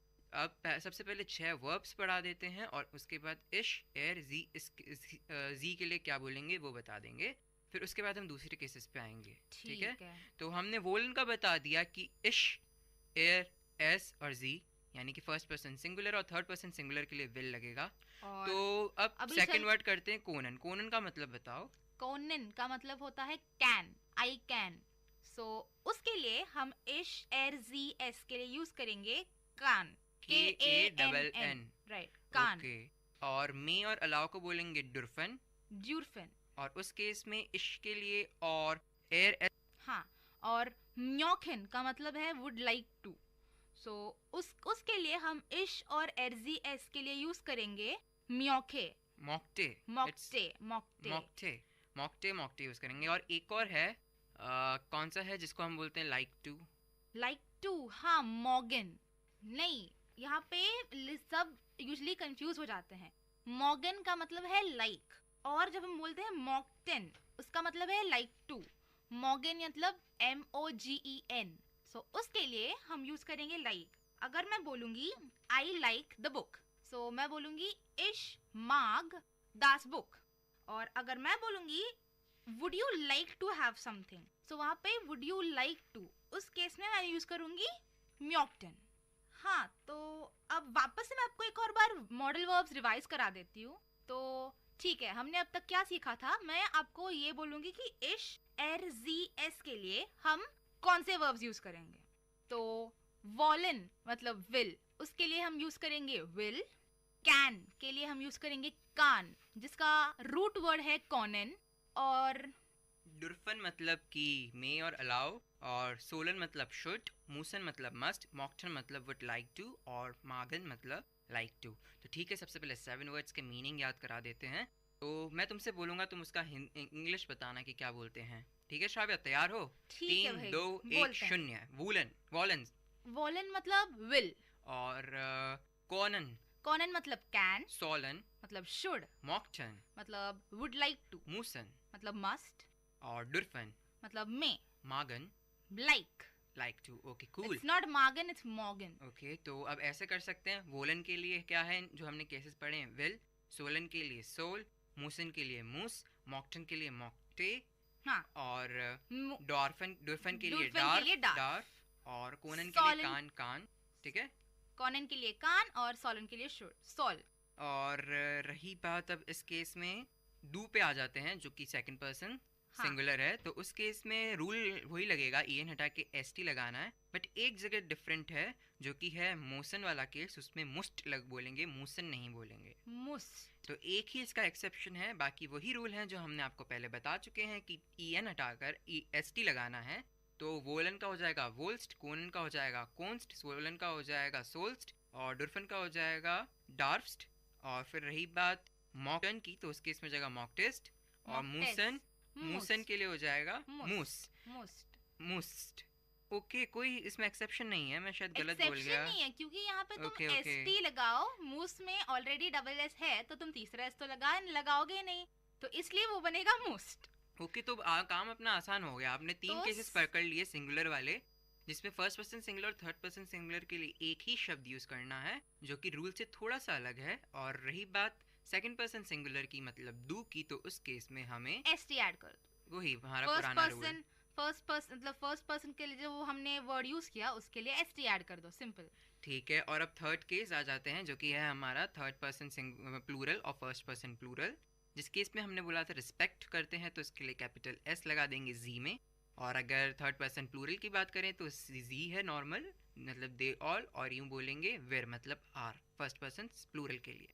तो इस केस में भी कोई टेंशन नहीं, कोई भी दिक्कत नहीं होगी। तुमने जो पहले के रूल्स पढ़ रखे हैं वही पता होने चाहिए, तो इसमें भी कोई चेंज नहीं है, और बस तुम्हें रूट वर्ड पता होना चाहिए क्या है। तो ठीक है, तो सबसे पहले रूट वर्ड भी बताओ श्राव्या, और उसको क्या बोलेंगे वो भी बताओ श्राव्या, ठीक है? हाँ। याद रखिए दोस्तों, अभी हम विर और जी को पकड़े बैठे हैं और उसके लिए कोई भी रूट वर्ड में चेंज नहीं है। तो आपके पास एक अच्छा मौका है कि आप रूट वर्ड के मीनिंग्स भी जान सकें, क्योंकि अब जो यूज कर रहे हैं हम रूट वर्ड्स वो एज इट इज वाले रूट वर्ड्स हैं, कोई चेंज नहीं है, क्योंकि ग्रामर कहती है जब एकता है तो कोई चेंज नहीं है, कोई भी तुम्हें बदल नहीं सकता। एकता एंड ऑल, ओके फाइन। तो ठीक है, चलो शुरू करते हैं। अभी मैं शुरू से करती हूँ वॉलन। वॉलन मतलब विल या वांट।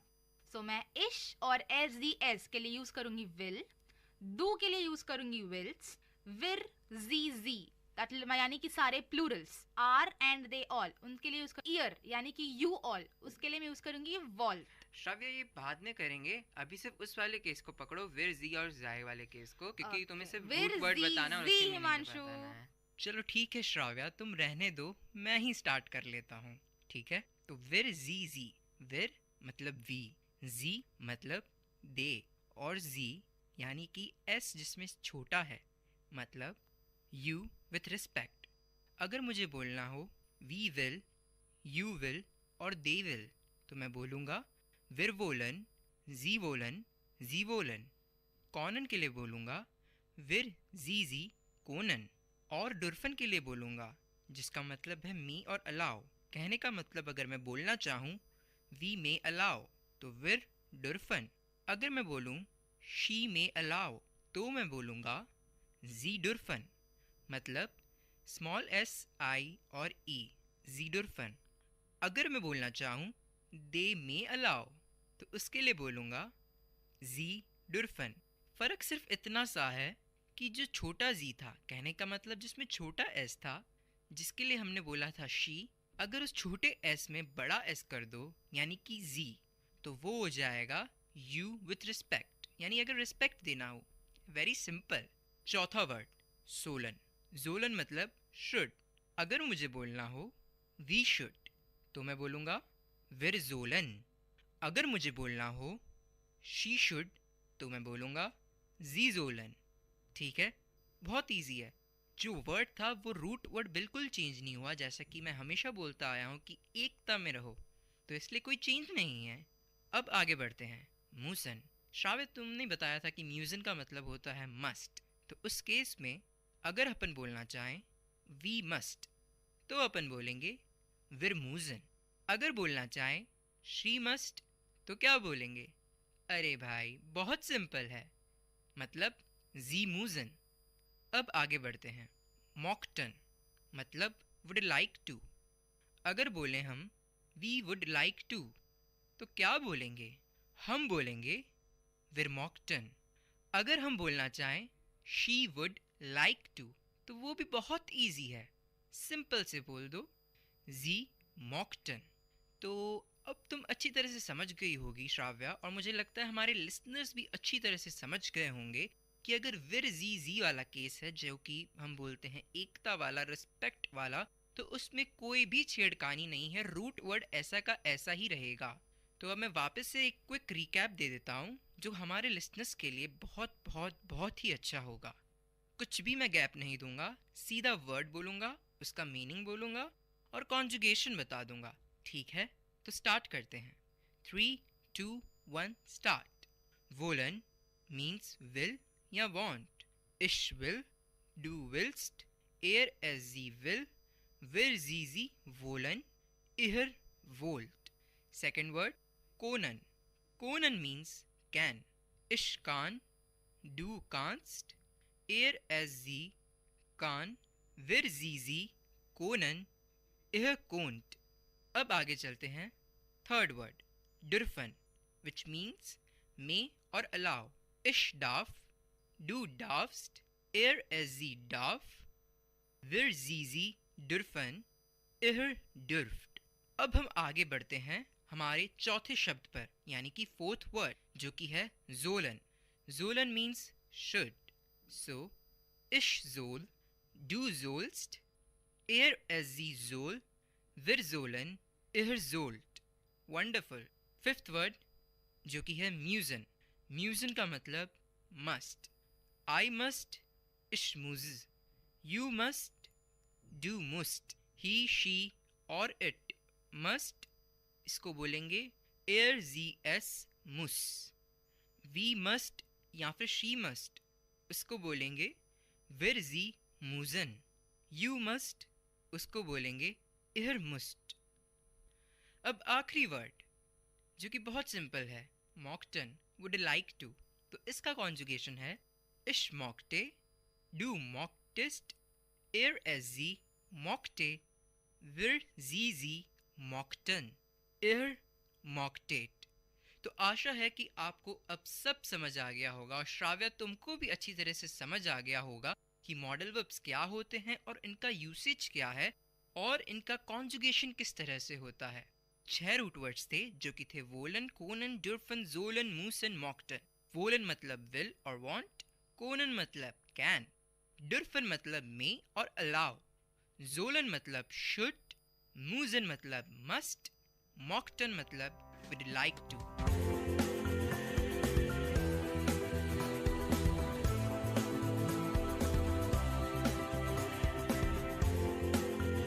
आशा करती हूँ कि हमने आज आप लोगों को बहुत कुछ सिखाया है। तो यहाँ पे हम साइन ऑफ करते हैं। मैं हूँ श्राव्या कर्रा और मैं हूँ हिमांशु मंघानी, और आप सुन रहे हैं अपना फेवरेट शो लर्निंग जर्मन, और ये है VIT community radio 90.8 FM।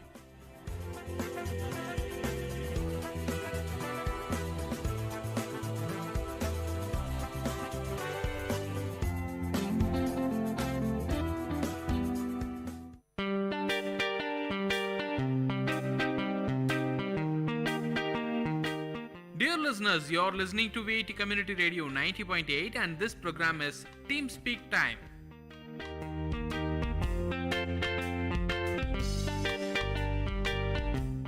Hi hello VIT, మీరు వింటున్నారు VIT కమ్యూనిటీ రేడియో 90.8 FM. నేను మీ వైషు. ఈ చందమామ కథల ద్వారా మంచి మంచి కథలు చెప్పడానికి వచ్చేసానండి. ఈ ఆలస్యం చేయకుండా స్టార్ట్ చేసేద్దాం. కథ నిజాయితీ. సీతాపురం అనే ఊరిలో రామయ్య కట్టెలు కొట్టుకుంటూ జీవనం సాగించేవాడు. రోజులాగానే అడవికి వెళ్ళాడు. చెరువు గట్టు మీద ఉన్న చెట్టు ఎక్కి కట్టెలు కొడుతుండగా తన చేయి జారి గొడ్డలి చెరువులో పడిపోయింది. తన జీవన ఆధారమైన గొడ్డలి నీటిలో పడిపోవడంతో రామయ్య చాలా బాధపడ్డాడు. విచారంతో ఇంటికి వెళ్లకుండా చెరువు గట్టు మీద కూర్చొని ఏం చేయాలో తెలియక ఆలోచనలో పడ్డాడు. అతని బాధ చూసిన జలదేవత నీటిలో ఎంచి బయటకు వచ్చి రామయ్యకు దర్శనమిచ్చింది.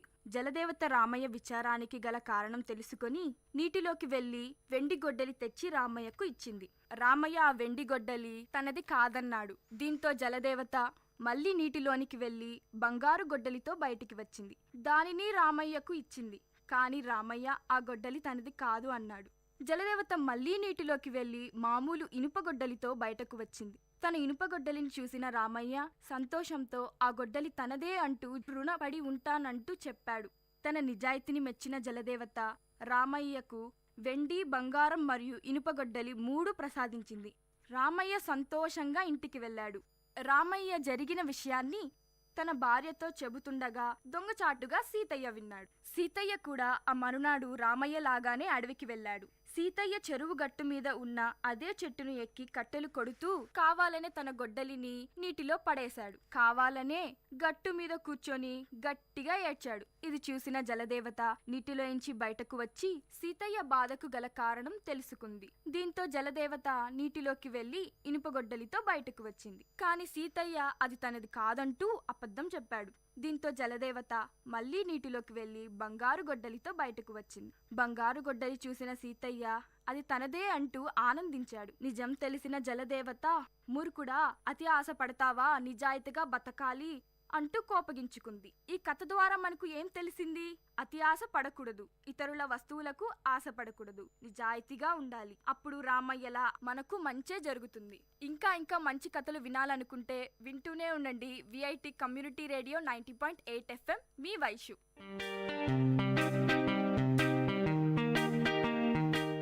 Dear listeners, you had listened to the program Team Speak Time in VIT Community Radio 90.8. Thank you for listening.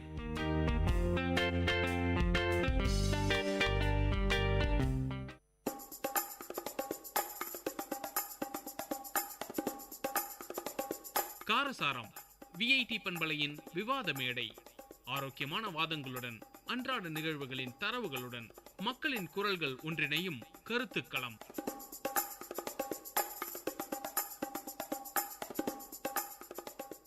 வணக்கம் நேர்களே, இது விஐடி பண்பலை 90.8 விஐடி பல்கலைக்கழகத்தின் சமுதாய வானொலி. இந்நிகழ்ச்சி காரசாரம். இன்னைக்கு நம்ம எந்த தலைப்பு பத்தி பேச போறோம்னா சிறு சேமிப்பு.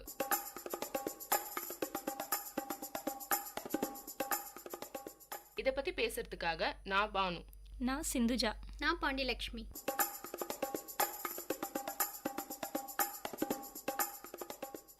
சிறு சேமிப்பு அப்படின்னா என்ன, அதை எப்படி சேமிக்கிறது, அதுக்கு என்னென்ன திட்டங்கள்லாம் இருக்குன்றத பத்தி தான் நம்ம இப்ப பார்க்க போறோம். சேமிப்புங்கிறது நம்ம வாழ்க்கையில ரொம்ப முக்கியமான ஒண்ணு. சிறுவர்கள்ல இருந்து பெரியவர்கள் வரைக்கும் கண்டிப்பா சேமிப்புங்கிறது அவங்க கிட்ட கண்டிப்பா இருக்கணும். இப்ப குடும்பத்துல கூட கணவன் மனைவி கிட்ட பட்ஜெட் போட்டு வரவு செலவு பார்த்து செலவு பண்ற பழக்கம் கண்டிப்பா இருக்கணும். அப்பதான் சிக்கனமா செலவு பண்ண முடியும், சேமிக்கவும் முடியும். இந்த மாசத்துக்கு வரவு செலவு பார்த்து அடுத்த மாசத்துக்கு இதோட கம்மியா செலவு பண்ண முடியும். அப்பதான் இந்த மாசத்தை விட அடுத்த மாசத்துல இன்னும் கம்மியா செலவு பண்ணி சேமிப்பு அதிகமாக்க முடியும். இப்படி சேமிக்கிறது தான் நம்ம எல்லாருக்குமே பாதுகாப்பானது. இப்போ ஆபத்தான காலத்துல நம்மளுக்கு பணம் கஷ்டம் வந்துச்சுன்னா இப்ப கண்டிப்பா நம்மளுக்கு தேவை அப்படின்ற சூழ்நிலையில இந்த சேமிப்பை வச்சு நம்ம வாழ்க்கையில சந்தோஷமா இருக்கலாம். இந்த சேமிப்புங்கிறது நம்ம வாழ்க்கைக்கு ரொம்ப நல்ல பயன் கொடுக்கும். இப்ப சேமிக்கணும், அது வந்து ரொம்ப முக்கியம் அப்படின்னு சொல்லிட்டு அவங்க சொன்னாங்க. சேமிக்கிறது ரொம்ப முக்கியம் தான், அது நல்ல பழக்கமும் கூட. ஆனா இப்ப பாத்தீங்கன்னா பெரியவங்க வந்து அவங்க வருமானத்துல இருந்து ஒரு சிறு பகுதியை கொஞ்சம் கொஞ்சமா சேமிக்கிறாங்க. அதுதான் சேமிக்கிற பழக்கமும் கூட. இப்ப சிக்கனத்தோட குழந்தை தான் சேமிப்பு அப்படின்னு கூட சொல்லுவாங்க. அப்ப சிக்கனன்ற ஒரு பழக்கம் வந்து நம்ம கிட்ட இருந்தாதான் சேமிக்க முடியும். இப்ப இருக்கிற காலத்துல பாத்தீங்கன்னா எல்லாருக்குமே வந்து பொருளோட தேவை வந்து அதிகமா இருக்கும். பணத்தை வந்து சம்பாதிக்கணும். அப்ப நம்ம என்ன பண்ணணும்னா சின்ன வயசுல இருந்தே வந்து கொஞ்சம் கொஞ்சமா சேமிச்சுட்டு வரணும். அப்பதான் பெரியவங்களானா சேமிக்கணும் அப்படின்ற ஒரு பழக்கம் வந்து நம்ம கிட்ட உண்டாகும். அந்த காலத்துல எல்லாம் பாத்தீங்கன்னா பெரியவங்க வந்து சேமிப்பாங்க. அதை பார்த்து சின்னவங்களும் ஒரு இன்ஸ்பிரேஷனா எடுத்து அவங்களும் வந்து சேமிக்க ஆரம்பிப்பாங்க. இப்ப இருக்கிற காலகட்டத்துல பாத்தீங்கன்னா பெரியவங்களே வந்து சேமிக்கிறது இல்ல. அவங்க வந்து பியூட்டி பார்லர் அந்த மாதிரி போயிட்டு காசை வந்து வீணடிக்கிறாங்க. அப்படி இருக்கும் போது அவங்கள பார்த்து எப்படி சின்னவங்க வந்து சேமிப்பாங்க? இப்ப இருக்கிற சின்ன பசங்க கூட எனக்கு ஒரு புது மொபைல் வேணும், எனக்கு வந்து புது ட்ரெஸ் எல்லாம் வேணும் அப்படின்னு சொல்லிட்டு காஸ்ட்லியா இருக்கிறது தான் வாங்க நினைக்கிறாங்க. அப்படி இருக்கும் போது எப்படி வந்து சின்னவங்க வந்து சேமிக்க முடியும்? குடும்பத்துல இருக்கிறவங்களே இப்ப வந்து சேமிக்கிறது இல்ல. எல்லாரும் அவங்கவுங்க இஷ்டத்துக்கு தான் இருக்காங்க. எல்லாருமே வந்து ஆடம்பர வாழ்க்கை வாழணும் அப்படின்னு தான் நினைக்கிறாங்க. பக்கத்து வீட்டுல இப்ப ஏதாவது கார் வாங்கினா கூட நம்மளும் வாங்கணும் அப்படின்னு நினைக்கிறாங்க. சுத்தி இருக்கிறவங்களுக்காகவே வாழறாங்களே தவிர தனக்காக வாழணும், நம்ம சேமிச்சுட்டு வாழ்க்கையில ஒரு பெரிய ஆளா வரணும் அப்படின்னு நினைக்கிறதே கிடையாது. இப்ப பாத்தீங்கன்னா வரவு எட்டனா செலவு பத்தனா அதிகம் ரெண்டனா கடைசியில் துந்தனான்ற ஒரு சினிமா பாடல் கூட இருக்கு. அந்த பாடல்ல என்ன சொல்லிருப்பாங்கன்னா சிக்கனமா இல்லனா அதுல என்ன விளைவு வரும் அப்படின்னு சிரிப்பு கலந்த ஒரு சிந்திக்க வைக்கும் பாடலா சொல்லியிருப்பாங்க. வரவு வந்து கம்மியா வந்தாலும் செலவு பண்றதுதான் ரொம்ப அதிகமா இருக்கு. அவங்க வந்து பட்ஜெட் போடுறதே இல்ல. எப்படி சேமிக்கணும், வாழ்க்கையில என்னென்னலாம் பண்ணலாம் அப்படின்ற ஒரு பிளானிங்கே இருக்க மாட்டேங்குது.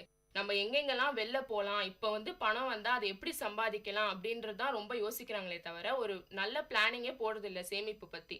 இதனால என்ன ஆயிடுதுன்னா கடைசியில மாச கடைசியில வந்து காசு இல்லாம போயிடுது. அதனால மத்தவங்க கிட்ட வந்து எதிர்பார்த்து கடனை வாங்கி ஆடம்பர வாழ்க்கையில வந்து ஈடுபடுறாங்க. இதுக்கெல்லாம் வந்து என்ன பண்ணணும்னா முன்னாடியே சேமிப்பு அப்படின்ற ஒரு பழக்கத்தை வந்து உண்டாக்கணும். சின்ன வயசுலயே உருவாக்கினாதான் பெரியவங்களானா அது வந்து அந்த பழக்கத்தை வந்து ஈடுபடுத்த முடியும். இப்படியே சொல்லிட்டே போனா சேமிக்கிறதுக்கு என்னதான் பண்றது? பணத்தை சேமிக்க நிறைய வழிமுறைகள் இருக்கு. Share market, mutual fund, chit fund, real estate, இந்த மாதிரி 1000 வழிமுறைகள் இருக்கு. வீட்டில் இருந்து உண்டியல்ல சேமிக்கிறத விட ஒரு சிறப்பான பாதுகாப்பான நம்ம பணத்தை அதிகரிக்கிற ஒரு இடம் எது அப்படின்னு சொல்லிட்டு பார்த்தோம்னா அஞ்சலகத்துல சேமிக்கிறது தான். குழந்தைங்களோட படிப்புக்கு, கல்யாண செலவுக்கு, வீடு கட்டுறதுக்கு, அவசர தேவைக்கு, இது எல்லாத்துக்குமே உதவக்கூடிய ஒரு சிறந்த திட்டம் எது அப்படின்னு சொல்லிட்டு பார்த்தோம்னா அஞ்சலக தொடர் வைப்பு திட்டம் தான். எப்படின்னு பார்த்தீங்கன்னா 5 வருஷத்துக்கு சேமிக்க வேண்டிய இந்த திட்டத்துல மாசத்துக்கு 10 ரூபாயிலிருந்து சேமிக்கலாம்.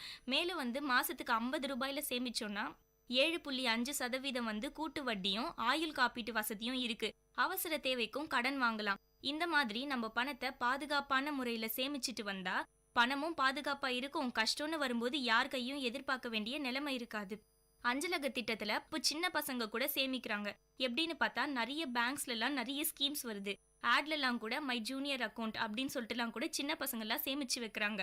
இதனால சேமிக்கிறத ஒரு பழக்கமா எடுத்துக்கணும். இப்போ போஸ்ட் ஆஃபீஸில் சேமிக்கலாம் அப்படின்னு அவங்க சொல்லியிருக்காங்க. இப்போ பேங்க்லலாம் கூட நிறைய பாலிசிஸ் இருக்கு. நிறைய பேர் அவங்க ஃப்ரெண்ட்ஸ் சொன்னாங்க அப்படின்னு சேர்ந்து நிறைய பேர் அதில் சேமிச்சுட்டே வராங்க. ஆனால் பாதியிலே இதை நிறுத்திடுறாங்க நிறைய பேர். ஏன்னா அப்புறமா பண கஷ்டம் நிறைய பேர் பாதியிலே நிறுத்திடுறாங்க. பாதியிலே நிறுத்துறது ரொம்ப தப்பானது. நம்ம இருக்கிற வேகமான வாழ்க்கையில் நம்மளுக்கு எந்த நேரத்தில் எது நடக்கும் அப்படின்னு தெரியவே தெரியாது. இப்போ இந்த பாலிசிலாம் போட்டு சேமிக்கிற பணத்தை வச்சு நம்ம சந்தோஷமா இருக்கலாம். அதனால இந்த பாலிசிலாம் போட்டு கடைசி வரைக்கும் சேமிச்சு வைக்கணும். இப்படி சேமிக்கிறது தான் ரொம்ப நல்லது. நம்ம வாழ்க்கைக்கு தேவையானது கூட. இப்போ சின்ன சின்ன உயிரினங்கள் பார்த்தீங்கன்னா எறும்பு, தேனி இதெல்லாம் கூட சேமிச்சு வைக்குது. எறும்பு எப்படின்னா அதோட உணவை மழை காலத்துக்கு முன்னாடியே சேமிச்சு வச்சிரும். தேனி கூட பூலேருந்து தேன் எடுத்துக்கிட்டு சேமிச்சு வச்சுக்கும். இது நம்மளுக்கும் பயன் தருது, அந்த தேனீக்களுக்கும் பயன் தருது.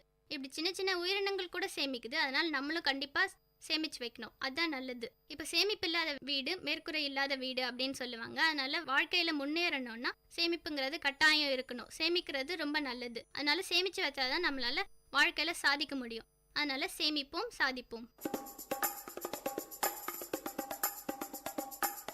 வாழ்க்கையில முன்னேற கண்டிப்பா சேமிச்சே ஆகணும். ஆனா அதை எப்படி சேமிக்கிறது? இப்ப பாத்தீங்கன்னா சின்ன பசங்க கூட உண்டியல்ல சேமிக்கிற பழக்கத்தை உண்டாக்கணும். சின்ன வயசுல இருந்து இந்த பழக்கத்தை அவங்க கொண்டு வரணும்.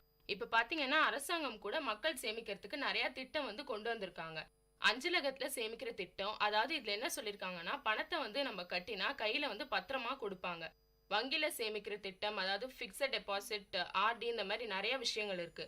தேசிய பாதுகாப்பு பத்திரங்கள், இது மூலமா கூட நம்ம சேமிக்கலாம். அப்புறம் பாத்தீங்கன்னா 7 ஆண்டு தேசிய திட்டம், முதுமை கால சேமிப்பு திட்டம், பருவ கால திட்டம், நீண்ட கால அரசு திட்டம், ஆயுள் காப்பீட்டு திட்டம், இந்த மாதிரி நிறைய திட்டங்கள் இருக்கு. இந்த திட்டம் மூலமா மக்கள் எல்லா விஷயத்தையும் தெரிஞ்சுக்கிட்டு சேமிக்கிற பழக்கத்தை உண்டாக்கணும். இப்ப நம்ம சேமிச்சு வச்சிருக்க தொகைக்கு அரசு வட்டி தொகையை கொடுக்குது. அதோட பயன் என்ன? நமக்கு தான் அதனால நன்மை.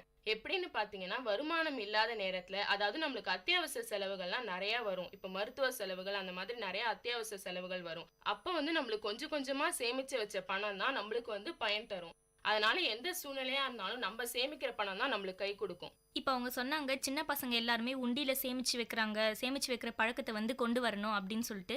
இப்பெல்லாம் கவர்மெண்ட் ஸ்கூல்ஸ்லாம் கூட சேமிக்கிற திட்டமே ஒன்று இருக்கு. இது என்ன திட்டம்னு சொல்லிட்டு பார்த்தோம்னா சஞ்சய்கா திட்டம்னு சொல்லிட்டு இருக்கு. சின்ன வயசுலயே சேமிக்கிற பழக்கம் இருக்கணும்னு தான் இந்த திட்டத்தையே கொண்டு வந்தாங்க. இந்த மாதிரி சேமிக்கிறதுனால எதனா சின்ன சின்ன பொருள் வேணும்னா கூட நம்ம அப்பா அம்மாவை போய் தொந்தரவு படுத்துற நிலைமையே இருக்காது. நம்மளுக்கு தேவையான சின்ன பொருளை நம்மளே வாங்கிக்கலாம். இதனால பெற்றோர்களுக்கும் நம்ம குழந்தை சின்ன வயசுல இருந்தே சேமிச்சு வைக்கிறா அப்படின்ற ஒரு சந்தோஷம் இருக்கும். சின்ன வயசுலயே அந்த பொறுப்புணர்ச்சி இருக்கும். சின்ன பசங்களை பார்த்து மற்றவங்களும் சேமிக்க ஆரம்பிப்பாங்க. சேமிக்கிற ஆர்வமும் அதிகமாகும். இப்போ அரசாங்கம் கூட சேமிச்ச பணத்தை வச்சு நம்ம நாட்டை முன்னேற்றுறாங்க. எப்படின்னு பார்த்தோம்னா குடிநீர் வசதி செய்கிறாங்க, அதுக்கப்புறமா சாலை அமைக்கிறாங்க. நாட்டு நல திட்டத்துக்கெல்லாம் நிறைய உதவியா இருக்குது. இதனால சேமிக்கிறது ரொம்ப முக்கியம். இப்போ அவங்க சொன்னாங்க அரசாங்கம் கூட சேமிச்சு வச்ச பணத்தை வச்சு மக்களுக்காக நல்ல திட்டங்கள்லாம் செய்கிறாங்க அப்படின்னு சொன்னாங்க. இப்போ நம்ம சேமிச்சு வச்சதை வச்சு வீட்டுக்காக நிறைய நல்லதுகள்லாம் பண்ணலாம். எப்படின்னா நம்ம தங்கத்தை சேமிக்கிறது ஒரு நல்ல சேமிப்பு. எப்படின்னா இப்போ மாதம் சேமிச்சு வச்ச பணத்தை வச்சு தங்கம் வாங்கலாம். இப்போ கல்யாண டைம்லலாம் கூட நிறைய தங்கம் உடனே ஃபுல்லாக வாங்க முடியாது. அதனால கொஞ்சம் கொஞ்சமாக தங்கத்தை சேமிச்சு வைக்கிறது ரொம்ப நல்லது. எதோட மதிப்பு குறைஞ்சாலும் குறையும், ஆனால் தங்கத்தோட மதிப்பு எப்பவுமே குறையாது. அப்புறம் பேங்க்ல சேமிச்சு வைக்கலாம். பேங்க்ல கூட ஸ்டூடெண்ட்ஸ் அக்கௌண்ட்லாம் நிறையா வந்துருச்சு. இப்போ ஸ்டூடெண்ட் அக்கௌண்ட் இருந்துச்சுன்னா அவங்களுக்கு ஸ்டூடெண்ட்ஸுக்கும் நம்ம சேமிச்சு வச்சு நம்ம பேங்க்ல போடணும் அப்படின்ற ஒரு தாட் இருக்கும். அப்புறம் இப்போ பேரண்ட்ஸ்லாம் கூட அவங்களுக்கு பாக்கெட் மணி கொடுத்தா அவங்க அதை பேங்க்ல போட்டு சேமிக்கலாம். இப்போ ஷேர் மார்க்கெட்டில் கூட சேமிக்கலாம்.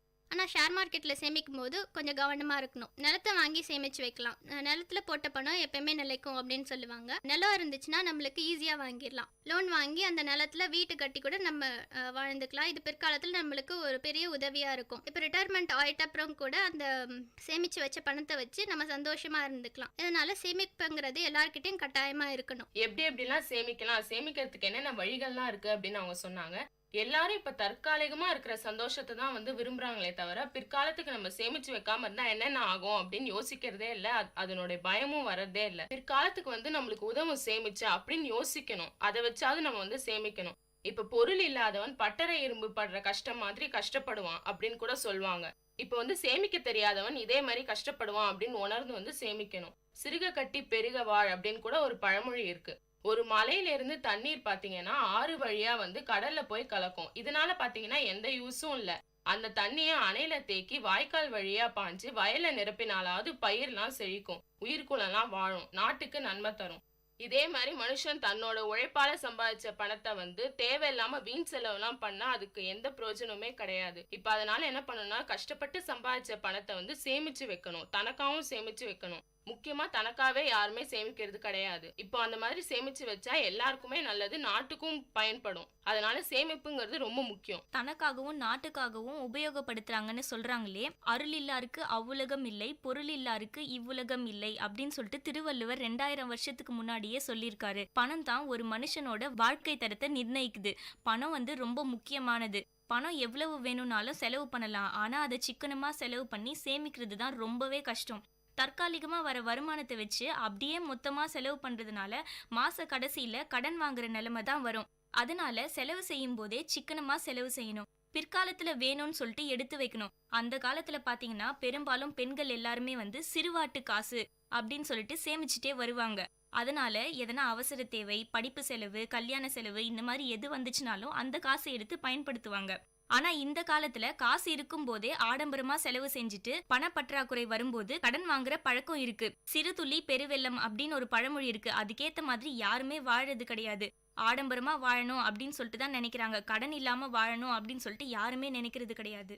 ஆடம்பரமா வாழணும் அப்படின்னு நினைக்கிறாங்க அப்படின்னு சொல்லியிருக்காங்க. ஆனா சந்தோஷத்தை பார்த்தா எப்படி பிற்காலத்துல வாழ முடியும்? நம்மளுக்கு கஷ்டம் தான் நிறைய வரும் பிற்காலத்துல. நம்ம கிட்ட எந்த சேமிப்புமே இல்லைன்னா பிற்காலத்துல ரொம்ப கஷ்டமா இருக்கும். அதனால மாணவர் பருவத்துல இருந்தே சேமிப்பு அப்படின்ற பழக்கத்தை கொண்டு வந்துடணும். மாணவர்கள் தான் இந்தியாவோட செல்வங்கள் அப்படின்னு சொல்லுவாங்க. அதனால மாணவர்கள் சேமிச்சா நாட்டையும் முன்னேற்றலாம், வீட்டையும் முன்னேற்றலாம். அதனால சிறு சேமிப்பு அப்படின்றது ஒரு சிறந்த பழக்கமா இருக்கணும். அவங்க கிட்ட அது ஒரு கடமையா இருக்கணும். அதனால சிறு வயதுல இருந்தே சிறிது சிறிதா சேமிச்சு வச்சு பிற்காலத்துல பயன் தரதா நம்ம கிட்ட சேமிப்பு அப்படின்றது ஒண்ணு கட்டாயமா இருக்கணும். இப்போ மாணவர்கள் வந்து சேமிக்கிற மனப்பான்மை வந்து வளர்த்துக்கணும் அப்படின்னு அவங்க சொன்னாங்க. அவங்க மட்டும் கிடையாது, எல்லாருமே வந்து சேமிக்கிற மனப்பான்மை வந்து வளர்த்துக்கணும். அதுதான் ஒரு நல்ல பழக்கமும் கூட.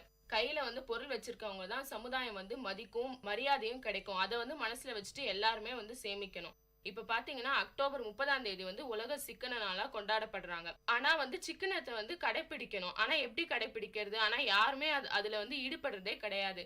இப்போ அந்த நாள்ல கூட ஒரு ப்ராமிஸா எடுத்துப்பாங்க, இனிமே வந்து நம்ம சிக்கனமா இருக்கணும், பிளானிங் போட்டு பட்ஜெட் போட்டு செய்யணும் அப்படின்னு சொல்லிட்டு. ஆனா யாருமே அதுல ஈடுபடுறதே இல்ல. இப்ப புது வருஷம் அந்த மாதிரி ஏதாவது வந்தா கூட போன வருஷம் பட்ஜெட் போட்டதை வந்து பட்டியல் போட்டதை வந்து எடுத்து பார்ப்பாங்க, இனி புது வருஷத்துலயாவது நம்ம வந்து செலவு பண்ணாம இருக்கணும் அப்படின்னு சொல்லிட்டு. ஆனா அதை யாருமே வந்து இம்ப்ளிமெண்ட் பண்றது கிடையாது. இப்ப பாத்தீங்கன்னா தேவையற்ற செலவுகளை வந்து தவிர்க்கணும். இப்போ ஆடம்பரமான செலவெல்லாம் வந்து பண்ணக்கூடாது. வீண் விரயம் செய்யாம இருக்கணும். நம்ம ஏதாவது புது பொருளை ரொம்ப காஸ்ட்லியா வாங்கிட்டு அதை வந்து தேவையில்லாம அதை வந்து யூஸ் பண்ணாம குப்பை தொட்டியில போடுறோம், அந்த மாதிரிலாம் பண்ணக்கூடாது. இப்ப ஆடம்பரத்துக்கு வந்து முக்கியத்துவம் கொடுக்கவே கூடாது. இப்ப வந்து தற்காலிக சந்தோஷத்தை தான் எல்லாருமே பாக்குறாங்க தவிர, இப்படியே வந்து ஆடம்பர செலவுலாம் நிறைய பண்ணிட்டா அப்புறம் பிற்காலத்துக்கு வந்து சேமிச்சு வைக்காம இருந்தா அப்ப பணத்தை வந்து யாரை நம்பி இருக்கிறது? தன் கையே தான் தனக்கு உதவியா இருக்கணும். அதனால திட்டமிட்டு ஒரு பிளானிங்கோட வந்து செயல்படணும். சமூக தீமைகள்லாம் ஈடுபட்டு வந்து பொருளை வந்து இழக்காம இருக்கணும். அதாவது பப்ளிக் ப்ராப்பர்ட்டி எல்லாம் வந்து டேமேஜ் பண்ணாம இருக்கணும். ஏதாவது ஒரு சண்டை அந்த மாதிரி நிலைமை போனா கூட வீட்டில் வந்து ஒருத்தர் இந்த மனப்பான்மை வளர்த்தாதான் அவங்கள பார்த்து மற்றவங்களும் வளர்த்துப்பாங்க. அதனால சமூகமும் முன்னேறலாம், நாடும் முன்னேறும். அதனால எல்லாருமே வந்து சிக்கனன்ற பழக்கத்தை வந்து உருவாக்கிக்கணும். எல்லாருமே வந்து ஆடம்பரத்தை விரும்புறாங்க அப்படின்னு சொல்லிட்டு அவங்க சொல்றாங்க. இப்ப கையில காசு இருந்தா தானே ஆடம்பரமா செலவு பண்ணணும் அப்படின்னு சொல்லிட்டு நினைக்கிறாங்க. நம்ம காசை வந்து ஒரு சின்ன சின்ன வழிமுறைகள்ல எப்படி சேமிச்சு வைக்கலாம் அப்படின்னு சொல்லிட்டு நம்ம இப்ப பார்க்கலாம். செலவு வந்து கட்டுப்படுத்தி காசை சேமிச்சு வைக்கணும். ஆடம்பரமா வாழறதுக்கு எல்லாருக்குமே ஆசை இருக்கதான் செய்யும். ஆனா வந்து ஒரேடியா நம்ம வாழ்க்கையில முன்னேறி பணக்காரன் ஆக முடியாது. அதுக்கு ஏத்த மாதிரி கடின உழைப்பு உழைச்சு நம்ம வாழ்க்கையில முன்னேறணும். இப்போ அஞ்சலகத்துல மாசத்துக்கு ஒரு 50 ரூபாய் இல்ல 100 ரூபாய் இல்ல உங்க வருமானத்துக்கு ஏத்த மாதிரி மாசம் மாசம் அஞ்சலகத்துல சேமிக்கலாம். அவங்கவுங்க வசிக்கிற ஊர்லயே ஒரு நம்பிக்கையான ஆள் கிட்ட எவ்வளவோ பேர் வந்து சீட்டு கட்டி அதுல இருந்து பயனடைகிறாங்க. அதே மாதிரி இப்போ வந்து எங்க பார்த்தாலுமே இப்போ வந்து நிறைய நகை கடைகள்லாம் இருக்குது. அந்த நகை கடைகள் எல்லாம் பார்த்தோன்னா சேமிப்பு திட்டம்னு சொல்லிட்டு எந்த நகை கடை போனாலுமே வந்து சேமிப்பு திட்டம்ன்றது இருக்குது. இப்போ எதனா ஒரு கடையில போயிட்டு நம்ம நகை வாங்குறோம் அப்படின்னு சொல்லிட்டு சொன்னா அந்த கடையில வந்து நம்ம நகை வாங்கும் போதே நீங்க இந்த சேமிப்பு திட்டம் போட்டீங்கன்னா உங்களுக்கு இவ்வளவு வரும் அப்படின்னு சொல்லிட்டு சொல்லுவாங்க. அதனால நம்ம அந்த சேமிப்பு திட்டத்தை கடைபிடிச்சு நம்ம சேமிச்சு வச்சுட்டு வந்தா வருஷத்துக்கு வந்து நம்மளுக்கே தெரியாம அட்லீஸ்ட் ஒரு 2 கிராமோ 3 கிராம் தங்கத்தையும் நம்ம சேமிச்சு வைக்கலாம். இது வந்து பிற்காலத்துல வந்து கல்யாண செலவு வந்து கொஞ்சம் கம்மி பண்ணும். இப்போ தங்கத்துல சேமிக்கலாம், நிலத்துல சேமிக்கலாம், போஸ்ட் ஆஃபீஸ்ல சேமிச்சு வைக்கலாம், இப்படிலாம் நிறைய சேமிப்பு பற்றி சொன்னோம். இதை தாண்டி பேங்க்ல நிறைய சேமிப்பு திட்டங்கள்லாம் இப்போ நிறைய கொண்டு வந்துட்டாங்க. இப்போ பார்த்தீங்கன்னா மியூச்சுவல் ஃபண்ட், ஃபிக்ஸட் டெபாசிட் இப்படிலாம் நிறையா வந்துடுச்சு. மியூச்சுவல் ஃபண்டில் சேமிக்கிறது எப்பயுமே ஒரு நல்ல விஷயம். அரசாங்கம் கூட இதுக்கு செக்யூரிட்டிலாம் நிறைய தராங்க. அப்புறம் இந்த மியூச்சுவல் ஃபண்ட் நிறுவனம் கூட ஆடிட் போன்ற இதுக்கெல்லாம் கட்டுப்பட்டு தான் இருக்குது. அதனால இதில் சேமிக்கிறது ரொம்ப நம்பிக்கையானது.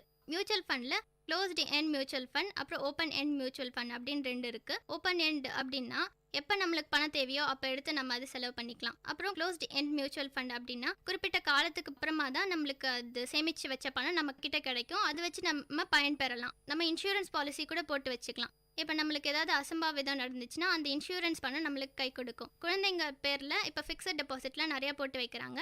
அது அவங்க வளர்ந்து பெரியவங்களாயிட்ட அப்புறம் அந்த பணம் அவங்களுக்கு ஒரு பெரிய உதவியாக இருக்குது. அப்புறம் ஹெல்த் இன்சூரன்ஸ், உடல்நலம் பாதிப்பு அடைஞ்சிச்சுன்னா அதுக்கு செலவான பணத்தெல்லாம் அப்புறமா அந்த இன்சூரன்ஸ் பணத்துலேருந்து எடுத்துக்கிட்டு நம்ம செலவு பண்ணிக்கலாம். இவ்வளோ வழிகள்லாம் இருக்கு சேமிக்கிறதுக்கு அப்படின்னு அவங்க சொன்னாங்க. மற்ற வழிகள்லாம் இருந்தா கூட சேமிப்பு பற்றி ஒரு அவேர்னஸே இல்லை. இவ்வளோ இருந்தும் கூட சேமிக்கணும் அப்படின்னு அதை பத்தி முக்கியத்துவம் யாருமே கொடுக்கறது இல்லை. எல்லாருமே செலவு பண்ணணும் அப்படின்னு தான் நினைக்கிறாங்க. பிற்கால வாழ்க்கையை பத்தி ஒரு பயமோ கவலையோ சுத்தமா கிடையாது. இப்போ தற்போதைய காலத்துக்கு தான் வந்து ப்ரிஃபரன்ஸ் தராங்க. இப்போதான் சந்தோஷமா இருக்கணும், பிற்காலத்துல அப்புறமா பாத்துக்கலாம் அப்படின்னு சொல்லிட்டு யாருமே சேமிக்கிறது இல்ல. சிறுக சிறுக சேமித்தால் பெருகும் செல்வம் காணலாம், வறுமை போக்கி மகிழலாம், பெருமையோடு வாழலாம் ஒரு பழமொழி கூட இருக்கு. சேமிக்காதனால என்னென்ன பிரச்சனைகள் வரும் அப்படின்னு பார்த்தா நிறைய கடன் கேட்க வேண்டிய சூழ்நிலை வரும். ஏன்னா நம்ம கிட்ட பணம் இல்லாதனால உறவினர்கிட்டயோ இல்ல மத்தவங்க கிட்டயோ வந்து பணம் கேட்கற மாதிரி ஆயிடும். இதனால வந்து மனஸ்தாபம் தான் உண்டாகும். நம்ம அதிகமா இப்பயே செலவு பண்ணிட்டு பின்னாடி சேமிக்காம இருக்கிறதுனால வறுமை நிலைமை தான் வரும். யாரும் நம்மள அப்புறம் மதிக்க மாட்டாங்கன்ற ஒரு அண்டர் எஸ்டிமேஷன் வரும். இப்ப தன் கையே தான் தனக்கு உதவியா இருக்கணுமே தவிர மத்தவங்களை வந்து டிபெண்ட் பண்ணி எப்பொழுதுமே இருக்கக்கூடாது. ஆனா அந்த மாதிரி சூழ்நிலைலாம் வந்து சேமிக்காதனால ஏற்படும். இப்போ வந்து சேமிக்காதனால நிறைய வந்து செலவு பண்ணிட்டு கடனால வந்து மன அழுத்தம் இதெல்லாம் ஏற்பட்டு கூட நிறைய பேர் இருக்காங்க. இதனால பாத்தீங்கன்னா குடும்பத்துக்குள்ளேயே வந்து நிறைய பிரச்சனை தான் வரும். ஒரு உறவினர் வந்து மற்ற உறவினர் கிட்ட வந்து பணம் இல்லை அப்படின்னு சொல்லிட்டு கேட்கறதுனால நிறைய குடும்பத்துக்குள்ளேயே சண்டைகள் வர வாய்ப்பு இருக்கு. இதனால சந்தோஷமே போயிடும். இப்படி எல்லா பிரச்சனையும் வரக்கூடாது அப்படின்னா முன்னாடியே சேமிச்சுட்டு வரணும். இப்போ சேமிக்கணும் அப்படின்னு சொல்லிட்டு சொல்றாங்க. ஆனா நிறைய பேர் வந்து மண் மேல போட்ட காசு வீணாகாது அப்படின்னு சொல்லிட்டு தப்பான ஆள்கிட்ட போயிட்டு அவங்களோட பணத்தை கொடுக்குறாங்க. இப்போ வந்து ஒரு நிலத்தை வாங்கணும் அப்படின்னா வந்து நம்ம வாங்குற நிலம் வந்து கவர்மெண்ட் அப்ரூவ்டா இருக்கணும். அதுக்கப்புறம் அந்த நிலத்தை விற்கிறவங்க வந்து நம்மளுக்கு மட்டும்தான் விற்கிறாங்களா இல்ல நம்மள மாதிரி இல்ல 4-5 பேருக்கு ஏமாத்திருக்காங்களா, இந்த மாதிரி எல்லாத்தையும் விசாரிக்கணும். அதே மாதிரி அந்த நிலத்தை நம்மளுக்கு தான் சொந்தம் அப்படின்னு சொல்லிட்டு ரிஜிஸ்டர் ஆஃபீஸ்ல ரிஜிஸ்டர் பண்ணணும். இதெல்லாம் வந்து யாருமே இப்ப பாக்குறதே கிடையாது. அப்படியே போறாங்க, அந்த நிலத்தை காமிக்கிறாங்க, அப்படியே வாங்கிடுறாங்க. இந்த மாதிரி நிலத்து மேல காசை போட்டு நிறைய வீணா போகுது. ஒரு நிலத்தை வாங்கணும் அப்படின்னா கூட அதை வந்து ஆராய்ஞ்சு பார்த்து தான் வாங்கணும். நம்ம சேமிக்கிறது வந்து பாதுகாப்பா இருக்கணும். சேமிப்பில் பாதுகாப்பாக இருக்கணும் அப்படின்னு சொல்லியிருக்காங்க. இப்போ சேமிப்பில் ரொம்ப கவனமாக இருக்கணும், எச்சரிக்கையாக இருக்கணும். ஏன்னா இந்த உலகத்தில் இப்போ நிறைய ஏமாத்திட்டே இருக்காங்க. அதனால நல்லது எது கெட்டது எது இந்த விஷயம்லாம் தெரிஞ்சுக்கிட்டு டிஃப்ரென்ஷியேட் பண்ண தெரிஞ்சுக்கணும். இப்போ வந்து பேராசைனால நிறைய பேர் ஏமாறுறாங்க. விஷயத்தெல்லாம் தெரிஞ்சுக்கணும் அப்படின்னு சொல்லிட்டு சொன்னாங்க. இப்போ விஷயத்தெல்லாம் தெரிஞ்சுக்கணும் அப்படின்னா படிச்சவங்க வந்து படிக்காதவங்களுக்கு சொல்லி விழிப்புணர்வு வந்து ஏற்படுத்தணும். இப்போ படிச்சவங்களே இந்த மாதிரி ஆடம்பர வாழ்க்கைக்கு வந்து ஆசைப்பட்டா அப்போ படிக்காதவங்கள நிலைமையெல்லாம் வந்து என்ன ஆகும்? அவங்களுக்கு யார் சொல்லி இந்த விஷயத்தெல்லாம் புரிய வைக்கிறது? படிக்காதவங்களா இருந்தா கூட சின்ன வயசுல இருந்தே பணத்தோட மதிப்பை சொல்லி குழந்தைங்கள்லாம் வளர்க்கணும். அப்பதான் பணத்தோட அருமை பத்தி தெரியும். இப்ப வந்து குழந்தைங்களுக்கு வந்து ஸ்கூல் ஃபீஸ் கட்டுறது இந்த மாதிரி தேவையான செலவுகளுக்கெல்லாம் வந்து முன்னுரிமை கொடுக்கணும். ஹோட்டலுக்கு அடிக்கடி போறது, இங்க மாதிரி எங்கேயாவது வெளில போறது அந்த மாதிரி விஷயத்துக்கெல்லாம் வந்து பின்னுரிமை கொடுக்கணும். இப்போ பாத்தீங்கன்னா எடுத்துக்காட்டா ஜாக்பாட் மூலமா வந்த பொருட்கள்லாம் கூட வந்து சேமிச்சு தான் வைக்கணும். ஏன்னா அது வந்து ஃப்ரீயா தானே வந்தது, நம்ம விருப்பப்பட்ட மாதிரி அந்த பொருள் வந்து கிடைக்கலையே அப்படின்னு சொல்லிட்டு திருப்பி வாங்கின பொருளே வந்து திருப்பி வாங்கக்கூடாது. இப்ப படிச்சவங்க தான் வந்து படிக்காதவங்களுக்கு விஷயத்தெல்லாம் சொல்லி புரிய வைக்கணும். இப்ப எப்படின்னு பாத்தீங்கன்னா இப்ப பேங்க்ல கூட பிக்ஸட் டெபாசிட் இருக்கு. அதுல வந்து நம்மளுக்கு இன்ட்ரெஸ்ட் வரும், பணத்துக்கு வட்டியும் வரும், ரெனுவல் பண்ணிக்கலாம் எவ்வளோ வேணாலும். இப்போ அதனால என்னன்னு பாத்தீங்கன்னா நமக்கும் தான் நன்மை, அது பிக்ஸட் டெபாசிட் போடுறவங்களுக்கும் தான் நன்மை. பேங்க்ல இப்ப பாத்தீங்கன்னா நம்ம பணம் வந்து சேவ் பண்றத வாடிக்கையாளர்களுக்கு வந்து லோனா கொடுப்பாங்க. இதனால பாத்தீங்கன்னா நமக்கும் நன்மை, பேங்க்குக்கும் நன்மை தான். அப்புறம் வந்து ஆர்டின்னு சொல்லிட்டு ஒரு ஸ்கீம் இருக்கு, ரெக்கரிங் டெபாசிட். இது வந்து நம்ம போட்டா நம்மளுக்கு இன்ட்ரெஸ்ட் வரும். குழந்தைங்க பேர்ல கூட இதை போடலாம். முன்னாடிலாம் பாத்தீங்கன்னா மந்த்லி நம்ம எவ்வளோ டெபாசிட் பண்றோமோ அதே அமௌண்ட் தான் வந்து வர மந்த்லியும் போடணும். ஆனா இப்போ இருக்கிற காலகட்டத்துல பாத்தீங்கன்னா கையில வந்து எவ்வளவு பணம் இருக்கோ அந்த பணத்தையே போட்டுடலாம். இதெல்லாம் கூட ஒரு முதலீடு அப்படின்னு சொல்லலாம். பேங்க்ல கூட வந்து ஷேர் வாங்கலாம். இந்த மாதிரி நிறைய ஸ்கீம்ஸ்லாம் இருக்கு. படிச்சவங்க தான் படிக்காதவங்களுக்கு வந்து இன்ஸ்பிரேஷனா இருக்கணும். இந்த மாதிரி நிறைய ஸ்கீம்ஸ் இருக்கு. இதெல்லாம் வந்து படிச்சவங்க தான் படிக்காதவங்களுக்கு ஒரு விழிப்புணர்வை ஏற்படுத்தணும். இதெல்லாம் வந்து இம்ப்ளிமெண்ட் பண்ணி நம்ம வந்து சேமிக்கணும் அப்படின்ற ஒரு பழக்கத்தை வந்து உண்டாக்கணும். இப்போ சேமிப்பு பத்தி இவ்வளோ சொல்லியிருக்காங்க. பெரியவங்க சின்னவங்கன்னு வேறுபாடு பார்க்காம எல்லாருமே சேமிக்கணும். அந்த பழக்கத்தை எல்லாருமே கடைபிடிக்கணும். அப்பதான் நம்ம வாழ்க்கையில நம்ம நினைச்சதை சாதிக்க முடியும், வெற்றியும் பெற முடியும். சிறு சேமிப்பு திட்டம் எல்லாமே வந்து தெரிஞ்சு அதை வந்து எல்லாருமே வந்து இம்ப்ளிமெண்ட் பண்ணணும். அது எல்லாமே நம்ம கையில தான் இருக்கு. இதுவரை நீங்க கேட்டுக்கொண்டிருந்தது காரசாரம் நிகழ்ச்சி. அடுத்து வேற ஒரு புதிய தலைப்புல காரசாரம் நிகழ்ச்சியில சந்திப்போம். இது விஐடி பண்பலை 90.8. நன்றி, வணக்கம். நேர்கள் இதுவரை கேட்டது விஐடி பண்பலை 90.8 காரசாரம், மக்களின் குரல்கள் ஒன்றிணைந்த கருத்துக்களம்.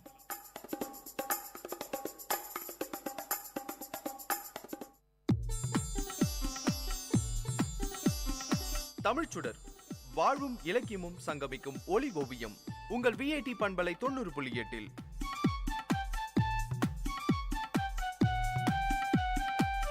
இன்றைய தமிழ் ஓவியம் தீட்டுபவர் ஜெயஸ்ருதி. வணக்கம். அகழ்வாரை தாங்கும் நிலம் போல தம்மை இகழ்வார் பொறுத்தல் தலை. பொறுத்தார் பூமி ஆழ்வார், பொங்கினவர் கடல் ஆழ்வார் என்னும் பழமொழியை நாம் அறிந்திருப்போம். எவரேனும் மற்றவர்களால் துன்பம் அடையும் போது ஆறுதலுக்காக இதை கூறுவார்கள். பெரியவர்கள் பொறுமை என்னும் இந்த பண்பு நம்மிடம் இருக்க வேண்டும் என்று விரும்பினர். பிறர் தரும் துன்பங்களை பொறுத்து கொள்ள அறிவு வேண்டும். பிறர் செய்யும் தீங்குகளை பொறுத்து கொள்பவர்கள் நீண்ட காலம் இந்த உலகத்தில் வாழ்வார்கள். பொறுமை குணமுடையவன் அடிக்கடி உணர்ச்சி வசப்பட மாட்டான். அதனால் அவனுடைய உடல்நிலை ஒரே சீராக இருக்கும். உடலை ஒரே சீராக வைத்திருப்பவர்கள் நீண்ட காலம் உயிர் வாழ்வார்கள். பொறுமை குணம் இல்லாதவர்கள் அடிக்கடி உணர்ச்சி வசப்படுவார்கள். இதனால் உடலின் நலமும் அடிக்கடி சீர்குலைகிறது. ஒழுங்காக இருக்கும் இரத்த ஓட்டம் திடீரென விரைந்து பாயத் தொடங்குகிறது. இதனால் நாம் நீண்ட காலம் உயிரோடு வாழ இயலாமல் போகிறது. இது நானாக சொல்கிற கருத்தில்லை, மருத்துவ நூலார் கண்ட உண்மை இது. இப்படி பொறுமையாக இருக்க வேண்டும் என்று சொல்லும் பொழுது உங்களுக்கு சில ஐயங்கள் தோன்றலாம். யார் எதை செய்தாலும் பொறுத்து கொள்வதா? எந்த நிலையிலும் பொறுத்து கொள்வதா? நாம் அழிய நேரிட்டாலும் பொறுத்து கொள்வதா? எந்த நிலையிலும் பொறுத்து கொண்டிருந்தால் அதன் பிறகு என்ன இருக்கிறது என்ற வினாக்கள் உங்கள் உள்ளத்தில் எழும். பொதுவாக கூறினால் யார் எதை சொன்னாலும் செய்தாலும் எந்த நிலையிலும் பொறுமையாக இருக்க வேண்டும். பொறுமைக்கும் எல்லை உண்டு என்பர் சிலர்.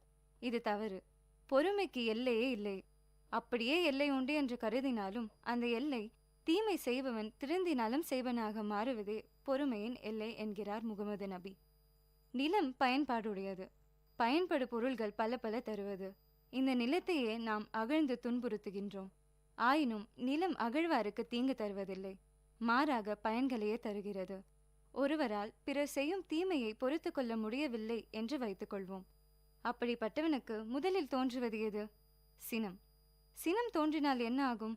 தான் எதை பேசுகிறோம் என்பதே அவன் உணரமாட்டான். எதை செய்கிறோம் என்றே சிந்தித்து பார்க்க மாட்டான். ஆகையால் அறிவு ஒழுக்கங்கள் தன்னை விட்டு நீங்காமல் இருக்க வேண்டும் என ஒருவன் விரும்புவார் ஆயின் பொறையுடைமை தன்னிடம் நீங்காமல் பாதுகாத்து கொள்ள வேண்டும். ஒருவர் மற்றவருக்கு தீங்கு செய்கின்றார். தீங்கு செய்யப்பட்டவர் அந்த தீங்கை பொறுத்து கொள்கிறார். இதையெல்லாம் அறிந்தவர்கள் தீங்கு செய்தவனையா பாராட்டுவார்கள்? அந்த தீமையை பொறுத்து கொண்டவனையே பாராட்டுவார்கள். அதே சமயம் பழிக்க பழி வாங்கினால் அவனும் தவறு செய்தான், இவனும் தவறு செய்தான் என்று கூறுவர். பட்டப்படிப்பு படித்த ஒரு இளைஞன் அரசு வேலைக்கு முயன்று கொண்டிருந்தான். ஓய்வு நேரங்களில் தன் உடல் மன வலிமையால் பணிபுரிய முடிவு செய்தான். அதனால் கட்டட தொழிலாளியாக வேலைக்கு சேர்ந்தான். அங்கு ஒருவர் எல்லாரையும் வம்பு இழுப்பதையே வேலையாக கொண்டிருந்தார். அவர் அந்த இளைஞனை பார்த்து, "நீ போலீஸ் வேலைக்கு சேர போனியாமே, என்ன ஆச்சு?" என்று கிண்டலாக கேட்டார். "எல்லா தேர்வுகளும் நன்றாகத்தான் செய்தேன்" என்று அவன் கூறினான். "அப்படியா, சுவர் கட்ட சொன்னாங்களா?" என்று கேலி செய்தார் அவர். அதோடு நிற்காமல், "படித்தவன் பாட்டை கெடுத்தான், எழுதினவன் ஏட்டை கெடுத்தான், இவன் எல்லாத்தையும் கெடுத்தான்" என்று பேசினார் அவர். இதை கேட்டு மற்றவர்களும் சிரித்தனர். அவனோ எதுவும் பேசவில்லை. அவன் வேலையை செய்து கொண்டிருந்தான். இப்படி அவனை கேலி பேசிக்கொண்டே தன் உணவை எடுத்த பொழுது கை தவறி உணவு கீழே விழுந்தது. உடனே அந்த இளைஞன் அவரை அழைத்து தன் உணவை அவருக்கு பகிர்ந்து கொடுத்து உண்டான். அப்போது மனம் திருந்தி அவர் இளைஞனை நோக்கி, நான் உன்னை அடிக்கடி இகழ்ந்து பேசினேன், என்னை வெறுக்காமல் எனக்கு நல்லது செய்கிறாயே என்று கேட்டார்.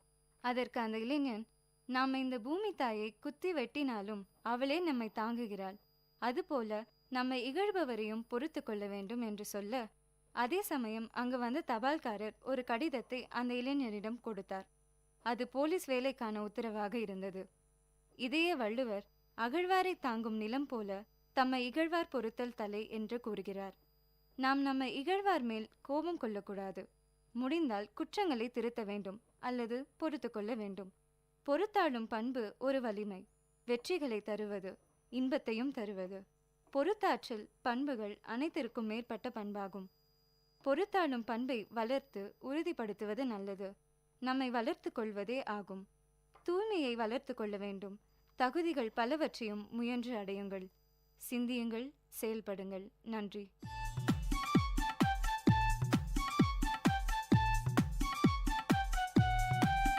நேயர்கள் இதுவரை கேட்டது வாழ்வையும் இலக்கியத்தையும் இணைத்த ஒலி ஓவியம் தமிழ் சுடர். இன்றைய தமிழ் ஓவியம் தீட்டியவர் ஜெயஸ்ருதி. இது உங்கள் விஐடி பண்பலை 90.8.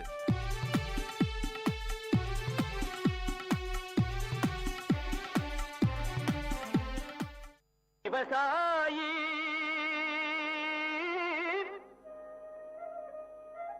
விவசாயி கடவுள் என்னும் முதலாளி கண்டெடுத்த விஐடி வேளாண் துறை மற்றும் விஐடி சமுதாய வானொலி இணைந்து வழங்கும் தினம் ஒரு வேளாண் செய்தி. வணக்கம் நேயர்களே, இது உங்கள் விஐடி பண்பலை 90.8 விஐடியின் சமுதாய வானொலி. தினம் ஒரு வேளாண் செய்தியில நான் உங்கள் திவ்யநேகா, மதுமித்ரா, காயத்ரி, மாலினி, சஷாந்த், விஐடி வேளாண் துறை மாணவர்கள். இன்னைக்கு நாம விஐடி வேளாண் துறையில இருக்கும் புதிய திட்டத்தை பற்றிய சுவாரஸ்யமான கலந்துரையாடலை கேட்போம். இடம்: உள்ளூர் சந்தையில் 2 இயற்கை விவசாயிகளுக்கு நடக்கும் உரையாடல். என்ன கலா இந்த பக்கம் பார்த்தே ரொம்ப நாள் ஆச்சு. அது ஒன்றும் இல்லை சீதாக்கா, எங்கள் தோட்டத்து மாம்பழத்தை வெளி மார்க்கெட்டுக்கு வண்டி ஏற்றி விட்டு காய்கறி வாங்கலாமேன்னு சந்தைக்கு வந்தேன். ஆமாம், நீங்கள் ஏன் உங்கள் மாம்பழத்தை எடுத்துட்டு இங்கே வந்திருக்கீங்க? நானே உன்கிட்ட சொல்லான்னு தான் இருந்தேன். மகசூல் அதிகமாக வர ஆசைப்பட்டு உயிர் உரத்தை நிறைய வாங்கி போட்டேன். ஆனால் கடைசியில் பூவெல்லாம் கருகி மகசூலே வராமல் போயிடுச்சு. ஏதோ மிச்சம் இருக்க இந்த மாம்பழத்தை எடுத்துட்டு வந்த விலைக்கே வித்துட்டு போகலான்னு வந்திருக்கேன். அட, என்னக்கா இப்படி சொல்கிற? நானும் தான் உயிர் உரத்தை போட்டேன், ஆனால் எனக்கு நிறைய மகசூல் வந்திருக்கே, உங்களுக்கு மட்டும் ஏன் வரல? என்னடி சொல்கிற? என் நிலமும் உன் நிலமும் பக்கத்து பக்கத்தில் தான் இருக்குது. உன் நிலத்தில் இருக்க அதே மண்ணு தான் என் நிலத்துலையும் இருக்குது. அப்புறம் ஏன் எனக்கு மட்டும் இப்படி நடக்குது? சரி விடுக்கா, நம்மள மாதிரி இயற்கை விவசாயிகளுக்கு இது மாதிரி அடி அப்பப்போ விழ தான் செய்யும். அடுத்த முறை பார்த்துக்கலாம், விடுங்க. அதே சந்தையில் விவசாயம் தொடர்பான சந்தை கணக்கெடுப்பதற்காக வந்த வேளாண் துறை மாணவி செல்வி இந்த உரையாடலை கேட்கிறாள். வணக்கங்க, என் பேர் செல்வி. நான் விஐடி வேளாண் துறை மாணவி. நீங்கள் 2 பேரும் பேசிட்டு இருந்ததை கேட்டுட்டு தான் இருந்தேன். உங்களை மாதிரி விவசாயிகளுக்கு இருக்க பிரச்சனையெல்லாம் ஆய்வு பண்ணி தீர்வு கொடுக்க தான் எங்கள் விஐடி வேளாண் துறையில் ஒரு புதிய திட்டத்தை கொண்டு வந்திருக்கோம். அந்த திட்டம் மூலயமா உங்களுக்கு தேவையான தீர்வை கொடுக்க முடியும்னு நம்புகிறேன். என்னம்மா சொல்கிற? இத்தனை வருஷமா விவசாயம் பண்ணுற எங்களுக்கே இது என்ன பிரச்சனை தெரியலம்மா. நீ இப்போதான் படிச்சுட்டு இருக்க, நீ எப்படிம்மா எங்களோட பிரச்சனைக்கு தீர்வை கொடுக்க முடியும்? நீங்கள் சொல்கிறதும் சரிதாம்மா, ஆனால் எங்கள் ஆசிரியர்கள்லாம் அவங்க துறையில் வல்லுநர்களாக இருக்காங்க. நான் உங்கள் பிரச்சனையை அவங்கக்கிட்ட எடுத்துகிட்டு போய் சொல்லி அவங்க சொல்கிற தீர்வை உங்ககிட்ட வந்து சொல்லுவேன். அப்படியா? இது ரொம்ப நல்லா இருக்கே. அப்போது நான் என் நிலத்தில் இருக்க பிரச்சனைலாம் சொன்னால் எனக்கு உடனே தீர்வு வந்துடுமா? ஆமாம்மா, அதிகபட்சம் 2 நாளில் சொல்லிடுவாங்க. அப்படி அவங்களுக்கு தெரியலன்னா அவங்களுக்கு தெரிஞ்ச மற்ற விவசாய விஞ்ஞானிகள் கிட்ட கேட்டு அவங்க தீர்வை சொல்லுவாங்க. சரி சரி, அப்போது என் நிலத்தில் நான் என்னெல்லாம் பண்ணுறேன், என்ன பிரச்சனைலாம் இருக்குன்னு சொல்கிறேன், எழுதிக்கோமா. பல்கலைக்கழகத்தில் மாணவி செல்விக்கும் அவளுடைய ஆசிரியருக்கும் இடையே நடக்கும் உரையாடல். வணக்கம் சார். சொல்லுங்க செல்வி, நான் உங்களை விவசாயிகளை சந்திச்சு அவங்களோட பிரச்சனைகளை கேட்க சொல்லியிருந்தேனே, கேட்டிங்களா? அதை பற்றி தான் சார் பேச வந்தேன். நான் நேற்று சந்தைக்கு போயிருந்தப்போ 2 இயற்கை விவசாயிகளை சந்தித்தேன். அவங்க 2 பேருமே இயற்கை முறையில் மாந்தோப்பு பராமரிக்கிறாங்க. அதில் ஒருத்தருக்கு மகசூல் அதிகமாக வந்திருக்கு, இன்னொருத்தருக்கு கம்மியாக வந்திருக்கு. அப்படியா செல்வி? அவங்க நிலத்துல என்ன பயன்படுத்துகிறாங்கன்னு கேட்டிங்களா? அவங்களோட பிரச்சனையெல்லாம் விசாரிச்சிங்களா? சார், நான் எல்லாத்தையுமே தெளிவாக கேட்டு எழுதிட்டு வந்திருக்கேன். எங்கே கொடுங்க பார்ப்போம். இந்தாங்க சார். பூ கருகிருக்குன்னு போட்டிருக்கு, தண்ணி கரெக்டாக இருக்குது, பூச்சியோ நோய் தாக்கலோ இல்லை. அப்படி பார்த்தா இது அநேகமாக பொட்டாசியம் அப்படி இல்லைன்னா நைட்ரஜன் அளவு அதிகமானதுனால வந்திருக்கலாம். எனக்கு கொஞ்சம் டைம் கொடுமா, நான் என்னன்னு பார்த்துட்டு நாளைக்கு உனக்கு தீர்வை சொல்கிறேன். சரிங்க சார். மறுநாள் ஆசிரியர் மாணவியிடம் விளக்கத்தை கொடுத்தார். செல்வி, நீ கொடுத்த விவரத்தெல்லாம் பார்த்தம்மா.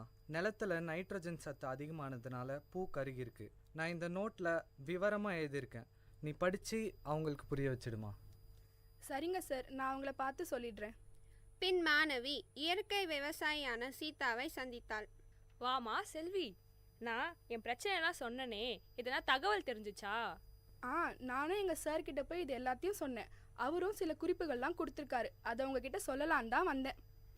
முதல்ல நீங்கள் என்ன தெரிஞ்சுக்கணுன்னா, ஒரே ஊரில் இருந்தாலும் வயலுக்கு வயல் மண்ணோட தன்மை மாறும்.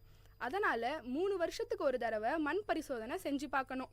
நீங்கள் உயிர் உரம் போடும்போது அது கூட ஜீவாமிர்தத்தையும் சேர்த்து போட்டிருக்கீங்க. அதனால தான் நைட்ரஜனோட அளவு அதிகமாகி பூவெல்லாம் கருகிருக்கு. ஓ, இதில் இவ்வளோ விஷயம் இருக்கா? இதுக்கப்புறம் நான் கவனமாக இருக்கேம்மா.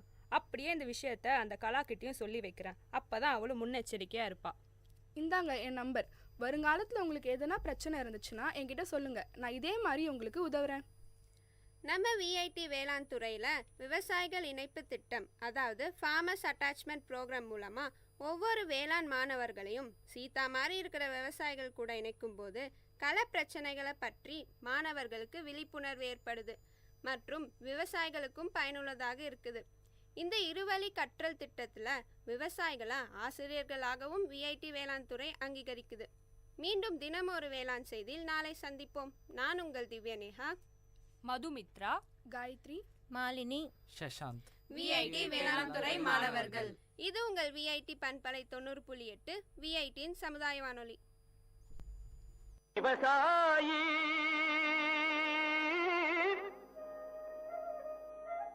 விவசாயி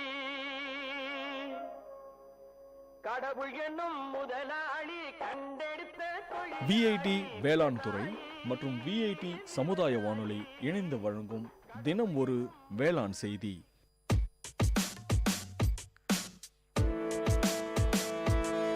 Dear listeners, welcome to the Silver Lining Show in VIT Community Radio 90.8.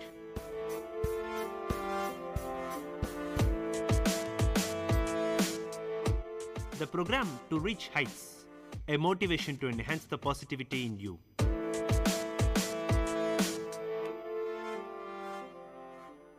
This is VIT Community Radio 90.8. You are listening to The Silver Lining Show, a ray of hope in the direst situations, with me, Manish there. Stress, as we know it, initiates a fight or flee response from the body. The body, in almost all uncomfortable circumstances, experiences a certain level of stress and gears up either to muscle up and get ready to fight it out, or to face the fear in the eye and get into a rumble, or to get into flee mode, the way of the body to protect itself in the face of adversity and somehow survive it by being absent from the situation, albeit temporarily.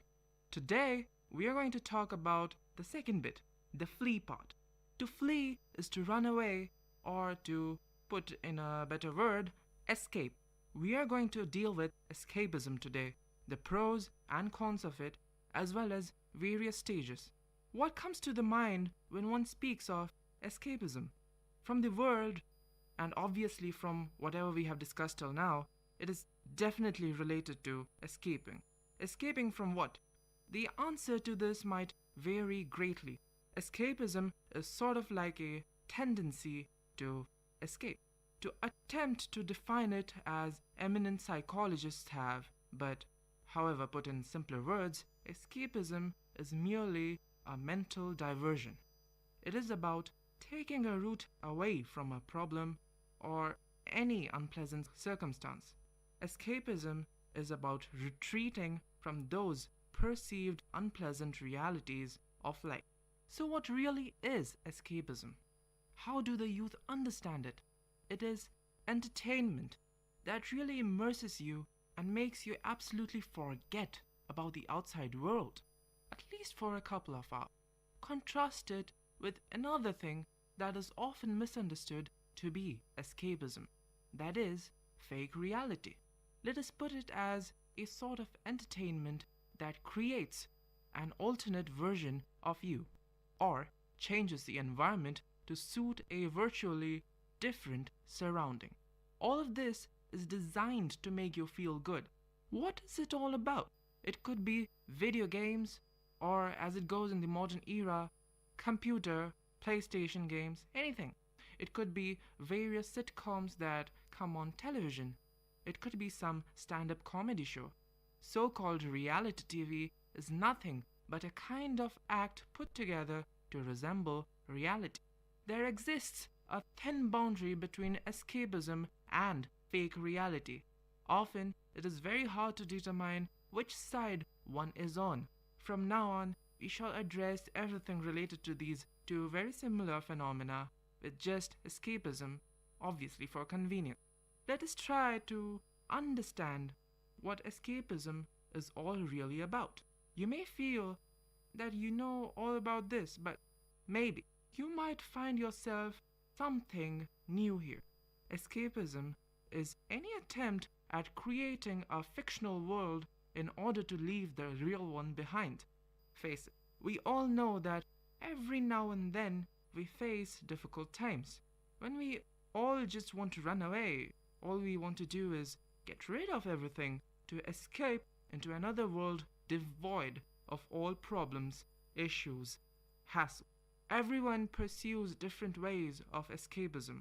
It is impossible to categorize all the methods of escapism really, but we shall provide here some very common ways people use to escape into their dreamland, and perhaps those will enable you to understand whether you are an escapist.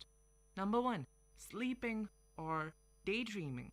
Some people understand very well how the brain sorts out every problem they face while they sleep. Some people know it consciously, but it is biologically programmed in us to seek a remedy to every problem we face.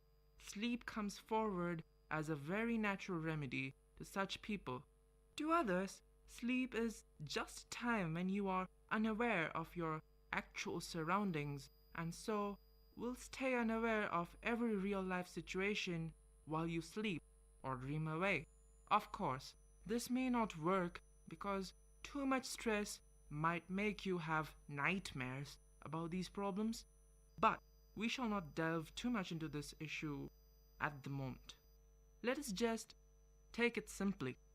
Some people, in order to escape, take the simplest route, that is, fall asleep, as if some people can sort out their problems just by sleeping. Another route people take is daydreaming. This is about those people who wonder often, or maybe have a lot of anxiety or an absolute lack of it. These people are so proficient in imagination that they would imagine stuff so vividly. It is as if they are living in an alternate reality. Such people would spend hours at an end living their lives out in their own, let's say, kingdom, while in reality they would barely have moved their position. Daydreaming might in some aspects prove to be a motivating factor to you to go ahead and work towards reaching your goal, but we know it is very easy to go too far while you're at it, and in the end waste a lot of valuable time. The potential of daydreaming for benefits cannot be advertised for the sake of betterment at all. Daydreaming, when you have many minutes to kill, maybe it can be followed. It can prove to be, however, very troubling when you need to perform well within a time frame or stick to any timetable at all. Another factor can be misuse of internet. There is no greater example of another reality, a virtual world in fact, than the internet. Social networking, gaming, email that a person does in real life can be somewhat compromised with activities on the internet, or it is what people believe, barring physical activity, eating, etc. Another way people escape is by watching too much television. One would expect that the advent of the internet would cause a decrease in the popularity of television, but judging by the overall connection of the world to the internet and to a television network, trends show that television still has plenty of life left to cater to the world's entertainments. If anything, the television business is a thriving industry, with reality TV and media gathering maximum attention of the people. It is very easy to move from just one TV show to maybe another, and when that ends, why not check out what's going on in another channel? Maybe there is some cookery show on so-and-so channel that would show delicious looking dishes, or maybe there is some new issue in the parliament that I definitely must know about. And what happened to the cricket score? It is exactly how our mind works while watching television, and it can easily get a person hooked. As usual, one can afford to do so when one has plenty of time to spare. Obviously, misuse of TV and wasting plenty of important time can prove to be detrimental, not only to your work, but also to your mind, which gets jammed, just as in the case of too much internet. The fourth factor might prove to be a little surprising. That's reading. It is probably one of the lesser frowned upon ways of escapism, probably because developing a reading habit not only implies patience, but also a good level of intelligence. However, by reading too much, you can jam your mind and stress your eyes. It is always good to take small breaks in between reading. But, as it is often so, voracious readers find it difficult to put down a book that they like a lot, as it kills their reading mood. It is time for such people to wisely understand the needs of their brain and eyes and take a break. Nobody is, however, stopping you from reading, folks. It is not always a waste of time, but it can prove to reduce the time you could have spent by completing some other important work. Number 5, too much eating.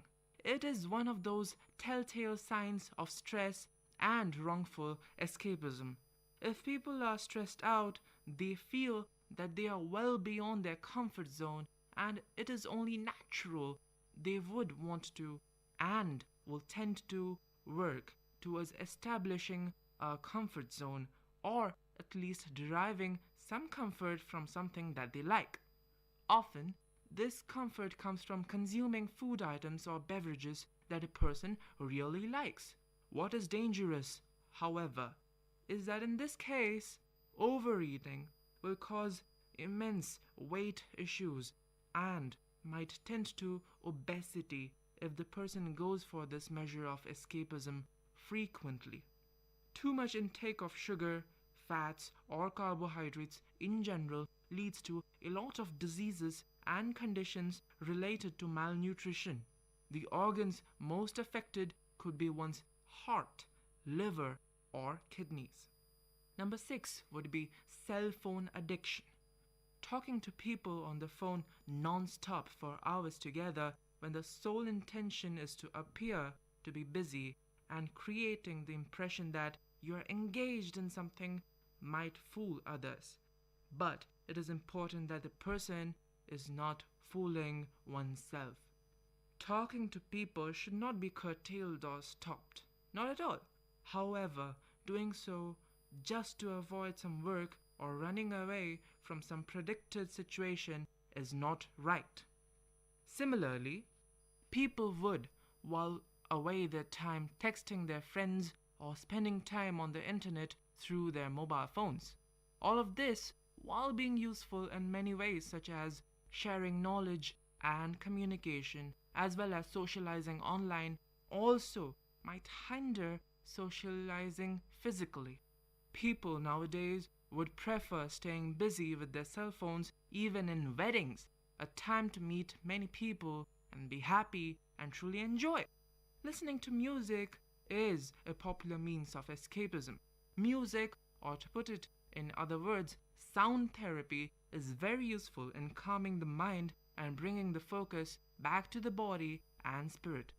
It has numerous benefits and can actually be instrumental in improving the efficiency of people's work. This may not be the same for people, not everyone, but there are many people who feel that they can study better while listening to some music in the background, while others would claim it only acts as a hindrance and breaks their concentration. The right choice of music is essential while working. It can make or break the situation entirely. So find out which kind of sounds you react best to and listen to it when you want to escape while staying in your consciousness and doing whatever work you were doing with efficiency. Recreational activities can be considered a way of escapism, although a good kind. Sports, games, physical activity, yoga, meditation, going to the park, walking, exercise, jogging, playing with pets, pursuing art and craft, playing music, all these methods are quite effective methods of escapism and are also productive in the long run. They can bring a peace to the mind and the body and establish a harmonious relationship between the two. Caution, however, must be maintained in how long these activities are pursued. One must not prioritize these over important work, but only fall back on these once in a while to relieve stress. Substance abuse is one of the worst kinds of escapism. This is the worst, in fact, and people are cautioned not to fall into using this method. So, what is substance abuse? It is wrongfully utilizing substances as a method of escapism. What are these substances? These could be anything, starting from simple cough syrup and hand sanitizers to stuff like alcohol, cigarettes, and drugs. These substances wreak havoc to one's body and mind and ruin one's working capability and open the door to hundreds of diseases, effectively ruining one's life, career, and relations. We have thus told you certain methods of escapism that people have been known to follow. Everyone follows escapism at times to lead a happier life, but it is not far away that we reach a point when we become addicted to escapism. So, how do you know if you are an escapist? Find out in our next session, as well as more on the pros and cons of escapism. For now, all we recommend is enjoy the world, don't escape it. Love life as it is and love yourself. This is Manish Deo signing out, and you were listening to The Silver Lining Show, a ray of hope in the direst situations, only on VIT Community Radio 90.8.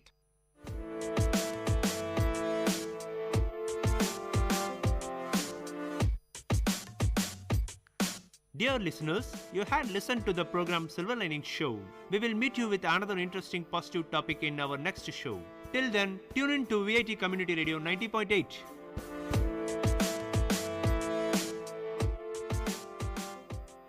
Hello VIT, you are listening to VIT Community Radio.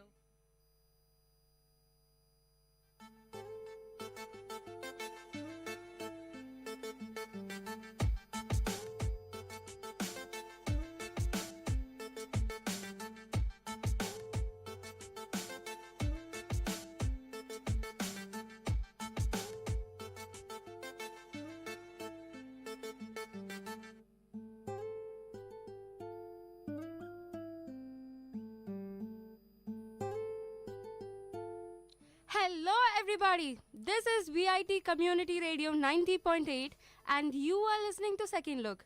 This is Vibisha and I'll be your host. We also have a guest in our show today. Hello, Ashwin. Hi. Happy to have another movie buff here.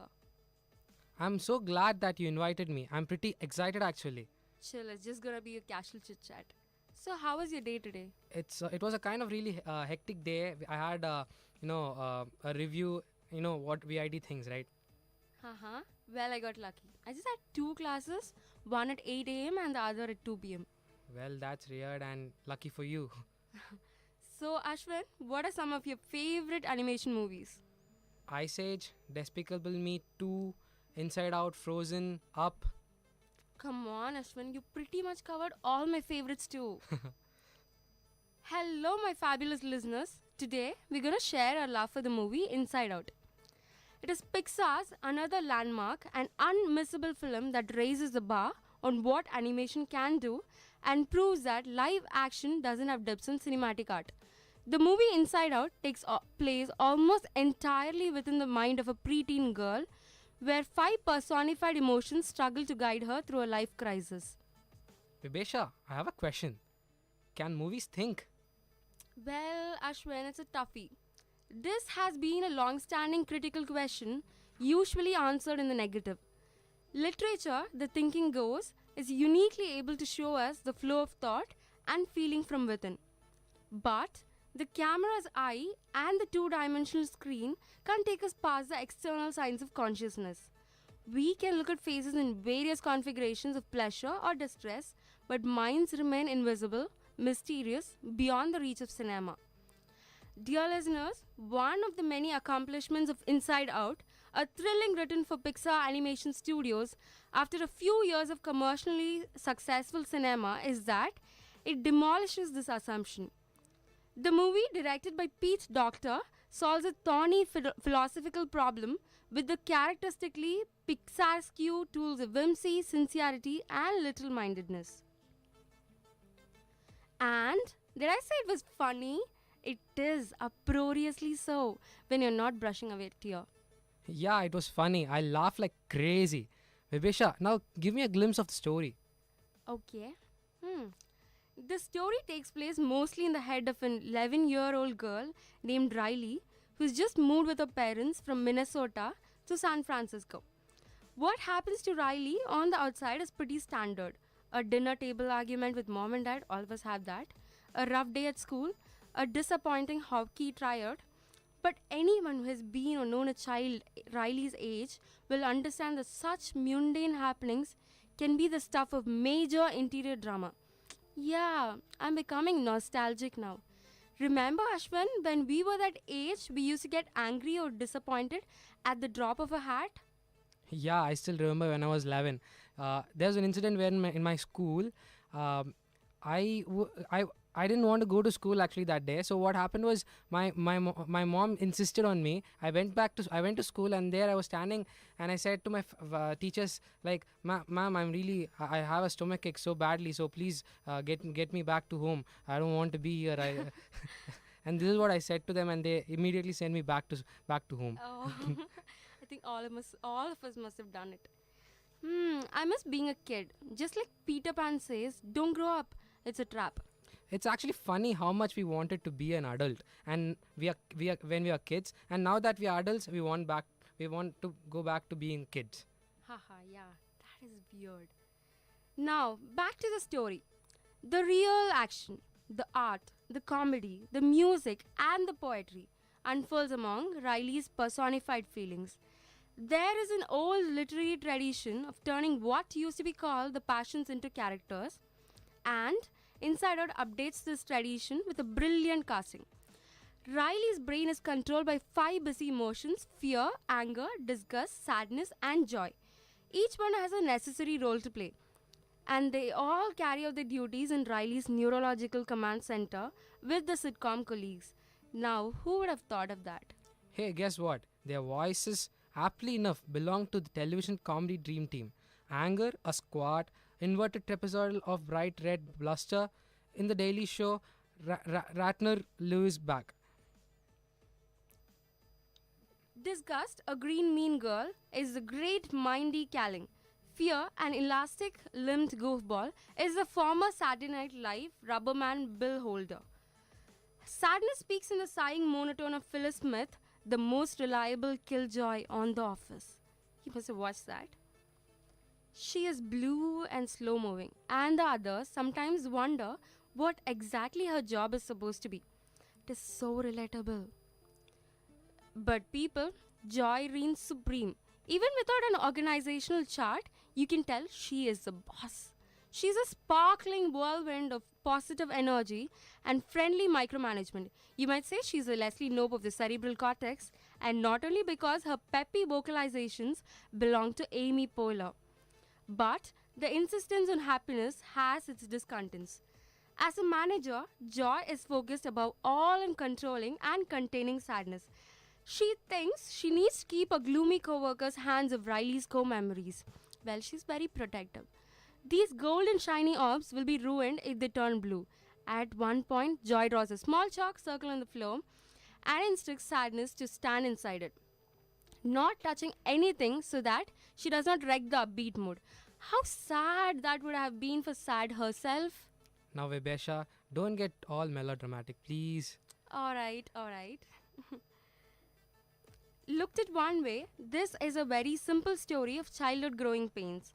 Forced to say goodbye to her friends and the happy life she's built in small town Minnesota, 11-year-old Riley is abruptly uprooted when her father lands a job in San Francisco. Moving is always sad. The mundane hardships that follow, a disastrous first day at the new school, a sports tryout gone wrong, don't unfold from Riley's perspective exactly.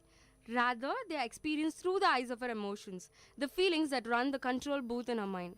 Joy, a yellow sprite voiced by a perfect cast, Amy Poehler, is de facto leader of the group. But she has to share console space with the other color-coded voices in Riley's head.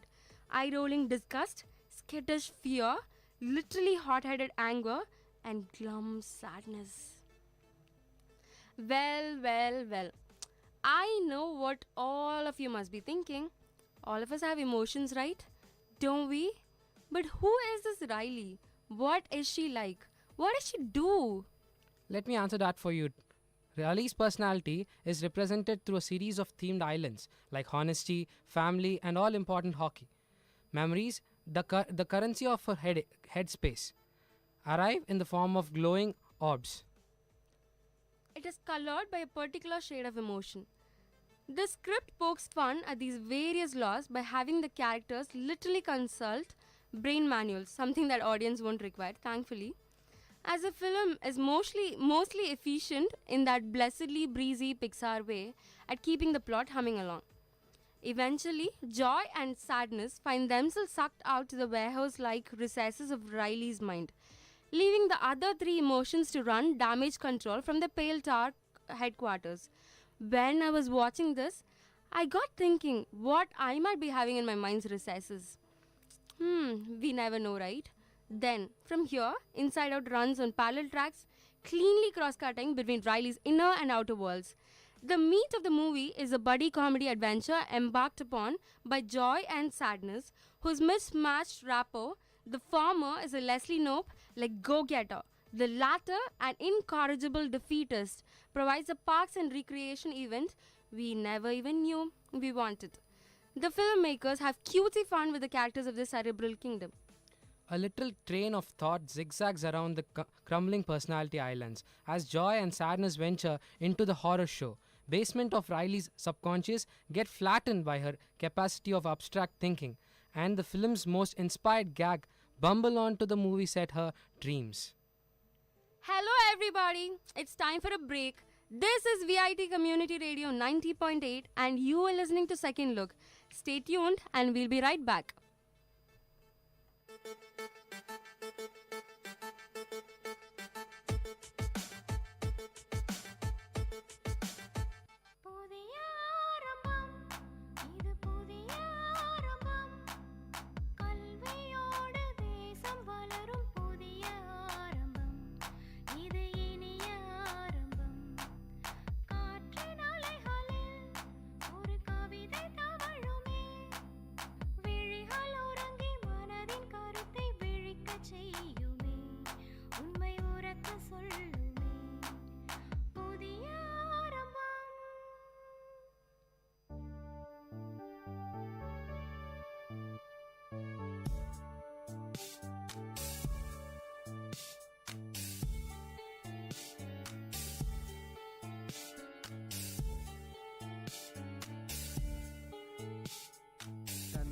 எனும் மந்திர சொல்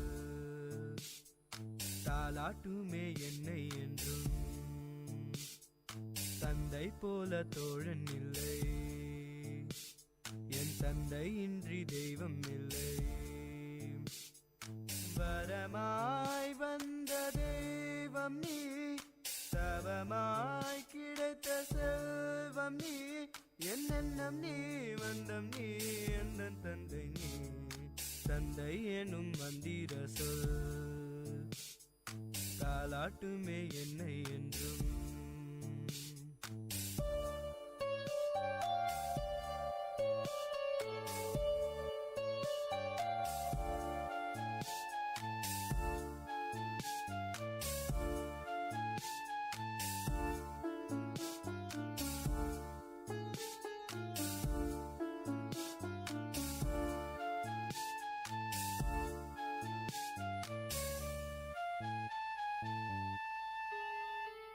உன் கரம் பிடித்து நடைபயின்றேன், நீ தோள் சுமந்தாய் உலகை ரசித்தேன்.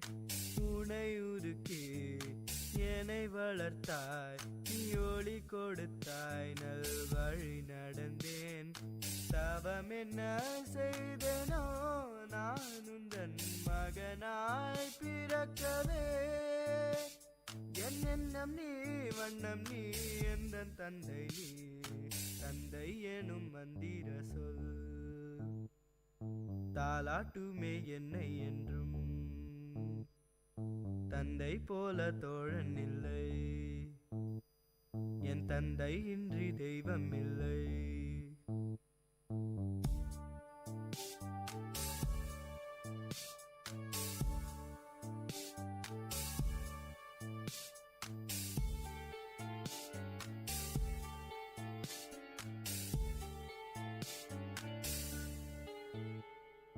காதல் கொண்டேன் காத்திருந்தேன், நீ கரம் கொடுக்க நான் கரை சேர்ந்தேன். சோர்ந்திருந்தேன் சேர்ந்து நின்றாய், வீழும் முன்னே நீ தாங்கிக் கொண்டாய். இனி வரும் பிறவியும் நான் உந்தன் மகனாய் பிறக்கவே. வரம் ஒன்றை கேட்கிறேன், அதை தருவாய். தந்தை எனும் மந்திர சொல் தாலாட்டுமே என்னை என்றும். தந்தை போல தோழன் இல்லை, என் தந்தை இன்றி தெய்வம் இல்லை. வரமாய் வந்த தெய்வம் நீ, தவமாய் கிடைத்த செல்வம் நீ, என்னென்னம் நீ வண்ணம் நீ, எந்த தந்தை நீ. கேட்ட பாடலை பாடியவர் அஜய் ரமணா, இசை முருகானந்தம். பாடல் வரிகள் முனைவர் மோகன ஸ்ரீனிவாசன். தயாரிப்பு விஐடி பண்பலை 90.8.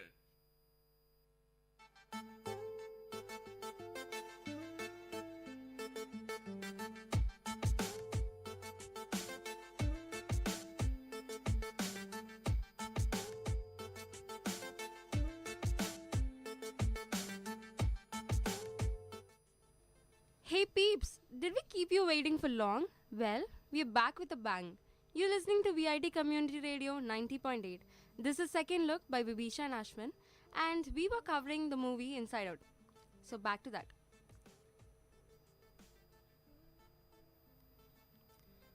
Meanwhile, the other emotions struggle to navigate the minefield of early adolescence.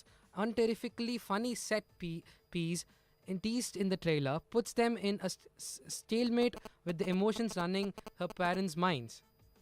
Visually speaking, this isn't one of the company's most spectacular creations, nor does it fully exploit the comic possibilities of its premise. One can't help but imagine the bustling bureaucracy Andrew Stanton might have constructed in Riley, or the madcap mayhem Brad Bird could have wrecked. But people don't just look to Pixar for wit and invention. They crave those little detonations of emotional truth, a hallmark of the studio's output since Woody met Buzz 2 decades ago. His most casually devastating creation is Bing Bong, Riley's nearly forgotten imaginary friend, part elephant, Papa Dolphin. Bing Bong scavenges the dusty shelves of his creator's memory bank. He is the most important symbol of what the movie is really about. The gradual demise of childhood. Inside Out will reduce more than a few viewers to hot messes. Come far, high concept, stay of the lump in the throat. That's a pretty powerful metaphor for repression. Of course, an Inside Out turns a critical eye on the way the duty to be cheerful is imposed on children by well-intentioned adults. Where is my happy girl? Riley's parents are fond of saying when she seems down, and the first smile that results is quietly heartbreaking. Not that Riley's mother and father are bad people, we see that their own heads are just as crowded as hers. They also have their own external worries and stresses, including a new house, a fledgling business, and a child on the brink of momentous changes. Those unfold in a mental landscape that ranks among Pixar's greatest visual trims.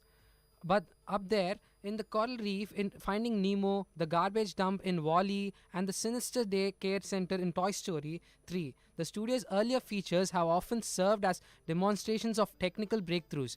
Pixar animators conquered water and movement in Nemo, metal in Cars, fur in Monsters Inc., and flight in Up. The achievement of Inside Out is at once subtler and more impressive. This is a movie almost entirely populated by abstract concepts moving through theoretical space.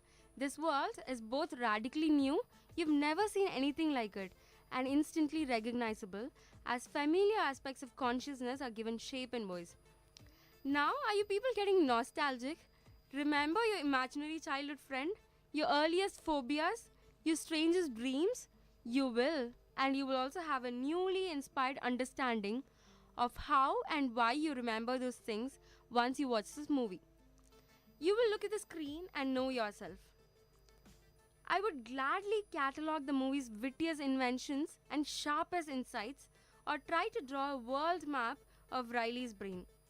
Nothing would be spoiled, but I think I'll leave you the pleasure of discovery, noting only that you should keep an ear out for Michel Giacchino's music and Richard Kind's voice.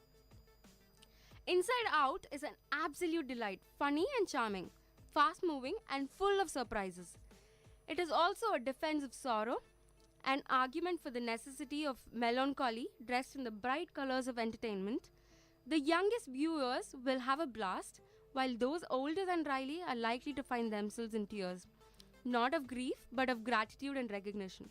Sadness, it turns out, is not joy's rival, but a partner. Our ability to feel sad is what stirs compassion in others and empathy in ourselves. There is no growth without loss, and no art without longing.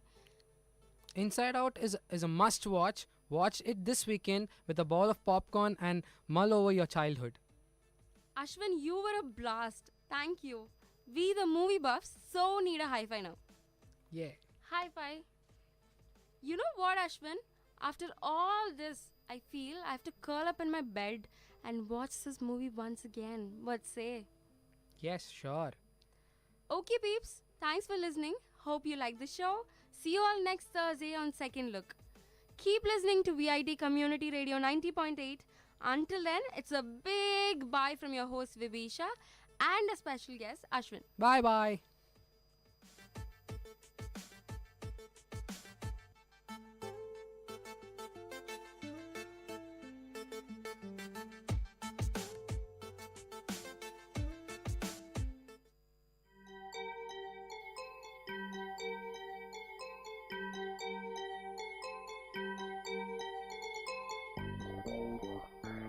வணக்கம், நமஸ்தே, நமஸ்கார், சலாம் and வந்தனம். நீங்கள் கேட்டுக்கொண்டிருப்பது VIT பண்பலை 90.8.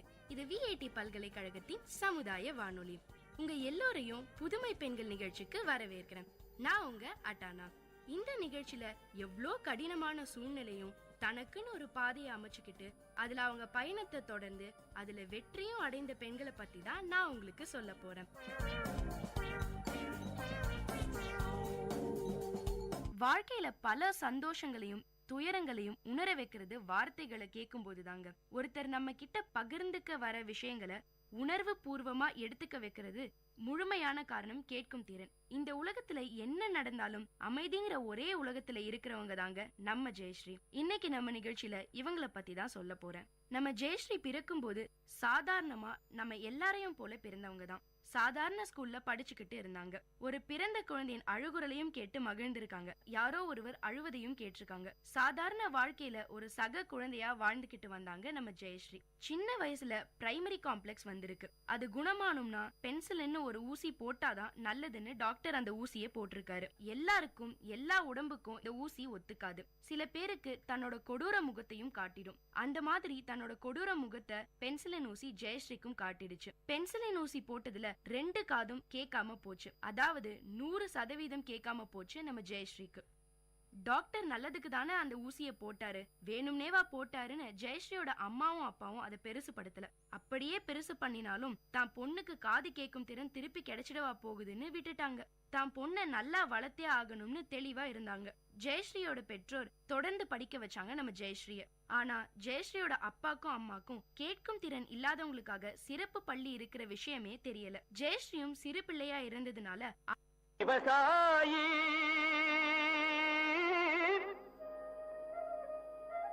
விவசாயி கடவுள் என்னும் முதலாளி கண்டெடுத்த விஐடி வேளாண் துறை மற்றும் விஐடி சமுதாய வானொலி இணைந்து வழங்கும் தினம் ஒரு வேளாண் செய்தி. வணக்கம் நேயர்களே, இது உங்கள் விஐடி பண்பலை 90.8 விஐடியின் சமுதாய வானொலி. தினம் ஒரு வேளாண் செய்தியில நான் உங்கள் திவ்யநேகா, மதுமித்ரா, காயத்ரி, மாலினி, ஷஷாந்த். விஐடி வேளாண் துறை மாணவர்கள்.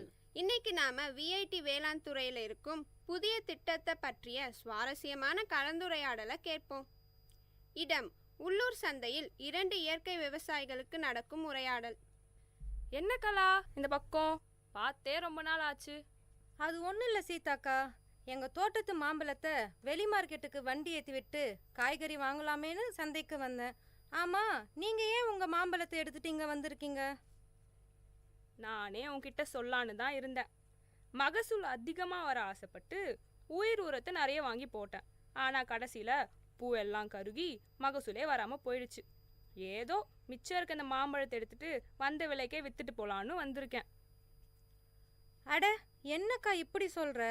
நானும் தான் உயிர் உரத்தை போட்டேன், ஆனால் எனக்கு நிறைய மகசூல் வந்திருக்கே, உங்களுக்கு மட்டும் ஏன் வரல? என்னடி சொல்கிற? என் நிலமும் உன் நிலமும் பக்கத்து பக்கத்தில் தான் இருக்குது. உன் நிலத்தில் இருக்க அதே மண்ணு தான் என் நிலத்துலையும் இருக்குது.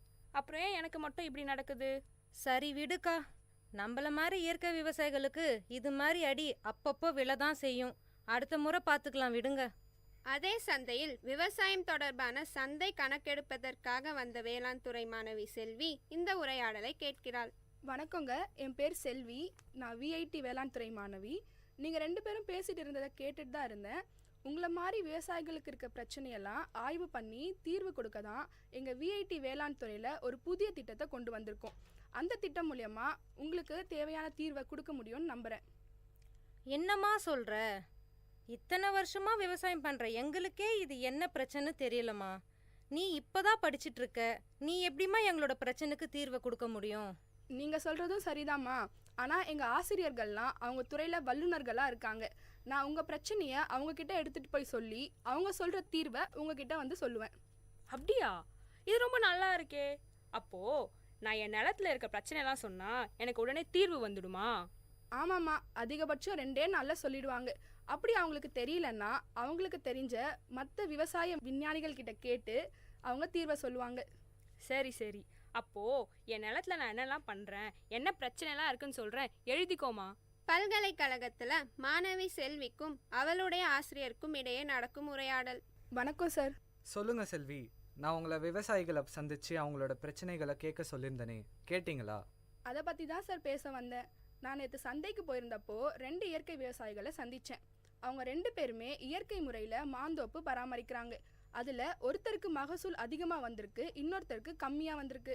அப்படியா செல்வி? அவங்க நிலத்துல என்ன பயன்படுத்துகிறாங்கன்னு கேட்டிங்களா? அவங்களோட பிரச்சனையெல்லாம் விசாரிச்சிங்களா?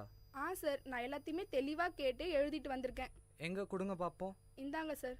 பூ கருகிருக்குன்னு போட்டிருக்கு, தண்ணி கரெக்டாக இருக்குது, பூச்சியோ நோய் தாக்கலோ இல்லை. அப்படி பார்த்தா இது அநேகமாக பொட்டாசியம் அப்படி இல்லைன்னா நைட்ரஜன் அளவு அதிகமானதுனால வந்திருக்கலாம். எனக்கு கொஞ்சம் டைம் கொடுமா, நான் என்னன்னு பார்த்துட்டு நாளைக்கு உனக்கு தீர்வை சொல்கிறேன். சரிங்க சார். மறுநாள் ஆசிரியர் மாணவியிடம் விளக்கத்தை கொடுத்தார். செல்வி, நீ கொடுத்த விவரத்தெல்லாம் பார்த்தம்மா. நிலத்துல நைட்ரஜன் சத்து அதிகமானதுனால பூ கருகிருக்கு. நான் இந்த நோட்டில் விவரமாக எழுதியிருக்கேன், நீ படித்து அவங்களுக்கு புரிய வச்சிடுமா. சரிங்க சார், நான் அவங்கள பார்த்து சொல்லிடுறேன். பின் மாணவி இயற்கை விவசாயியான சீதாவை சந்தித்தாள். வாமா செல்வி, நான் என் பிரச்சனைலாம் சொன்னனே, இதெல்லாம் தகவல் தெரிஞ்சுச்சா? நானும் எங்கள் சார்கிட்ட போய் இது எல்லாத்தையும் சொன்னேன். அவரும் சில குறிப்புகள்லாம் கொடுத்துருக்காரு. அதை உங்ககிட்ட சொல்லலான் தான் வந்தேன். முதல்ல நீங்கள் என்ன தெரிஞ்சுக்கணுன்னா, ஒரே ஊரில் இருந்தாலும் வயலுக்கு வயல் மண்ணோட தன்மை மாறும். அதனால் 3 வருஷத்துக்கு ஒரு தடவை மண் பரிசோதனை செஞ்சு பார்க்கணும். நீங்கள் உயிர் உரம் போடும்போது அது கூட ஜீவாமிர்தத்தையும் சேர்த்து போட்டிருக்கீங்க. அதனால தான் நைட்ரஜனோட அளவு அதிகமாகி பூவெல்லாம் கருகிருக்கு. ஓ, இதில் இவ்வளோ விஷயம் இருக்கா? இதுக்கப்புறம் நான் கவனமாக இருக்கமா. அப்படியே இந்த விஷயத்த அந்த கலாக்கிட்டையும் சொல்லி வைக்கிறேன். அப்போ தான் அவளும் முன்னெச்சரிக்கையாக இருப்பா. இந்தாங்க என் நம்பர். வருங்காலத்தில் உங்களுக்கு எதனா பிரச்சனை இருந்துச்சுன்னா என்கிட்ட சொல்லுங்கள், நான் இதே மாதிரி உங்களுக்கு உதவுறேன். நம்ம விஐடி வேளாண் துறையில் விவசாயிகள் இணைப்பு திட்டம், அதாவது ஃபார்மர்ஸ் அட்டாச்மெண்ட் ப்ரோக்ராம் மூலமாக ஒவ்வொரு வேளாண் மாணவர்களையும் சீதா மாதிரி இருக்கிற விவசாயிகள் கூட இணைக்கும் போது கள பிரச்சனைகளை பற்றி மாணவர்களுக்கு விழிப்புணர்வு ஏற்படுது மற்றும் விவசாயிகளுக்கும் பயனுள்ளதாக இருக்குது. இந்த இருவழி கற்றல் திட்டத்தில் விவசாயிகளை ஆசிரியர்களாகவும் விஐடி வேளாண் துறை அங்கீகரிக்குது. மீண்டும் தினம் ஒரு வேளாண் செய்தியில் நாளை சந்திப்போம். நான் உங்கள் திவ்யநேகா, மதுமித்ரா, காயத்ரி, மாலினி, சஷாந்த், விஐடி வேளாண் துறை மாணவர்கள். இது உங்கள் விஐடி பண்பலை 90.8 விஐடியின் சமுதாய வானொலி. விவசாயி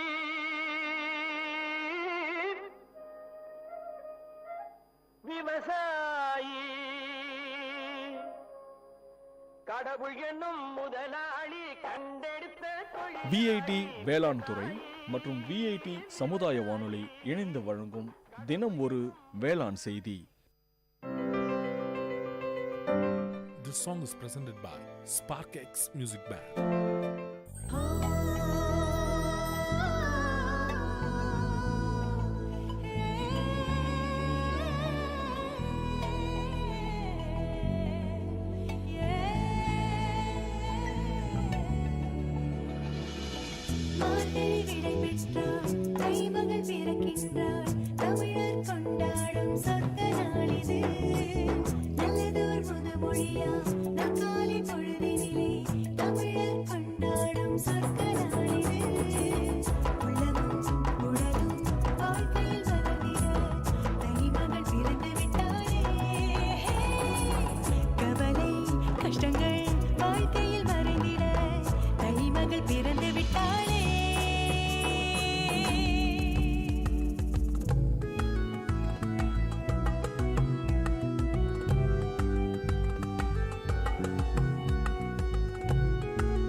நம்பிக்கை விதைக்கின்றார்.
This song is presented by Spark X Music Band.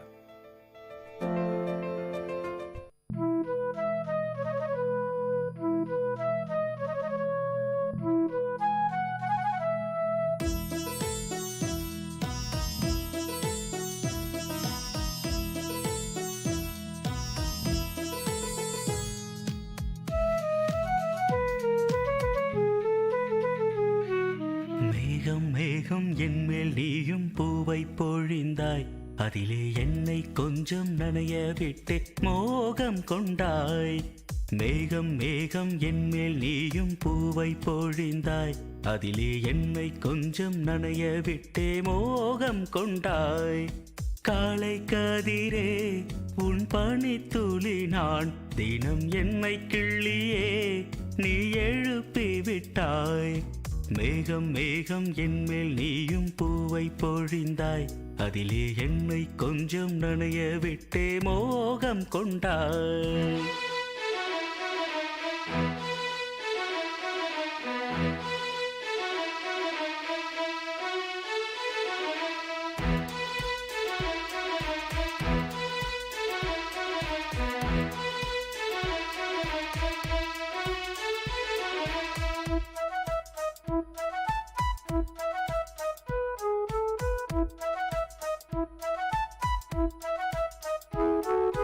தூரிகை கொண்டு தீண்டியே தூக்கங்கள் குறைத்தாய்.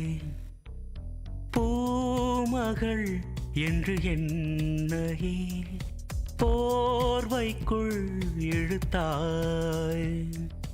நிலவோடும் நிலம் மீதும் என்னை ஏந்தியே நீலவானிலே நெஞ்சோடு சாய்ந்தாடும் தென்றலே. நம்மை கண்டு நட்சத்திரம் வெட்கப்பட்டு கண்மறைக்கு. மேகம் மேகம் என்மேல் நீயும் பூவை பொழிந்தாய், அதிலே என்னை கொஞ்சம் நனைய விட்டு மோகம் கொண்டாய்.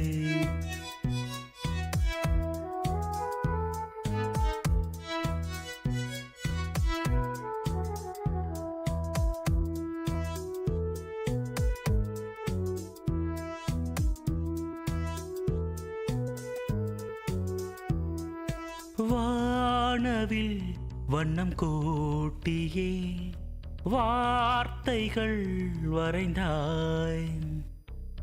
தேன் துளி என்று என்னையே நாக்கினுள் ஒலித்தாய். விழியோரம் நடை போடும் ஆசை மேகமே எந்தன் ஜீவனே, கரம் சேர்த்து நடமாடும் சொந்தமே.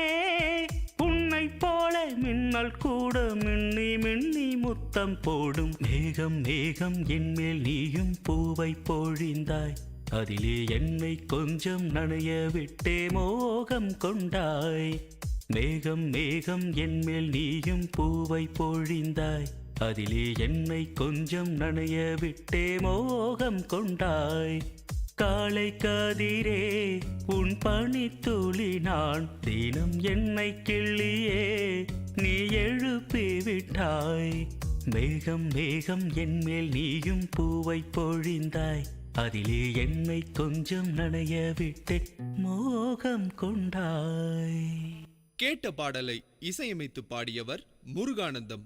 பாடல் வரிகள் பவித்ரா. தயாரிப்பு VIT பண்பலை 90.8. விவசாயி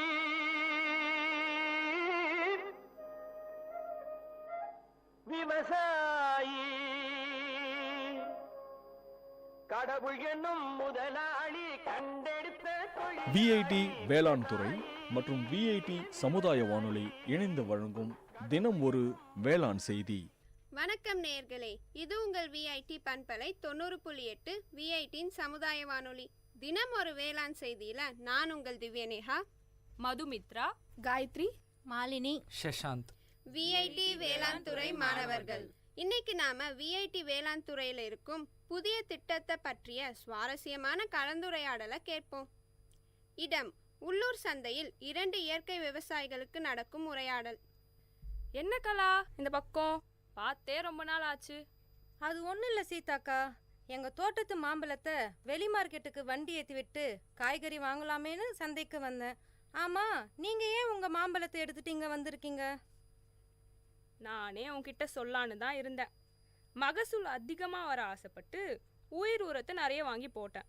ஆனால் கடைசியில் பூவெல்லாம் கருகி மகசூலே வராமல் போயிடுச்சு. ஏதோ மிச்சம் இருக்க இந்த மாம்பழத்தை எடுத்துட்டு வந்த விலைக்கே வித்துட்டு போலான்னு வந்திருக்கேன். அட என்னக்கா இப்படி சொல்கிற? நானும் தான் உயிர் உரத்தை போட்டேன், ஆனால் எனக்கு நிறைய மகசூல் வந்திருக்கே, உங்களுக்கு மட்டும் ஏன் வரல? என்னடி சொல்கிற? என் நிலமும் உன் நிலமும் பக்கத்து பக்கத்தில் தான் இருக்குது. உன் நிலத்தில் இருக்க அதே மண்ணு தான் என் நிலத்துலையும் இருக்குது. அப்புறம் ஏன் எனக்கு மட்டும் இப்படி நடக்குது? சரி விடுக்கா, நம்மள மாதிரி இயற்கை விவசாயிகளுக்கு இது மாதிரி அடி அப்பப்போ விழ தான் செய்யும். அடுத்த முறை பார்த்துக்கலாம், விடுங்க. அதே சந்தையில் விவசாயம் தொடர்பான சந்தை கணக்கெடுப்பதற்காக வந்த வேளாண் துறை மாணவி செல்வி இந்த உரையாடலை கேட்கிறாள். வணக்கங்க, என் பேர் செல்வி. நான் விஐடி வேளாண் துறை மாணவி. நீங்கள் 2 பேரும் பேசிட்டு இருந்ததை கேட்டுட்டு தான் இருந்தேன். உங்களை மாதிரி விவசாயிகளுக்கு இருக்க பிரச்சனையெல்லாம் ஆய்வு பண்ணி தீர்வு கொடுக்க தான் எங்கள் விஐடி வேளாண் துறையில் ஒரு புதிய திட்டத்தை கொண்டு வந்திருக்கோம். அந்த திட்டம் மூலயமா உங்களுக்கு தேவையான தீர்வை கொடுக்க முடியும்னு நம்புகிறேன். என்னம்மா சொல்கிற? இத்தனை வருஷமா விவசாயம் பண்ணுற எங்களுக்கே இது என்ன பிரச்சனை தெரியலம்மா. நீ இப்போதான் படிச்சுட்டு இருக்க, நீ எப்படிம்மா எங்களோட பிரச்சனைக்கு தீர்வை கொடுக்க முடியும்? நீங்கள் சொல்கிறதும் சரிதாம்மா. ஆனால் எங்கள் ஆசிரியர்கள்லாம் அவங்க துறையில் வல்லுநர்களாக இருக்காங்க. நான் உங்கள் பிரச்சனையை அவங்கக்கிட்ட எடுத்துகிட்டு போய் சொல்லி அவங்க சொல்கிற தீர்வை உங்ககிட்ட வந்து சொல்லுவேன். அப்படியா? இது ரொம்ப நல்லா இருக்கே. அப்போது நான் என் நிலத்தில் இருக்க பிரச்சனைலாம் சொன்னால் எனக்கு உடனே தீர்வு வந்துடுமா? ஆமாம்மா, அதிகபட்சம் 2 நாளில் சொல்லிடுவாங்க. அப்படி அவங்களுக்கு தெரியலன்னா அவங்களுக்கு தெரிஞ்ச மற்ற விவசாய விஞ்ஞானிகள் கிட்ட கேட்டு அவங்க தீர்வை சொல்லுவாங்க. சரி சரி, அப்போது என் நிலத்தில் நான் என்னெல்லாம் பண்ணுறேன், என்ன பிரச்சனைலாம் இருக்குன்னு சொல்கிறேன், எழுதிக்கோமா. பல்கலைக்கழகத்தில் மாணவி செல்விக்கும் அவளுடைய ஆசிரியருக்கும் இடையே நடக்கும் உரையாடல். வணக்கம் சார். சொல்லுங்க செல்வி, நான் உங்களை விவசாயிகளை சந்திச்சு அவங்களோட பிரச்சனைகளை கேட்க சொல்லியிருந்தேனே, கேட்டிங்களா? அதை பற்றி தான் சார் பேச வந்தேன். நான் நேற்று சந்தைக்கு போயிருந்தப்போ 2 இயற்கை விவசாயிகளை சந்தித்தேன். அவங்க 2 பேருமே இயற்கை முறையில் மாந்தோப்பு பராமரிக்கிறாங்க. அதில் ஒருத்தருக்கு மகசூல் அதிகமாக வந்திருக்கு, இன்னொருத்தருக்கு கம்மியாக வந்திருக்கு. அப்படியா செல்வி? அவங்க நிலத்துல என்ன பயன்படுத்துகிறாங்கன்னு கேட்டிங்களா? அவங்களோட பிரச்சனையெல்லாம் விசாரிச்சிங்களா? சார், நான் எல்லாத்தையுமே தெளிவாக கேட்டு எழுதிட்டு வந்திருக்கேன். எங்கே கொடுங்க பார்ப்போம். இந்தாங்க சார். பூ கருகிருக்குன்னு போட்டிருக்கு, தண்ணி கரெக்டாக இருக்குது, பூச்சியோ நோய் தாக்கலோ இல்லை. அப்படி பார்த்தா இது அநேகமாக பொட்டாசியம் அப்படி இல்லைன்னா நைட்ரஜன் அளவு அதிகமானதுனால வந்திருக்கலாம். எனக்கு கொஞ்சம் டைம் கொடுமா, நான் என்னன்னு பார்த்துட்டு நாளைக்கு உனக்கு தீர்வை சொல்கிறேன். சரிங்க சார். மறுநாள் ஆசிரியர் மாணவியிடம் விளக்கத்தை கொடுத்தார். செல்வி, நீ கொடுத்த விவரத்தெல்லாம் பார்த்தம்மா. நிலத்துல நைட்ரஜன் சத்து அதிகமானதுனால பூ கருகிருக்கு. நான் இந்த நோட்டில் விவரமாக எழுதியிருக்கேன், நீ படித்து அவங்களுக்கு புரிய வச்சிடுமா. சரிங்க சார், நான் அவங்கள பார்த்து சொல்லிடுறேன். பின் மாணவி இயற்கை விவசாயியான சீதாவை சந்தித்தாள். வாமா செல்வி, நான் என் பிரச்சனைலாம் சொன்னனே, இதெல்லாம் தகவல் தெரிஞ்சிச்சா? நானும் எங்கள் சார்கிட்ட போய் இது எல்லாத்தையும் சொன்னேன். அவரும் சில குறிப்புகள்லாம் கொடுத்துருக்காரு. அதை உங்ககிட்ட சொல்லலான் தான் வந்தேன்.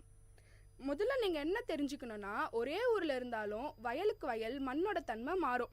அதனால் 3 வருஷத்துக்கு ஒரு தடவை மண் பரிசோதனை செஞ்சு பார்க்கணும். நீங்கள் உயிர் உரம் போடும்போது அது கூட ஜீவாமிர்தத்தையும் சேர்த்து போட்டிருக்கீங்க. அதனால தான் நைட்ரஜனோட அளவு அதிகமாகி பூவெல்லாம் கருகிருக்கு.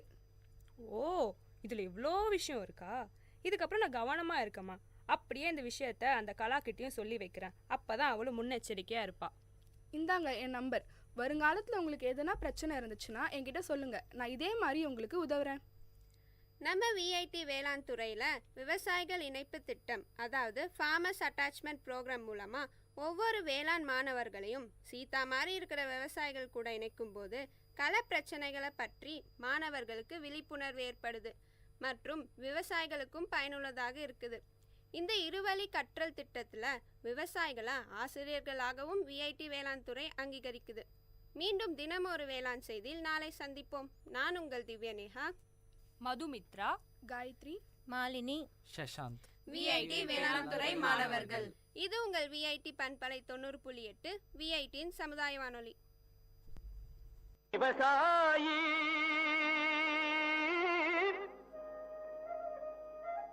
விவசாயி கடவுள் என்னும் முதலாளி கண்டெடுத்த தொழில். விஐடி வேளாண் துறை மற்றும் விஐடி சமுதாய வானொலி இணைந்து வழங்கும் தினம் ஒரு வேளாண் செய்தி. இப்பாடலை வழங்குபவர் இளையகானம் சி இளையராஜா.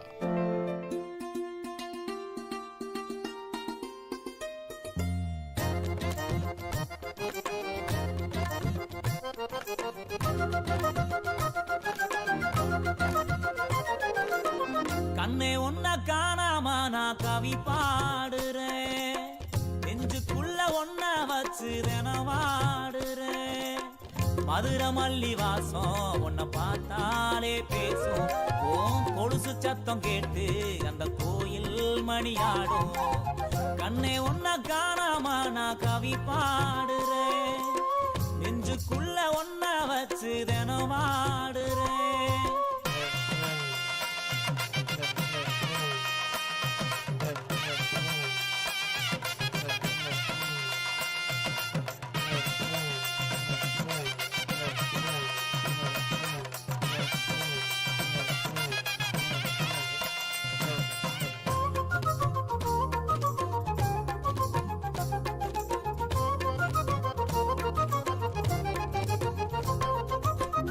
ஆத்துக்குள்ள ஊத்து தோண்டி விளையாடினோம், கூட்டாஞ்சோறு ஆக்கி நாம பசியாரினோம்.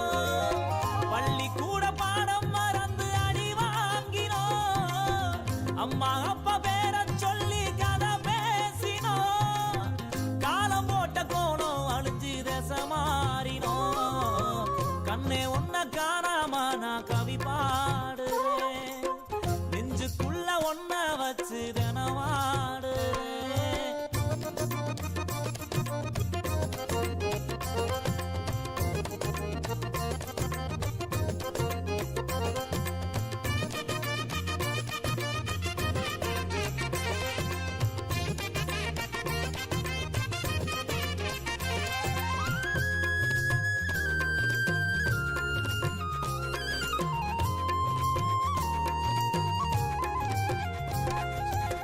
நொங்குரோத வண்டி ஓட்டி நான் ஓடினோம், மண் குதிரை மேல நின்று சதிராடினோம். அந்த நாலு நெஞ்சுக்குள்ள அலப்பாயுதே, நஞ்சு போன ஞாபகங்கள் மனமாடுதே. பாதையெல்லாம் பார்த்து பார்த்து விழிவாடுதே. கண்ணே ஒன்ன காணாம நான் கவி பாடுறேன், நெஞ்சுக்குள்ள ஒன்ன வச்சு தினவாடுறேன்.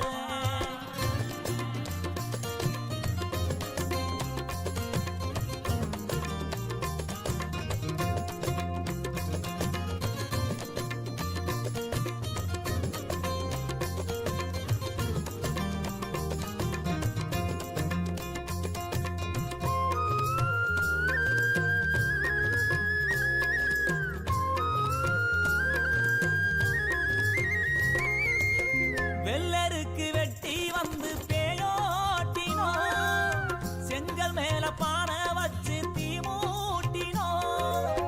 அந்த நாலு நெஞ்சுக்குள்ள கடம் போடுதே, எந்த நாலு நீயும் வருவே விட தேடுதே. ஆசையெல்லாம் இதையே கேட்டு தினவாடுதே. கண்ணே ஒன்ன காணாம நான் கவி பாடுறேன், நெஞ்சுக்குள்ள ஒன்ன வச்சு தினவாடுறேன். மதுரை மல்லி வாசம் உன்னை பார்த்தாலே பேசும், ஓம் கொலுசு சத்தம் கேட்டு அந்த கோயில் மணியாடும். கண்ணே ஒன்ன காணாம நான் கவி பாடுறேன், நெஞ்சுக்குள்ள ஒன்ன வச்சு தினவாடுறேன். இப்பாடலை வழங்கியவர் இளையகானம் சி இளையராஜா.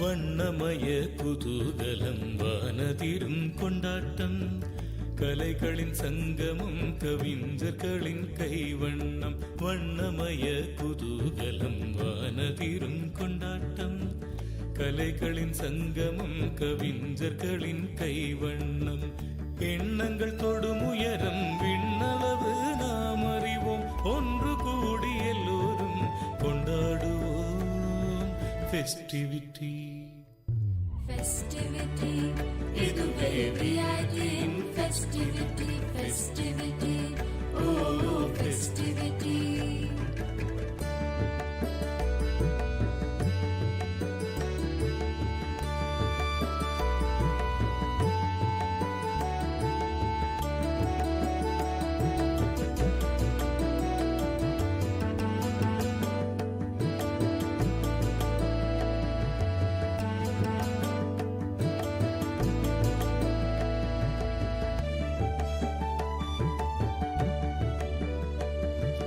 நாமெல்லாம் ஒரு குடும்பம் விஐடி நம் குடும்பம் உலகெங்கும் பரவி நிற்கும் விஐடி நம் குடும்பம் வேந்தரெனும் தலைமையின் கீழ் செயல்படும் ஒரு குடும்பம் வேந்தரெனும் தலைமையின் கீழ் செயல்படும் ஒரு குடும்பம் மனமகிழ்ந்து எல்லோரும் கொண்டாடுவோம் ஃபெஸ்டிவிட்டி ஃபெஸ்டிவிட்டி இதுவே விஐடியின் ஃபெஸ்டிவிட்டி வண்ணமய குதூகலம் வானதிரும் கொண்டாட்டம் கலைகளின் சங்கமம் கவிஞர்களின் கைவண்ணம் festivity oh festivity festivity oh festivity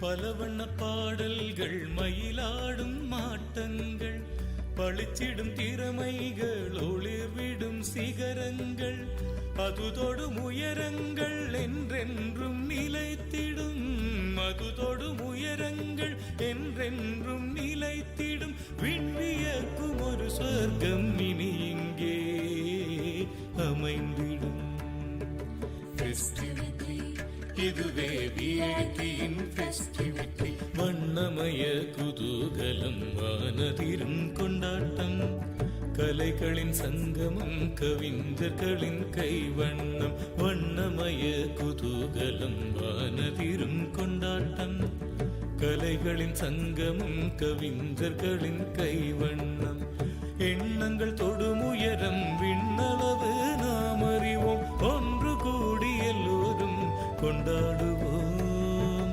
festivity festivity இதுவே விஐடியின் ஃபெஸ்டிவிட்டி ஃபெஸ்டிவிட்டி ஓ ஃபெஸ்டிவிட்டி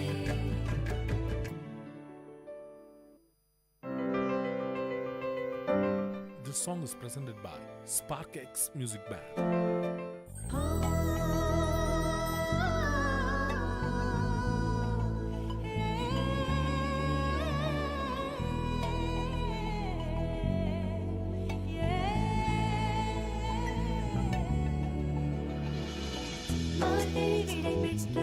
கைமகள் பிறக்கின்றார் தமிழர் கொண்டாடும் சொர்க்க நாளிது நல்லதோர் முதுமொழியா நற்காலை பொழுதினிலே தமிழர் கொண்டாடும்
காலை பொழுதினிலே தமிழர் கொண்டாடும் சொர்க்க நாளிது.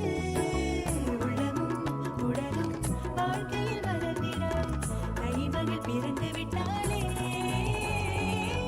கவலை கஷ்டங்கள் வாழ்க்கையில் மறைந்திட கைமகள் பிறந்து விட்டாளே.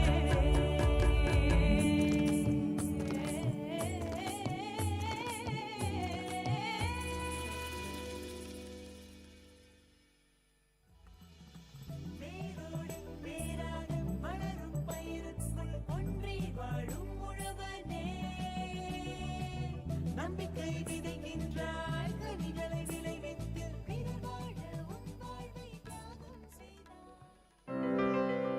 This song is presented by Spark X Music Band.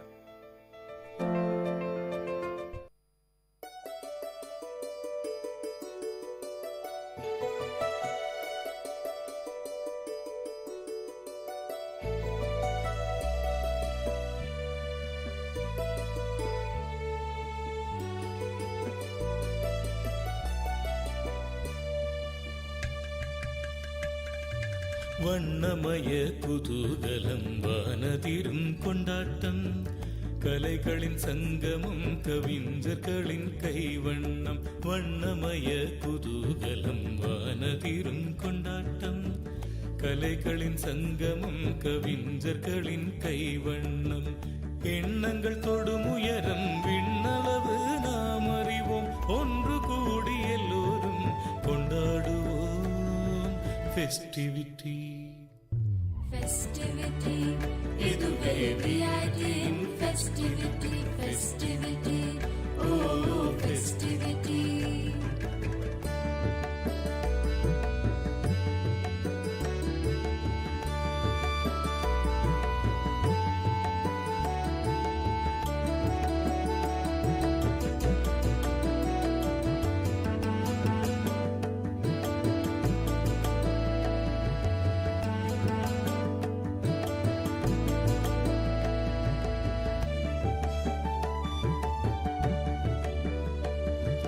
நாமெல்லாம் ஒரு குடும்பம், விஐடி நம் குடும்பம். உலகெங்கும் பரவி நிற்கும் விஐடி நம் குடும்பம். வேந்தரெனும் தலைமையின் கீழ் செயல்படும் ஒரு குடும்பம். வேந்தரெனும் தலைமையின் கீழ் செயல்படும் ஒரு குடும்பம். மனமகிழ்ந்து எல்லோரும் கொண்டாடுவோம் ஃபெஸ்டிவிட்டி, ஃபெஸ்டிவிட்டி. இதுவே விஐடியின் ஃபெஸ்டிவிட்டி. வண்ணமய குதூகலம் வானதிரும் கொண்டாட்டம் கலைகளின் சங்கமம் கவிஞர்களின் கைவண்ணம். Festivity, oh festivity, festivity, oh festivity.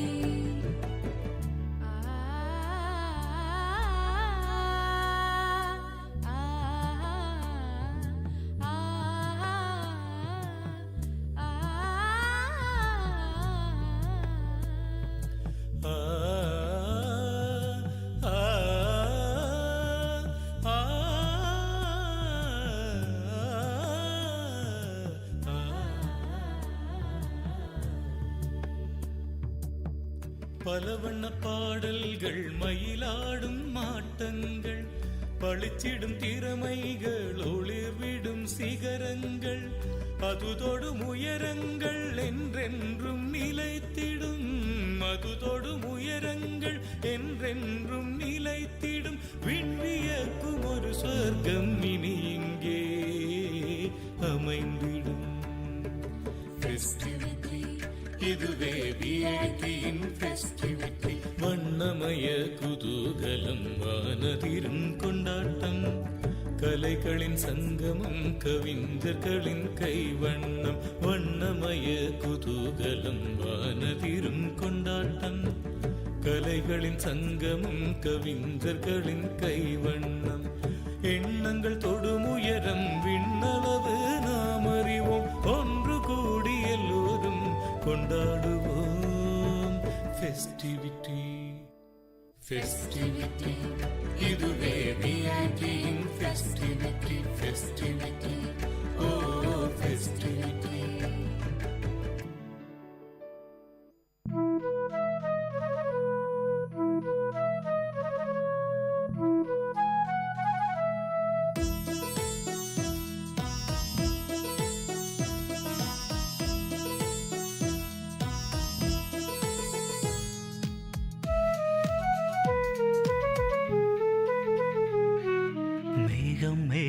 என்மேல் நீயும் பூவை பொழிந்தாய், அதிலே என்னை கொஞ்சம் நனைய விட்டு மோகம் கொண்டாய்.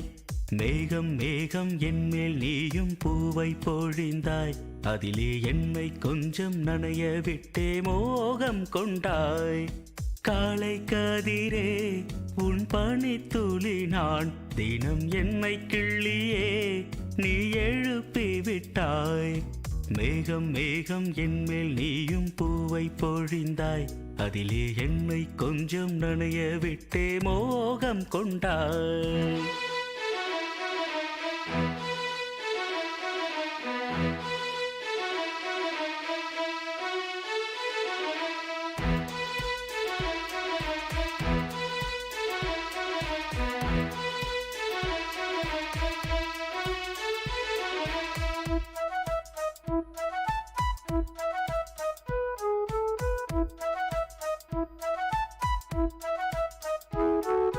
தூரிகை கொண்டு தீண்டியே தூக்கங்கள் குறைத்தாய்.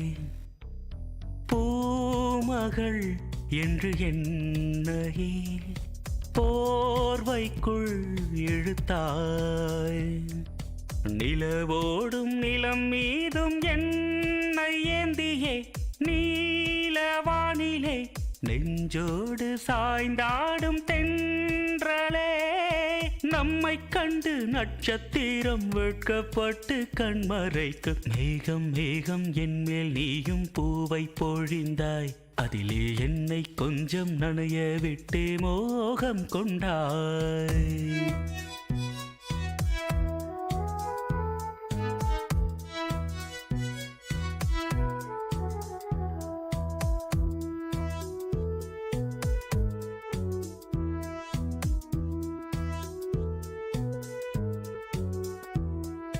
வானவில் வண்ணம் கூட்டியே வார்த்தைகள் வரைந்தாய். தேன் துளி என்று என்னையே நாக்கினுள் ஒளித்தாய். விழியோரம் நடை போடும் ஆசை மேகமே எந்தன் ஜீவனே, கரம் சேர்த்து நடமாடும் சொந்தமே. உன்னை போல மின்னல் கூட மின்னி மின்னி முத்தம் போடும். மேகம் மேகம் என்மேல் நீயும் பூவை பொழிந்தாய், அதிலே என்னை கொஞ்சம் நனைய விட்டே மோகம் கொண்டாய். மேகம் மேகம் என்மேல் நீயும் பூவை பொழிந்தாய், அதிலே என்னை கொஞ்சம் நனைய விட்டே மோகம் கொண்டாய். காலை கதிரே உன் பனித்துளி நான், தினம் என்னை கிள்ளியே நீ எழுப்பி விட்டாய். மேகம் மேகம் என்மேல் நீயும் பூவை பொழிந்தாய், அதிலே என்னை கொஞ்சம் நனைய விட்டு மோகம் கொண்டாய். கேட்ட பாடலை இசையமைத்து பாடியவர் முருகானந்தம். பாடல் வரிகள் பவித்ரா. தயாரிப்பு விஐடி பண்பலை 90.8. மானங்கருக்குதடி மின்னிருட்டு கம்முதடி, மானங்கருக்குதடி மின்னிருட்டு கம்முதடி. மேகம் ஊருளுதடி மாறி மழை பெய்யுதடி, மேகம் ஊருளுதடி மாறி மழை பெய்யுதடி. மானங்கருக்குதடி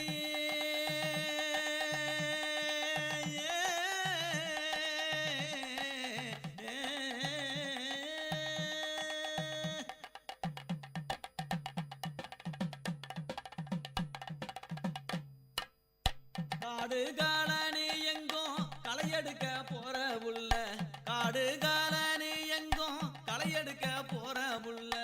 என் மனச பறி கொடுத்து உனக்காக காத்திருந்தேன், என் மனச பறி கொடுத்து உனக்காக காத்திருந்தேன்.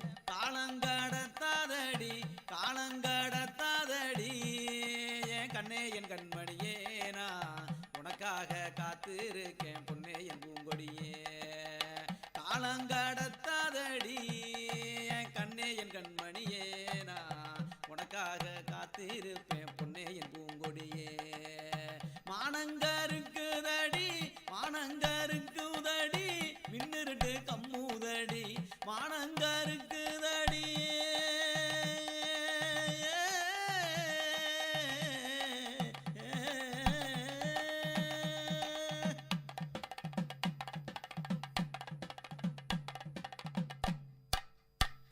மனசெல்லாம் வெள்ளையடி கண்ணு ரெண்டும் ஜொலிக்குதடி மனசெல்லாம் வெள்ளையடி கண்ணு ரெண்டும் ஜொலிக்குதடி வச்ச கண்ணு நோகாம ஒன்ன பார்க்க தோணுதடி வச்ச கண்ணு நோகாம ஒன்ன பார்க்க தோணுதடி காலம் கடத்தாதடி என் கண்ணே என் கண்மணியே நான் உனக்காக காத்திருப்பேன் பொன்னே என் பூங்கொடியே காலம் கடத்தாதடி என் கண்ணே என் கண்மணியே நான் உனக்காக காத்திருக்கேன் பொன்னே என் பூங்கொடியே மானங்கருக்குதடி மின்னிருட்டு கம்முதடி மானங்கருக்குதடி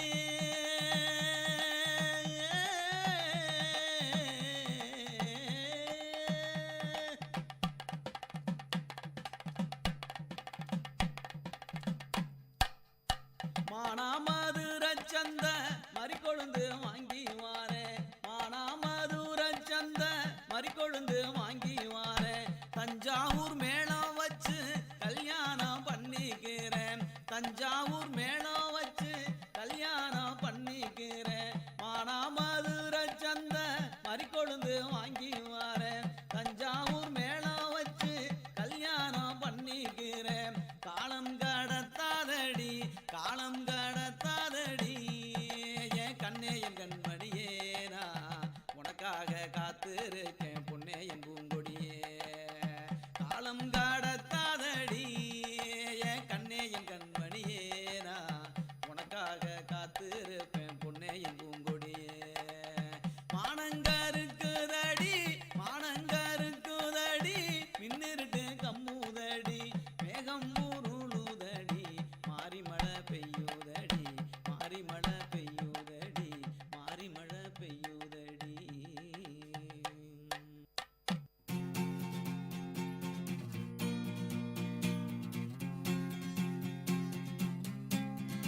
थोड़ी आवारगी हल्की सी बंदगी चुटकी पर बेखुदी जरा सी गफलती थोड़ी आवारगी हल्की सी बंदगी चुटकी पर बेखुदी जरा सी गफलती यारों का जो साथ हो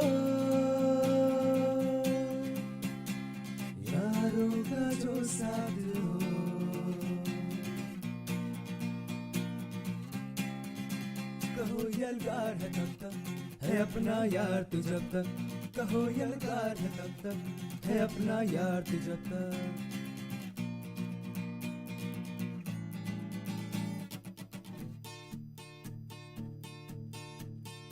शहरों की गलियों में चने की फलियों में लहरों में झाग है जैसे सिगरी में आग है जैसे बुलंद है अपनी यारी हो गम चाहे दुश्वारी पड़ी जब किस्मत भारी बांट ली हिस्सेदारी चाहे शहर का हाला पिया बन के हम प्यारा है रूठी प्रीतम जब जब मना लाया है तू तब तक वो फटफटी की सवारी सड़कों पे लहरी मारी जीने का मरकज यारी है मौजों की फुलवारी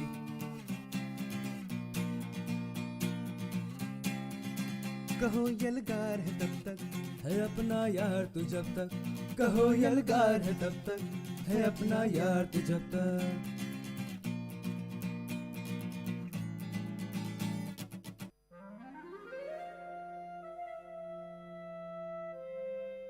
It's story time.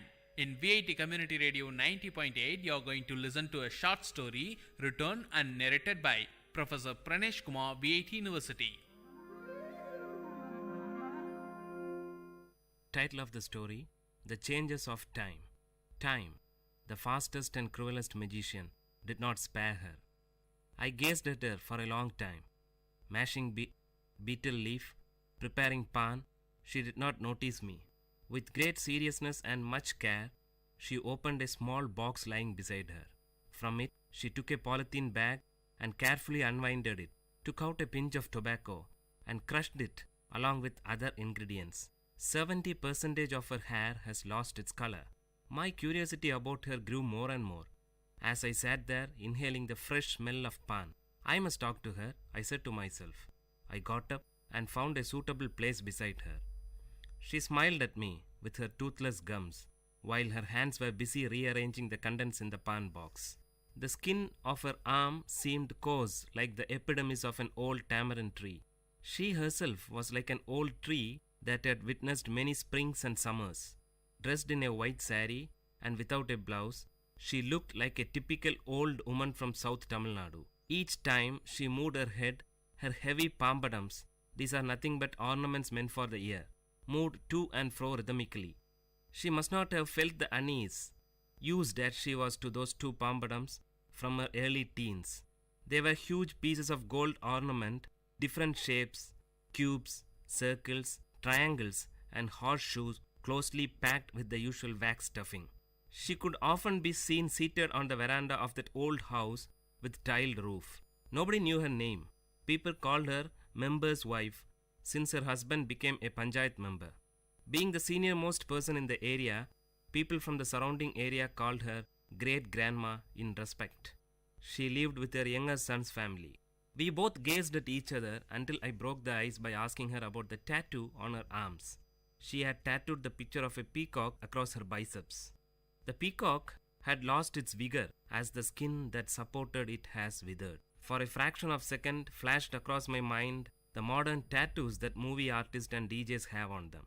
I asked her the intention behind her tattooing and why a peacock. She opened her mouth carefully, holding her head upwards so that the pan from her mouth did not spill. Son, while we live, we earn many things and lose many things. But we can never take anything to the grave except this tattoo. She stressed that none could snatch it away from her.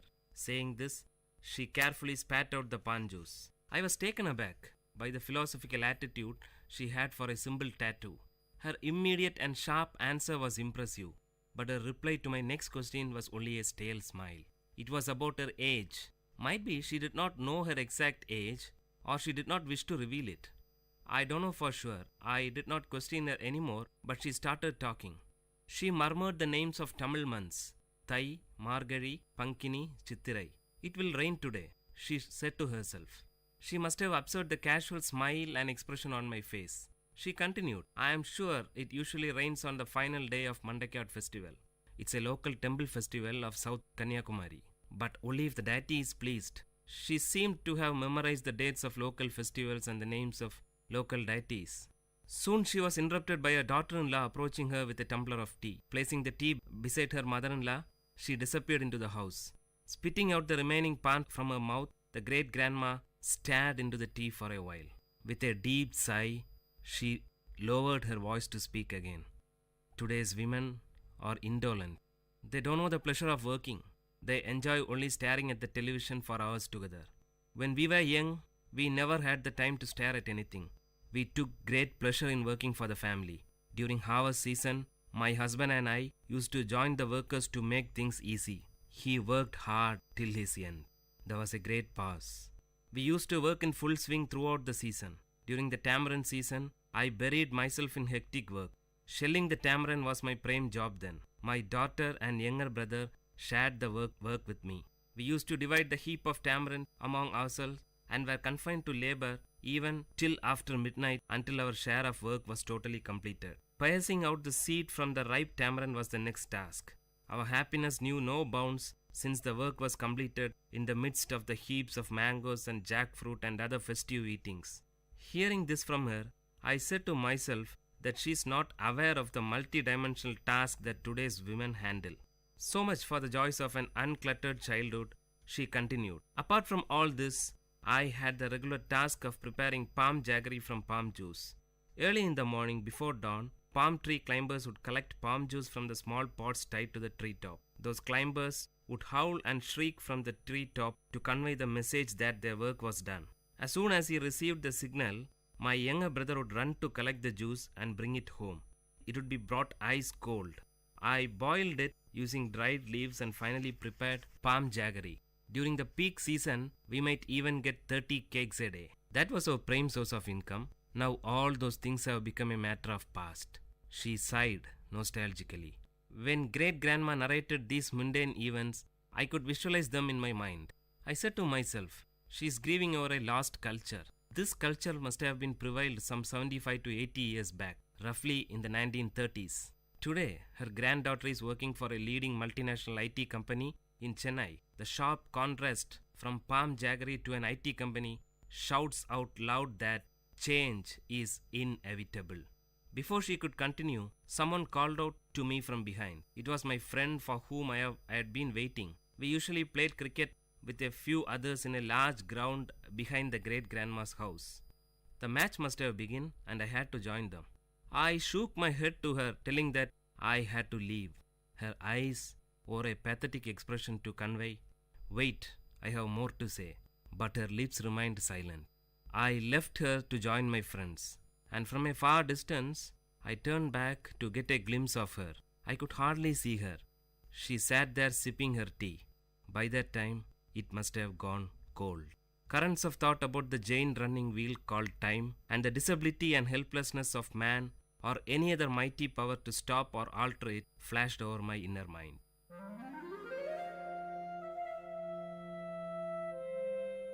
Dear listeners, you had listened to a short story written and narrated by Professor Pranesh Kumar, VIT University, in VIT Community Radio 90.8.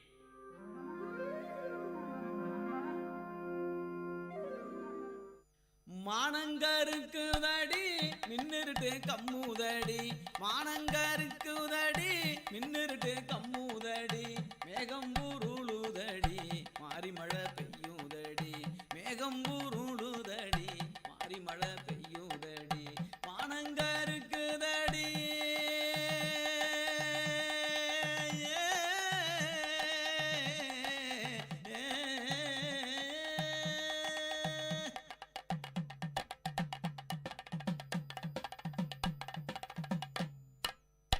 காடு colony எங்கும் களையெடுக்க போற புள்ள, காடு colony எங்கும் களையெடுக்க போற புள்ள, என் மனச பறி கொடுத்து உனக்காக காத்திருந்தேன், என் மனச பறி கொடுத்து உனக்காக காத்திருந்தேன், காலங்கடத்தாதடி காலங்கடத்தாதடி, என் கண்ணே என் கண்மணியே நான் உனக்காக காத்திருக்கேன் பொன்னே என் பூங்கொடியே, காலங்கடத்தாதடி என் கண்ணே என் கண்மணியே நான் உனக்காக காத்திருப்பேன் பொன்னே என் பூங்கொடியே, மானங்கருக்குதடி மானங்கருக்குதடி மின்னிருட்டு கம்முதடி, மானங்கருக்குதடி.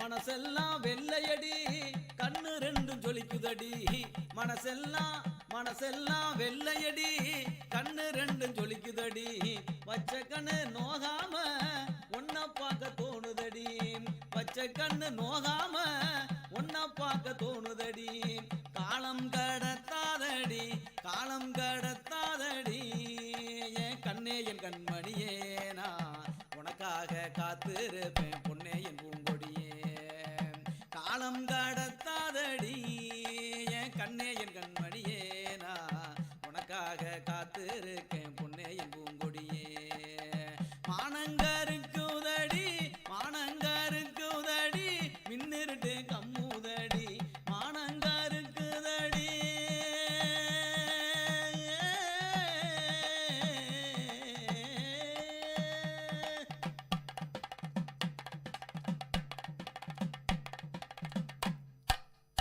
மானாமதுரச்சந்த மறிக்கொழுந்து வாங்கி வாரேன், மானாமதுரச்சந்த மறிக்கொழுந்து வாங்கி வாரேன், தஞ்சாவூர் மேளம் வச்சு கல்யாணம் பண்ணிக்கிறேன், தஞ்சாவூர் மேளம் வச்சு கல்யாணம் பண்ணிக்கிறேன், மானாமதுரச்சந்த மறிக்கொழுந்து வாங்கி வாரேன், தஞ்சாவூர் மேளம் வச்சு கல்யாணம் பண்ணிக்கிறேன், காலம் கடத்தாதடி காலம் கடத்தாதடி, என் கண்ணே என் கண்மணியே நான் உனக்காக காத்திருக்கேன் பொன்னே என் பூங்கொடியே, காலம் கடத்தாதடி என் கண்ணே என் கண்மணியே நான்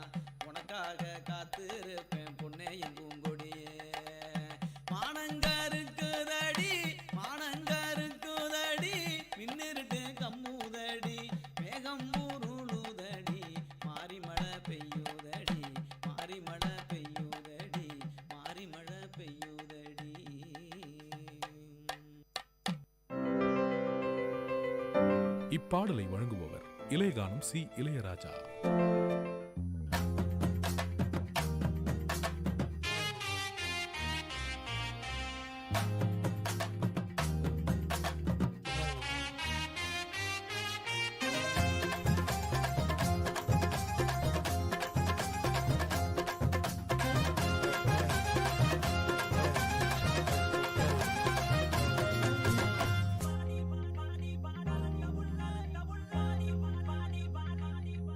ஆடி வாடி என் கருத்த உள்ள 2 நாளாக உறக்க வல்ல. ஆடி வாடி என் கருத்த உள்ள 2 நாளாக உறக்க வல்ல. அடி அள்ளி போல தள்ளி நான் வந்த போற தள்ளி ஒன்பதில சொல்லிட்டு போடி. அடி அள்ளி போல தள்ளி நான் வந்த போற தள்ளி ஒன்பதில சொல்லிட்டு போடி. அடி வாடி வாடி வாடி வாடி என் கருத்த உள்ள 2 நாளாக உறக்க வல்ல.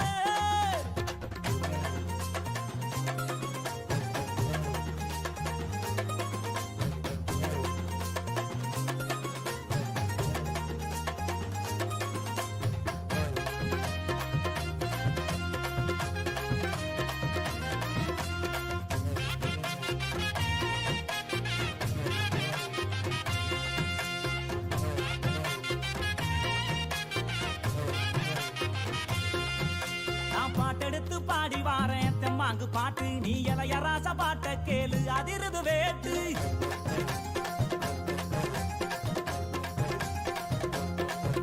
நான் பாட்டெடுத்து பாடி வாரேன் தெம்மாங்கு பாட்டு. நீ இளையராச பாட்ட கேளு அதிருது வேட்டு. யாரு துணையும் இல்ல எனக்கு நிகரு யாரும் அல்ல. உடும்பு உடம்பு புள்ள என்னைய ஜெயிக்க எவனும் இல்ல. மோதி பாரு அடி பாடு நீ போட்ட போட்டி போடு. எனக்கான ஒரு கூட்டம் அடமேலம் கொட்டி ஆட்டம் போடு. வாடி அடி வாடி அடி வாடி என் கருத்த உள்ள 2 நாளாக உறக்க வல்ல.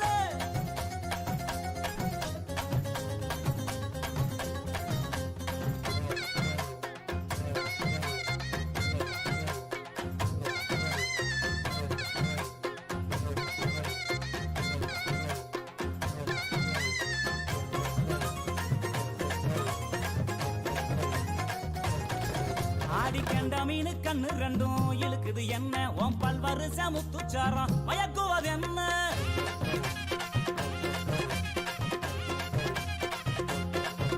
ஆடி கண்ட மீனு கண்ணு 2 இழுக்குது என்ன. உன் பல்வருச முத்துச்சாரம் மயக்குவது என்ன.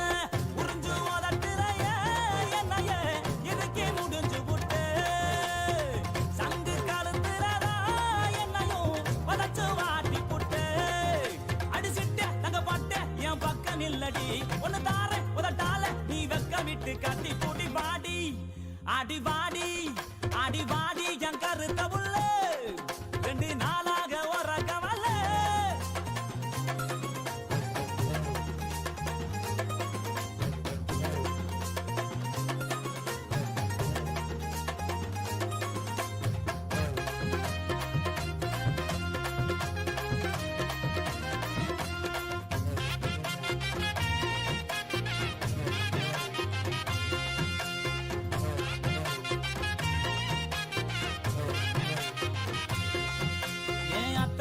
ரத்தினமே மச்சான பாரு. என் மாமா வீட்டு மத்தலாமே அதரவு கூறு.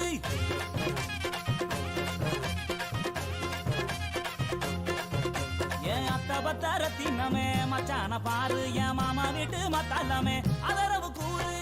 உன்னை விட்ட யாரும் இல்ல எனக்கு ஒட்டிக்கிற வாடி உள்ள. கண்ணசைக்கும் நேரத்துல எனக்கு காதல் தீ மூட்டு உள்ள.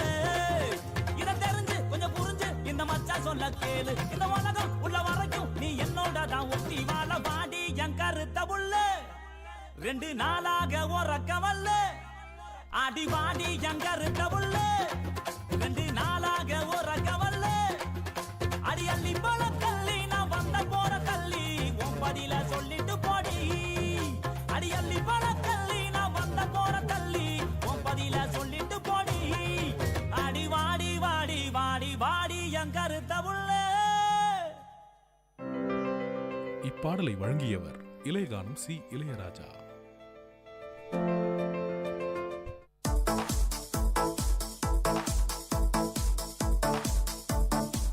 Hello VIT, you're listening to VIT Community Radio, and now is the time to listen to Noble Lecture. The lecture is on health and diet and will be taken by Dr. Sushma Appaya. The title says it is healthy diet for a healthy heart. So healthy diet for a healthy heart. Though the topic here is the heart, please remember the heart is something which is the soul of our body. If our heart is fine and healthy, automatically all our body organs and everything, the metabolic rate, the metabolism, the complete body is fine and hale and hearty. We always say we are healthy. We always say it's a hearty welcome. So heart plays a very important role, not only in the younger generation, but right from the birth of a child till the day we say goodbye to this earth. So let's give the importance and let's try to understand exactly how the diet and the heart are related. So when we talk about heart, the first thing which comes into our mind is what is the balanced diet or what is diet? We all are aware about the diet, but unfortunately or fortunately have forgotten the word balanced. In this world where the present scenario we are all running around so much, we are so busy with our schedules. Unfortunately, this balance is the one which we have forgotten. We have not forgotten to eat because our body demands it. But then, what happens to this diet? So, as per WHO, the World Health Organization, a balanced diet is the one which is required, which gives us the nutrients in the right quantity as well as the quality. But the nutrients is the one which I would like you to concentrate on. It's the nutrients which is very essential. We say there are the major nutrients and the minor nutrients in technical term when we speak of. All the nutrients should be provided for a normal body maintenance. It should be in the right quantity as well as the quality. See, for example, when we talk about the diet, that's what I just said is very important. It is that we should have the balance between the quality as well as the quantity of the diet. What we eat and how much you eat and how you eat. All the three things are extremely important. So you would understand this particular slide much better when we go into the next part of it. So when we come to the nutrients, what I just mentioned is the major nutrients which we all are having. We get to have energy. All of us need energy to work. It's not the energy what we get for the power production or the energy what we need as the wind energy. It is the energy what we need about our whole body to work. The day you have not had proper food, or the day you have not or you have eaten very less quantity, I'm sure you must have felt the giddiness or the dullness in your whole day's schedule. So, and unfortunately that is the first thing which most of our youngsters are doing, skipping off the breakfast, because they don't have time to get up in the time and they just want to rush up for your classes. So it's the nutrients what we are just talking about, the carbohydrates. As I just said, it is the nutrients which gives us the energy. The overall what we need energy for our whole day-to-day working is coming basically from the major nutrients like carbohydrates, the proteins, the fats, vitamins and the minerals. The first three, the carbohydrates, proteins and the fats, form the major source of energy. Carbohydrates are the one which is the most punished nutrient, I should say, in the present scenario, because our total energy what we need for our day-to-day working as per our lifestyle and our work, depending on what works we are doing, depending physical activity, we should not have more than 60% of energy coming from the carbohydrates. That is the first thing, the golden rule of the diet. Number two is the proteins. We should not have more than 20 to 25% coming from the proteins as the source of energy. The calories what we get from carbohydrate is you get only 4 calories, whereas when you come to protein you get almost 9 calories, as well as the fats also gives you the 9 calories per gram of protein or the fats. Unfortunately, it is the protein.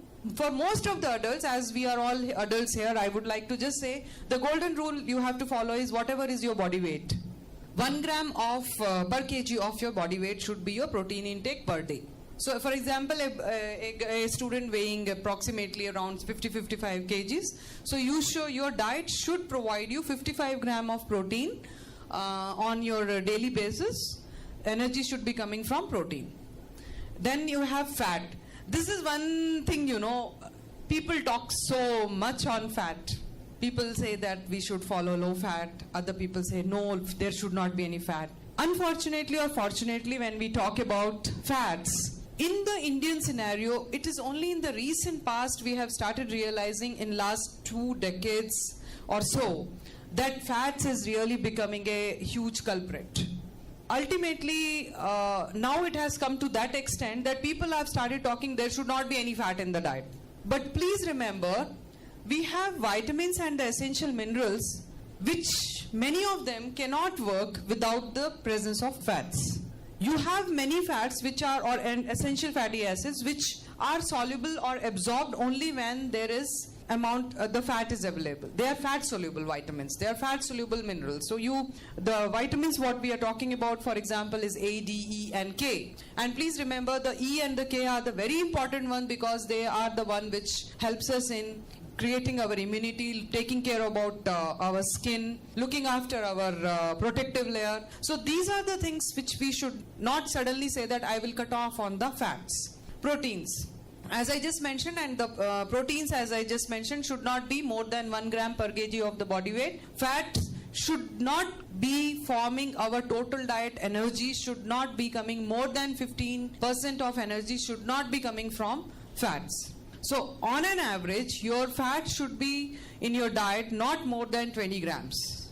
So 20 into 9, 180. So 180 gram of fat you are consuming almost every day. Please remember, in that 180 grams, you have invisible fats and visible fats. Of course, I will not be taking the details of those data because our whole idea is here of different area we are concentrating on. What happens when we have imbalance? I just said that most often in the diet, when there is no balance in our diet, when there is imbalance in the carbohydrate, protein and the fats, what all possibilities are happening, and these are the possibility. Luckily for our luck, we do have the tool to rectify it right in our own hands. That is the dietary modifications. What are the things? CHD is nothing but coronary heart diseases. Then you have hypertension. Present day, I should say, a designer disease. Most of the people are having hypertension.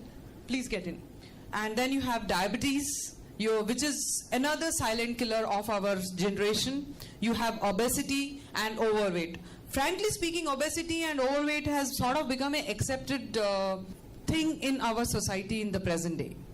I really don't know. Earlier days, when you remember when we were kids, of course there is a lot of difference between my age and your age. You must be remembering people used to be teasing the children that you are fat 2 or fat C or something like that. But these days people don't mind about it that also. Please remember, it's obesity and overweight which is interlinked directly to CHD, coronary, as I just mentioned, the heart.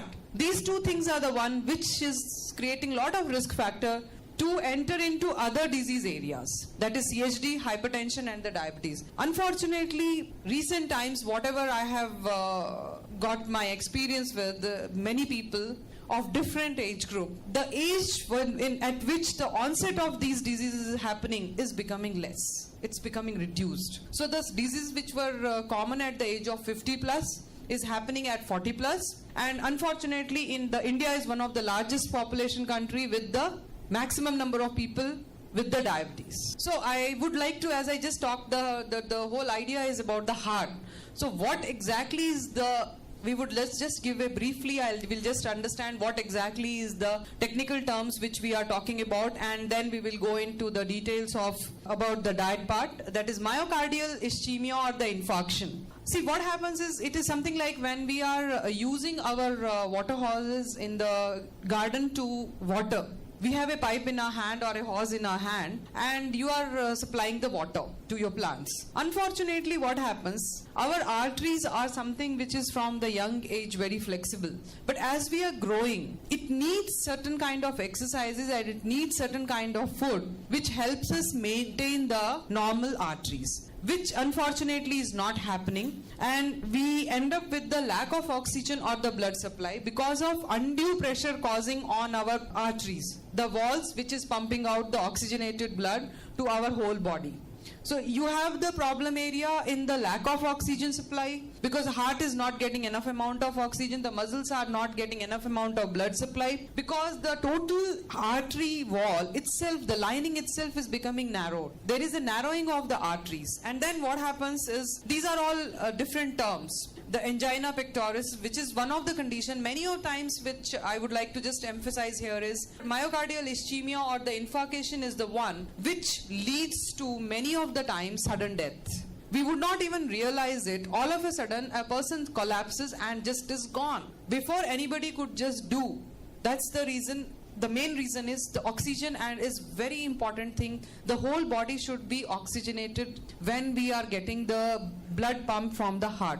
The pure blood, we call it in the common layman's way, the pure blood and the impure blood. I'm sure you must be remembering your physiology of your 10th standard, that impure and pure blood is supplied from the pump. The impure blood goes back to the heart, and the pure blood or the oxygenated blood comes back again to your body and is circulated throughout. So this is where is the problem. Why does it happen that your body or the heart doesn't have enough oxygen? See, what happens is that when there is too much of pressure on the arteries, the walls are narrowed down, there is lack of supply of the blood. When the blood itself is less, automatically the oxygenation also is taking place, is also much less. Then you have angina pectoris, which is the symptom when you have a severe chest pain, and it is followed by the tightening, and the whole pain spreads across the chest. So that's another condition which is all again due to the problem of your narrowing of the arteries. These are the different reasons why it happens. Then you have atherosclerosis. What exactly is atherosclerosis? Is nothing but where the blood vessels itself are not working properly. It's like malfunctioning happened into the heart system itself. Most of the time when we are not giving enough exercise to our body, the arteries also start becoming rigid. And when they are becoming rigid, the elasticity or the resilience of the organ is going. And when that reduces, you are putting, and there is a lot of pressure on in terms of narrowing of the arteries. So what happens is there is too much of stress and the pressure on the heart that there are many chances of collapsing of the pumping of heart itself. Okay, then we have hypertension. We have the major risk factor which is going to intervene into the coronary heart disease, or the reasons which may lead to these reasons is hypertension. You have elevated serum cholesterol. You have elevated serum cholesterol is the one whenever we go in for any annual checkups, the first thing is that it is the cholesterol which is talked about a lot. Then you have hypertension. Hypertension is one of the most risk factor, as the most reliable and most well-known risk factor in the medical technology, technically when we speak in medical terms, hypertension or the high BP. Then you have elevated serum cholesterol. The cholesterol levels are very high. That is, the blood cholesterol is very high. Then you have diabetes mellitus, because when you have too much of blood pressure, when you have too much of elevation of the serum cholesterol, what happens is that in the diabetes, as it happens in the diabetes, is that the hormones which are controlling the normal functioning of the glucose. Glucose is the one molecule which gives us energy, and that's how the carbohydrate, proteins, gets converted into glucose to provide us energy. And when the glucose metabolism itself is affected, because the hormone by name insulin, which is produced by the pancreas itself, is malfunction. And then you have the problems, which is alcoholism, I have not mentioned here, the smoking, and of course the family history or the genetic factor. We cannot forego certain genetic factor here, but please remember, genetic factors, even though it may be there already in existing, can be taken care or maintained if we follow a good health regime and the food pattern. The high blood pressure. When we talk about the high blood pressure, what happens? As I just mentioned, you have too much pressure on your arteries, which is unfortunately or fortunately is causing lot of problem for our heart. And when there is undue pressure, most of the time, why does it happen? First thing is our sedentary lifestyle.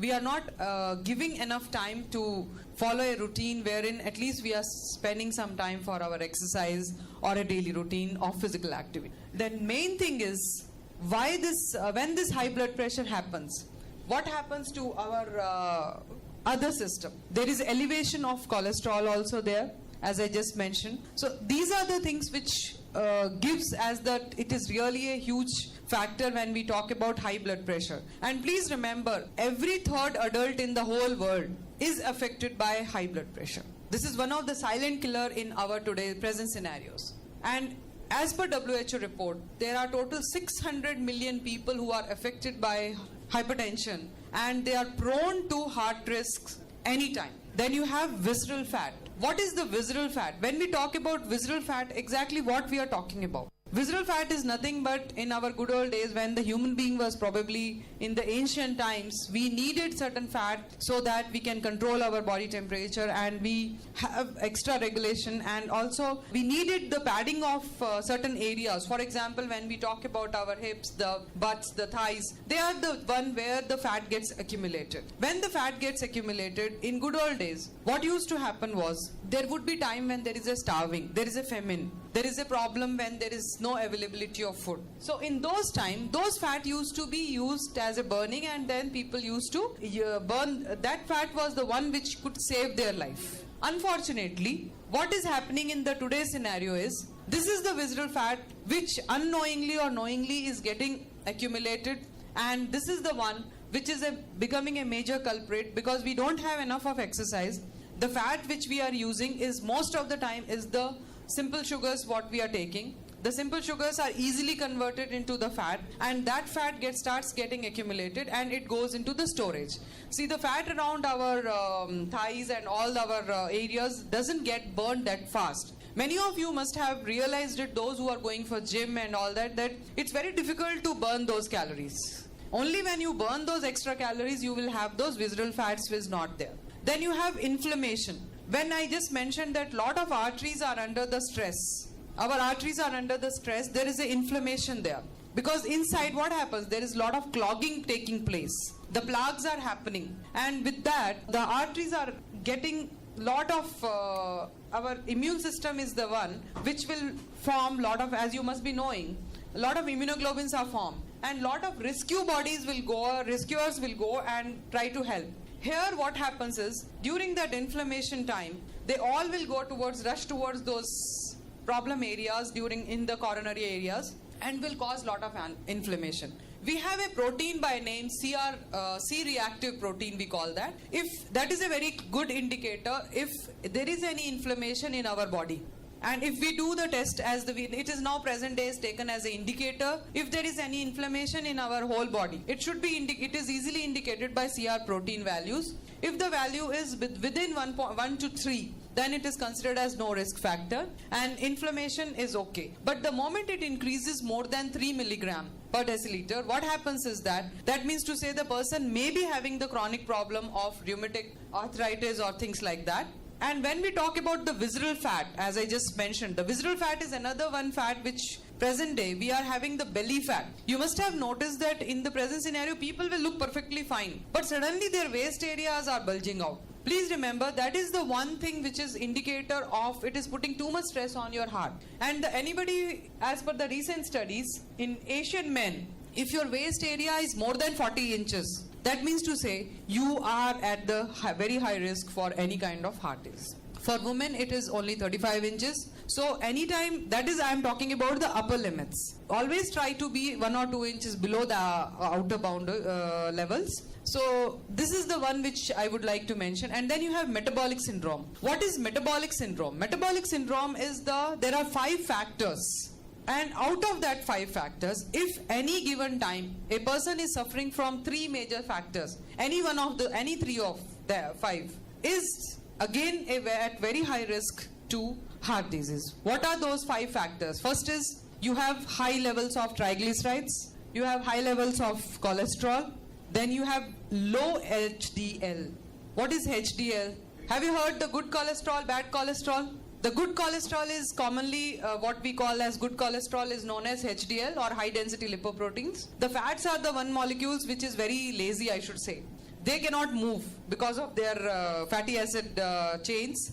They cannot move in the blood on their own. They need the proteins as the carriers which carry them along the whole bloodstream. So that's where is the HDL is very low. LDL or the bad cholesterol is very high. What happens is that the moment you have any metabolic syndrome, that is you have low HDL, HDL should always be maintained in men more than 40, and for women it should be always more than 50 because of their fat composition of body. So that's the one thing which you have to see. That is, one thing is the HDL and the LDL. You have triglycerides. If you have higher triglycerides, that means to say your body is accumulating more of storage fat. You have high cholesterol. Again, that is a risk factor. At the same time, you have high blood pressure. See, these are the 4-5 factors. If you have all of them, any 3 of them at any given time, you have also a waistline which is above 40. These are the factors which will tend to make you more prone towards the heart disease. That is the one thing which you have to take care about. High homocysteine. This is one particular thing which I would like to talk about. It is a type of a protein, a amino acid which is we get in our diet from the proteins what we eat, and then go to the diet. And then is the, as I just said, I'm linking it with the homocysteine, as I just said, is the B complex vitamins. Where do we get B complex vitamins? If it is the homocysteine is an amino acid which combines with the proteins, the B complex vitamins, and it helps in making the new tissues. If our diet doesn't have enough amount of B complex vitamins, which we get in plenty from the greens, we will have the problem. That is, these homocysteines will again, instead of being helping, they will again create the problem that there is high amount. And you must have seen many of these youngsters who want to be on high protein diet. You go to many of the gyms, they said you will get muscles, you please go for the high protein diet. Please remember, suddenly you should not do those kind of things, because imbalance between the major 3 nutrients, that is carbohydrate, fats and protein, creates lot of issues here. So that's where I want to reach you the point that homocysteine is one of the thing which is an amino acid which when combined with the B complex is very good. But if there is extra amount of homocysteine levels in our blood, which is again once again is measured by medical experts. And another thing is endothelial dysfunction. What is endothelial? The whole of our lining of arteries is covered by a layer, protective layer, which helps us, keeping us with the elasticity. And for that, you have to have the chemical by name nitric oxide, which is produced by our liver as such. Unfortunate, you must have seen the athletics, the people who are with the athletics and the athletes. Their body is very flexible. The gymnasts, you must have seen, they are very flexible. Because their arteries are pumping in extra amount of blood, they raise their blood pressure to a very high level. Why do we say the exercise and the diet is very important? For controlling any of these problems is that you got to increase your blood pressure to a very high level. But you then leave it off to a very, shoot it up and just leave it off. Slowly it should come down. When you do this continuously, what happens is your arteries will become more of, they strengthen, they are more elastic, and they are reaching back to their normal situation much faster. With that, you are making your arteries more powerful and your pumping system of your heart much better. And you are keeping your elasticity of your arteries very importantly in a very nice way. Then you have triglycerides, as I just mentioned, the good cholesterol and the bad cholesterol. This is the one, whatever extra fat what we have, or ultimately goes into as the bad cholesterol, and it goes into the storage, and that we call that as the LDL. Or the low density lipoproteins. It should be always maintained below 150. And of course, we all know that it is the faulty lifestyle, apart from what we eat, is causing a lot of problems. Then the dietary guidelines for the CHD management. What should be the one? The carbohydrate management. One, and the main thing is you should replace the simple and the refined carbohydrate foods to the complex food, to a complex carbohydrate. What do you mean by simple carbohydrates? For example, your junk food. The pastas, the instant noodles, whatever you are eating, you are not giving any, what happens is that you get spikes. Suddenly the glucose level goes up and then suddenly it comes down. When you have this kind of spikes which goes up and down, there is a lot of problem in regulation of the hormone by name, as I just said, insulin, which cannot control the sugar levels. For our optimum working, our sugar level should be maintained at an average kind of a level. It should not suddenly go up, suddenly down, suddenly go up, suddenly down. No. And that's where I would like to emphasize, as many of youngsters are also here, that lot of fruit juices, the sweeteners are there, artificial sweeteners are there. They give you a lot of sudden energy. When you talk about the energy drinks, they give you the empty calories and the energy, and they will increase the spikes and again brings it down. Ultimately, on the longer run, they are the one which are the major culprits, because simple sugar, when you are having more in your diet, when you are having very easy kind of glucose which is metabolizing, you are getting more hungry. You feel you need to eat much faster. Within 2 hours of you eating your breakfast, you are hungry. So that's where you got to have more of the complex carbohydrates, or the carbohydrates which is having the fibers, the carbohydrates which is having composed of whole grains. The breakfast, you should be very careful that it should not be just simple plain rice item or a plain digestible item. It should be something which should stay in your stomach in a very normal and layman term, if I want to say. Reduce carbohydrate foods in general. I just said that it should not be more than 60% of energy should not come from carbohydrate. I would rather prefer to say that don't allow it to go more than 55%. So half of your calorie only should come from carbohydrate. When you are limiting your carbohydrate usage, automatically you are breaking down the cycle of those spikes. And then also, judicially what you are using as your soft drinks and the sugary fruit juices. Please remember, they are not giving you anything other than empty calories, and there is no nutrient which you are getting from them. And remember, try to use as much as natural food as possible. Instead of having a fruit juice, which is again added with the sugar, please go for a fruit.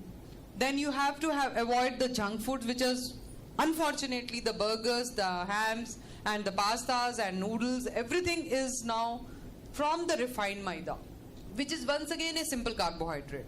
Then you have to see to it that, once again I am talking about good old days, we used to be using unpolished grains or the whole grains. Then I want to talk about the major nutrient, that is the protein. How the protein should be taken in your diet. Every day see to it, as I just said, 1 gram of protein per kg of your body weight. You should see to it the breakfast should be having some kind of protein item. I am sure I need not to go into the details of what all are the protein foods. For example, you have eggs, you have pulses, you have whole grains, which gives you an enough amount of your protein requirement, which can easily fulfill. And you have see to it that in each meal, whether it is lunch or your dinner, it should contain some amount of protein source. Then you go into the protein-based snacks. Snacks, what you are eating. Once again, these days it is very common to have pick up a pack of things like that. But please remember, when I talk about fat management, that most of them are with the trans fats or the saturated fats, which straight away goes into your storage. Then you should preferably use the lean meat and the fish. The omega-3 fatty acids is one of the most popularly known diet which you should be having in your day-to-day meals. And see to it, those who are non-vegetarian, that they should have the fish in their regular consumption of their food. And those who are vegetarian can go for cod liver oil, and they can get the benefits of omega-3 fatty acids. And please avoid the pre-packed meals. That is another thing I would like to emphasize here, is because that is where you are packing up lot of salts, unwanted salts and unwanted preservatives, because when you are eating the ready foods, they has to be preserved and the quality has to be maintained. And to do that, food processors have to add lot of minerals as well as the salts. So use dairy foods like the milk, buttermilk, fresh curd, but please remember, whatever you are using as the milk sources, it should be the low version of the fat. You should not be having full fat or the fat cream, those kind of things. You should go for the milk, which is skim milk preferably, or where the cream is removed. And you should easily, you can have the regular consumption of buttermilk, at least 3 to 4 cups, no problem. You can have the fresh curds. Any dairy food is always good, but without the fat. So with this smiling message, I would like to end my talk, and thanks a lot for your patientful listening. You were listening to VIT Community Radio 90.8 FM, and the program was Noble Lecture. And the lecture was on health and diet and was taken by Dr. Sushma Appaya. Keep listening to VIT Community Radio 90.8 FM.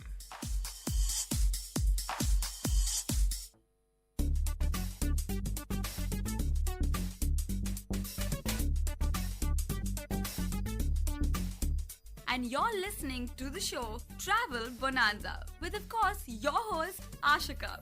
This show will allow you to explore and travel around the globe, and of course, through the radio. But guys, this is your guide. Where to go, what to do, how to go, what to eat, and where to stay.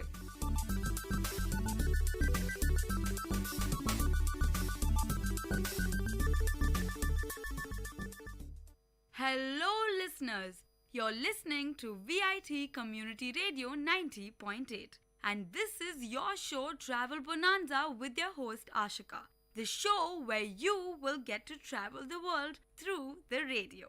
This episode is something very special. All this while we were covering places in and around South India, but now we go international. I suddenly thought, why not talk about a foreign place? Since you know the long vacations are coming. This is for most of our NRI Gulf people, which makes like most of our population, doesn't it? No guys, it's for all you VITians and Vellorians. We are going to go to Dubai, the man-made wonder. This city has so much to see that one episode is definitely not enough.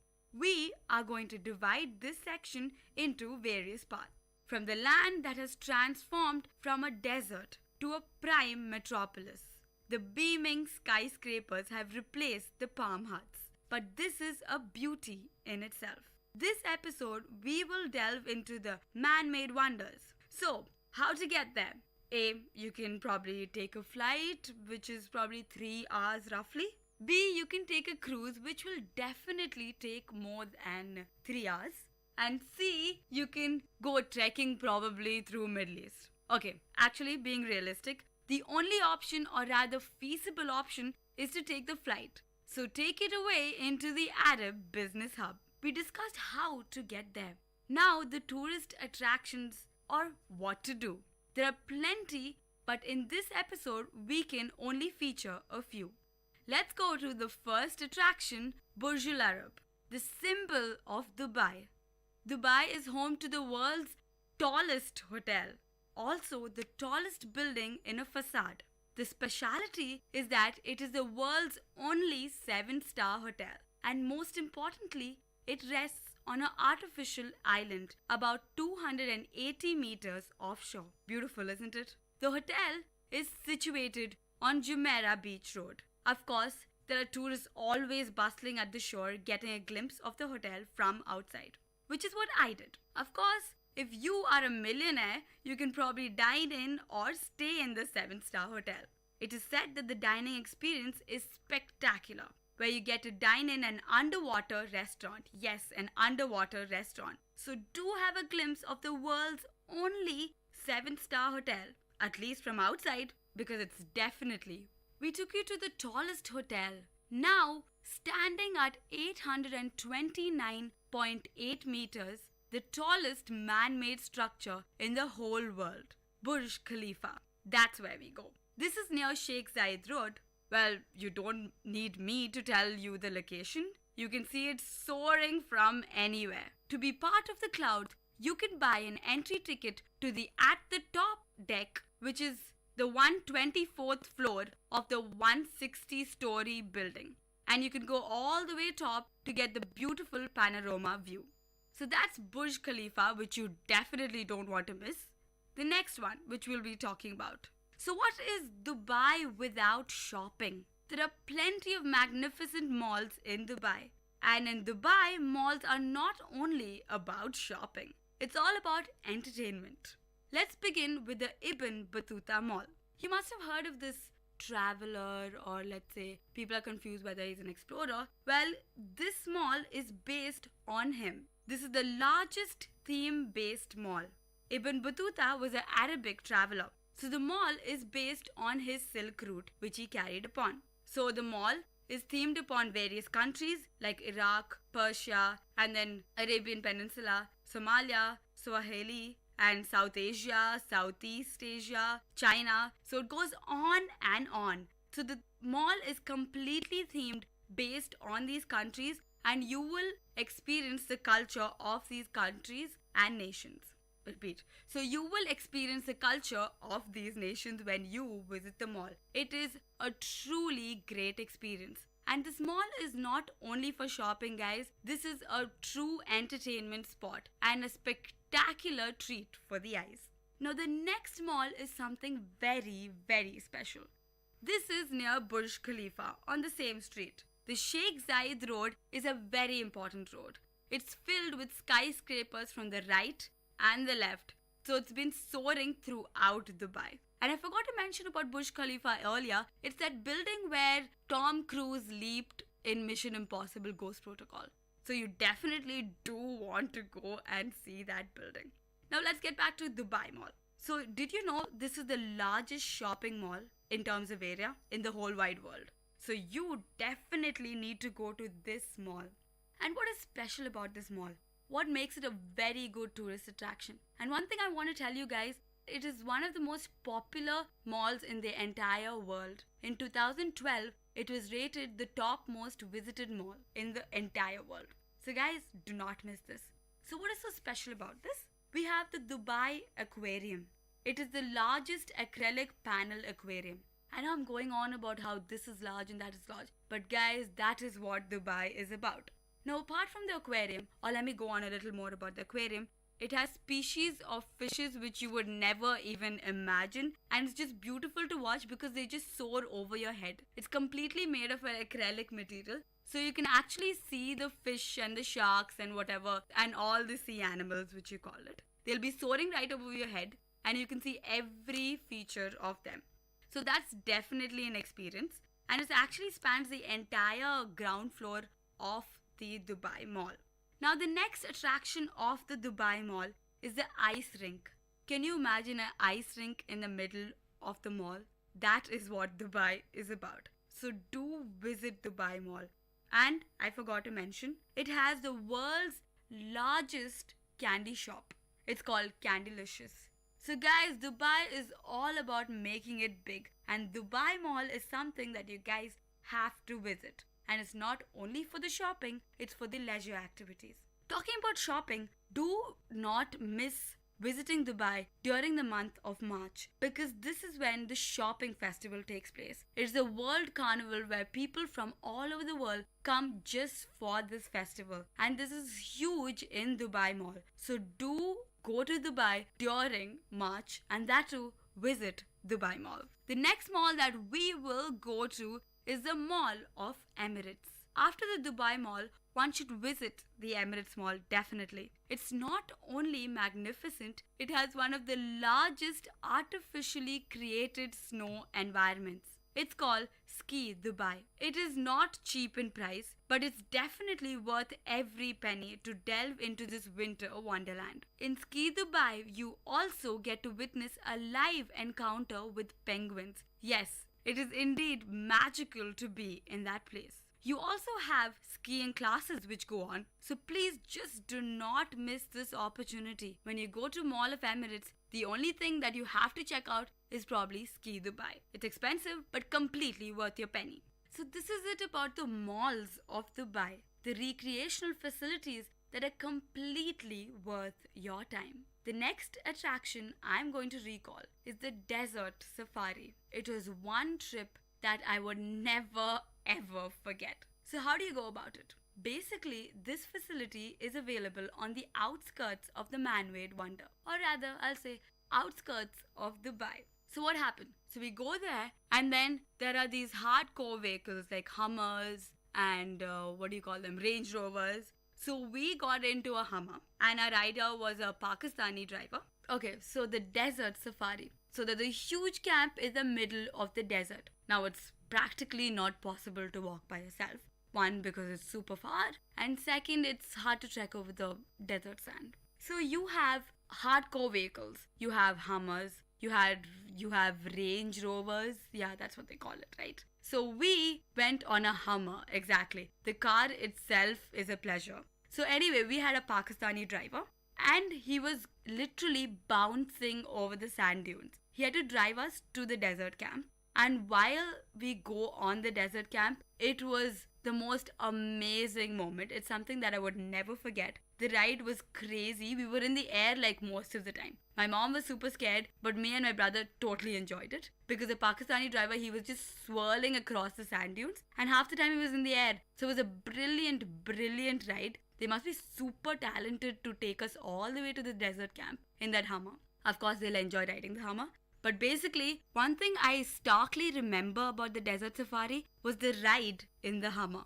Because it was not only about the vehicle, but how we jumped across the sand dunes. It was a completely adrenaline rushing experience. So once we get there to the camp, we were astonished. It was a huge place and it had a buffet, an elaborate buffet with traditional food like hummus, kubus, and then there was a sweet round thing. I forgot what it was called, but it was really yummy.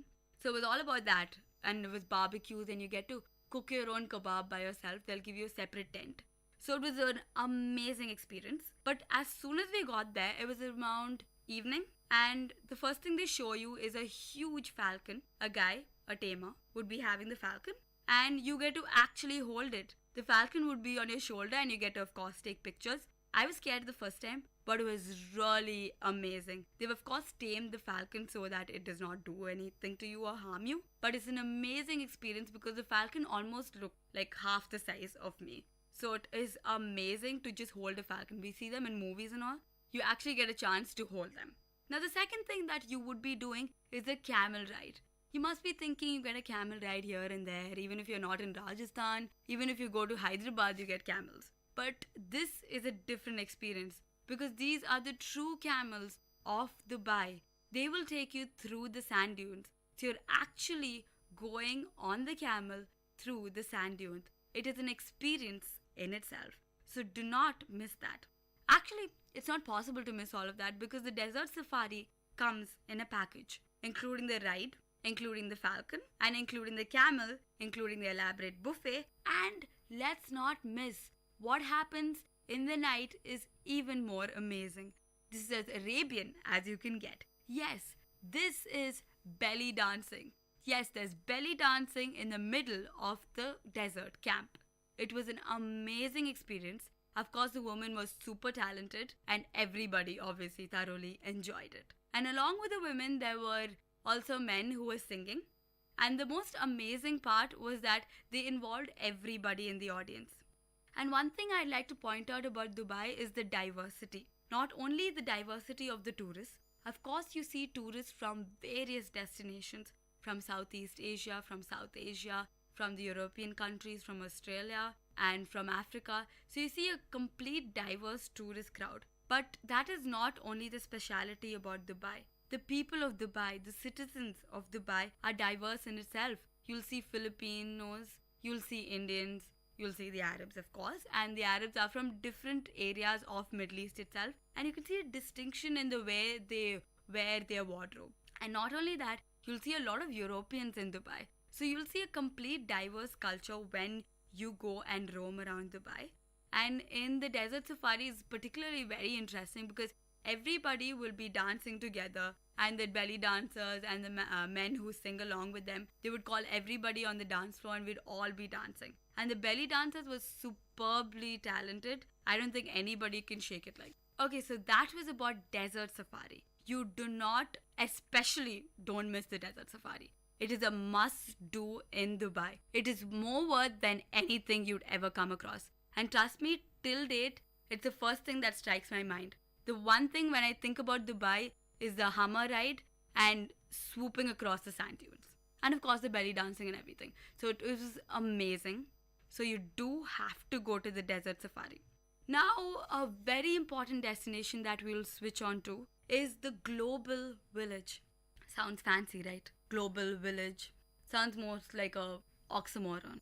Anyway, so what you would see in this destination is truly mind-blowing. This is not exactly a mall, it is an open area.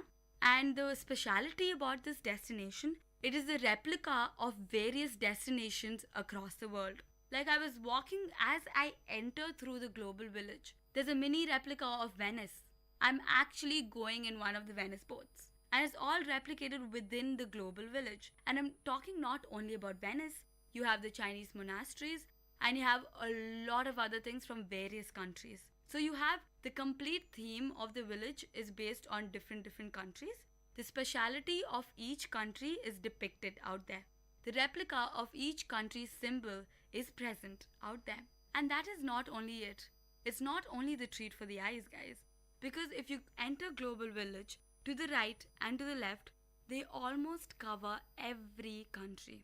And each country gets an area where they get to portray their culture, their food, their traditions, the most sought after souvenirs from the country.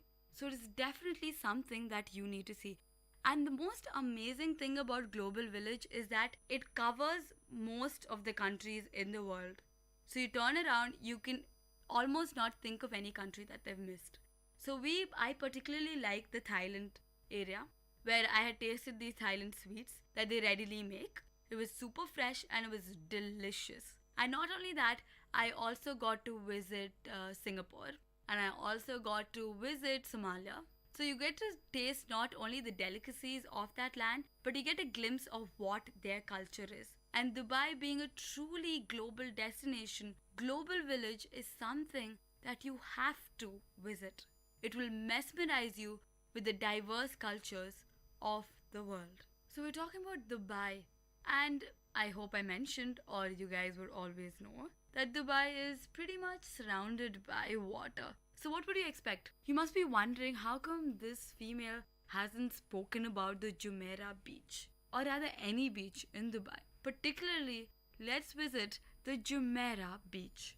This is a beautiful beach, and the special part about it is it's bustling, and yet it is spick and span, unlike the beaches here in India. The white sand, the blue waters, completely something that you would definitely dream of, and is the best way to beat the heat of the scorching desert land. So do visit the Jumeirah beach.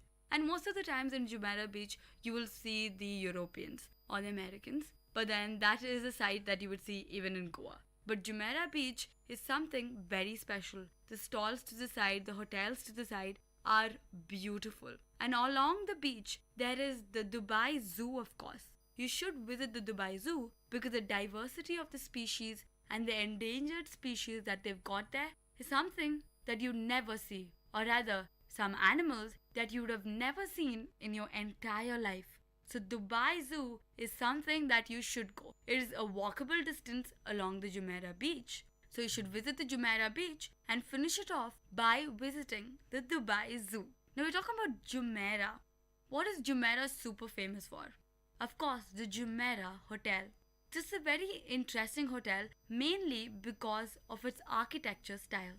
It's more like a hunchback, or let's say like a surfer board. That's what I would call it. So the design is like that, and it's truly extravagant just to look at it from outside. Of course, if again you're a millionaire, you can go and stay in the Jumeirah Hotel. But of course, it's not that expensive as Burj Al Arab. It's a 7-star hotel. What do you expect? Now we're talking about Jumeirah and Burj Al Arab. How could I miss the Wild Wadi theme park? This is a world-renowned water theme park. And if you want more adrenaline rush, this is the place that you have to be. This is one of the largest theme parks in the world. And of course, you get a special pass from Burj Al Arab if you're a hotel resident. So Wild Wadi is something that you definitely need to go to, especially if you're going along with a group of friends. It's something that you'll truly enjoy, an extravagant theme park that you probably wouldn't have come across in your life. So do visit Wild Wadi when you're going and clicking pictures at the Burj Al Arab. Now what is next? This is something unique. These are the man-made wonders. Dubai is famous for quite a few things. The tallest hotel, the tallest building, the largest mall. Now we have something even more spectacular. Dubai is famous for its artificial islands. Yes, they call the Palm Jumeirah the world, the universe. The Palm Jumeirah is an artificially created island. And it's called Palm Jumeirah, of course, because from the bird's eye view, it's a truly great attraction. The island is in the shape of a palm, and the world, from a bird's eye view, is in the shape of the world, of course. And the universe in the bird's eye view is as the name says. So I particularly visited Palm Jumeirah because the world and the universe is relatively new. The Palm Jumeirah is the most amazing attraction of Dubai. The speciality of the island is that it is in the shape of the palm, and each of the leaflets of the palm has villas which must be super expensive. I know Shah Rukh Khan for a fact owns a villa in Palm Jumeirah. So it's a beautiful place. You get your own sand dune buggy, and then you get a typical Dubai villa, which is a mixture of a traditional and a modern architecture, where instead of air conditioners, they have cross ventilation that completely keeps you cool even during the scorching summers. And of course, it's a desert, so it'll be super hot. So imagine how the natural ventilators keep the villas extremely cool. So not only is that special about Palm Jumeirah, you have Atlantis as you enter Palm Jumeirah. Atlantis is one of the many hotels in Dubai, and the speciality about it is a true wonder. It is more like a castle, if you would ask me.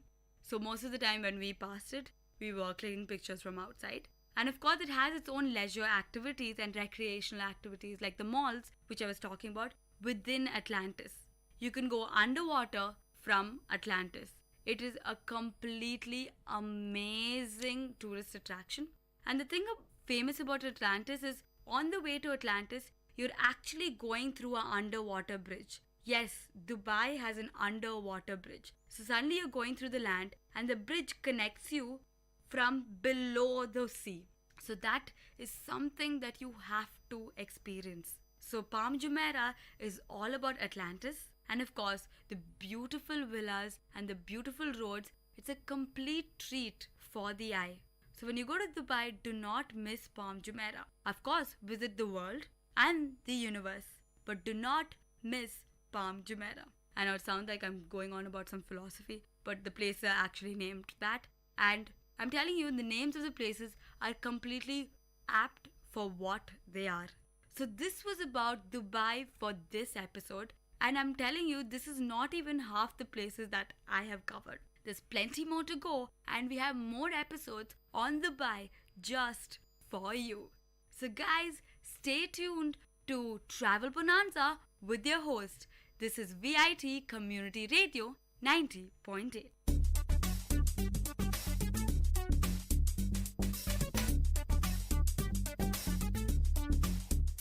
This was Travel Bonanza with your host Ashika. So stay tuned to VIT Community Radio 90.8.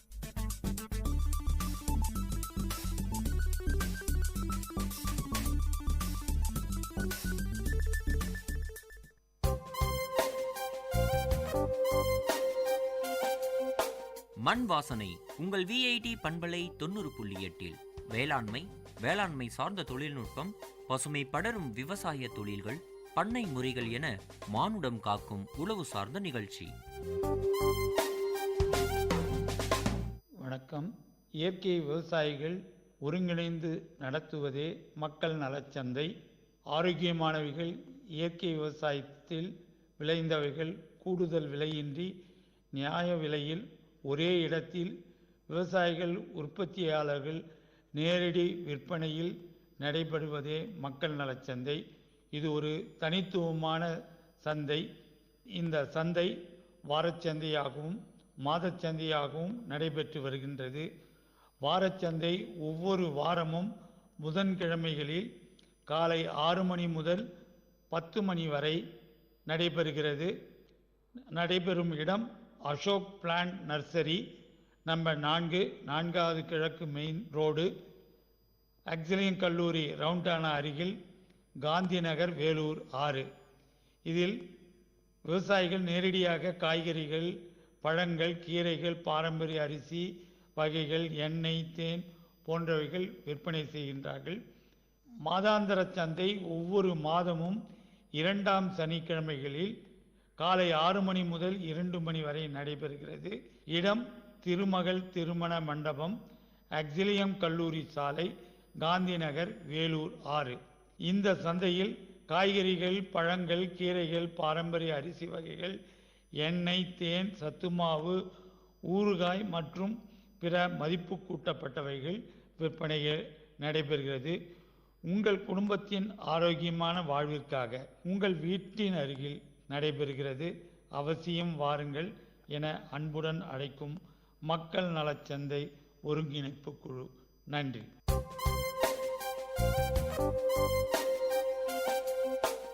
நேயர்கள் இதுவரை கேட்டது மண் வாசனை உங்கள் VIT பண்பலை 90.8. வேளாண்மை சார்ந்த தொழில்நுட்பம், பசுமை படரும் விவசாய தொழில்கள், பண்ணை முறைகள் என மானுடம் காக்கும் உழவு சார்ந்த நிகழ்ச்சி.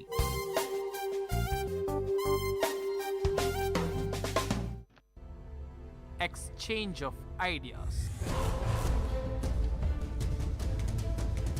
Beasts are unvenerated at the Mara. They are to be hunted, but they're left alone. People who can afford to pay for a flight ticket to come to Africa, they've made the fees quite exorbitant. Tigers are not excluded from the society. In fact, they have a ritual in a fair once every year.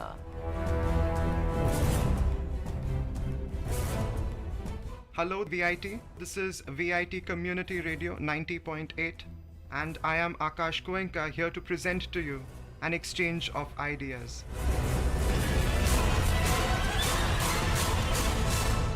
It is my distinct pleasure to welcome you this morning to a discourse on the World Earth Day.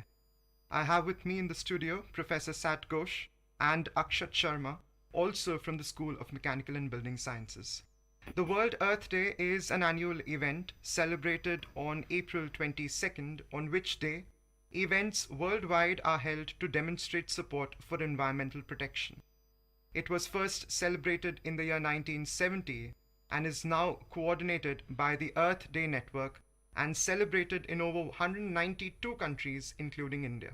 In India, it is headquartered in the city of Calcutta and is engaging partners to build and enhance the region's civic mobilization and leadership in the environmental protection. So without any further ado, we'll begin this interactive session with Professor Ghosh.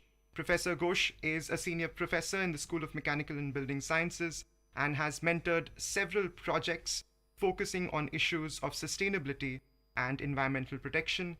He was recently in the Masai Mara in Africa, and I will begin by asking him about his experiences in the Mara, the importance of preserving game reserves, and its relevance to the World Earth Day. Thank you, Akash, for that wonderful introduction. At the outset, I'd like to thank Dr. Binod Sharma from the United Nations to have invited me and my very dear student Akshat for organizing this life-changing trip at the Masai Mara. My first impression upon entering the game reserve, as I approached the game reserve, I was fascinated by the changing landscapes. And what I had seen as a child, the iconic acacia tree and the many-pronged cacti started looming up in vista upon vista of sort of sunburnt red soil. So that site itself, that expansive wilderness, and we had a wonderful tour guide in the name of John, who knew the pulse and verve and feel of the place. He knew everything about the animal movements. He knew about their behavior, the characters, the personalities. He knew about every plant and flower and the tree and the shrubs. So it was indeed extremely lucky for us to have John with us. So my first impressions upon entering the reserve was a sense of amazement. Sort of amazement seemed to ravish my senses when I saw a herd of giraffes.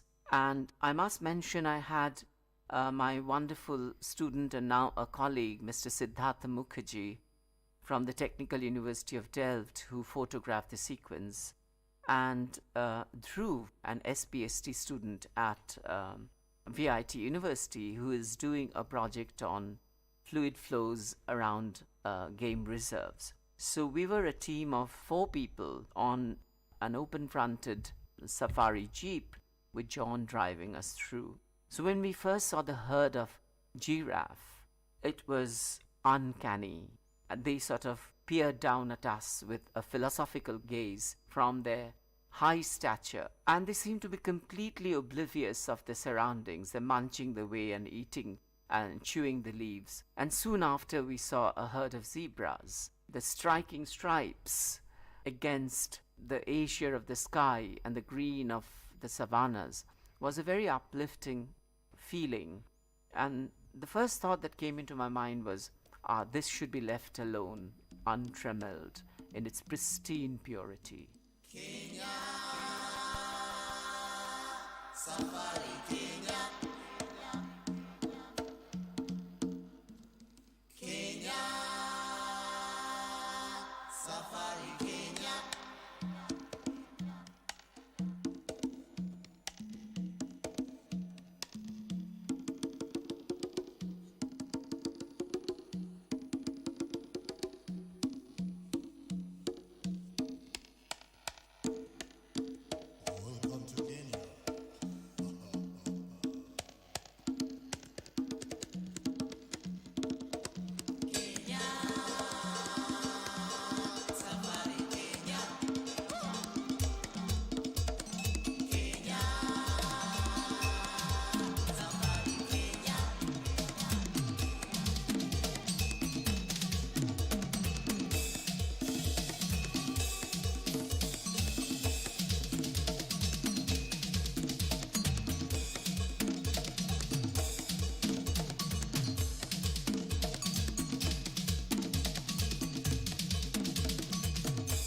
So can you tell us something about the music that you heard over there, the culture?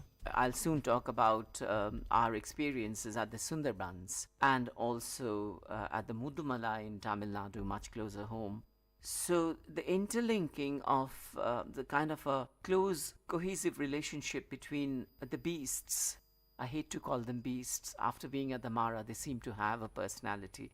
That how they relate to us humans, it's extremely important, and how human behavior has changed animal movement.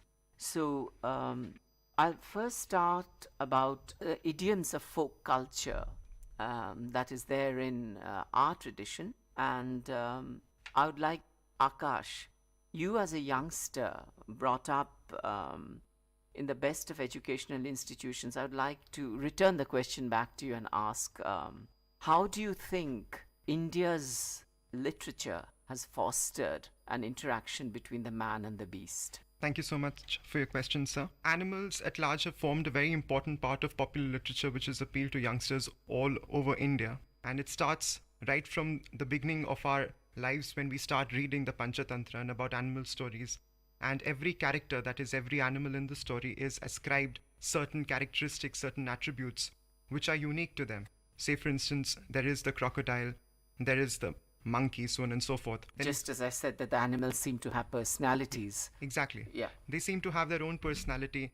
And as we are growing up, then we start, of course, reading. I mean, nobody is aloof from Ruskin Bond. We're talking about Ruskin Bond, wherein in his stories and in his writings, the forests, that is the foothills of the Himalayas, the beasts inside those forests, they are personified. They're given characters of their own. And we get to learn from them as well. And presently, of course, I'm a lot into Vikram Seth and his writings. You spoke to his mother recently. That was a wonderful experience. Yes, that was in the Literature Festival in Chennai Yeah. back in January. That was indeed. Yeah. Since we're talking about love for animals, this is from The Beastly Tales, from Here and There by Vikram Seth. And of course, what he does quite amazingly is that he gives a poetic delicacy to simple stories. That this is the story of the crocodile and the monkey, which probably all of us have heard before. But this is a poetic rendition of the same. And I will read out the bit. Of course, it's a long poem, but I'll read out the bit where in the crocodile is tricking the monkey into coming with him so that his wife, that would be very interesting. Yes, please. can eat the monkey's heart. So he says, this is the monkey to the crocodile. Eat, my friend, and take your wife nectar from the tree of life, mangoes ripe and mangoes rare, mangoes everywhere. Then Kurup, the crocodile, gazed up with gentle smile. Monkey, you are far too kind, but today, if you don't mind, dine with both of us and meet her whose life you've made so sweet. When you meet her, you will see why she means so much to me. When she takes you by paw, something at your heart will gnaw. When you gaze into her eyes, you will enter paradise. Let us show you gratitude, share our friendship and our food. Dear Kurup, dear crocodile, you can swim from isle to isle. I can leap from limb to limb, but my friend, I cannot swim. And your island's far away, if I get a boat someday. Nonsense, jump upon my back. You're no heavier than my sack, filled with mangoes to the crown. So the monkey clambered down, bearing mangoes and delighted, with such warmth to be invited. They were just halfway across, when the crocodile said, toss all the mangoes in the water. But these fruits are all I've brought her. You yourself are the gift enough, said Kurup in accents gruff. Ah, my friend, that's very gracious. Well, my wife's not so voracious, and I'm certain that today she won't eat fruit. By the way, tell me what your breast contains. Mango nectar fills your veins? Does it also fill your heart? Said the monkey with the start. What a very curious question. Well, she might get indigestion if it's too rich, I suspect. What, your heart? My heart? Correct? Now, Kurup said with a frown, which would you prefer, to drown in the Ganga or to be gutted by my wife and me? I will let you choose your end. After all, you are my friend. Then he slowly started sinking. Wait, the monkey said, I'm thinking. Death by drowning, death by slaughter, death by land or death by water. At face either with smile, for your sake, O crocodile. Quintessentially Vikram Seth. Of course, here he talks about humor. Of course. And it's always laced with humor, and sort of animals are known not to laugh, but sort of Vikram Seth makes them laugh. Yes, of course. So he can get poetry out of probably anything. Yes. And now we'll extend this conversation to our friend Akshat. He's in the studio. Of course, Akshat has spent a lot of time both in India and in Africa. So I will ask him to compare conservation methods followed in India and Africa, how they are different, and why he feels one is better than the other. I think that's a very pertinent question, Akash, because I think this is one area in which Africa can teach India some things. Since Sir already introduced us to Masai Mara, he gave such a beautiful rendition of the scene. I think I would like to start there. So let's start with the name Masai Mara, which basically means the land of the Masai. And this is not a symbolic gesture. It is actually the land of the Maasai. It is officially belongs to the people of that area.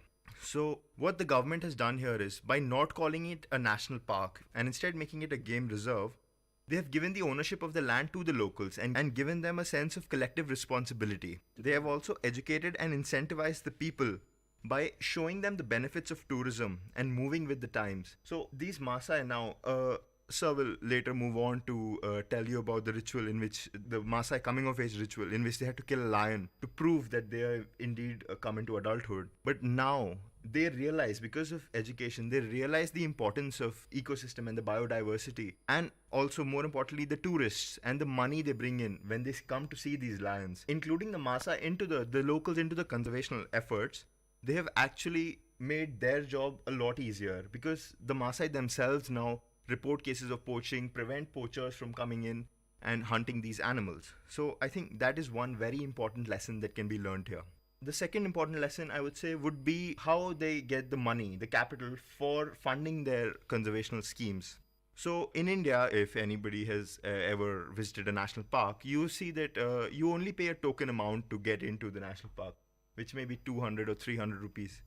But in Africa, even though for the locals that is the case, they have to pay a token amount. But for the tourists, the foreigners, people who can afford to pay for a flight ticket to come to Africa, they've made the fees quite exorbitant. So I remember we paid $500 to enter the area. Yes. By making this fee so exorbitant, firstly, they control the number of tourists that come in so that the park is not overwhelmed. And secondly, they generate not only enough funds to fund the conservation effort, but tourism of these parks forms an important chunk of their GDP as well. So these are the two major things that India should take away from Africa. Thank you, Akshat. We'll need to slip into a quick break. VIT, this is VIT Community Radio 90.8. We'll be back soon. Please don't go away. Exchange of ideas.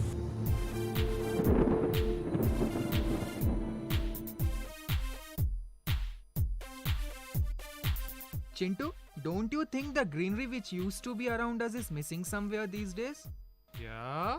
I feel you are not interested in this conversation. No? You know what many people these days are like? They close their ears and eyes and don't want to see what's happening around them. Okay, tell me what's the matter. I was saying let's bring some saplings and plant it around our home so that it looks more clean and green. Fine, let's do it. Go green.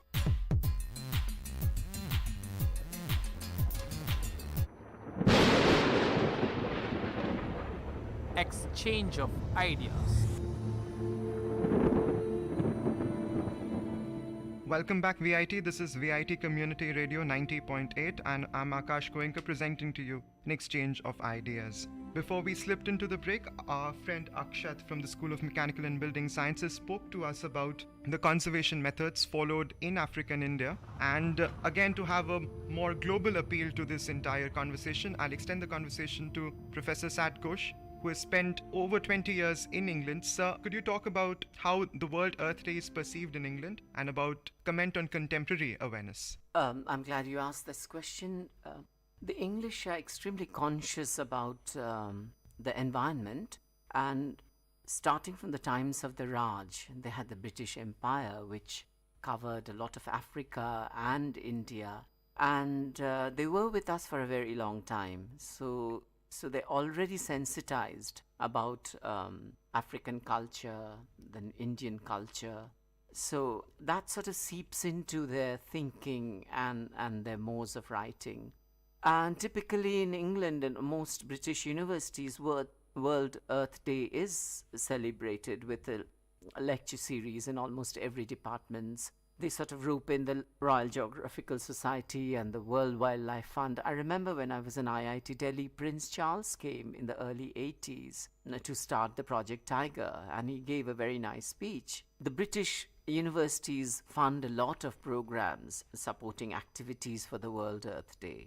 And interestingly, BBC's Radio 4, they have segments catering to this issue about linking popular everyday lives to environmental impact assessments, to anti-poaching activities, to providing a safer environment for the animals. But what's interesting is you have authors like Gerald Durrell, who wrote A Zoo in My Luggage, and even contemporary literature is fostered. I'd like to read a short poem. I mean, you would class it under Commonwealth literature. This is from a book. It's called The Poems of East Africa, and it is contemporary writing, and this is by Amin Kasam from Mombasa. So here you will see that he talks of the villages and life in the villages, and it paints a vivid picture about life there. He talks about the fruit and the scenery. So here's the poem. Village grown large, I return to the womb, smell of fish and sweat of ages, stored in a bundle of palm leaves, where bark canoes used to dry, with salt on their spines, fishermen patching nets at the edge of sea. Sharks spread on table under mango tree, nearby heaps of cassava, maize and bananas was market, sands and mosquitoes. I remember a cyclist returned at night through empty streets, still tongue-tied. So there you see he's painting a picture of a village life in Mombasa. And it's quite poetic, isn't it, Akash? Certainly, sir. So we've seen what is being done in Commonwealth countries in Africa, and Akshat gave us a very nice introduction. What should be the patterns of game reserve management? He talked of finances and enhancing the fees. The entry fees would be a very quick fix. I mean, they are not appropriate priced at all in India. And plus about sensitizing the community in Africa. Now, I think the World Earth Day must involve a lot of very young people, especially so in our country. So how do you think that the student community can contribute to the World Earth Day? Akash, you as a typical Indian student, a very clever one at that. Thank you, sir. How do you think you can contribute to the World Earth Day? Thank you for your question, sir. Sir, under your close association with you for almost 2 years now, so you've always taught us, our listeners on the VIT Community Radio, we belong to a very privileged section of the Indian society because we belong to liberated backgrounds and we've received good education. And with this privilege comes in a very strong social responsibility. And as students now that graduating from a world-class university like VIT University, we need to take up this social responsibility and contribute to environmental protection, to uplifting the weaker sections of the society as well. And this can be done quite easily. It's not as difficult. I mean, we do not need to look too far. The World Earth Day is organized under the aegis of the Earth Day Network, and this we can easily log on to earthday.org, wherein we will be given a list of events, a list of campaigns that are being run by the Earth Day Network. And I would like to make our viewers, our listeners aware of some of these. So there is the Women and the Green Economy, the Canopy Project, the Earth Day India Project, the Campaign to Protect the Asian Elephants, Green Schools, National Civic Education Projects, Footprint Calculator, Earth Stewardship, etc. So we could be a part of these large-scale projects which are being conducted in India and other places of the world. Otherwise, we could be part of an individual project. Say, for instance, Dhruv's project is an individual project. Exactly, Dhruv's project, wherein he's talking about conservation of game reserves in India and in Africa. So that is an individual project. And there are, I'm given to understand, various projects which are being carried out throughout VIT, throughout the different schools in VIT, and especially the project-based learning might help. Of course, the PBL is a good scheme wherein projects can be clubbed with the theory that is being taught in the class. And if these projects are given an environmental protection bias, it would do a great deal of good to the society at large. So I think as engineers graduating from VIT, this is our responsibility towards the environment to give it back to the environment from which we have received so much. I would like to ask Akshat now how modern technology can give a better focus to environmental protection. I think I'd like to continue from where I left off, speaking about the education provided to the Maasai people. So technology plays a very important role in this education, and it is through technology that young Maasai children who have grown up listening to songs about killing lions are indeed taught about the value of these lions and indeed other animals present in the Mara and anywhere in the world. So I think first and foremost, we need to follow the principles set by Amartya Sen, the Nobel laureate, who tells about bringing quality education to the masses, to the general people inside India, sensitizing them to the environment, sensitizing them to the ecosystem and biodiversity of our country. That would be the first, probably the most fundamental way in which technology can help the World Environment Day. Can you talk a bit about more sophisticated technology? Yes, of course. Now I would like to go into the specifics of technology, how technology is helping us today prevent poaching. So I recently read an article on the BBC which said poaching an animal more valuable than gold. So this was about rhino poachers in South Africa. They make a very important point here about the incentive of poaching. A rhino horn per kg is more valuable than gold is. It's $60,000 per kg. That much? That much, sir. Okay. So these poachers nowadays, maybe they realize the importance of the rhino or maybe they don't. They have started tranquilizing the rhino instead of shooting them. But now, how to rehabilitate a rhino who has been tranquilized and his horn has been hacked off, which is not just an ornament in the wild. They need to fend for themselves. They need to, they need to fight for their territory. They need to fend off predators. So how do you rehabilitate a rhino who has lost its horn? They have actually started plastic surgery for rhinos. There was the first case that happened in which plastic surgery was used to reconstruct a part of the horn and repair the horn of the rhino, basically, the hacked off horn. So there is one way in which animals are being rehabilitated. Now, secondly, how is technology helping prevent poaching? We now have trackers, GPS trackers, which are embedded into these endangered animals. And because they're so few in number, a majority of them can be fitted with these chips and tracked real time. Their activities can be tracked in real time, and poaching activities can be thwarted before they even begin. Secondly, coming back to India, closer to India, we recently had the tiger survey, which told us that the tiger populations have nearly doubled in our country over the past decade.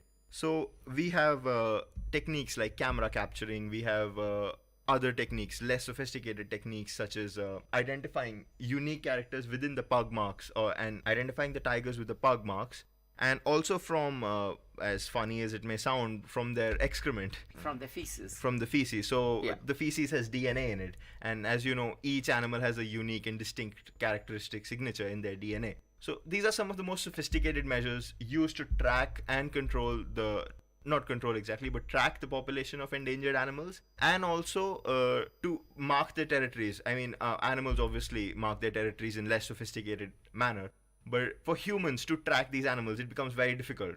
So if we know where the animal lives, then we can more effectively protect this animal. Thank you, Akshat, for that rather detailed answer. We'll need to slip into a quick break, and once we come back, Professor Ghosh will talk about the man-beast relationship. VIT, this is VIT Community Radio 90.8. We'll be back soon. Exchange of ideas.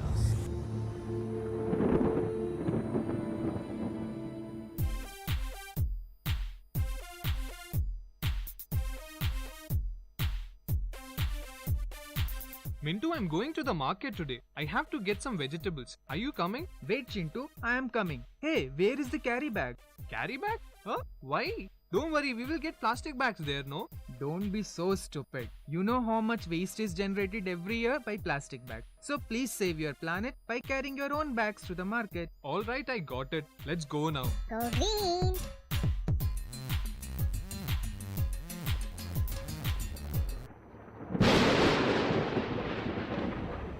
Exchange of ideas.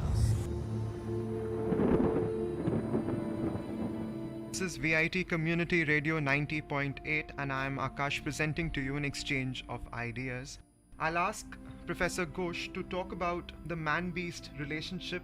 Of course, he's well-traveled and he's seen Mudumalai, which is in Tamil Nadu, the Sundarbans back in West Bengal, and the Masai Mara from where he's fresh back. So please talk about the man-beast relationship that you've seen in these game reserves. I'm glad you asked this question. First, I'll talk about the Sundarbans, because it's the tiger habitat.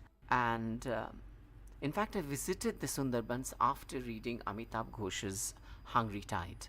And the man-beast relationship comes up rather beautifully in the book. And what impressed me most was the local people there. They propitiate a goddess called as Ban Bivi.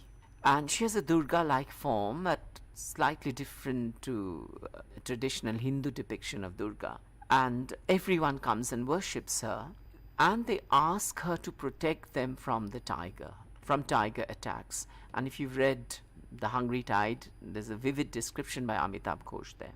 So the man-beast relationship here is, in a sense of tigers are fearsome, and the community has to be protected from them, and a divine power would do that for you.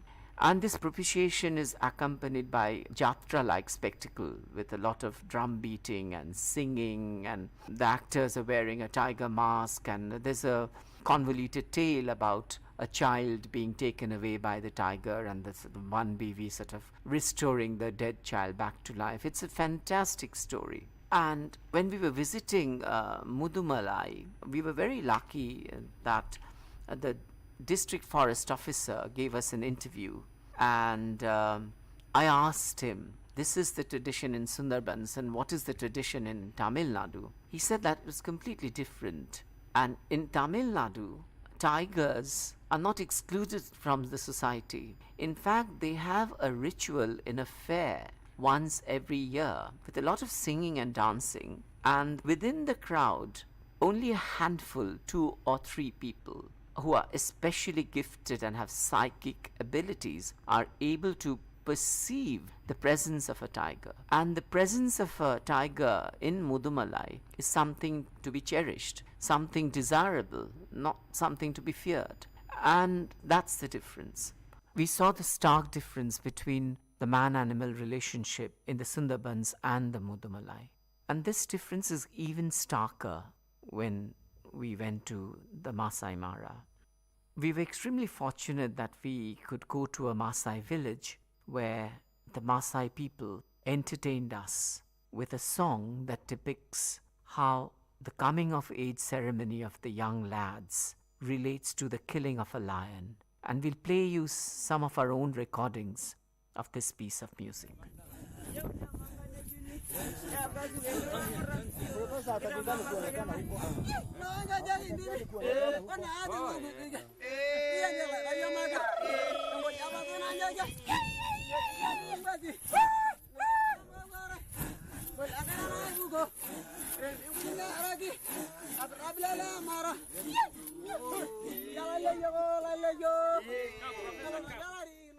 So when their singing was translated to me, the man-beast relationship, of course here at the Mara it's the lion, whereas in Sundarbans and Mudumalai it's the tiger. What emerged was that the animals were not treated specially at all. In fact, the coming of age ritual of the young lads describes that I have become a man now.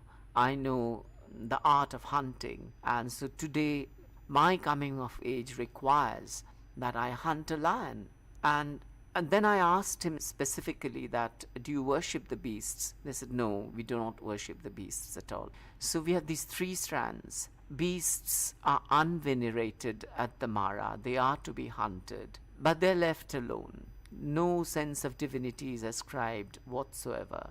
And then you have the other extreme in the Sundarbans, that a divine being is created to save the villagers from a tiger attack. That transcends religion. Hindus and Muslims alike worship the Banvivi. And in Tamil Nadu, in Mudumalai, the animals are completely included within the human society, and they think that special powers are required to sense the presence of an animal. I thought that very interesting. So I think that was a very succinct and a very accurate depiction of all the 3 places. Akash had recently touched upon how the student community can be more involved in the World Earth Day celebrations in conservational efforts. I would like your take now on how the VIT faculty can also be more involved. I've sort of quite seriously thought about these issues. I remember the Chancellor mentioning that the faculty have a great responsibility towards the community, and the whole philosophy of founding the project-based learning is centered upon this, and to making the projects more relevant. I'm not saying that you contrive every project to bring in a wildlife flavor.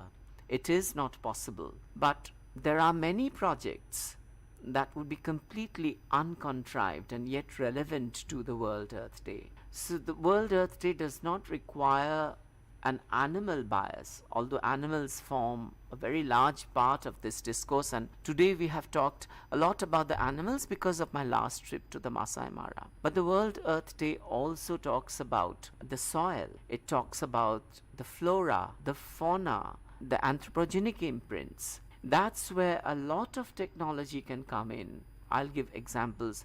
A lot of geoengineering comes in when you're talking of the type of soil and the type of vegetation it would foster, and the environmental impacts of creating roads and infrastructure, and what sort of detrimental or beneficial effects that such activity might induce. Then you have a whole set of electrical engineering applications. Akshat, you talked of sort of biomarkers and GPS tagging and camera capture.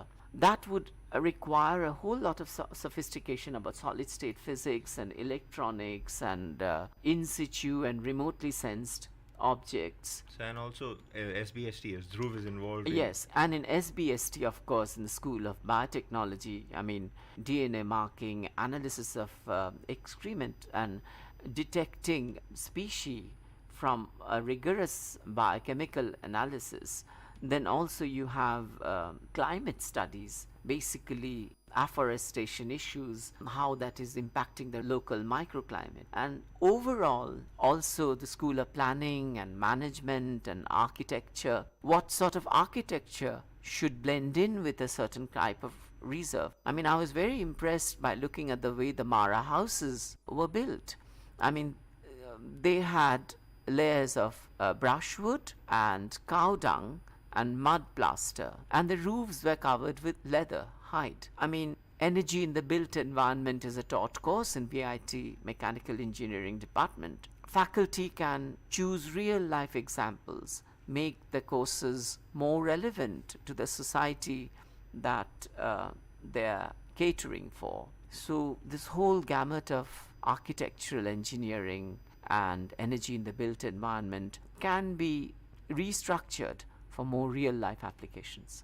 And lastly, an academic must love what one is doing, as the students must love what one is doing. So if you love something passionately, you would do it better. And I think our engagement for the World Earth Day 2015, I would end by saying that what we would do should be an expression of a deep enjoyment and appreciation of doing what we are doing. There's more to it than just the teaching and the learning process, and it's almost like the feeling of an exhilaration as an artist or a poet would feel when he would feel dew on the grass in the morning, and the environment is all about the shape and color and smell of the land and the companionship of friends, and that it is so engaging that one must have the feeling that time has ceased to matter. There's no hurry. Everything is at peace, joyous, bountiful and wholesome. So our community and the faculty must be quite encouraged now to bring a social impact, an environmental impact into their PBL courses. And I think after this discussion, we must end with a joyous song, and what will be played next is Jumbo, a song from Africa, used to welcome a guest. So here is Jumbo for you.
Thank you, Akshat. Thank you, Akash. Thank you, VIT. This was VIT Community Radio 90.8. We were talking about an exchange of ideas in the milieu of the World Earth Day. We celebrate the World Earth Day's 45th anniversary this year, the year in which economic growth and sustainability join hands. Thank you, Professor Ghosh. Thank you, Akshat. And thank you to our listeners. Exchange of ideas. This is VIT Community Radio 90.8.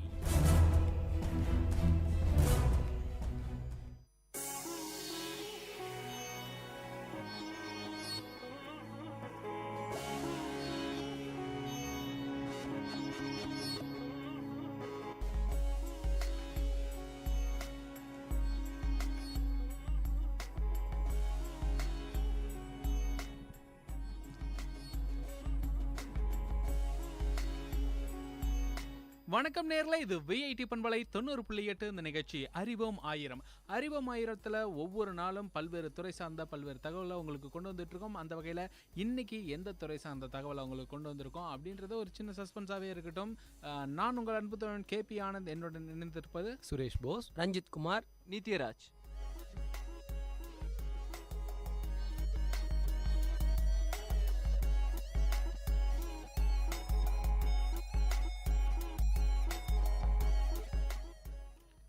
நானும் கூட ஒரு விதத்தில் கடவுள் தான்.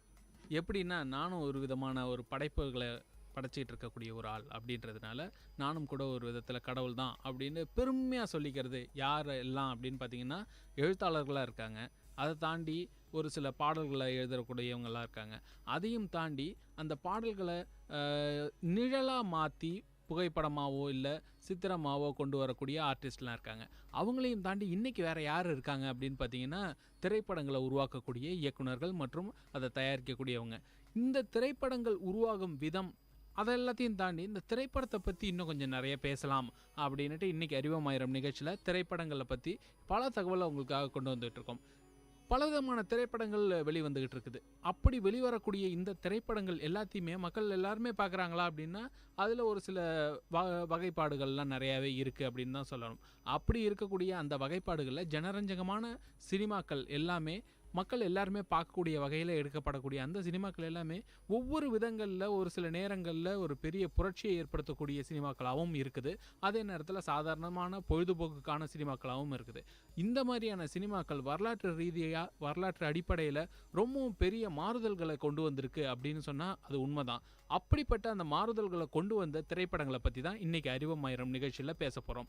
இப்படி சொல்லும் போதே நம்ம எல்லாருக்கும் இந்த படம் என்னுடைய வாழ்க்கையில் ரொம்பவும் வித்தியாசமான படமாக தோணுச்சு. மகிழ்ச்சி நிறைந்த அறிவு சார்ந்த நிகழ்ச்சிகளால் உங்கள் மனங்களை கவர்ந்த இன்றைய ஒளிபரப்பு இனிதே நிறைவு பெறுகிறது. மீண்டும் எமது அடுத்த ஒளிபரப்பு நாளை காலை 9 மணிக்கு 90.8 பண்பலை அலைவரிசையில் ஆரம்பமாகும். விஐடி பண்பலை 90.8 நேயர்கள் அனைவருக்கும் நன்றி, வணக்கம்.